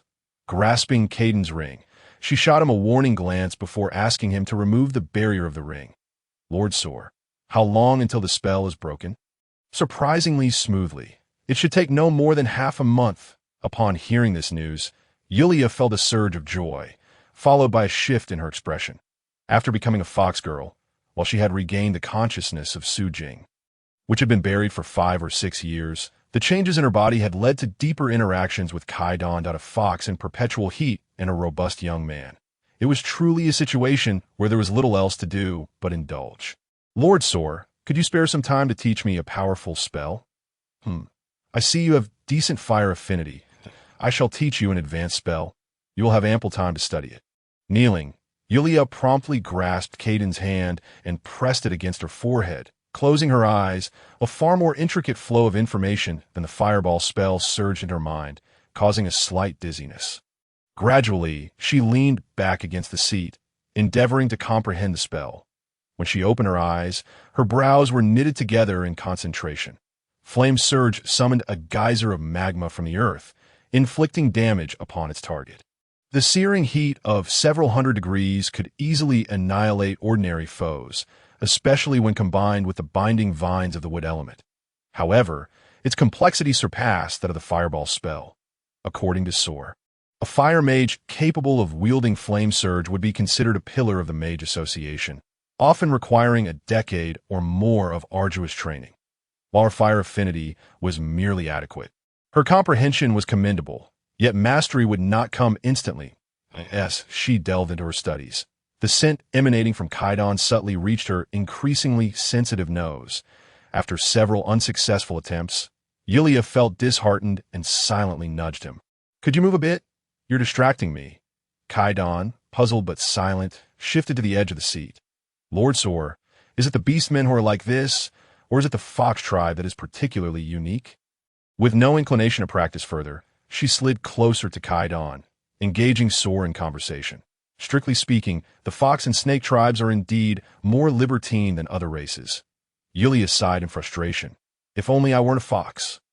It's all right, Soar reassured her. In 2 weeks, you will no longer be a little fox. Upon hearing this, Kaidan's expression soured slightly. The two fell into silence, and after several more fruitless attempts, Yulia decided to close her eyes and rest. Your Highness, we have arrived. At Kaidan's call, Yulia slowly awakened. Glancing down to find herself nestled in Kaidan's embrace, she noticed him gazing intently outside. For the next 2 weeks, she resolved to let things be. Ultimately, she would have to fulfill her obligations. This indulgence was undoubtedly a slow poison, and she was reluctant to be corrupted by it. Just as she had resolved to sever ties, she recognized that such unusual stimuli could lead her to misjudge her own heart. Rarely lucid yet unable to dictate her own fate, what value did that hold? Su Jing was merely the lingering obsession of a teacher from another world before her demise, or perhaps just a dream of a girl lying upon the grass. Night had fallen, and a grand moon hung in the sky. The townsfolk adorned their homes with lights and decorations, each face radiating joy. Your Highness, today is the moon goddess festival. The town is particularly lively. Yulia turned to Kaidan, nudging him with her elbow. Shall we go down and take a look? Kaidan and Panda drove the carriage to find an inn, while Kaidan and Yulia strolled through the bustling streets of Esco Town. The town was alive with activity, reminiscent of a New Year's celebration in the Dragon Kingdom of yesteryear. Yulia gazed at the street vendors, feeling a pang of hunger, and pulled him towards a stall. The culture of barbecue did not seem particularly prevalent here, perhaps due to the modest means of the townspeople. The food sold by the roadside predominantly consists of various pastries and candies. Here, one can also find the local specialty of Lawrence, small fried dough sticks. These are not the elongated dough sticks of the Dragon Kingdom from a past life. Rather, they are filled with delectably sweet chocolate, milk candy, and jam, boasting a crispy exterior and a tender interior, delicious yet not greasy. Gazing at the enticing red fried dough sticks, Yulia produced a silver coin to purchase a bag. Would you like to try? The young girl offered the fried dough to the young man's lips. Although Kaidan was not particularly fond of sweets, he obediently opened his mouth to indulge. How does it taste? Yulia fixated on his expression. Seemingly eager to discern his reaction that it's quite good, he admitted, though a tad too sweet. Well, that's acceptable, Yulia remarked, pulling out another stick to savor herself.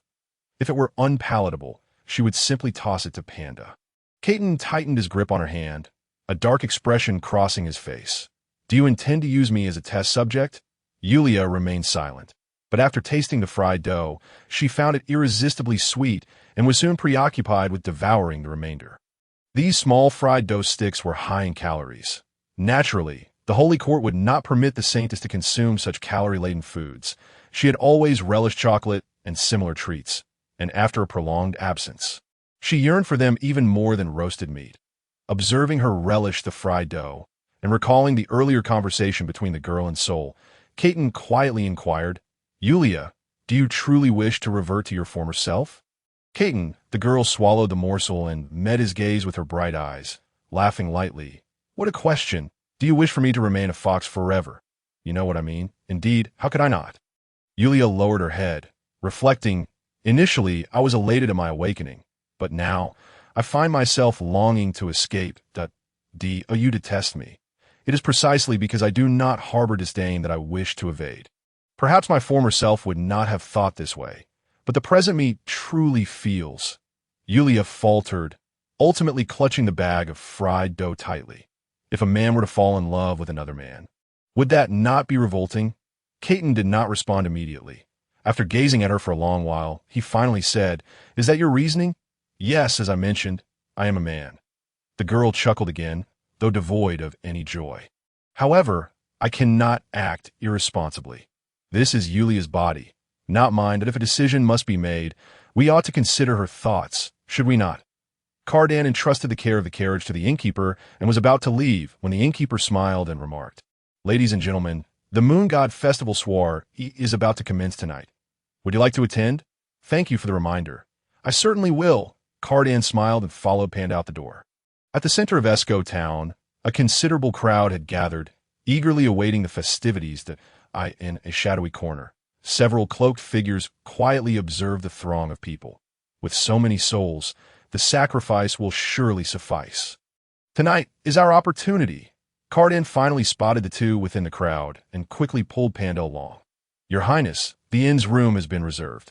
Are you here for the festivities as well? Indeed, Cardan sensed something amiss.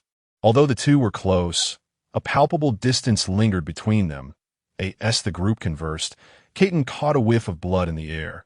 Accustomed to the scent from years of conflict with other races, he was particularly sensitive to it.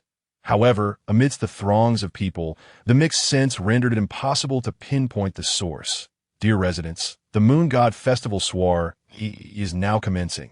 The host of the event stepped into the center, and as the crowd raised their hands in cheer, several cloaked figures charged into the mass. The Caton's pupils dilated sharply as he whispered, "Undead from the Undying clan. Undead? What are they here for? In this world, the undead themselves were neither inherently good nor evil. The Undying clan possessed unique sorcery that could resurrect the deceased. However, those revived in such a manner were imbued with a fervent brutality, becoming mindless harbingers of destruction. These monstrosities were predominantly skeletal, often donning cloaks to conceal their identities as they roamed in the night. Although their intentions were unclear, one could be certain they were nefarious. With the crowd so dense, Caton firmly grasped Yulia's hand, leading her toward the outskirts. For the shadows, like the words of self-destructive terrorists from a previous life, the undead charged into the crowd, detonating themselves and scattering blood and viscera among the masses. Those tainted by their eerie blood quickly began to feel unwell, their limbs growing weak and their heads spinning.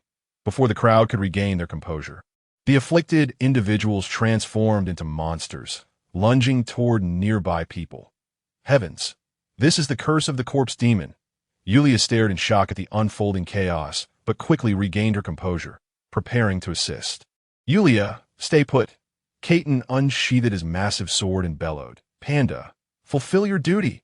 Yes. Panda immediately positioned himself with a shield before Yulia, yet she would not remain passive. She began to chant softly. A small sun gradually materialized in the sky above the town, radiating a pure light. Although this was merely a group healing spell, the undead were universally afflicted with excruciating pain under its glow. While it did not slay them, it certainly rendered them uncomfortable. The town's guards swiftly arrived, the captain casting a grateful glance at them before also taking action against the undead in a dim corner. Another undead figure reveled in the carnage before it.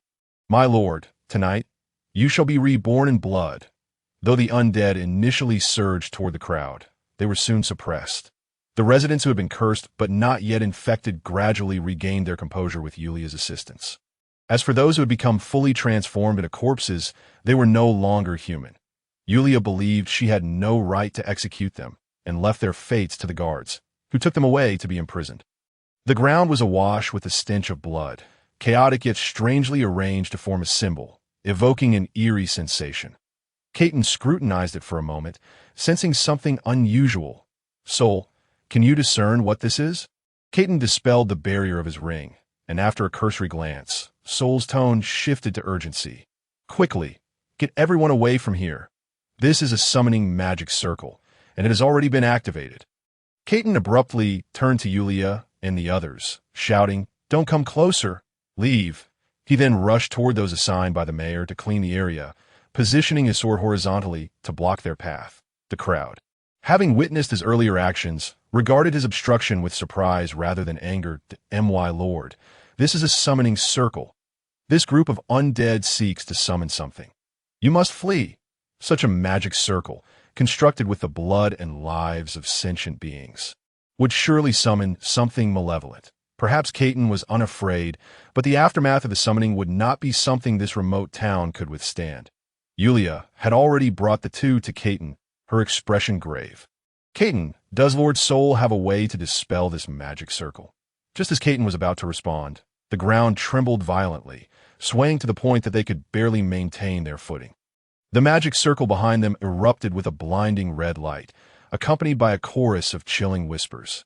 Everything shall return to the shadows. The remaining undead shed their cloaks, revealing their stark, skeletal forms. Within the hollow eye sockets of the skeleton, eerie azure sparks flickered as it resolutely advanced towards the magical array. A surge of sword energy shot forth, shattering it to fragments. Its head rolled upon the ground. The azure sparks gradually dimming, yet persistently gazed at the magical array. The captain of the guard, accompanied by several attendants, arrived to assess the situation, and upon beholding the crimson magical array, their faces betrayed sheer terror. They could not remain idle.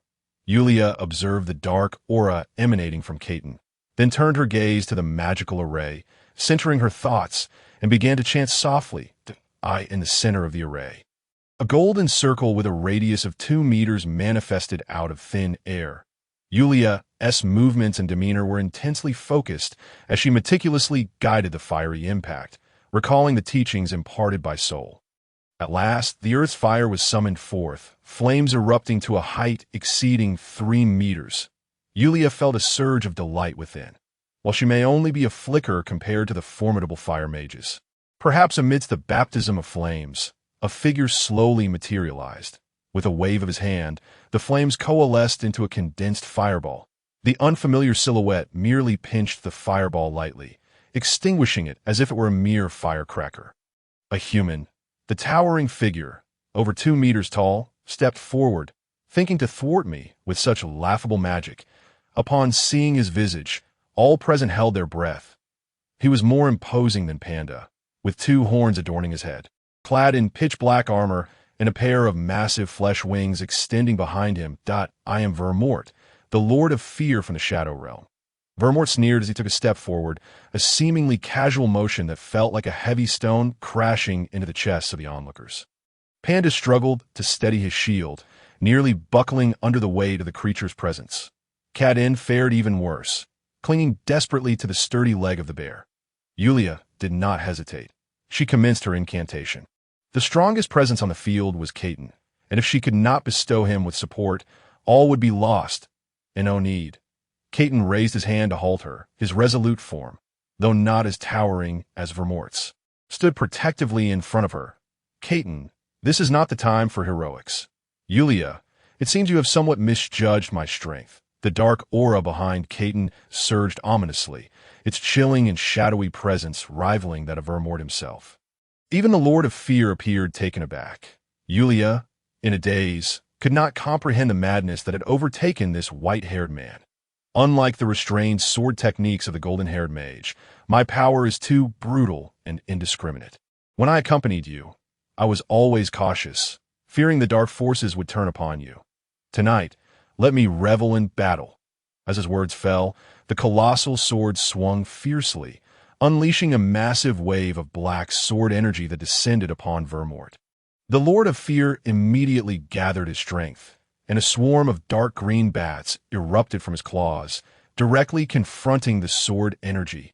The resulting shockwave obliterated structures within a radius of hundreds of meters, turning debris into nothingness. The tempestuous winds nearly swept Yulia away, but fortunately, Panda held his shield steadfastly in front of her. Yet the bear gritted his teeth, his armor creaking as the divine light within him flickered amidst the storm. Panda, take her far away. Yulia looked up to see only a pair of crimson eyes glimmering in the darkness. Then, Caton's figure abruptly vanished, and Vermort was sent sprawling back hundreds of meters as if struck by a train. Caton stood where Vermort had once been, gripping the massive sword. A Lord of Fear, you shall not flee now. The aura of the Dark Tribunal. Vermort emerged from the ruins of collapsed buildings. Stretching his neck, your blood will be a tribute to the Lord of Shadows, and your hypocritical darkness shall be consumed by the shadows. Panda suddenly sensed something amiss, hoisting Yulia onto his shoulder and sprinting away. With a pendant still dangling from his leg, the attendants, seeing their sudden movement, immediately followed suit. Mere seconds passed, and Yulia managed to lift her head from Panda's rapid stride, witnessing the spot they had just vacated engulfed in a sea of green flames. The earth lamenting under the strain, and oh wonder, they say my fire magic is laughable. Indeed, in the face of such power, it is insignificant. Yulia placed her hands on Panda's shoulders, staring blankly into the distance. Panda ran several hundred meters with a single breath. While the battle behind them intensified, countless dark hounds, cloaked in shadow, lunged at Vermort, who merely flicked his finger, causing the remnants on the ground to coalesce into undead. Tearing into the pack of hounds that a wall of fire rose several meters high. Vermort scrutinized Caton, grinning widely. If the Lord of Shadows knew I had slain such a formidable adversary, he might reward me handsomely. I share the same sentiment. Hearing this, Vermort let out a hearty laugh, his flesh wings flapping as he soared into the sky. Then let this town become a haven for the undead. Let us see how many you can save. Do as you wish. Caton remained unfazed. Vermort's expression hardened, and with a fierce gesture, a curse shot from his claws, burrowing into a nearby building. The cursed screams of those inside echoed in despair. Vermort turned back, eagerly seeking a look of turmoil, complexity, or any emotion in the young man's eyes, but found none. Caton merely regarded his actions coldly, not even blinking. You still do not realize where this is, do you? Upon hearing the youth's words, Vermort glared at him. Is it not the kingdom of Norton? I regret to inform you, this is Lawrence, and we have certain grievances with your dark tribunal. These lowly undead pose no threat to Caton. And Vermort abandoned the notion of wasting his energy. Suspended in midair, he once again appraised the white-haired youth, then suddenly launched toward him. Feeling the earth tremble once more, Yulia urged Panda to halt. The bear, though confused, obediently set her down. Panda, I just saw the curse fly into that house. There is still time. Come with me to save them, but... Panda glanced at the wall of fire, gritting his teeth. Your Highness. If something happens, it's fine. They are just ordinary corpse demons. Yulia dashed towards the house, but the door was tightly shut, and she could only hear the wails from within, unable to gain entry. I enter urgency. Panda kicked the door down and rushed inside first. Yulia instructed Panda to restrain the cursed residents while she utilized her light magic to dispel the curse. The power of light inherently suppresses the undead. Before long, the residents were freed from the curse. Thank you, beautiful lady. Listening to the family's grateful words, Yulia felt no elation. This place is perilous. You should flee at once. The family nodded and ran towards the outskirts. Panda, in such a battle, can you lend your aid? Apologies, Your Highness. I still have much to learn. Yulia said no more. She bore no resentment towards Panda. After all, he was but a bear. Could one truly expect him to swat the Lord of Fear into submission? The Lords of Fear from the Shadow Realm were not limited to just one. It was more akin to a title. According to internal records of the Holy Court, the location of the Shadow Realm remains a mystery. Unknown even to which island it resides, the undead had unexpectedly discovered a means to communicate with the Shadow Realm. Under their guidance, they employed magical arrays and blood sacrifices to summon beings from the Shadow Realm, or to resurrect those fearsome lords who had lost their corporeal forms. The holy mage Kikier speculated that the Shadow Realm is another world entirely, and his research into dimensional breach techniques was aimed at discovering other realms. Alas, the undead could not coexist with other races. After all, only the deceased could be allies of the undead. Thus, information regarding the Shadow Realm is scarce. However, one thing is certain. The pure darkness espoused by the Dark Tribunal stands in conflict with the Shadow Realm. Both factions believe they embody darkness. Therefore, contrary to the girl's initial assumptions, they are not allies. Rather, they are sworn enemies, and upon meeting, one must perish, despite the fact that the residents here are not followers of the Light Church. Yet they remain living beings, and witnessing their suffering weighs heavily on Yulia's heart. However, her capacity to act is limited. Fortunately, tonight is the Moon Goddess Festival, and with the townsfolk fleeing to the north. The southern half of the settlement has been reduced to ruins, yet miraculously, there have been few casualties. Birdman, come down. At Caden's furious command, countless pitch-black shackles, half a meter thick, erupted from the ground, ensnaring the airborne Wilmot and yanking him violently to the earth. In that moment, Wilmot had transformed into the embodiment of terror, towering over 6 meters, yet he was still ensnared by the shackles, unable to break free in the short term. Green flames enveloped his entire being, desperately consuming the dark shackles. With a colossal sword infused with dark power, Kaidan struck down upon Wilmot. The resulting shockwave, towering over 10 meters, sent his form hurtling hundreds of meters away, obliterating every structure in its path. Several dark hounds returned to Kaidan's side. He patted their heads before they dashed toward the fearsome Demon King amidst the ruins. At this moment, Wilmot appeared utterly disheveled, having reverted to his original form. Even the horns atop his head shattered. Yet he refused to surrender. Dipping his claws into his own blood, he inscribed a magical circle. The circle consumed his flesh and blood, and then a 50-meter-tall dark green flame giant descended from the heavens, crashing heavily onto the ground, shattering the hounds. You are the most talented young individual I have ever encountered. The flame giant's features were indistinguishable, and with each step it took, the earth mourned if I were to return with such a thing. Would the old man in charge of the assessment approve? Kaidan stroked his chin, gazing at the towering flame giant, filled with battle fervor. Had a deep voice echoed from the sky, and then the giant stomped the ground, causing every resident of the small town still standing to fall to their knees. Yulia was no exception, tumbling ungracefully. Rubbing her aching knee, she was assisted to her feet by Panda. Carden, Kaidan's battle is terrifying. That Demon King has destroyed several kingdoms. Carden also caught sight of the distant flame giant and swallowed hard. Although he was aware of these events, witnessing them firsthand was an entirely different matter. Is this truly within the realm of human capability? To think that it could destroy several kingdoms when the effective kill radius of a typical nuclear weapon is merely a few kilometers, it is utterly preposterous. Even more astonishing is that such a powerful Demon King has been vanquished 3 times. While she worried for Kaidan's safety, she then observed a massive shadow of darkness materialize in the center of the battlefield. Though its size was far less than that of the flame giant, the aura of darkness emanating from it brought Yulia a sense of relief. The distance was a bit far, but still within range. Due to the enlarged forms of the two, Yulia felt assured that she would not misjudge her aim. The young woman's magical energy surged, and at the moment of their clash, magical halos enveloped Kaidan.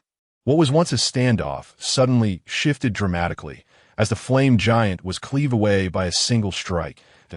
In the southern part of the Esco town of the Lorne's kingdom, the entire area had become a wasteland, and the duel between the two had spilled over to the surrounding plains. The flame giant, now a mere shadow of its former self, was riddled with wounds, large gashes marking its once mighty form. Its green flames were nearly extinguished, and its massive body lay on the ground, making futile attempts to rise. That it is over, though I wish I could have fought more vigorously. The dark aura enveloped Kaidan. As though he were clad in a suit of black armor, he stood atop the chest of the flame giant, impervious to the green flames. Had it not been for that woman, this would not be the case. Indeed, however, your fate will not change. Kaidan lifted the colossal sword, aiming at the giant's neck, ready to strike, when the flame giant suddenly let out a laugh. Do you have any final words? Death? I shall not perish. I will watch you eternally from the Shadow Realm. Kaidan disregarded the giant's ramblings, delivering a single decisive blow that severed the giant's head. Upon losing its head, the flames that once engulfed its body flickered out, transforming into massive stones. Kaidan stared at the stone head with a mix of contemplation, ultimately storing it within his ring. The once spacious space within the ring was now significantly diminished, just as he prepared to leave. A strange green curse energy began to emanate from the flame giant's corpse, rapidly shooting towards Esco town. This is bad. Kaidan rushed toward the town. Though his speed was swift, it was already too late. Within a mere minute, the entire town was engulfed in the curse, and all its inhabitants fell victim to the zombie curse. Exhausted, Yulia struggled, but managed to dispel the curses afflicting a few nearby individuals. Upon seeing Kaidan, she could only muster a faint smile before her body swayed precariously. Kaidan caught her, but the young girl grasped his collar weakly, saying, Kaidan, there are still many people in the town. I know. Kaidan lifted her, gazing at the residents in the north who were wailing in despair. Why, Lord? The captain of the guard, also spared by Yulia's intervention, was still alive and well. However, witnessing the plight of his friends and family tormented him. Is there any way you can save them? The speed of the zombie curse was alarming. It would not be long before these people transformed into the undead. Caden's expression hardened, his eyes gleaming crimson. While they are still defenseless, eradicate them all. Upon uttering these words, he felt as though his chest had been struck, looking down to see the young girl's eyes wide with shock. Though her complexion was pale, it could not conceal the fury in her gaze. Do you think you are some kind of filial son? They are still living beings. Now is not the time to act.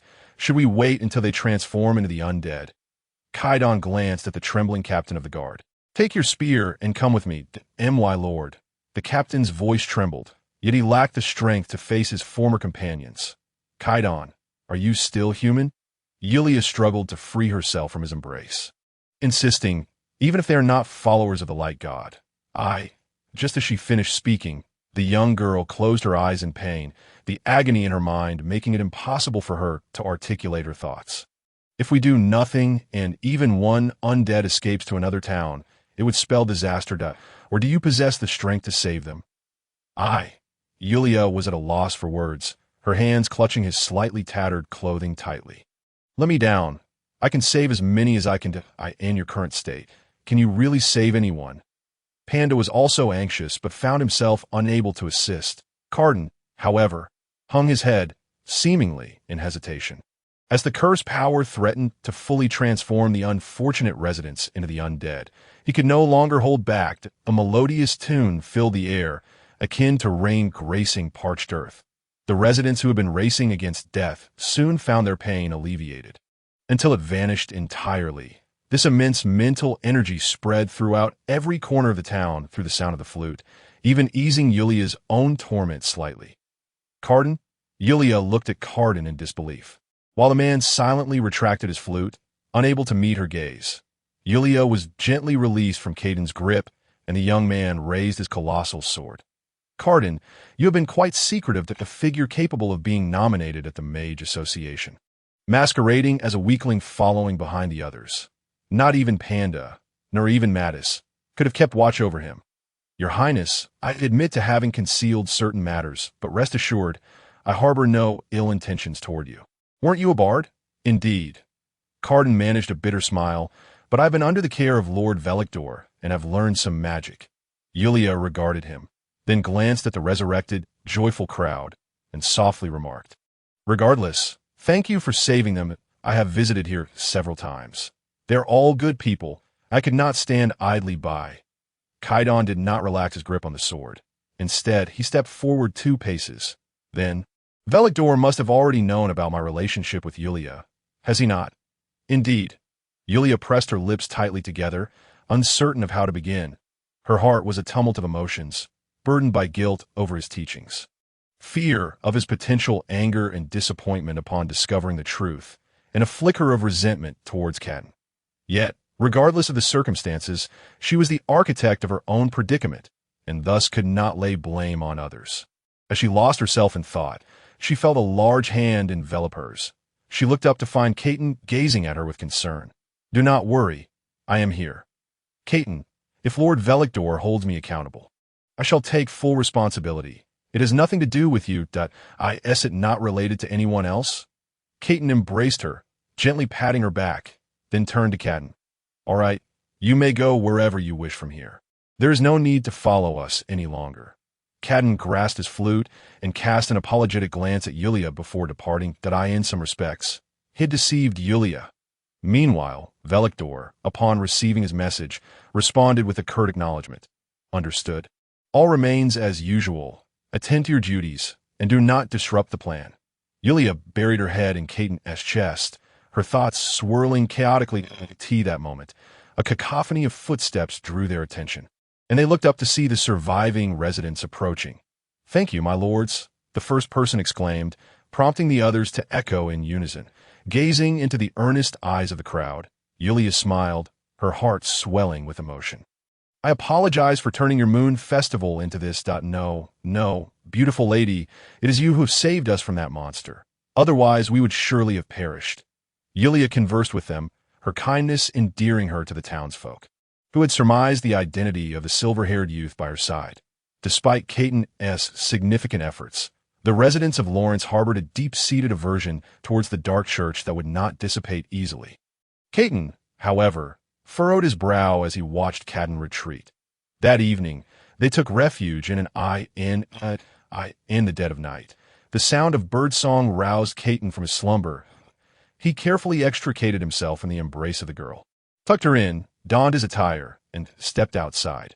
Following the melodic chirping, he arrived at the ruins of the town, where a man was playing the flute, producing a sound reminiscent of the dark church's mysterious avian creature. Cadden looked up, startled as Caton brandished his sword, instinctively jumping back. "Wait, boss, stop." The tip of Caton's great sword hovered threateningly near Cadden's nose, his voice icy. "Speak. Why are you mimicking the avian calls?" "Hey, I just wanted to test if you're truly the commander of the Lionheart Legion. My identity should have been conveyed to you by Velictor long ago. Is further testing necessary?" With nothing better to do, Caton nudged the sword forward slightly, prompting Cadden to raise his hands and surrender. "All right, I'll get to the point.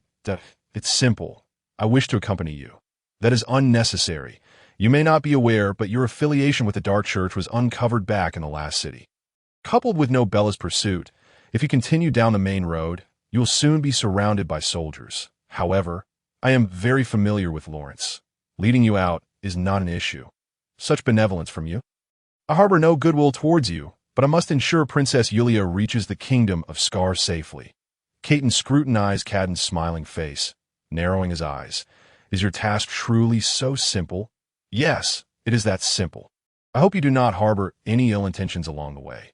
"Haha, rest assured, I have always been a bard at heart." Cadden bowed to him. "Commander Caton, may the friendship between our factions endure." Caton regarded him intently before turning away. "Let us proceed." Cadden returned his flute to its place, stroking his chin as he observed Caton. The news regarding the battle with Wilmot had been relayed to Velictor, who remained unfazed, instructing Cadden to continue following them. In truth, Cadden found himself perplexed by some of Velictor's decisions, particularly regarding Yulia. He had been furious upon first learning the news, yet Velictor appeared unperturbed, making Cadden question whether the message had been sent by the same person. Nevertheless, in terms of status and identity, the differences between them were not insurmountable. Upon returning to the inn, he knocked on Panda's door. The bear, ever vigilant, roused himself immediately. Upon hearing Caton's voice, he slowly opened a crack, and upon confirming his presence, fully opened the door. "Panda, Cadden will continue to accompany us." The bear glanced at Cadden, then back at Caton, finally nodding in agreement. After spending several days together, he had developed a modicum of fondness for Caton. At least the man was generous, albeit prone to exaggeration and retreating in times of crisis. When it mattered most, he had proven reliable. Moreover, as a fellow member of the Light faction, animosity was out of the question. Caton opened his own door to find the girl sitting up in bed. Wrapped in her blanket. "You're awake? You just stepped out. While I shoot and tea pry, I can't help but be concerned." Caton slowly removed his clothing, returned to the bed, and nestled beside her, pulling the blanket aside to lie down together. "Where did you go?" Noticing Caton's silence, Yulia grew curious and poked him with her finger. "Cadden has returned at In essence, Lawrence may join forces with Nobella to pursue us, and we temporarily require his guidance." Yulia lay quietly beside him, suddenly reaching out to touch the scarred area on his cheek. "Caton, once I return to my former self, can you promise not to harm me?" "In what sense?"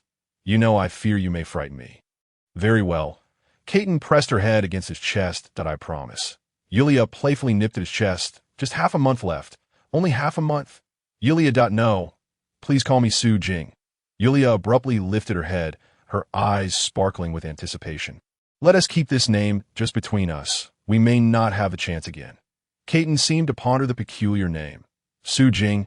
Indeed, the pronunciation is quite accurate. You have bested 99 of the native inhabitants of the Western continent." Caton chuckled at her jest, ruffling her hair. "Sleep now. The carriage will be sold after one more day of travel, and we must rely on our feet." The following day, Cadden and Panda occupied the driving seat, while Yulia and Caton sat inside the carriage. "Lord Soul, you say the fearsome Demon King cannot die." "Indeed," Soul's voice emanated from the ring. The little rascal may have slain him, but given the opportunity, he could return to this world, though it would take a century. Why does that sound reminiscent of the Demon King? Well, I have speculated that the Demon King resembles creatures from the Shadow Realm, albeit with some distinctions. Lord Kecker has postulated that the Shadow Realm might be an alternate world. Could that be possible? There is no evidence, but it remains a possibility that I suspect that these bizarre creatures are not indigenous to our continent, but hailing from other unknown realms. Perhaps they utilize certain mediums to manifest physically and fulfill some nefarious purposes. The Demon King corrupts puppets, while the Shadow Realm employs curses to transform into undead creatures.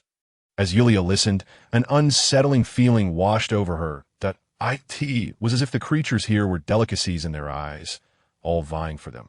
The girl suddenly began to fidget, closing her eyes to silently pray.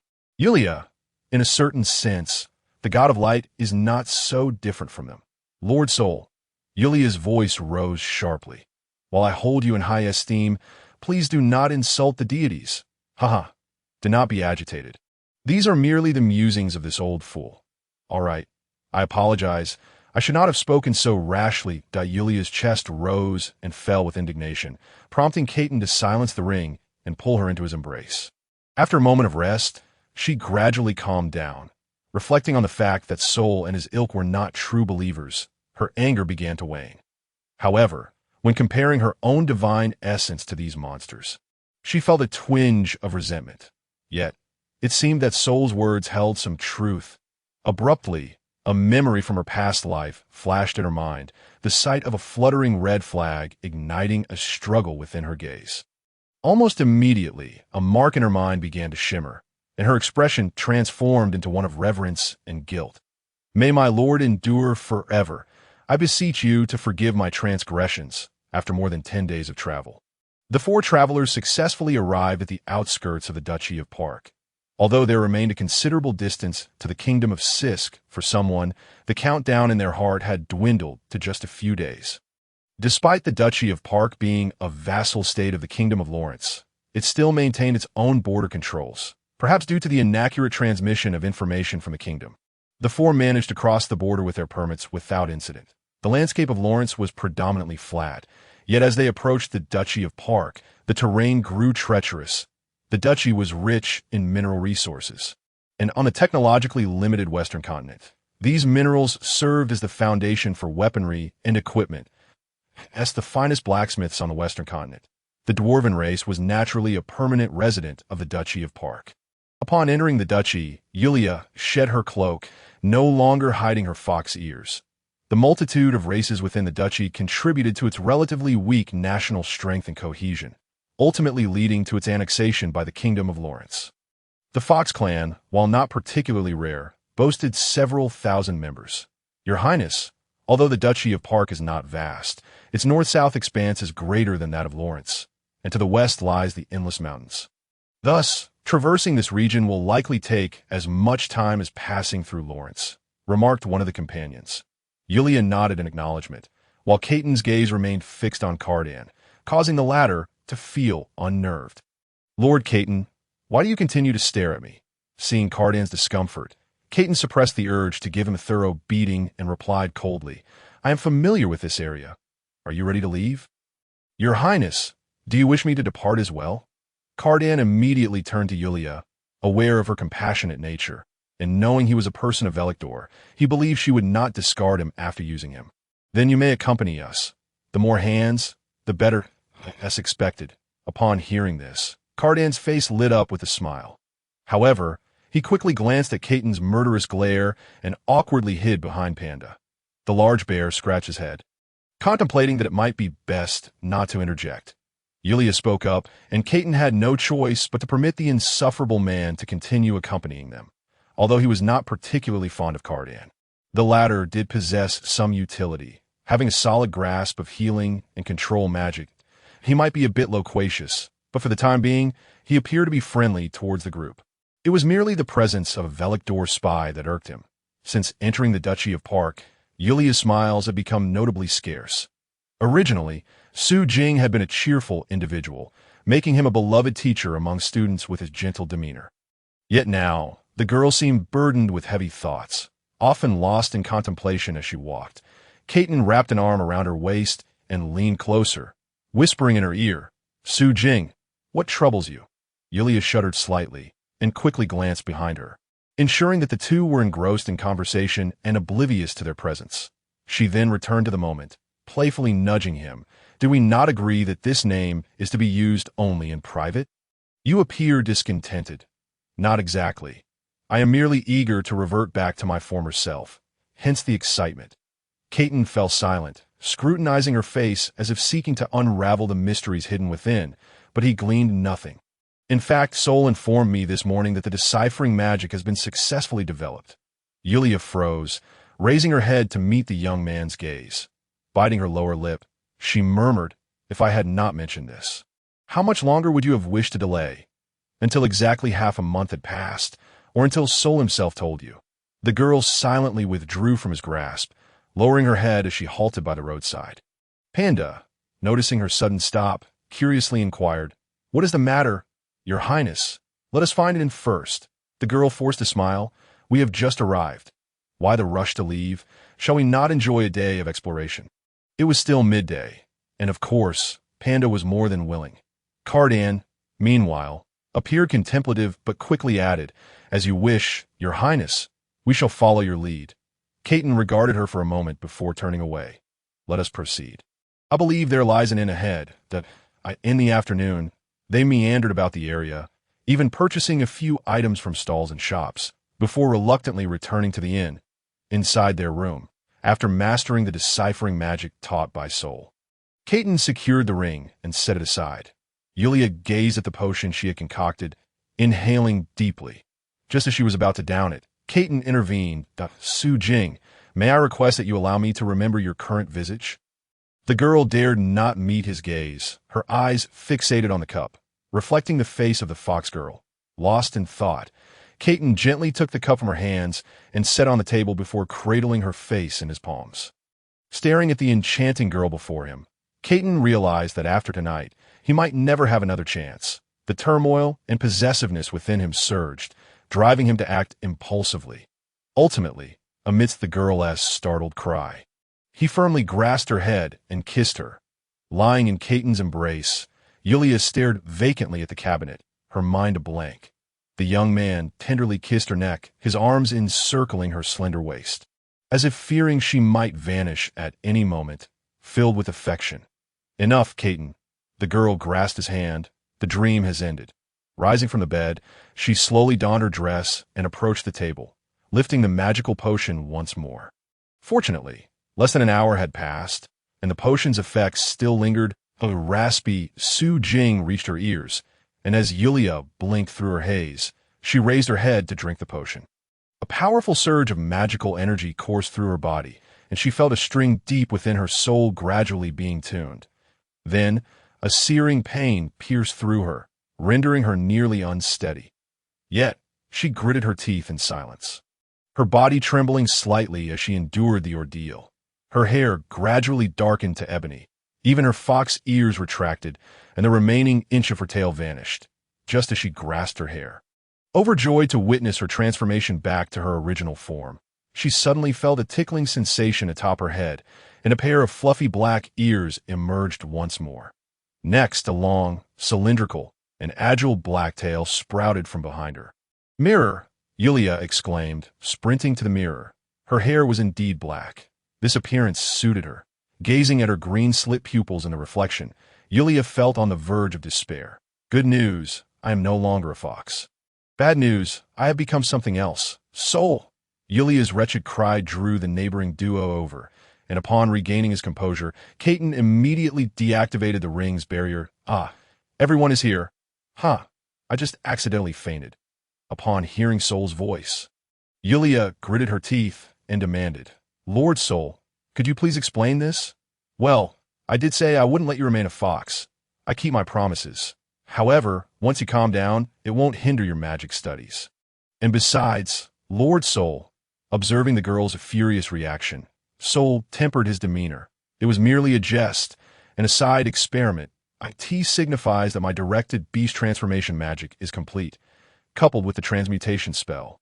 I can turn a man into an ear girl." Haha, I truly am a genius. Caton feigned indifference, but he could hardly contain his mirth as he interrupted. So, you haven't successfully developed the deciphering magic? Who said that? Now, it was Soul's turn to be incensed. This is merely a matter of moving my fingers. Come here, little girl, place the ring on your forehead. The young girl harbored almost no trust in him, yet a glimmer of hope remained as, under the watchful eyes of several onlookers, she accepted the ring. An imperceptible wave of spiritual energy emanated from the ring. Subsequently, several magical barriers enveloped the entire room, ensuring that no sound would escape. Streams of magical energy surrounded Yulia, perfectly tuning the near-imperfect string of her soul's essence. However, at that precise moment, Soul let out a soft, "How curious," he mused internally, wondering about the lingering flaws.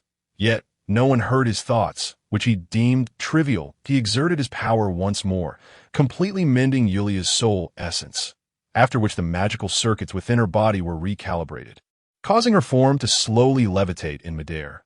Soul seemed to catch a fleeting glimpse of a mark that flashed through Yulia's mind, but it was too swift for him to discern, and he dismissed it as her ears and tail vanished entirely.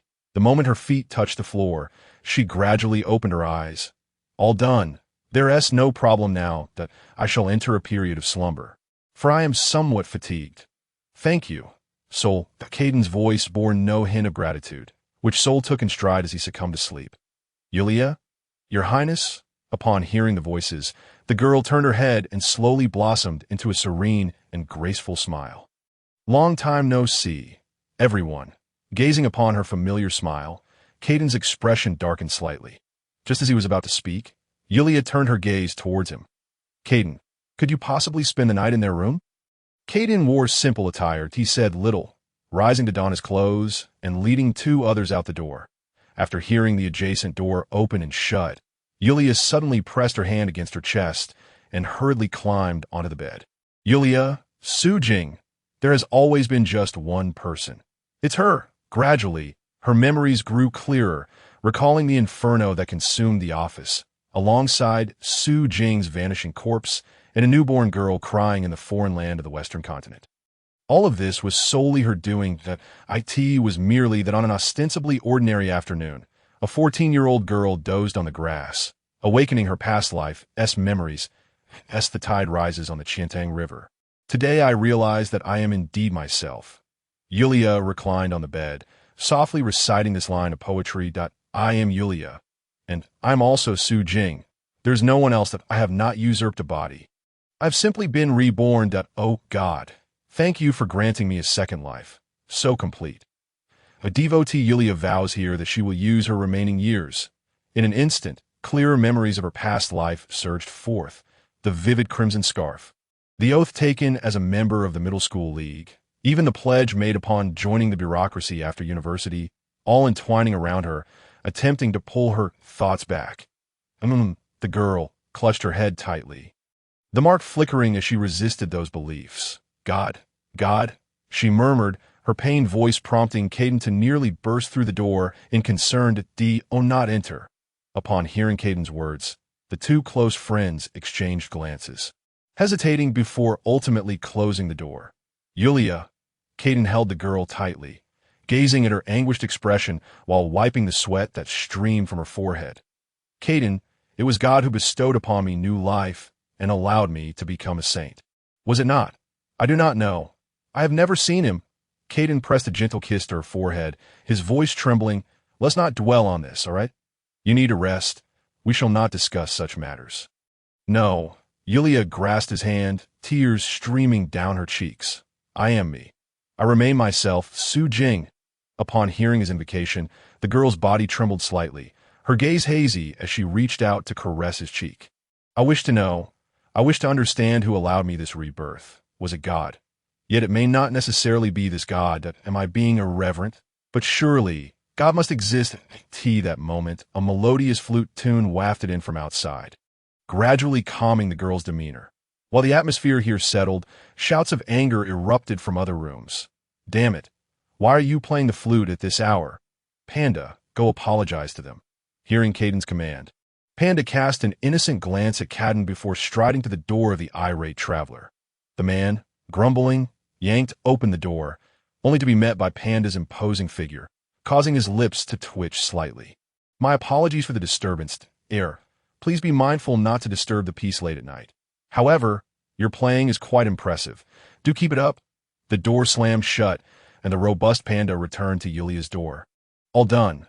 The girl now wore a faint smile, yet she sat up from Caden's embrace. Caden, you should return at Please do not force me. Is that all right? Caden squeezed her small hand, then opened the door to depart. Yulia gazed at the moon outside for a moment. Just as she intended to sleep, a man's voice resonated from outside once more. Yulia, you mentioned that God granted you new life. From where did the original you come? The girl smiled, a mischievous thought arising in her mind, knowing he was unaware of the truth, from the United States, of course. Little did she know, the word America took root deeply within the young man's heart. The following dawn, beholding Yulia in her pristine white dress, she exuded an unparalleled purity that left Caden feeling as though he had stepped into another realm. With her hands clasped gracefully before her abdomen, her steps were almost imperceptibly measured as she approached Caden, naturally smiling. Good morning, Caden. Good morning. Just as Caden could not resist reaching out to her, the girl had already sidestepped. Let us go have breakfast. After all, this is still the territory of Lawrence, and it would be best to leave early. Cadden observed the girl's retreating figure, patting Caden on the shoulder with a sigh. It's tough, indeed. Do you wish to perish? Ahem. Naturally, I wish to live a few more years. Panda, help him loosen up? Yes. As Yulia listened to the cries of distress behind her, a pair of beautiful brows arched slightly, and she ultimately chuckled, shaking her head as she headed towards the street vendor selling breakfast. God loves the world. He has shown me compassion, allowing me to be reborn.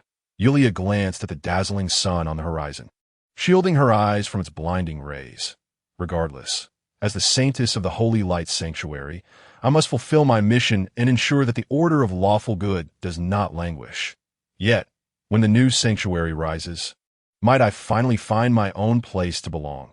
Strolling through the streets of the Duchy of Park, Yulia observed the harmonious coexistence of various races, her lips perpetually curled in a smile. Despite differing beliefs, the ability to live peacefully alongside one another is truly remarkable. Cadden shared tales of the local customs and recounted the history of the Duchy of Park.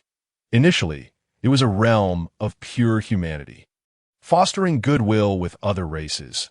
Thus, when other nations faced incursions from foreign entities, the Duchy of Park withstood the tide, even in its weakened state, without any formidable champions. After the cessation of hostilities, other human nations vehemently condemned their actions, branding them as traitors. The then king of the Duchy of Park remained calm, promoting the ideal of harmonious coexistence among all living beings.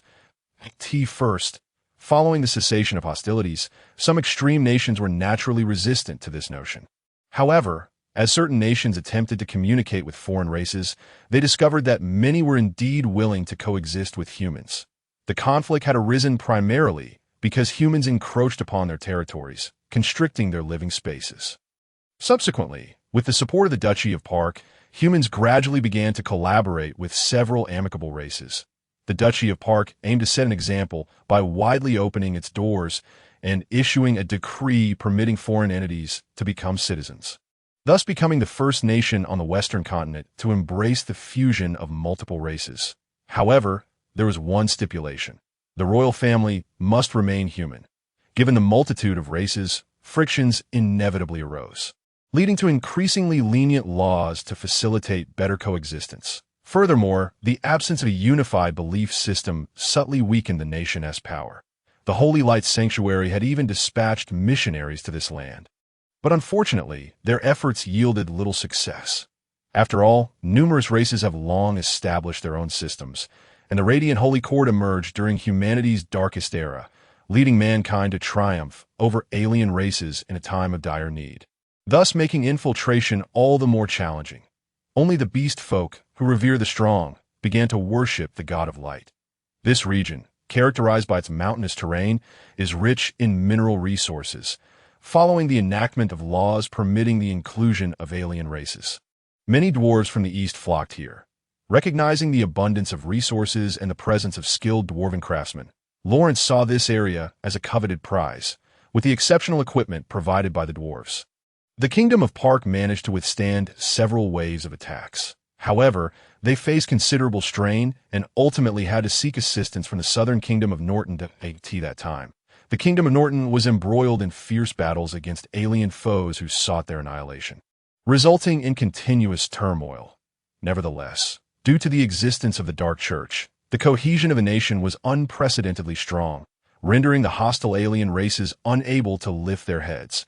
Upon receiving the plea for help from the Kingdom of Park, the Kingdom of Norton was initially reluctant to dispatch troops. However, the promise of substantial rewards compelled them to send an army that traversed the forest to this location, defeating Lawrence's forces and even launching a counterattack into their territory. Yet, Lawrence later shamelessly resorted to treachery, colluding with alien races to exploit Norton's moment of vulnerability, launching a surprise attack against them. Although the losses were not significant, the Dark Pope, upon learning the truth, led his troops straight to the capital of Lawrence. Had it not been for the mediation of the Holy Court from the Kingdom of Nobella, Lawrence would have nearly faced annihilation. This is why the inhabitants of Lawrence harbored deep animosity towards the people of Norton. Consequently, the royal family of Nobella initiated a plan that spanned several centuries. What they could not achieve, the Holy Court could accomplish with ease, leaving no king able to enjoy a peaceful slumber. Later, after the Kingdom of Norton demanded a hefty compensation from Lawrence, they retreated southward, continuing to resist the hostile alien races. Meanwhile, the Kingdom of Park, fully aware of its dire predicament, ultimately became a part of the Kingdom of Lawrence, transforming into the Duchy of Park. After hearing the tale, Yulia paused outside a dwarven craftsman's shop. In recent days, she had been learning new magic from Sol and had even sought his advice on enchanting. However, Sol was not particularly well-versed in enchantment, as he often remarked that one should rely on one's own strength rather than external tools. Can it enable someone incapable of using forbidden techniques to wield them? No, and it does not enhance one's forbidden techniques either. Why use a hammer? Yet, Yulia held a different perspective. She had not yet reached Sol's level, and being able to enhance herself with certain items was undoubtedly beneficial. Master, may I inquire if you offer enchanting services here? One dwarf, who had been dozing behind the counter, quickly opened his eyes upon hearing the girl's voice and scrutinized her.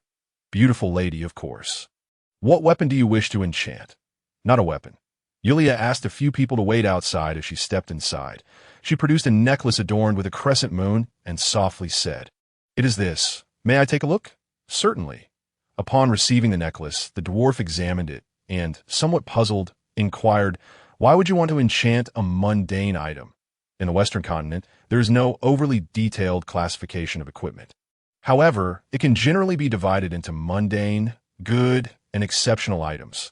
Ordinary materials inevitably result in a mundane item that cannot bear any useful magic due to its limitations. Good items require superior materials and meticulous craftsmanship, while exceptional items demand true masters and top-tier materials, which are exceedingly rare as for the finest equipment. They fall under the category of sacred items, which cannot even be purchased for any sum. Panda's shield, axe, and armor could merely be classified as entering the realm of good items. In contrast, Caton's greatsword was a superior piece granted to him by the Dark Church. Yulia's former holy vestments belonged to the exceptional category, providing excellent protection against heat and cold. Unfortunately, they were not very stain-resistant, and after fleeing and having the hem torn by Caton, they had been reduced to mere dust within her ring. This, the girl discreetly glanced at the white-haired youth outside, is a very important gift. The dwarf nodded, as he only needed to fulfill the customer's request, showing little interest in anything else. What kind of enhancement do you desire? For a necklace of this material, you can choose from basic protection, clarity, or energy storage. The capabilities of a mundane necklace were indeed limited. Protection would shield against certain negative influences, clarity would enhance focus. And energy storage would allow for the accumulation of excess mental energy for later use when one's mental fortitude waned. However, given its capacity, it would scarcely suffice for even a basic healing spell's mental demand, rendering it somewhat unnecessary. Then I shall choose protection. Very well, That will be 10 gold coins. Upon hearing this, Yulia felt a pang of regret. Nonetheless, she gritted her teeth and retrieved the coins from her bag, handing them over. Thank you for your patronage. Please wait a moment. The dwarf placed the necklace on the counter and then took out a small, exquisite hammer. The hammer was engraved with runes, which began to glow red under his guidance. The dwarf focused intently on the necklace before slowly bringing the hammer into contact with it. After a moment of contemplation, he swung it forcefully. The crisp sound of metal striking metal rang out, and the necklace emitted a glow, albeit briefly before extinguishing. All done. The dwarf returned the necklace to her, explaining, the energy required for protection comes from sunlight or your mental energy. Additionally, I have incorporated my own little invention. When exposed to moonlight, it will emit light, enhancing the level of protection. Thank you. The girl smiled at him, then donned the necklace and exited the shop. Outside, Caton cast a glance at her and quickly noticed the necklace around her fair neck, the one he had gifted her, making her even more striking. The young man's expression grew complex as he contemplated speaking to her, but Yulia, feeling uneasy, turned her head away and walked ahead. The group proceeded silently along the road, though Caton's gaze remained fixated on the necklace around the girl's neck. Caton, Yulia stopped, her brows slightly furrowed. I recall mentioning that it is quite impolite to stare at a lady for too long, especially in public. Her voice trailed off by the end. Caton, unfazed by her implied rebuke, retorted bluntly, "It's just a worthless necklace. You even had it enchanted?" Yulia glanced down at it, gently tracing it with her fingers. "But this is a gift from you." "Humph." Caton scoffed, "I've given away countless such trinkets." Yulia pressed her lips together, recognizing his displeasure. Throughout the previous night and today, she had consciously avoided close contact with him. Even when Caton attempted to hold her hand, she had declined. Yet, she was aware that she was merely evading her feelings, which could not be escaped. After dinner, she sat alone on the bed in her inn, hugging her knees and gazing out the window. The moonlight flooded in, causing her necklace to emit a gentle glow against her chest. The protection was not for her, but for the necklace, ensuring its durability and companionship for a longer time. The girl closed her eyes and silently recited the words of worship. However, the once familiar phrases and verses felt devoid of the fervor they once held. This sensation filled her with trepidation, for all that she bore and all that she was destined to do rested upon this. If the very thing that supported her journey lost its original significance, then what was the purpose of all her efforts? Lord Velicto. Remembering the kind elder, Yulia rose from the bed, slipped into her shoes, and knocked on the door of the adjacent room. Caton answered, looking down at the girl, and softly inquired, "What brings you here at such a late hour?" "I am looking for Cardan." "What for?" "It doesn't concern you." Caton felt a bit irritated, but suppressed his frustration as he returned to the bed, roughly rousing the soundly sleeping Cardan and tossing him in front of Yulia. Cardan mumbled incoherently, but managed to smile as he looked at Yulia. "Your Highness, is there something that cannot wait until tomorrow?" The girl hesitated. "I wish to speak with Lord Velicto for a moment. I'm afraid Lord Velicto closed the channels of communication this morning, so I'm unable to reach him. How could this be?" Observing the girl's expression of surprise mingled with sorrow, Caton felt an inexplicable sense of guilt. Turning his head away, "I apologize, Your Highness, but there is truly nothing I can do." Yulia bit her lip, glanced at Caton, and murmured an apology for the interruption before retreating to her chamber. The moment the door shut, Caton leaned against it. "Su Jing." Upon hearing this voice, Yulia trembled, her back turned to him, unable to meet his gaze. "You said last night that you remain unchanged. Why are you avoiding me? Are you trying to convey a certain sentiment? Then why did you enchant the necklace I gifted you?" This was the first time she had received a present from beyond the holy court. Was that reason sufficient? Caton remained silent, turning and returning to his room. The girl stood there, dazed, but within a minute, Caton returned, arms laden with blankets and other items, and began laying out a makeshift bed before her astonished eyes. "I'll be sleeping here tonight. Isn't it your place to return to your own room?" "What does it mean for you to sleep here?" Panda snored while Caton ground his teeth. This was no way for a person to live. Caton removed his outer garments in front of her and crawled into his bedding. "Well then, Miss Saint, I have promised not to pressure you.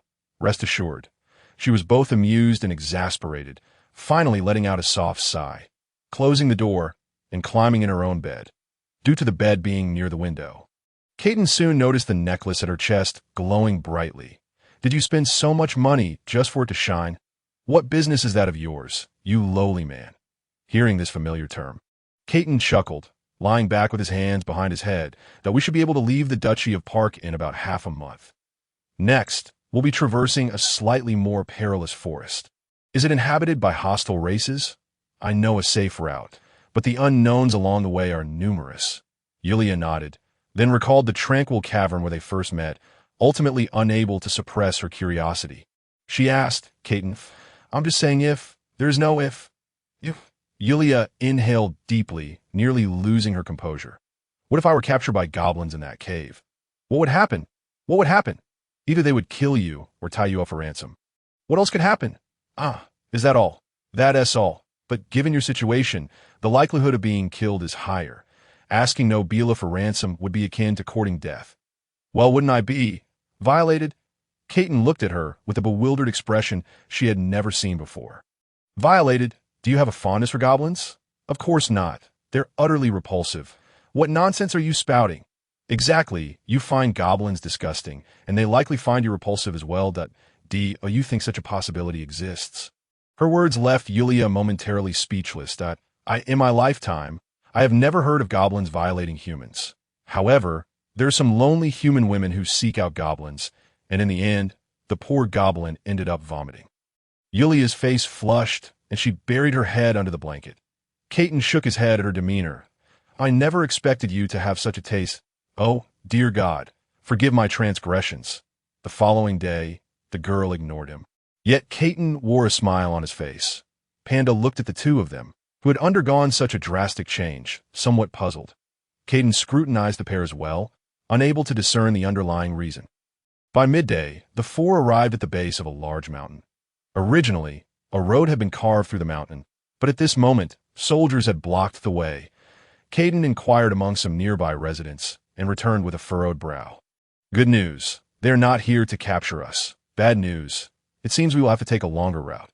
What happened? Apparently, someone inadvertently triggered a long-buried magical array yesterday, illuminating the entire town for a brief moment. This startled Duke Stanley, who is now sealed off the area, and the main road will not be reopened in the short term.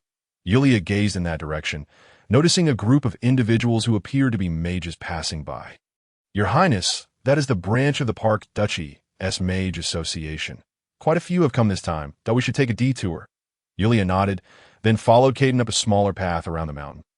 However, as they reached the mid-slope, a faint ripple appeared on Caden's ring. Sensing the subtle disturbance, Caden raised his hand to inspect it, but found nothing amiss. Soul had already fallen into a deep slumber. Ignoring him, Caden rubbed the ring a couple of times, then glanced at the three in front and followed behind. How about we take a break? The girl wiped the sweat from her brow. The climb, combined with the heat, had left her feeling utterly exhausted, her legs weak and fatigued. The previous beast transformation spell had significantly enhanced her stamina, making the journey relatively easy, but now it was a different story. There are pros and cons to everything. If we're speaking solely of travel, the fox spirit would be better, or at the very least, the ear maiden would be much more beneficial. Very well.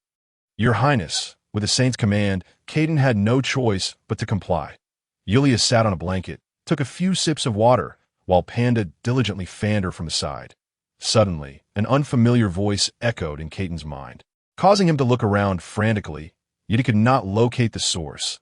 The blue ripple on the ring flickered and vanished. Caden only had time to shout, Yulia, before he lost consciousness. Caden, upon hearing the use call. The girl immediately turned around, only to see Caden lying on the ground. Caden, Yulia cried out, rushing over, but received no response. The sense of dread filled her heart as she hurried to his side. The young man lay quietly on the ground, appearing as if he were merely asleep. Panda, Caden, come quickly. Panda scratched his head. He had been preoccupied with fanning and thinking about dinner, completely unaware that the boss had suddenly fainted. Caden also approached to investigate. Yulia sensed a lingering trace of power in the air. This fluctuation was peculiar, not quite like magic, yet somewhat similar, though she had never encountered it before. Your Highness, this, despite Caden's extensive knowledge. He could not discern the nature of this power, which sent chills down his spine, urging him to leave this place as soon as possible. Let us wait here for him to awaken. The girl grasped his hand adorned with the ring, but no matter how she called, Soul remained silent. Sensing the stable pulse of his soul within, Yulia understood that Soul was not in a good state and refrained from disturbing him further. She retrieved a tent, and after the four of them set it up, Panda carried Caden inside. Yulia pondered for a moment, then followed him in, gazing blankly at the youthful visage of Caden. Caden had no idea how long he had been asleep. Upon awakening, he found himself beside a small river. The gentle sound of flowing water filled his ears, and the forest resonated with birdsong, yet he could not recall where he was or how he had arrived there. "Young man, you are awake?" A voice belonging to an elder reached his ears. Caden quickly sat up and saw an old man dressed in a white robe, with long hair tied back and a snowy beard, exuding an ethereal aura approaching him. "Who are you?" Caden sensed the terrifying aura concealed within the elder, and instinctively, he adopted a respectful tone due to his age. "You may call me Wuya. Elder Wuya, may I ask where I am?" "You are near my secluded wooden cottage." Wooden cottage? Only then did Caden notice a wooden structure nearby, with a well outside and crops growing all around, giving it a pastoral charm. Who am I? Caden felt the wooden cottage was strikingly familiar, yet he could not remember anything, including his own identity. "You? Are you not Caden, the commander of the Dark Holy Seas Mad Lion Legion?" A dear friend informed me of this.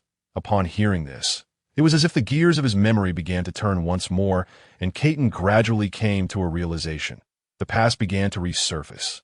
Yet he could not fathom why he found himself here, when he should have been preparing to lead an assault against the demon race. "Please, come inside." With a fleeting glance, Wu Yi stepped into the dwelling first. Caden felt an unsettling void in his power, a sudden and inexplicable weakness enveloping him. The ferocious strength of the berserkers, who had once fought alongside him, had vanished without a trace, leaving him devoid of any sense of security. However, the formidable elder before him, who seemed to be aware of his past, piqued his curiosity. He was compelled to inquire how to reclaim his lost strength and followed closely behind. Once seated in the living room, Wu Yi brewed a pot of tea.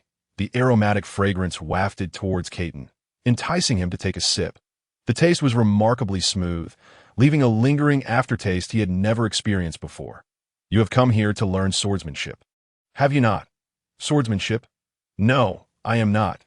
Caden was about to refuse, but vague memories held him back from speaking freely. Could it be that an accident had caused him to lose his berserker power, leading him to seek the elder's guidance in acquiring new strength? His mind was clouded, and he felt as though he had forgotten something of great significance. Noticing his perplexed expression, Wu Yi gestured for him to drink more tea. After finishing, Caden felt the tangled thoughts dissipate, leaving his mind remarkably clear. "Since you wish to learn swordsmanship, we shall begin with the fundamentals. Here, take this iron sword." Wu Yi tossed him a rusty iron sword while he himself wielded a wooden stick. "Use this to strike me." After a moment of contemplation, Caden stood and swung the sword. Wu Yi circled around him with a wooden stick, effortlessly neutralizing nearly all of Caden's force, with a gentle tap to his wrist.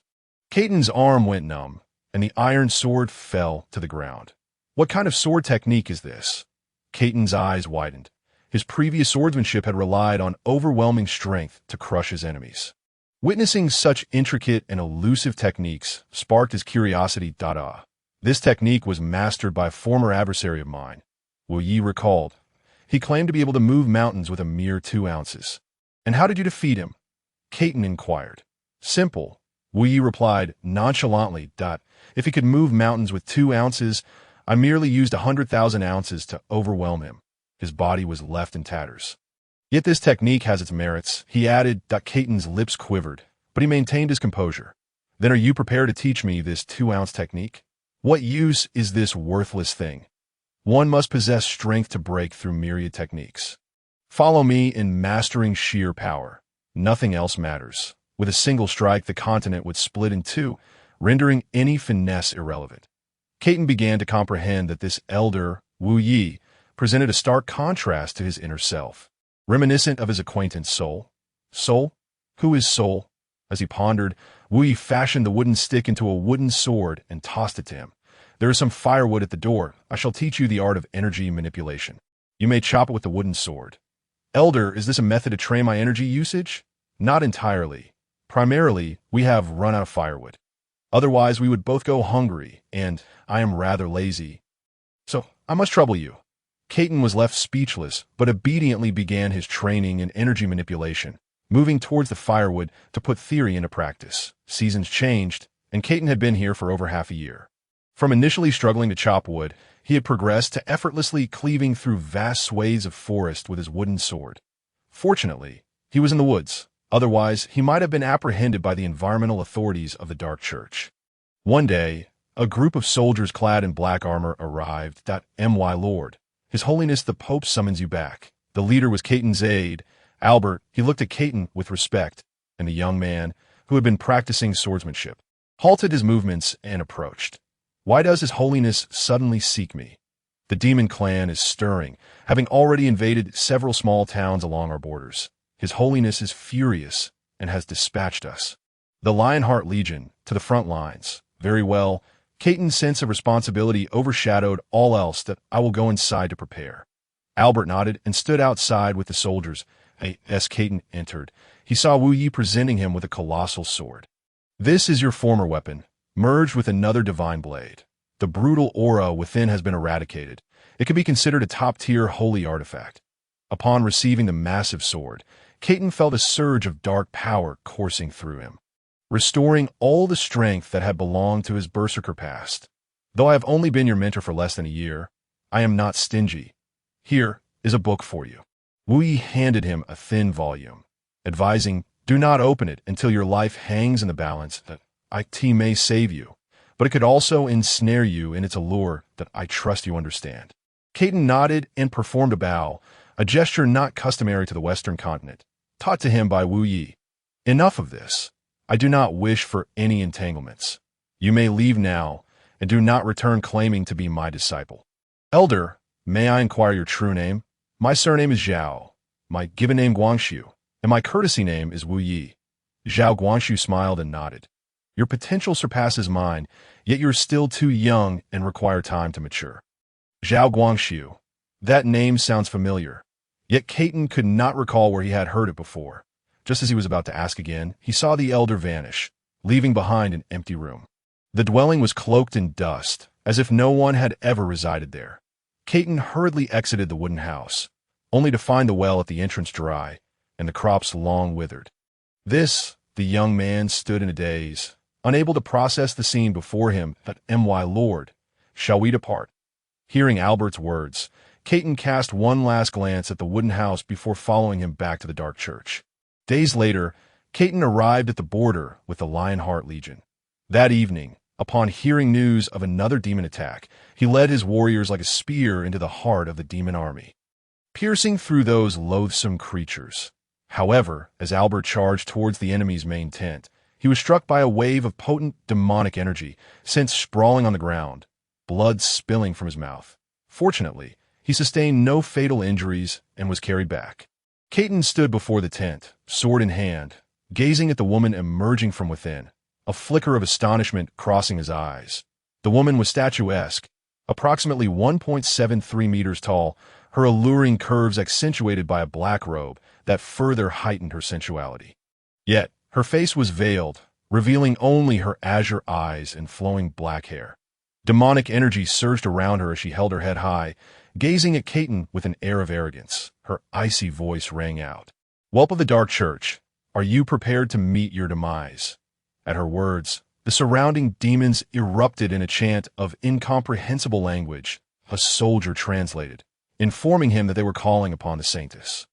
Saintess, yet another familiar title I cannot place. However, he had no time to ponder, as dark energy erupted from him, charging towards the woman. The battle raged throughout the night, culminating in a resounding victory for the Lionheart Legion. And Caton successfully captured the opposing Saintess. Yet, the woman's strength was formidable, her visage hidden beneath the veil beautiful, albeit a few years his junior, her striking features alight with fury as she hurled insults in a language he barely understood. Silence, an overwhelming aura surged forth, startling the woman. Yet, she quickly averted her gaze, choosing not to engage, and wisely fell silent. Caton had her escorted to a prison overseen by his female subordinates while he sought a physician to tend to his wounds. In the skirmish with the woman, he had pushed the limits of both berserker and swordsman powers to defeat her. With the aid of energy, the adverse effects of the berserker state were no longer a concern. As his mind remained clear during the interrogation phase, as the leader of the unit, he naturally handled it personally. The woman remained obstinate, refusing to divulge any information. He dismissed the female guards and considered that perhaps men would elicit faster results. However, dealing with a beautiful woman required a different approach. Under the sting of saltwater-laden lashes, even as the demoness wept uncontrollably, she remained resolute in her silence. He procured a ruler and began measuring her body inch by inch. Stripping away her clothing in the face of such extreme humiliation and the violation of her dignity, the woman ultimately faltered, reluctantly divulging snippets of information. "What is your name?" In the dim corner of the room, Ano, a woman swathed in tattered rags, crouched with traces of tears upon her visage, seemingly overwhelmed by fear in his presence. Why, despite being human, did she choose to become a saint among demons? Humanity shunned me. Yet it was the demons who saved my life. Who, then, is virtuous and who is vile? I have come to understand you have been brainwashed once more. Kaidan paused, questioning why he used the word again. However, upon witnessing the woman's despondency and indignation, he approached her and gently lifted her chin with his hand. Your powers have been sealed by me. Although many matters remain unaddressed, I trust you will eventually reveal them in due time. Just before he departed, Ano inquired, when do you plan to kill me? Kill you? If you behave well, perhaps you need not meet such a fate, though Kaidan was aware that he ought to eliminate her once he had extracted all he could. An inexplicable voice within him cautioned against such an action, that if the day arrives when we are at odds, please believe me, I shall not harm you. These words lingered in his mind, refusing to dissipate. As days turned into weeks, Ano emerged from her cell, yet she remained within Caden's line of sight. The woman transitioned from hostility to a gradual understanding of the demon's brutalities inflicted upon ordinary people, leading to a slow transformation of her twisted beliefs that it was not until 3 months later, after Kaidan inadvertently stumbled upon her drying off after a bath, that their relationship evolved. Nevertheless, Kaidan felt an incessant sense of urgency. A task he could not recall. Ano stayed by his side, employing every means to bring him joy, yet she was unable to unravel the knots of his troubled heart. One day, after training, a subordinate presented him with a ring he had found by chance. Upon wearing it, a flood of memories surged forth, leaving him utterly astonished. That evening, as he held Ano close, he heard her softly weeping. What is the matter? Kaidan asked. Kaidan, do you find yourself unhappy when you are with me? No, do not think that way. Kaidan struggled to articulate his feelings, opting instead to embrace her gently, providing solace. Ano turned away, seemingly reluctant to meet his gaze. After a prolonged silence, she softly asked, Is it that your esteemed master, the Pope, disapproves of me and wishes for you to end my life? You are overthinking it again. Kaidan chuckled softly, why master is quite amiable, treating everyone equally without malice. He has privately mentioned that you are rather fine. But why then, do you seem so preoccupied today? Kaidan hesitated momentarily before resolutely stating, Let me tell you a story. Upon finishing his tale, Ano reached out to caress his cheek, murmuring, So, in another world, there's indeed a version of me waiting for you? And your reluctance to leave stems from the desire to remain with me, perhaps even to marry. Kaidan remained silent, responding to her inquiries with his quietude. Thus so, I am but a mere illusion, a figment of your imagination? Perhaps merely a construct of a magical array? I do not know. Kaidan, she awaits your return. Ano suddenly smiled, though tears streamed down her face. She awaits your return, while I am merely a phantom of your creation. You must go back, to find her and be by her side. Ano, Kaidan pressed his lips against hers, and she fervently reciprocated. The following morning, as Kaidan stepped out to fetch breakfast, he returned to find Ano lifeless within their home. A dagger he had gifted her for protection embedded in her chest. On the table lay her farewell letter, soaked with tears, penned as she wept. Cradling her lifeless form, Caden's eyes glimmered with a scarlet hue. Even knowing all of this was but a fabrication, his heart ached with profound sorrow. He pressed a kiss to her forehead and gently caressed the ring that a flash of blue light enveloped him. And his consciousness began to fade. When Kaidan finally opened his eyes, he beheld a weary young woman tenderly offering him water. Upon noticing his awakened state, her expression shifted from shock to overwhelming joy. Tears streaming from her eyes as she struggled to find her voice. Kaidan embraced her, his voice hoarse yet resolute as he whispered in her ear, "Su Jing, I care for you. What nonsense are you spouting?" Yulia gasped, nearly breathless in his embrace. "How long have I been asleep?" Realizing he had spent a year in that illusion, a sense of panic gripped Kaidan. What if reality had mirrored that time? What had become of the young woman? The world's affairs were ever-changing, and he was oblivious to the current state of affairs. "It has been 3 days. You scoundrel. I thought you would never awaken." Sensing the tremor in Yulia's body, Kaidan felt a pang of guilt. He pressed a gentle kiss to her cheek, then released her, holding her shoulders as he scrutinized her beautiful yet fatigued countenance. "I am sorry. I should have returned sooner."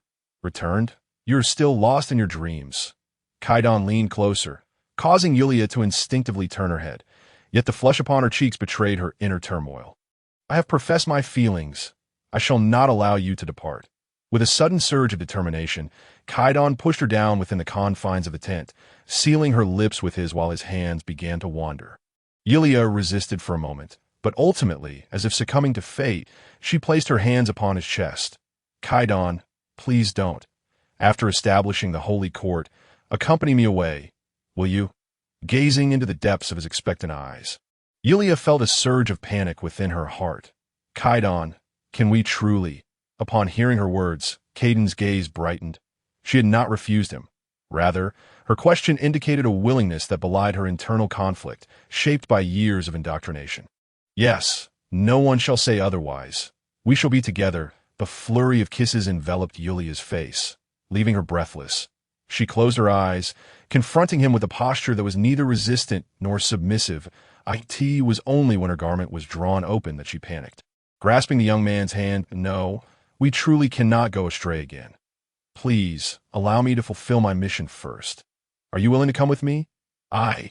The young woman bit her lip, finally whispering, "I promise." Kaidan rejoiced. Yet he did not allow himself to become complacent.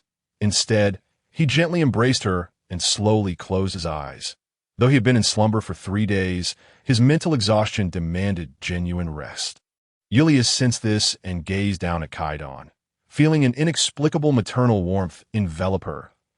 As she caressed his cheek, she reflected on how, despite appearing older, he was actually a few years her junior, prompting a soft chuckle to escape her lips.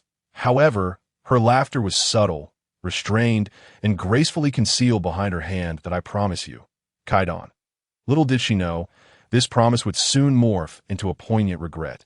That night, when Panda called for Yulia to join him for dinner, he spotted Kaidan exiting the tent. Rubbing his bleary eyes to confirm his vision, he rushed over to envelop Kaidan in a bear hug. "My lord Kaidan, you are awake." Kaidan sighed in relief. After all, Kaidan was crucial to the holy court. Witnessing Kaidan's unconsciousness had taken a toll on Yulia, and seeing her condition now alleviated his concerns. Thank goodness, everything is back on track. The following morning, the group resumed their journey. Along the way, Kaidan deliberately walked at the rear, producing a great sword that appeared unchanged on the surface, yet was vastly different beneath. Originally entirely black, the sword now bore faint crimson patterns, imperceptible to the untrained eye. Its overall quality seemed enhanced, though its hardness remained untested. Yet he could sense a formidable power lying dormant within. Zhao Guangxiu, the name of his master from the illusion, suddenly struck him, causing Kaidan to shudder as he examined his weapon once more. This eccentric swordmaster could not have melded a demonic weapon into his own. Could he? "Oh, you are awake." Sol's voice interrupted his thoughts, and Kaidan turned to the ring, unleashing his myriad questions. Indeed, although I was in slumber, I sensed the fluctuations of that young rascal Zhao Guangxiu. This ring, is his creation. Serving as a key to unlock the door to spiritual power, it appears that he has truly perished. He is dead. Indeed, everything you have acquired is a product of his illusion, a trial to select a worthy successor. The ring serves as a backdoor, and it seems that a few others have also managed to enter. But as it stands, only you have succeeded. How did he meet his demise? I can sense that he was far stronger than I am now. His death at such an early age seems unjust. Each person has their own fate. Having managed to steal the sword of that emperor, it was only natural that he could not escape unscathed. That sword's essence has lain dormant within him for so many years. When he set out to vanquish the demon king, he was already gravely injured, and it is likely he still could not endure the aftermath. Caton sighed deeply, but then inquired, if he was so formidable, then the master of that sword's essence must be the emperor himself. His origins are shrouded in mystery, as though he appeared out of thin air. Possessing a wealth of knowledge, and in a mere few years ascended from a commoner to a regional giant. Shortly thereafter, he led a rebellion and swiftly unified the eastern continent. Moreover, he refined many aspects of society and even invented a type of long-barreled firearm, capable of inflicting tremendous damage even in the hands of an ordinary person. Mastering both civil and military affairs, and considering he was only in his early 20s at the time, he seemed almost superhuman. Upon ascending the throne, he proclaimed himself the Son of Heaven. Yet I have not ventured there in many years, so I am uncertain of the current state of affairs. I have only heard that after Zhao Guangshu stole the weapons, he fell into seclusion. What is the name of their nation? It is derived from his surname. Song. Caton sheathed his weapon, feeling somewhat disheartened. Around the same age, this individual rose from nothing to unify the realm, while he himself was only just reveling in the modest achievement of becoming captain. Could such a prodigy truly exist? Or is it merely a crafted narrative to embellish his divine image? Was he genuinely that exceptional? Sol fell silent for a moment, but eventually replied, Indeed, I cannot see through him. Oh, you know him?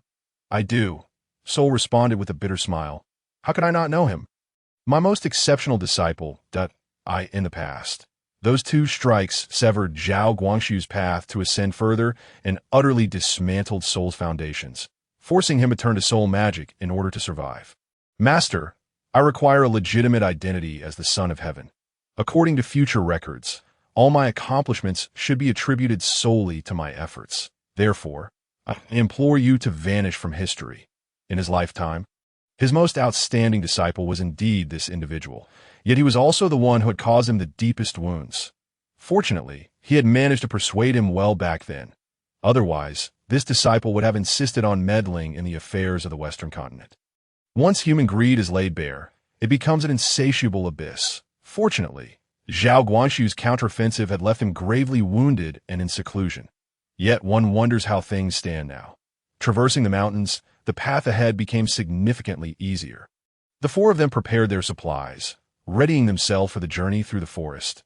This forest sprawled between the Duchy of Parker and the Kingdom of Norton, forming a formidable barrier. Initially, the Kingdom of Norton had driven back the foreign tribes residing within this forest, ensuring unimpeded passage between it and the Duchy of Parker. Unfortunately, after the duchy was annexed by Lawrence, those tribes returned under his deliberate arrangements. Naturally, in the aftermath of the war, the Kingdom of Norton could no longer take action against those neutral tribes, even though some hostile races were mixed among them. Coupled with the agreement with Lawrence, any attempts to clear the forest would be considered a provocation, thus rendering them unable to act. Over time, numerous hostile races settled there, making the route even more treacherous. Of course, there was the option to traverse the highlands to the west of the Duchy of Parker. However, akin to why Xuanzang chose the long route to the west instead of crossing the mountains. It proved to be exceedingly difficult. Just as the group was mere days away from leaving the Duchy of Parker, a noble party intercepted them, led by the current ruler of the duchy. Duke Stanley, Your Highness the Saint, it is a pleasure to see you well. Duke Stanley dismounted gracefully, unfazed by their wary gazes, and offered a salute.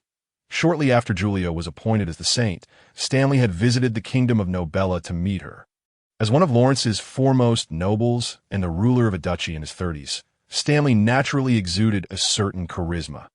Most importantly, he was not a particularly devout follower of the light. He was willing to acknowledge the existence of a light god, yet regarded him merely as one among the pantheon of Lawrence's complex deities.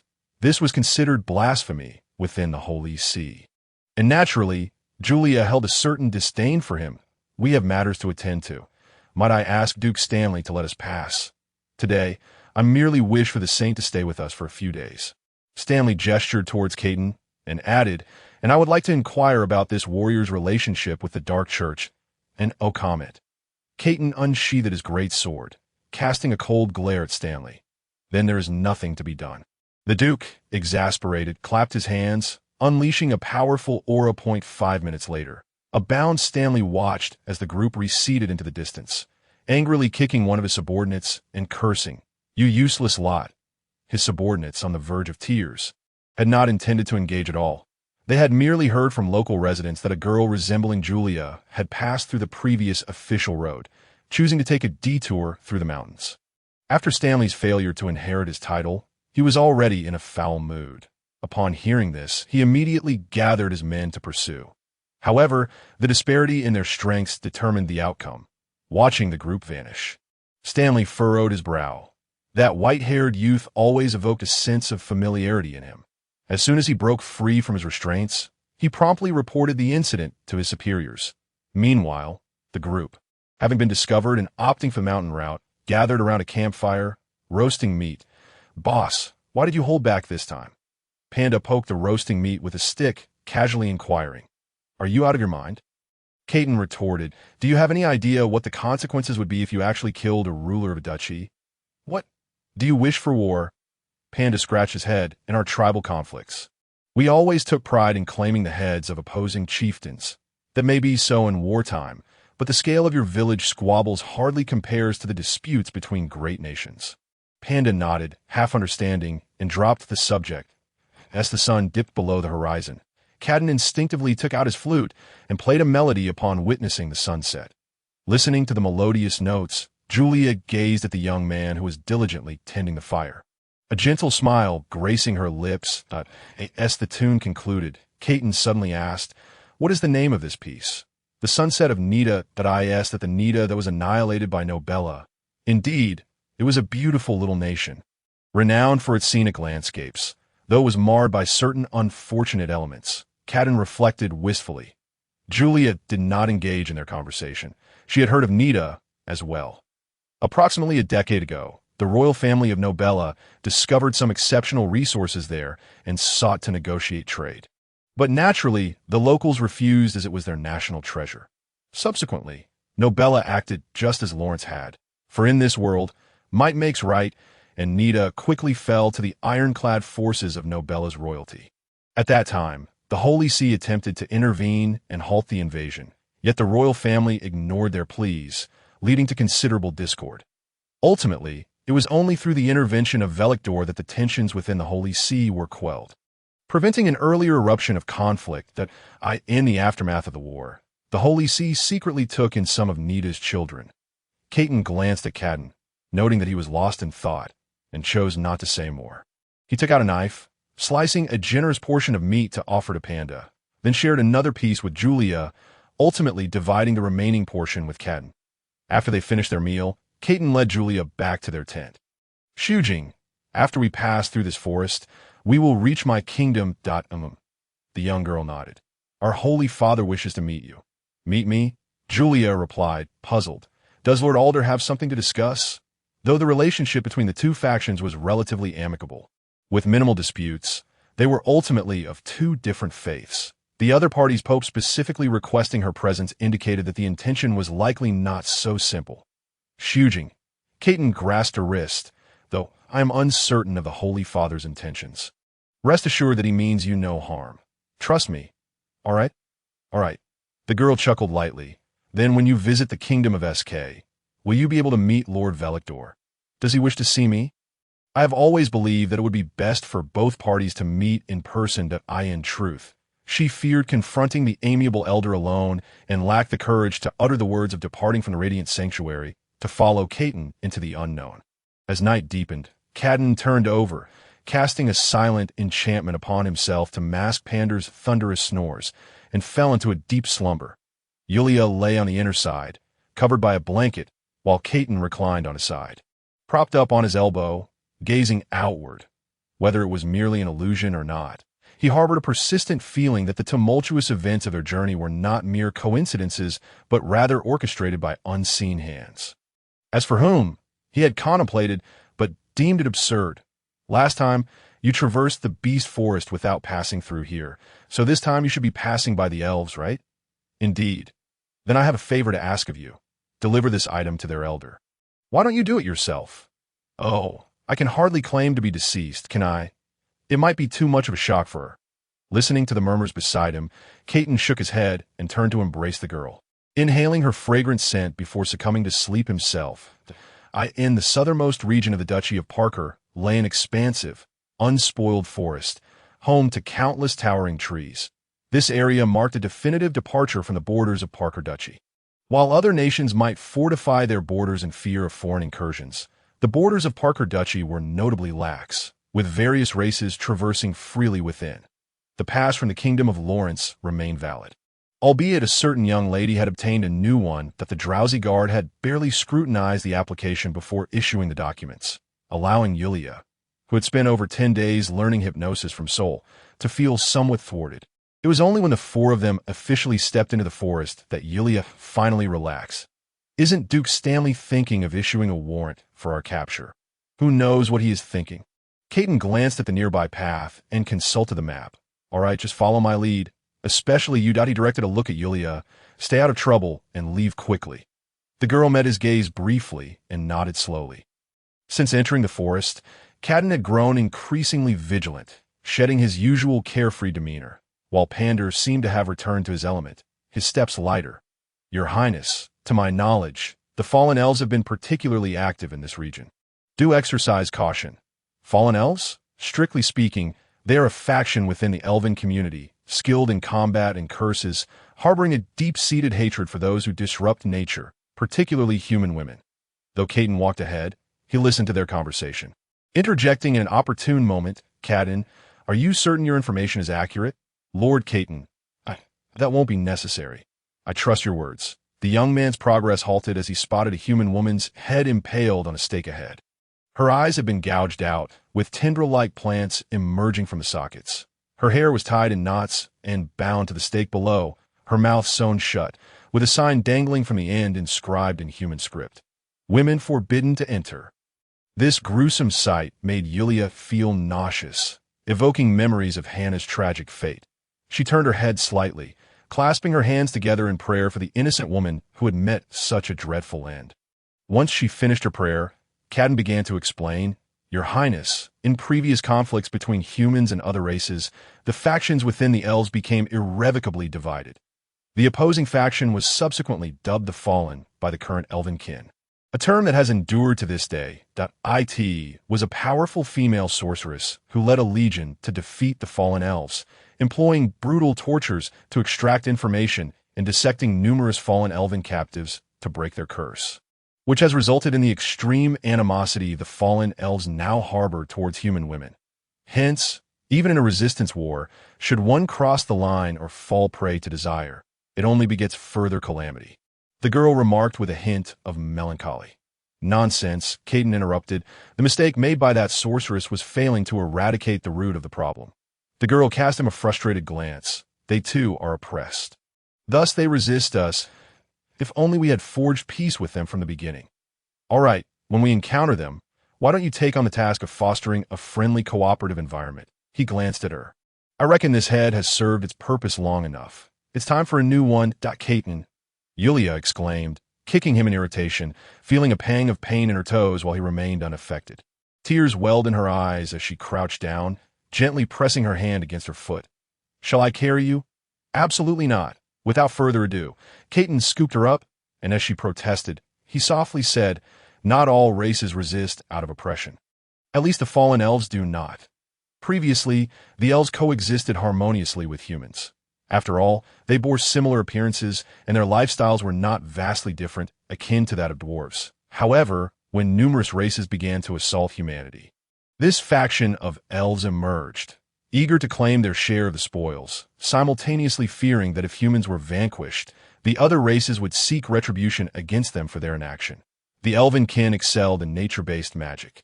While the fallen elves wielded curses, many innocents suffered under their peculiar curses, and the sorceress acted out of desperation to find a means to save her people, which led to what appeared to be cruel actions against the fallen elves. Just as consuming snake gall can mitigate certain venoms, methods to break curses require the fallen elves to undergo their own cycle of cause and effect. Who is to say whose fault it truly is? Yulia's struggles lessened as she gazed at Caton's resolute face, sensing sincerity in his words. Yet, she still retorted, if everyone shared a unified belief, such conflict would not arise. Enough, he replied, their kin worshipped the god of nature. Should you dare to propagate your ideology, I wager your head wouldn't even make it to the stake. It would be used as a chamber pot instead. Caton, do they not appear somewhat dark-skinned? Clad in leather attire? How do you know that? Well, I see that tree before us. The trio halted simultaneously, Pander brandishing his shield, Cadden taking cover behind him, and the flute poised at his lips. Caton, cradling the girl, wielded his great sword. The elves, blending seamlessly with nature, concealed their presence amid the expansive forest and myriad trees, rendering them nearly undetectable unless one used their eyes. Human woman, do you dare tread upon our territory?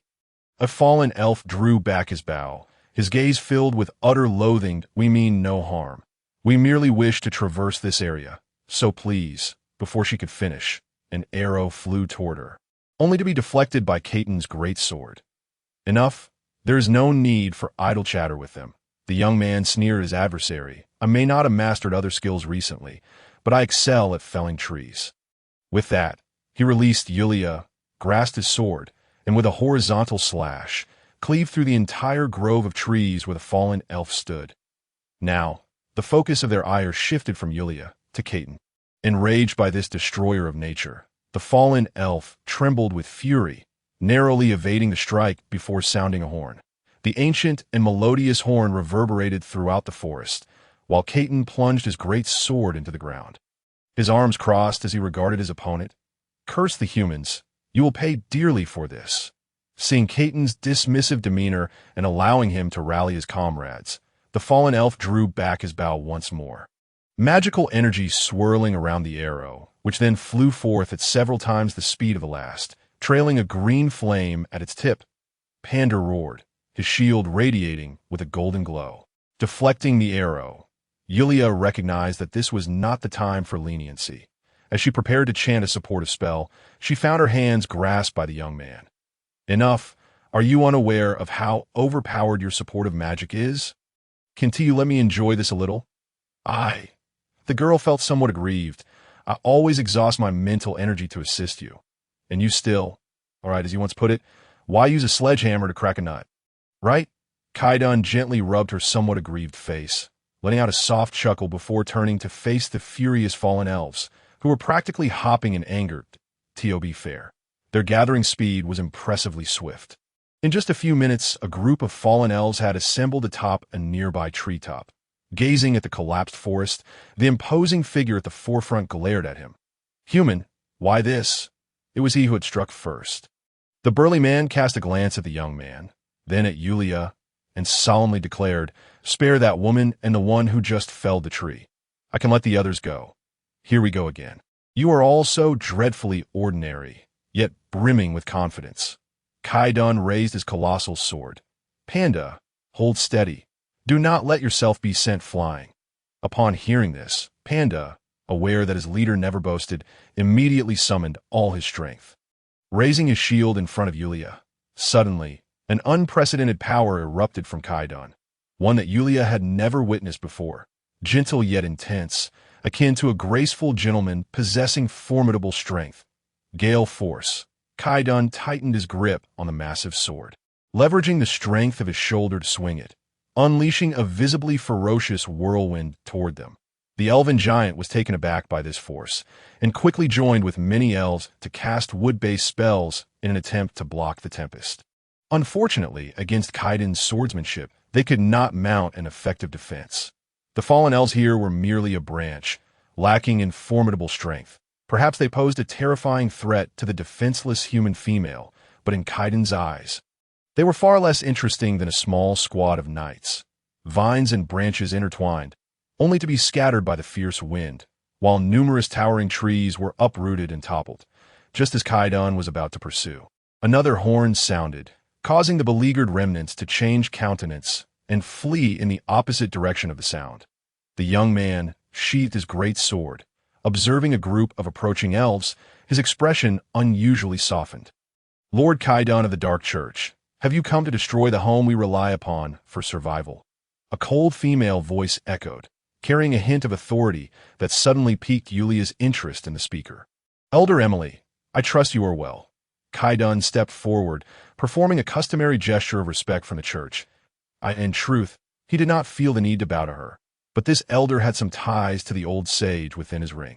And as a half-apprentice of soul, certain formalities were warranted. The throng of elves surrounded a tall, graceful female elf who emerged, her face concealed by a veil.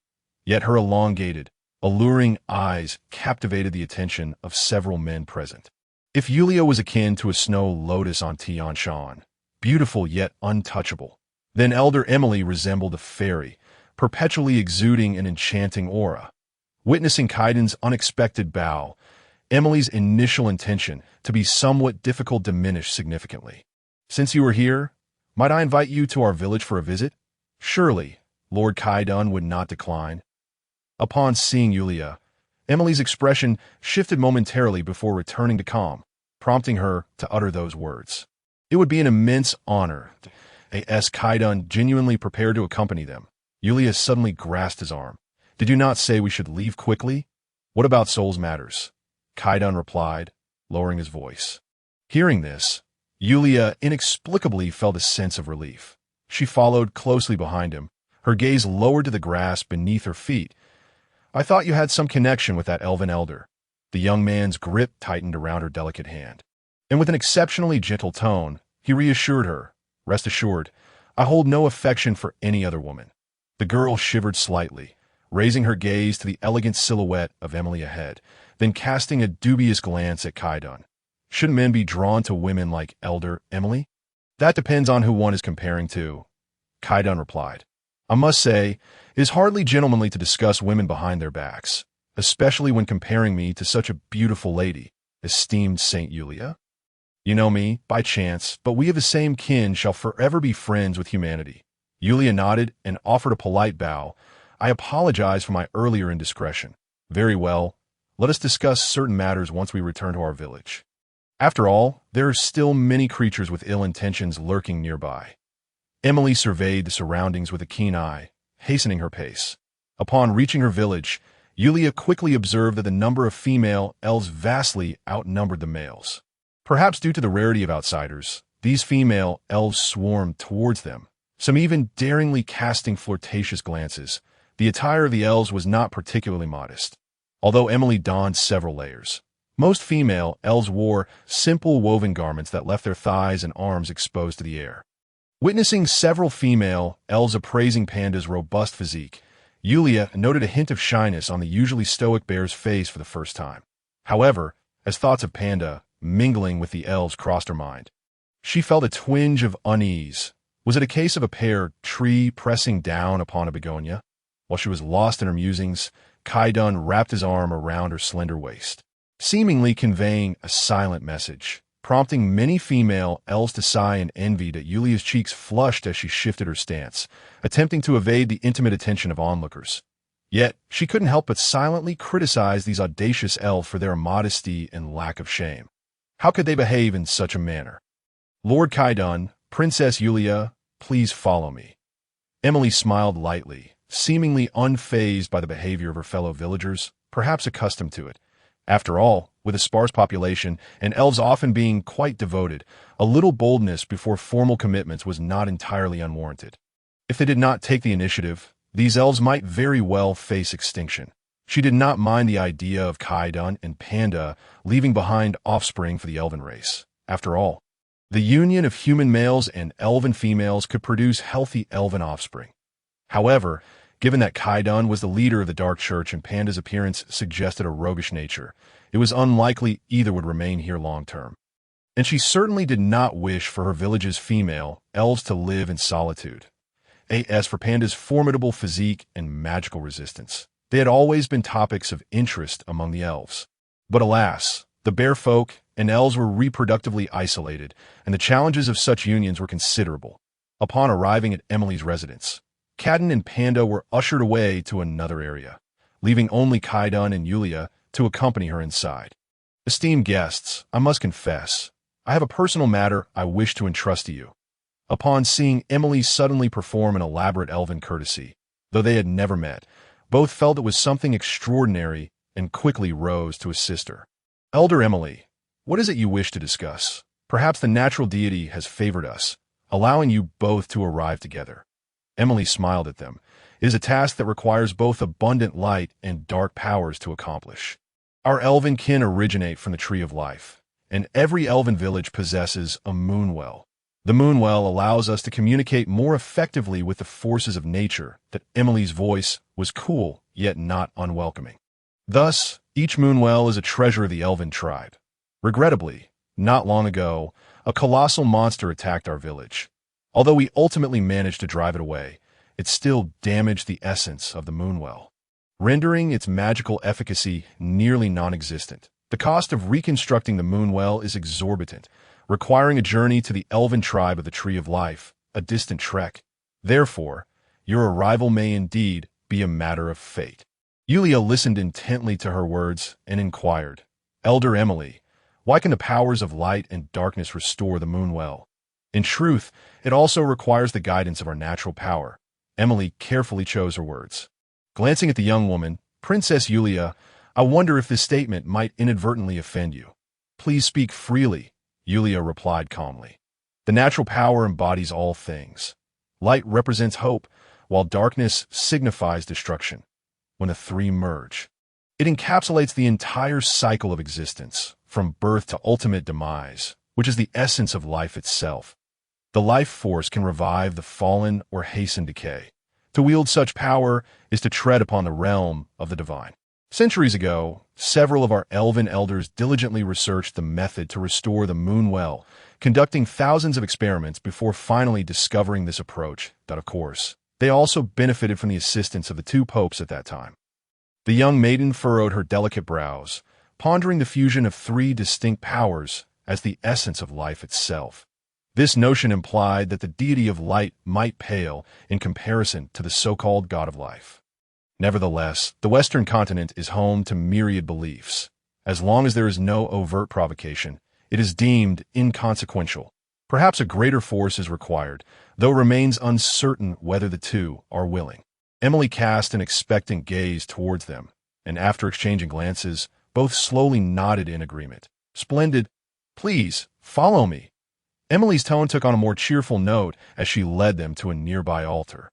Several formidable elves stood guard, their presence imposing, but upon seeing Emily approach, they eased some of their pressure, albeit still regarding the two with skepticism. Elder, can these outsiders truly be trusted? A female elf finally spoke. Unable to restrain her doubts, the significance of the moonwell to their kind was self-evident. It had been compromised by enemy negligence last time and was now perilously close to drying up. Fear not. For these two are the future leaders of their respective sections. This statement inadvertently elevated their status. However, neither displayed any sense of pride, remaining as tranquil as still water. Although the elves harbored reservations about them, they were left with no choice but to take a gamble. How much worse could the situation possibly become? At the center of the altar stood a classical well, its magical energies now alarmingly feeble.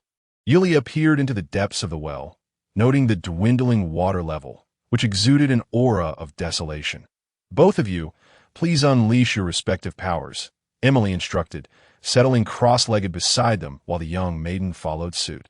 Kaidun glanced at the two before taking a seat next to the maiden. A rich surge of light energy emanated from Yulia's body, a force that felt remarkably gentle. As Yulia relaxed, Emily found it relatively easy to fuse this energy with the natural power flowing around them. However, when Kaidun released his aura, Both women displayed subtle signs of discomfort. Caden's dark energy differed from typical shadows, perhaps due to his inclination towards violence. It exuded a brutal intensity that nearly disrupted the delicate balance they had managed to maintain. Thankfully, Emily, being an elder elf with over a century of experience, quickly regained her composure. Unlike her approach to Yulia's energy, which she absorbed in a sweeping manner, she meticulously extracted Caden's power, integrating it slowly yet steadily. After approximately 10 minutes, the combined life energy of the three forces blossomed into a radiant spectacle. It shimmered with colors that brought Yulia immense comfort, akin to a newborn cradled in its mother's embrace. And under Emily's guidance, it gently descended into the moon well. Shortly thereafter, the well's waters erupted, spilling forth and nourishing the surrounding soil, causing flowers and grasses to spring forth eagerly from the earth. "Thank you both," Emily expressed, a serene smile gracing her lips, though she soon appeared somewhat unsteady.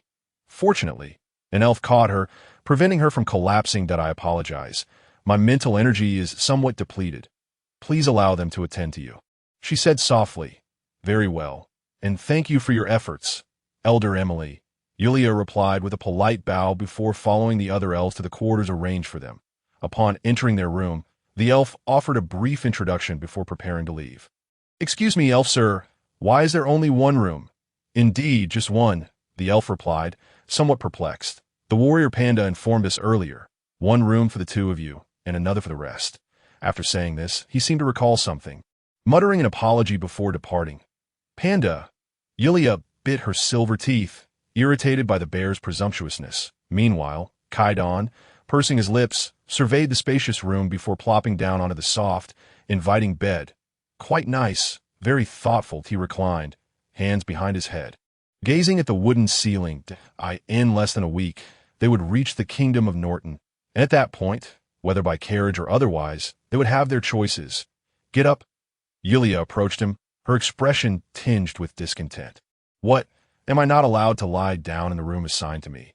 After sweating profusely, have you even bathed? You can't just lie down." Kaidan chuckled, pulling her closer. The young maiden lost her balance and fell against his chest. Feeling the cozy proximity, Yulia struggled to rise, but he held her firmly in place. Kaidan gently pressed her head against his chest, urging her to stay close to Sujing. "Yes?" Yulia seemed resigned, listening to the powerful rhythm of his heartbeat. At a loss for words, "I don't know why, but the thought of introducing you to His Majesty Ald fills me with an inexplicable excitement. But it's strange, this feeling. Don't misinterpret it." Kaidan rolled over, pinning her beneath him, gazing into her flustered eyes as he leaned closer. In truth, light and darkness can indeed merge, but it requires the harmonization of natural energy. I never expected this synergy to yield such power." "What are you trying to say?" "I believe that even without nature's force, you and I could create life together. Could we not?" As panic flickered across the young maiden's face, a knock echoed at their door. "Boss, Your Highness, it seems the elf clan is facing a formidable enemy." "Damn it, at such a time," Kaidan muttered, perplexed at how he had adopted such language. Yulia stifled a laugh at his disgruntled demeanor. "Calm down, Mr. Kaidan." She gestured for him to compose himself, lest the bear outside notice something amiss. Upon opening the door, the imposing figure of the bear blocked out the light from outside. Yulia nudged him forward, only to realize the elves had already taken up defensive positions at the village entrance, where tremors echoed from afar. "Your Highness, there's a giant centipede approaching." "A centipede?" Yulia donned a mask of distress, stepping back instinctively. The mere thought of a centipede, even one measuring 8 to 10 centimeters, could send her leaping from her chair during her past life spent gaming. Given Panda's description and the Earth's vibrations, it was likely a colossal beast. Kaidan emerged with a stern expression, his demeanor darkening at the thought of anything intruding upon his moment. He first patted Panda's head before unsheathing his great sword. "Where is it?" "Boss, over there," Panda pointed, a hint of indignation in his tone. "Stay here and don't wander off." "Panda, keep an eye on her." "Understood." As soon as Panda spoke, Kaidan transformed into a shadow, rushing towards the village entrance. Moments later, the bear was struck on the head by a girl who leaped up. "What did I do now?" "You listened to him quite well, don't you?" "Who's your guardian knight?" Panda, with a solemn expression, declared, "I'm the guardian knight of Princess Yulia. However, I must ensure her safety. As per the boss's orders, I won't let you leave even a step." Yulia felt her head spinning from frustration, taking several deep breaths before retreating back into the room. Outside the village, the elves gazed at the enormous centipede, measuring over 100 meters long, with expressions of hostility. This creature, claiming to be long heir, had visited before but was repelled by Elder Emily and the elves, albeit at the cost of their moon well. Now, with Elder Emily's mental energy depleted, they faced a daunting challenge. When they saw a shadow dart past them towards the centipede, they were momentarily stunned, then attempted to call the reckless individual back. However, the shadow moved with incredible speed, and they sensed an aura of fury in the air. The centipede, noticing the minuscule shadow approaching, regarded it with disdain, opening its pincers to crush it, only to be toppled over in an instant. In that brief encounter, cracks appeared in its once unbreakable pincers.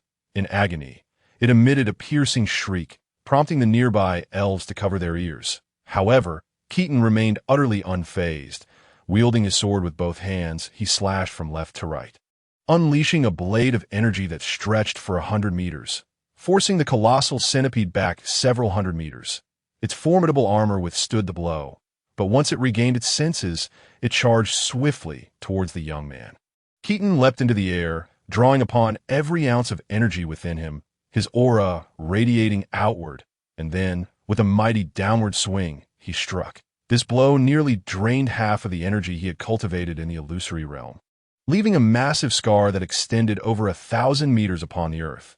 The centipede's body was cleaved in two, yet its flesh continued to writhe, hinting at a potential for reconstitution. Witnessing the creature's tenacity for life, Keaton descended rapidly, landing squarely upon its midsection. Countless gusts of wind emanated from him, disassembling the creature's carcass into myriad fragments. And no matter how resilient the beast's vitality, it ultimately succumbed to defeat. Keaton sheathed his great sword behind him, and, with an impassive expression, returned to the village. As he passed by the elves, he did not spare them a glance. Nevertheless, both male and female elves gazed at him with expressions of admiration.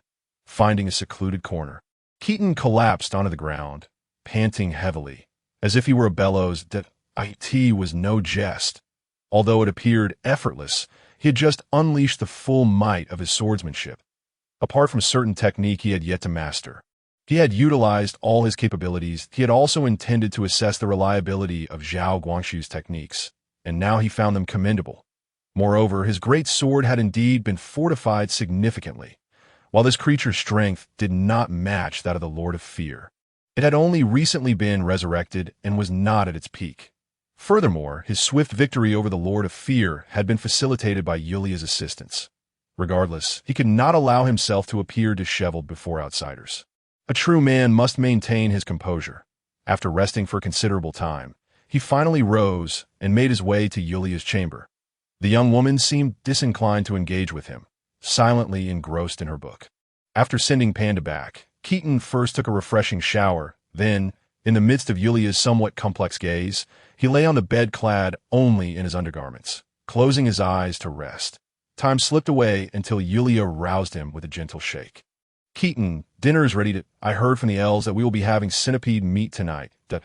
Is it truly edible?" Keaton sat up, retrieved a change of clothes from his ring, and then, taking her hand, they proceeded outside together. "Wait, is centipede really edible? Just thinking about it makes me want to vomit." Indeed, the flesh is quite tender, and it has been expertly prepared by a professional chef, so there should be no issue. Yulia was about to inquire how he knew it was prepared by a professional, but seeing his demeanor, she refrained from asking further, and the two followed the elves to the dining hall. Panda and Cadden had already commenced their meal, with the bear's mouth coated in grease, a sight that attracted the attention of several young elves.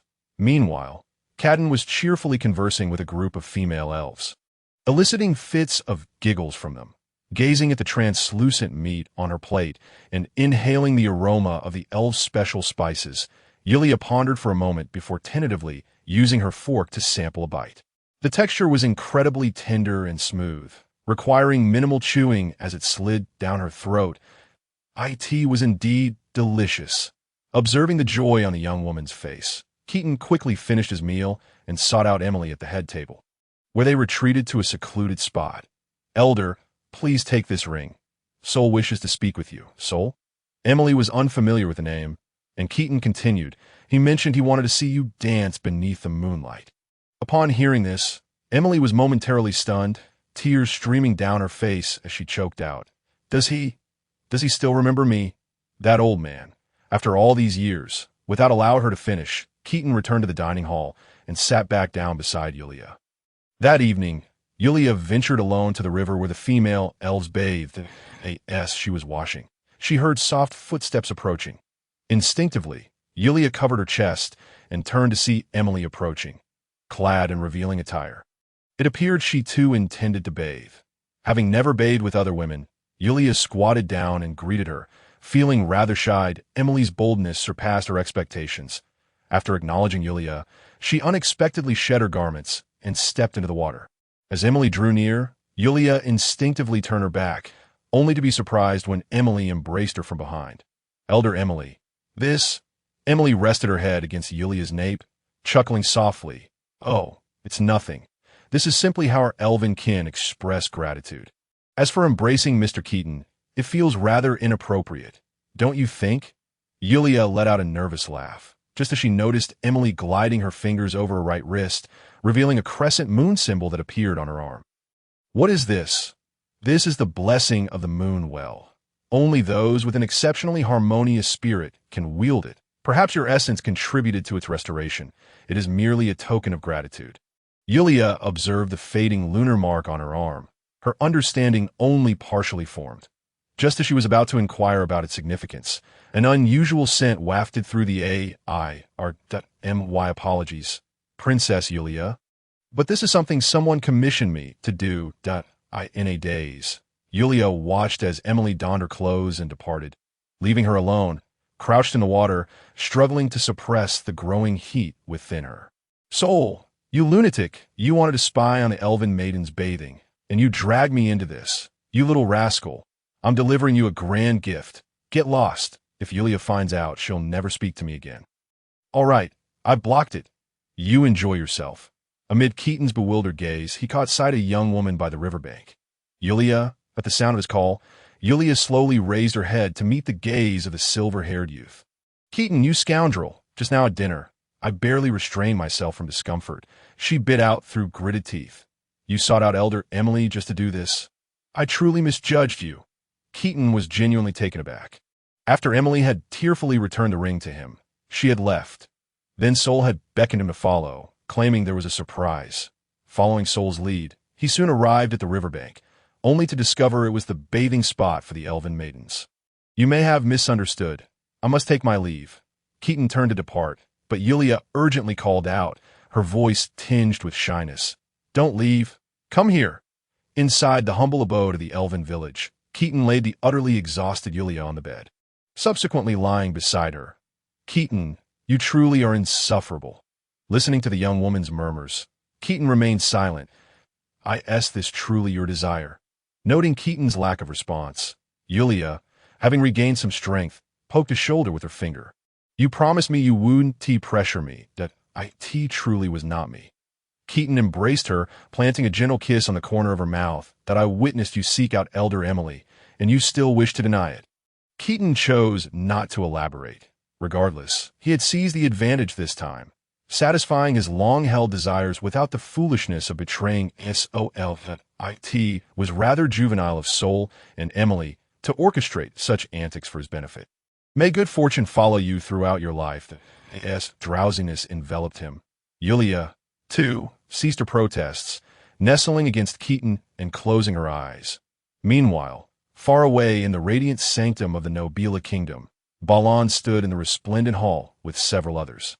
At the hall center, a large magical array flickered ominously, and seated within it was a golden-haired young man. "Ebel, has the magical array been inspected?" "Most esteemed Pope, I have checked it thrice. There shall be no issues." Ebel bowed deeply, exuding an air of humility. "Rest assured, I am not targeting you deliberately. It is merely that this matter demands utmost caution." Balan approached the magical array, raising his ornate staff. Even if you are a former subordinate of Elicto, I have always adhered to the principle of trusting those I employ. You need not worry. Thank you for your understanding, Your Holiness. Eber lowered his head, obscuring his expression from view. The ceremony was about to commence. Yin, are you prepared? Master, everything is in readiness. Yin replied solemnly, nodding his head. You may leave first. Upon hearing Baslong's words, everyone, including Eber, retreated. Eber arrived at his dwelling, where several bishops were already awaiting his presence. M.Y. Lord Eber. A confidential missive has arrived from Pope Velictor. The itinerary of the Holy Maiden has reached its midpoint. Very well, you may return now to avoid arousing suspicion, Eber said without elaboration, gesturing for the bishops to depart one by one.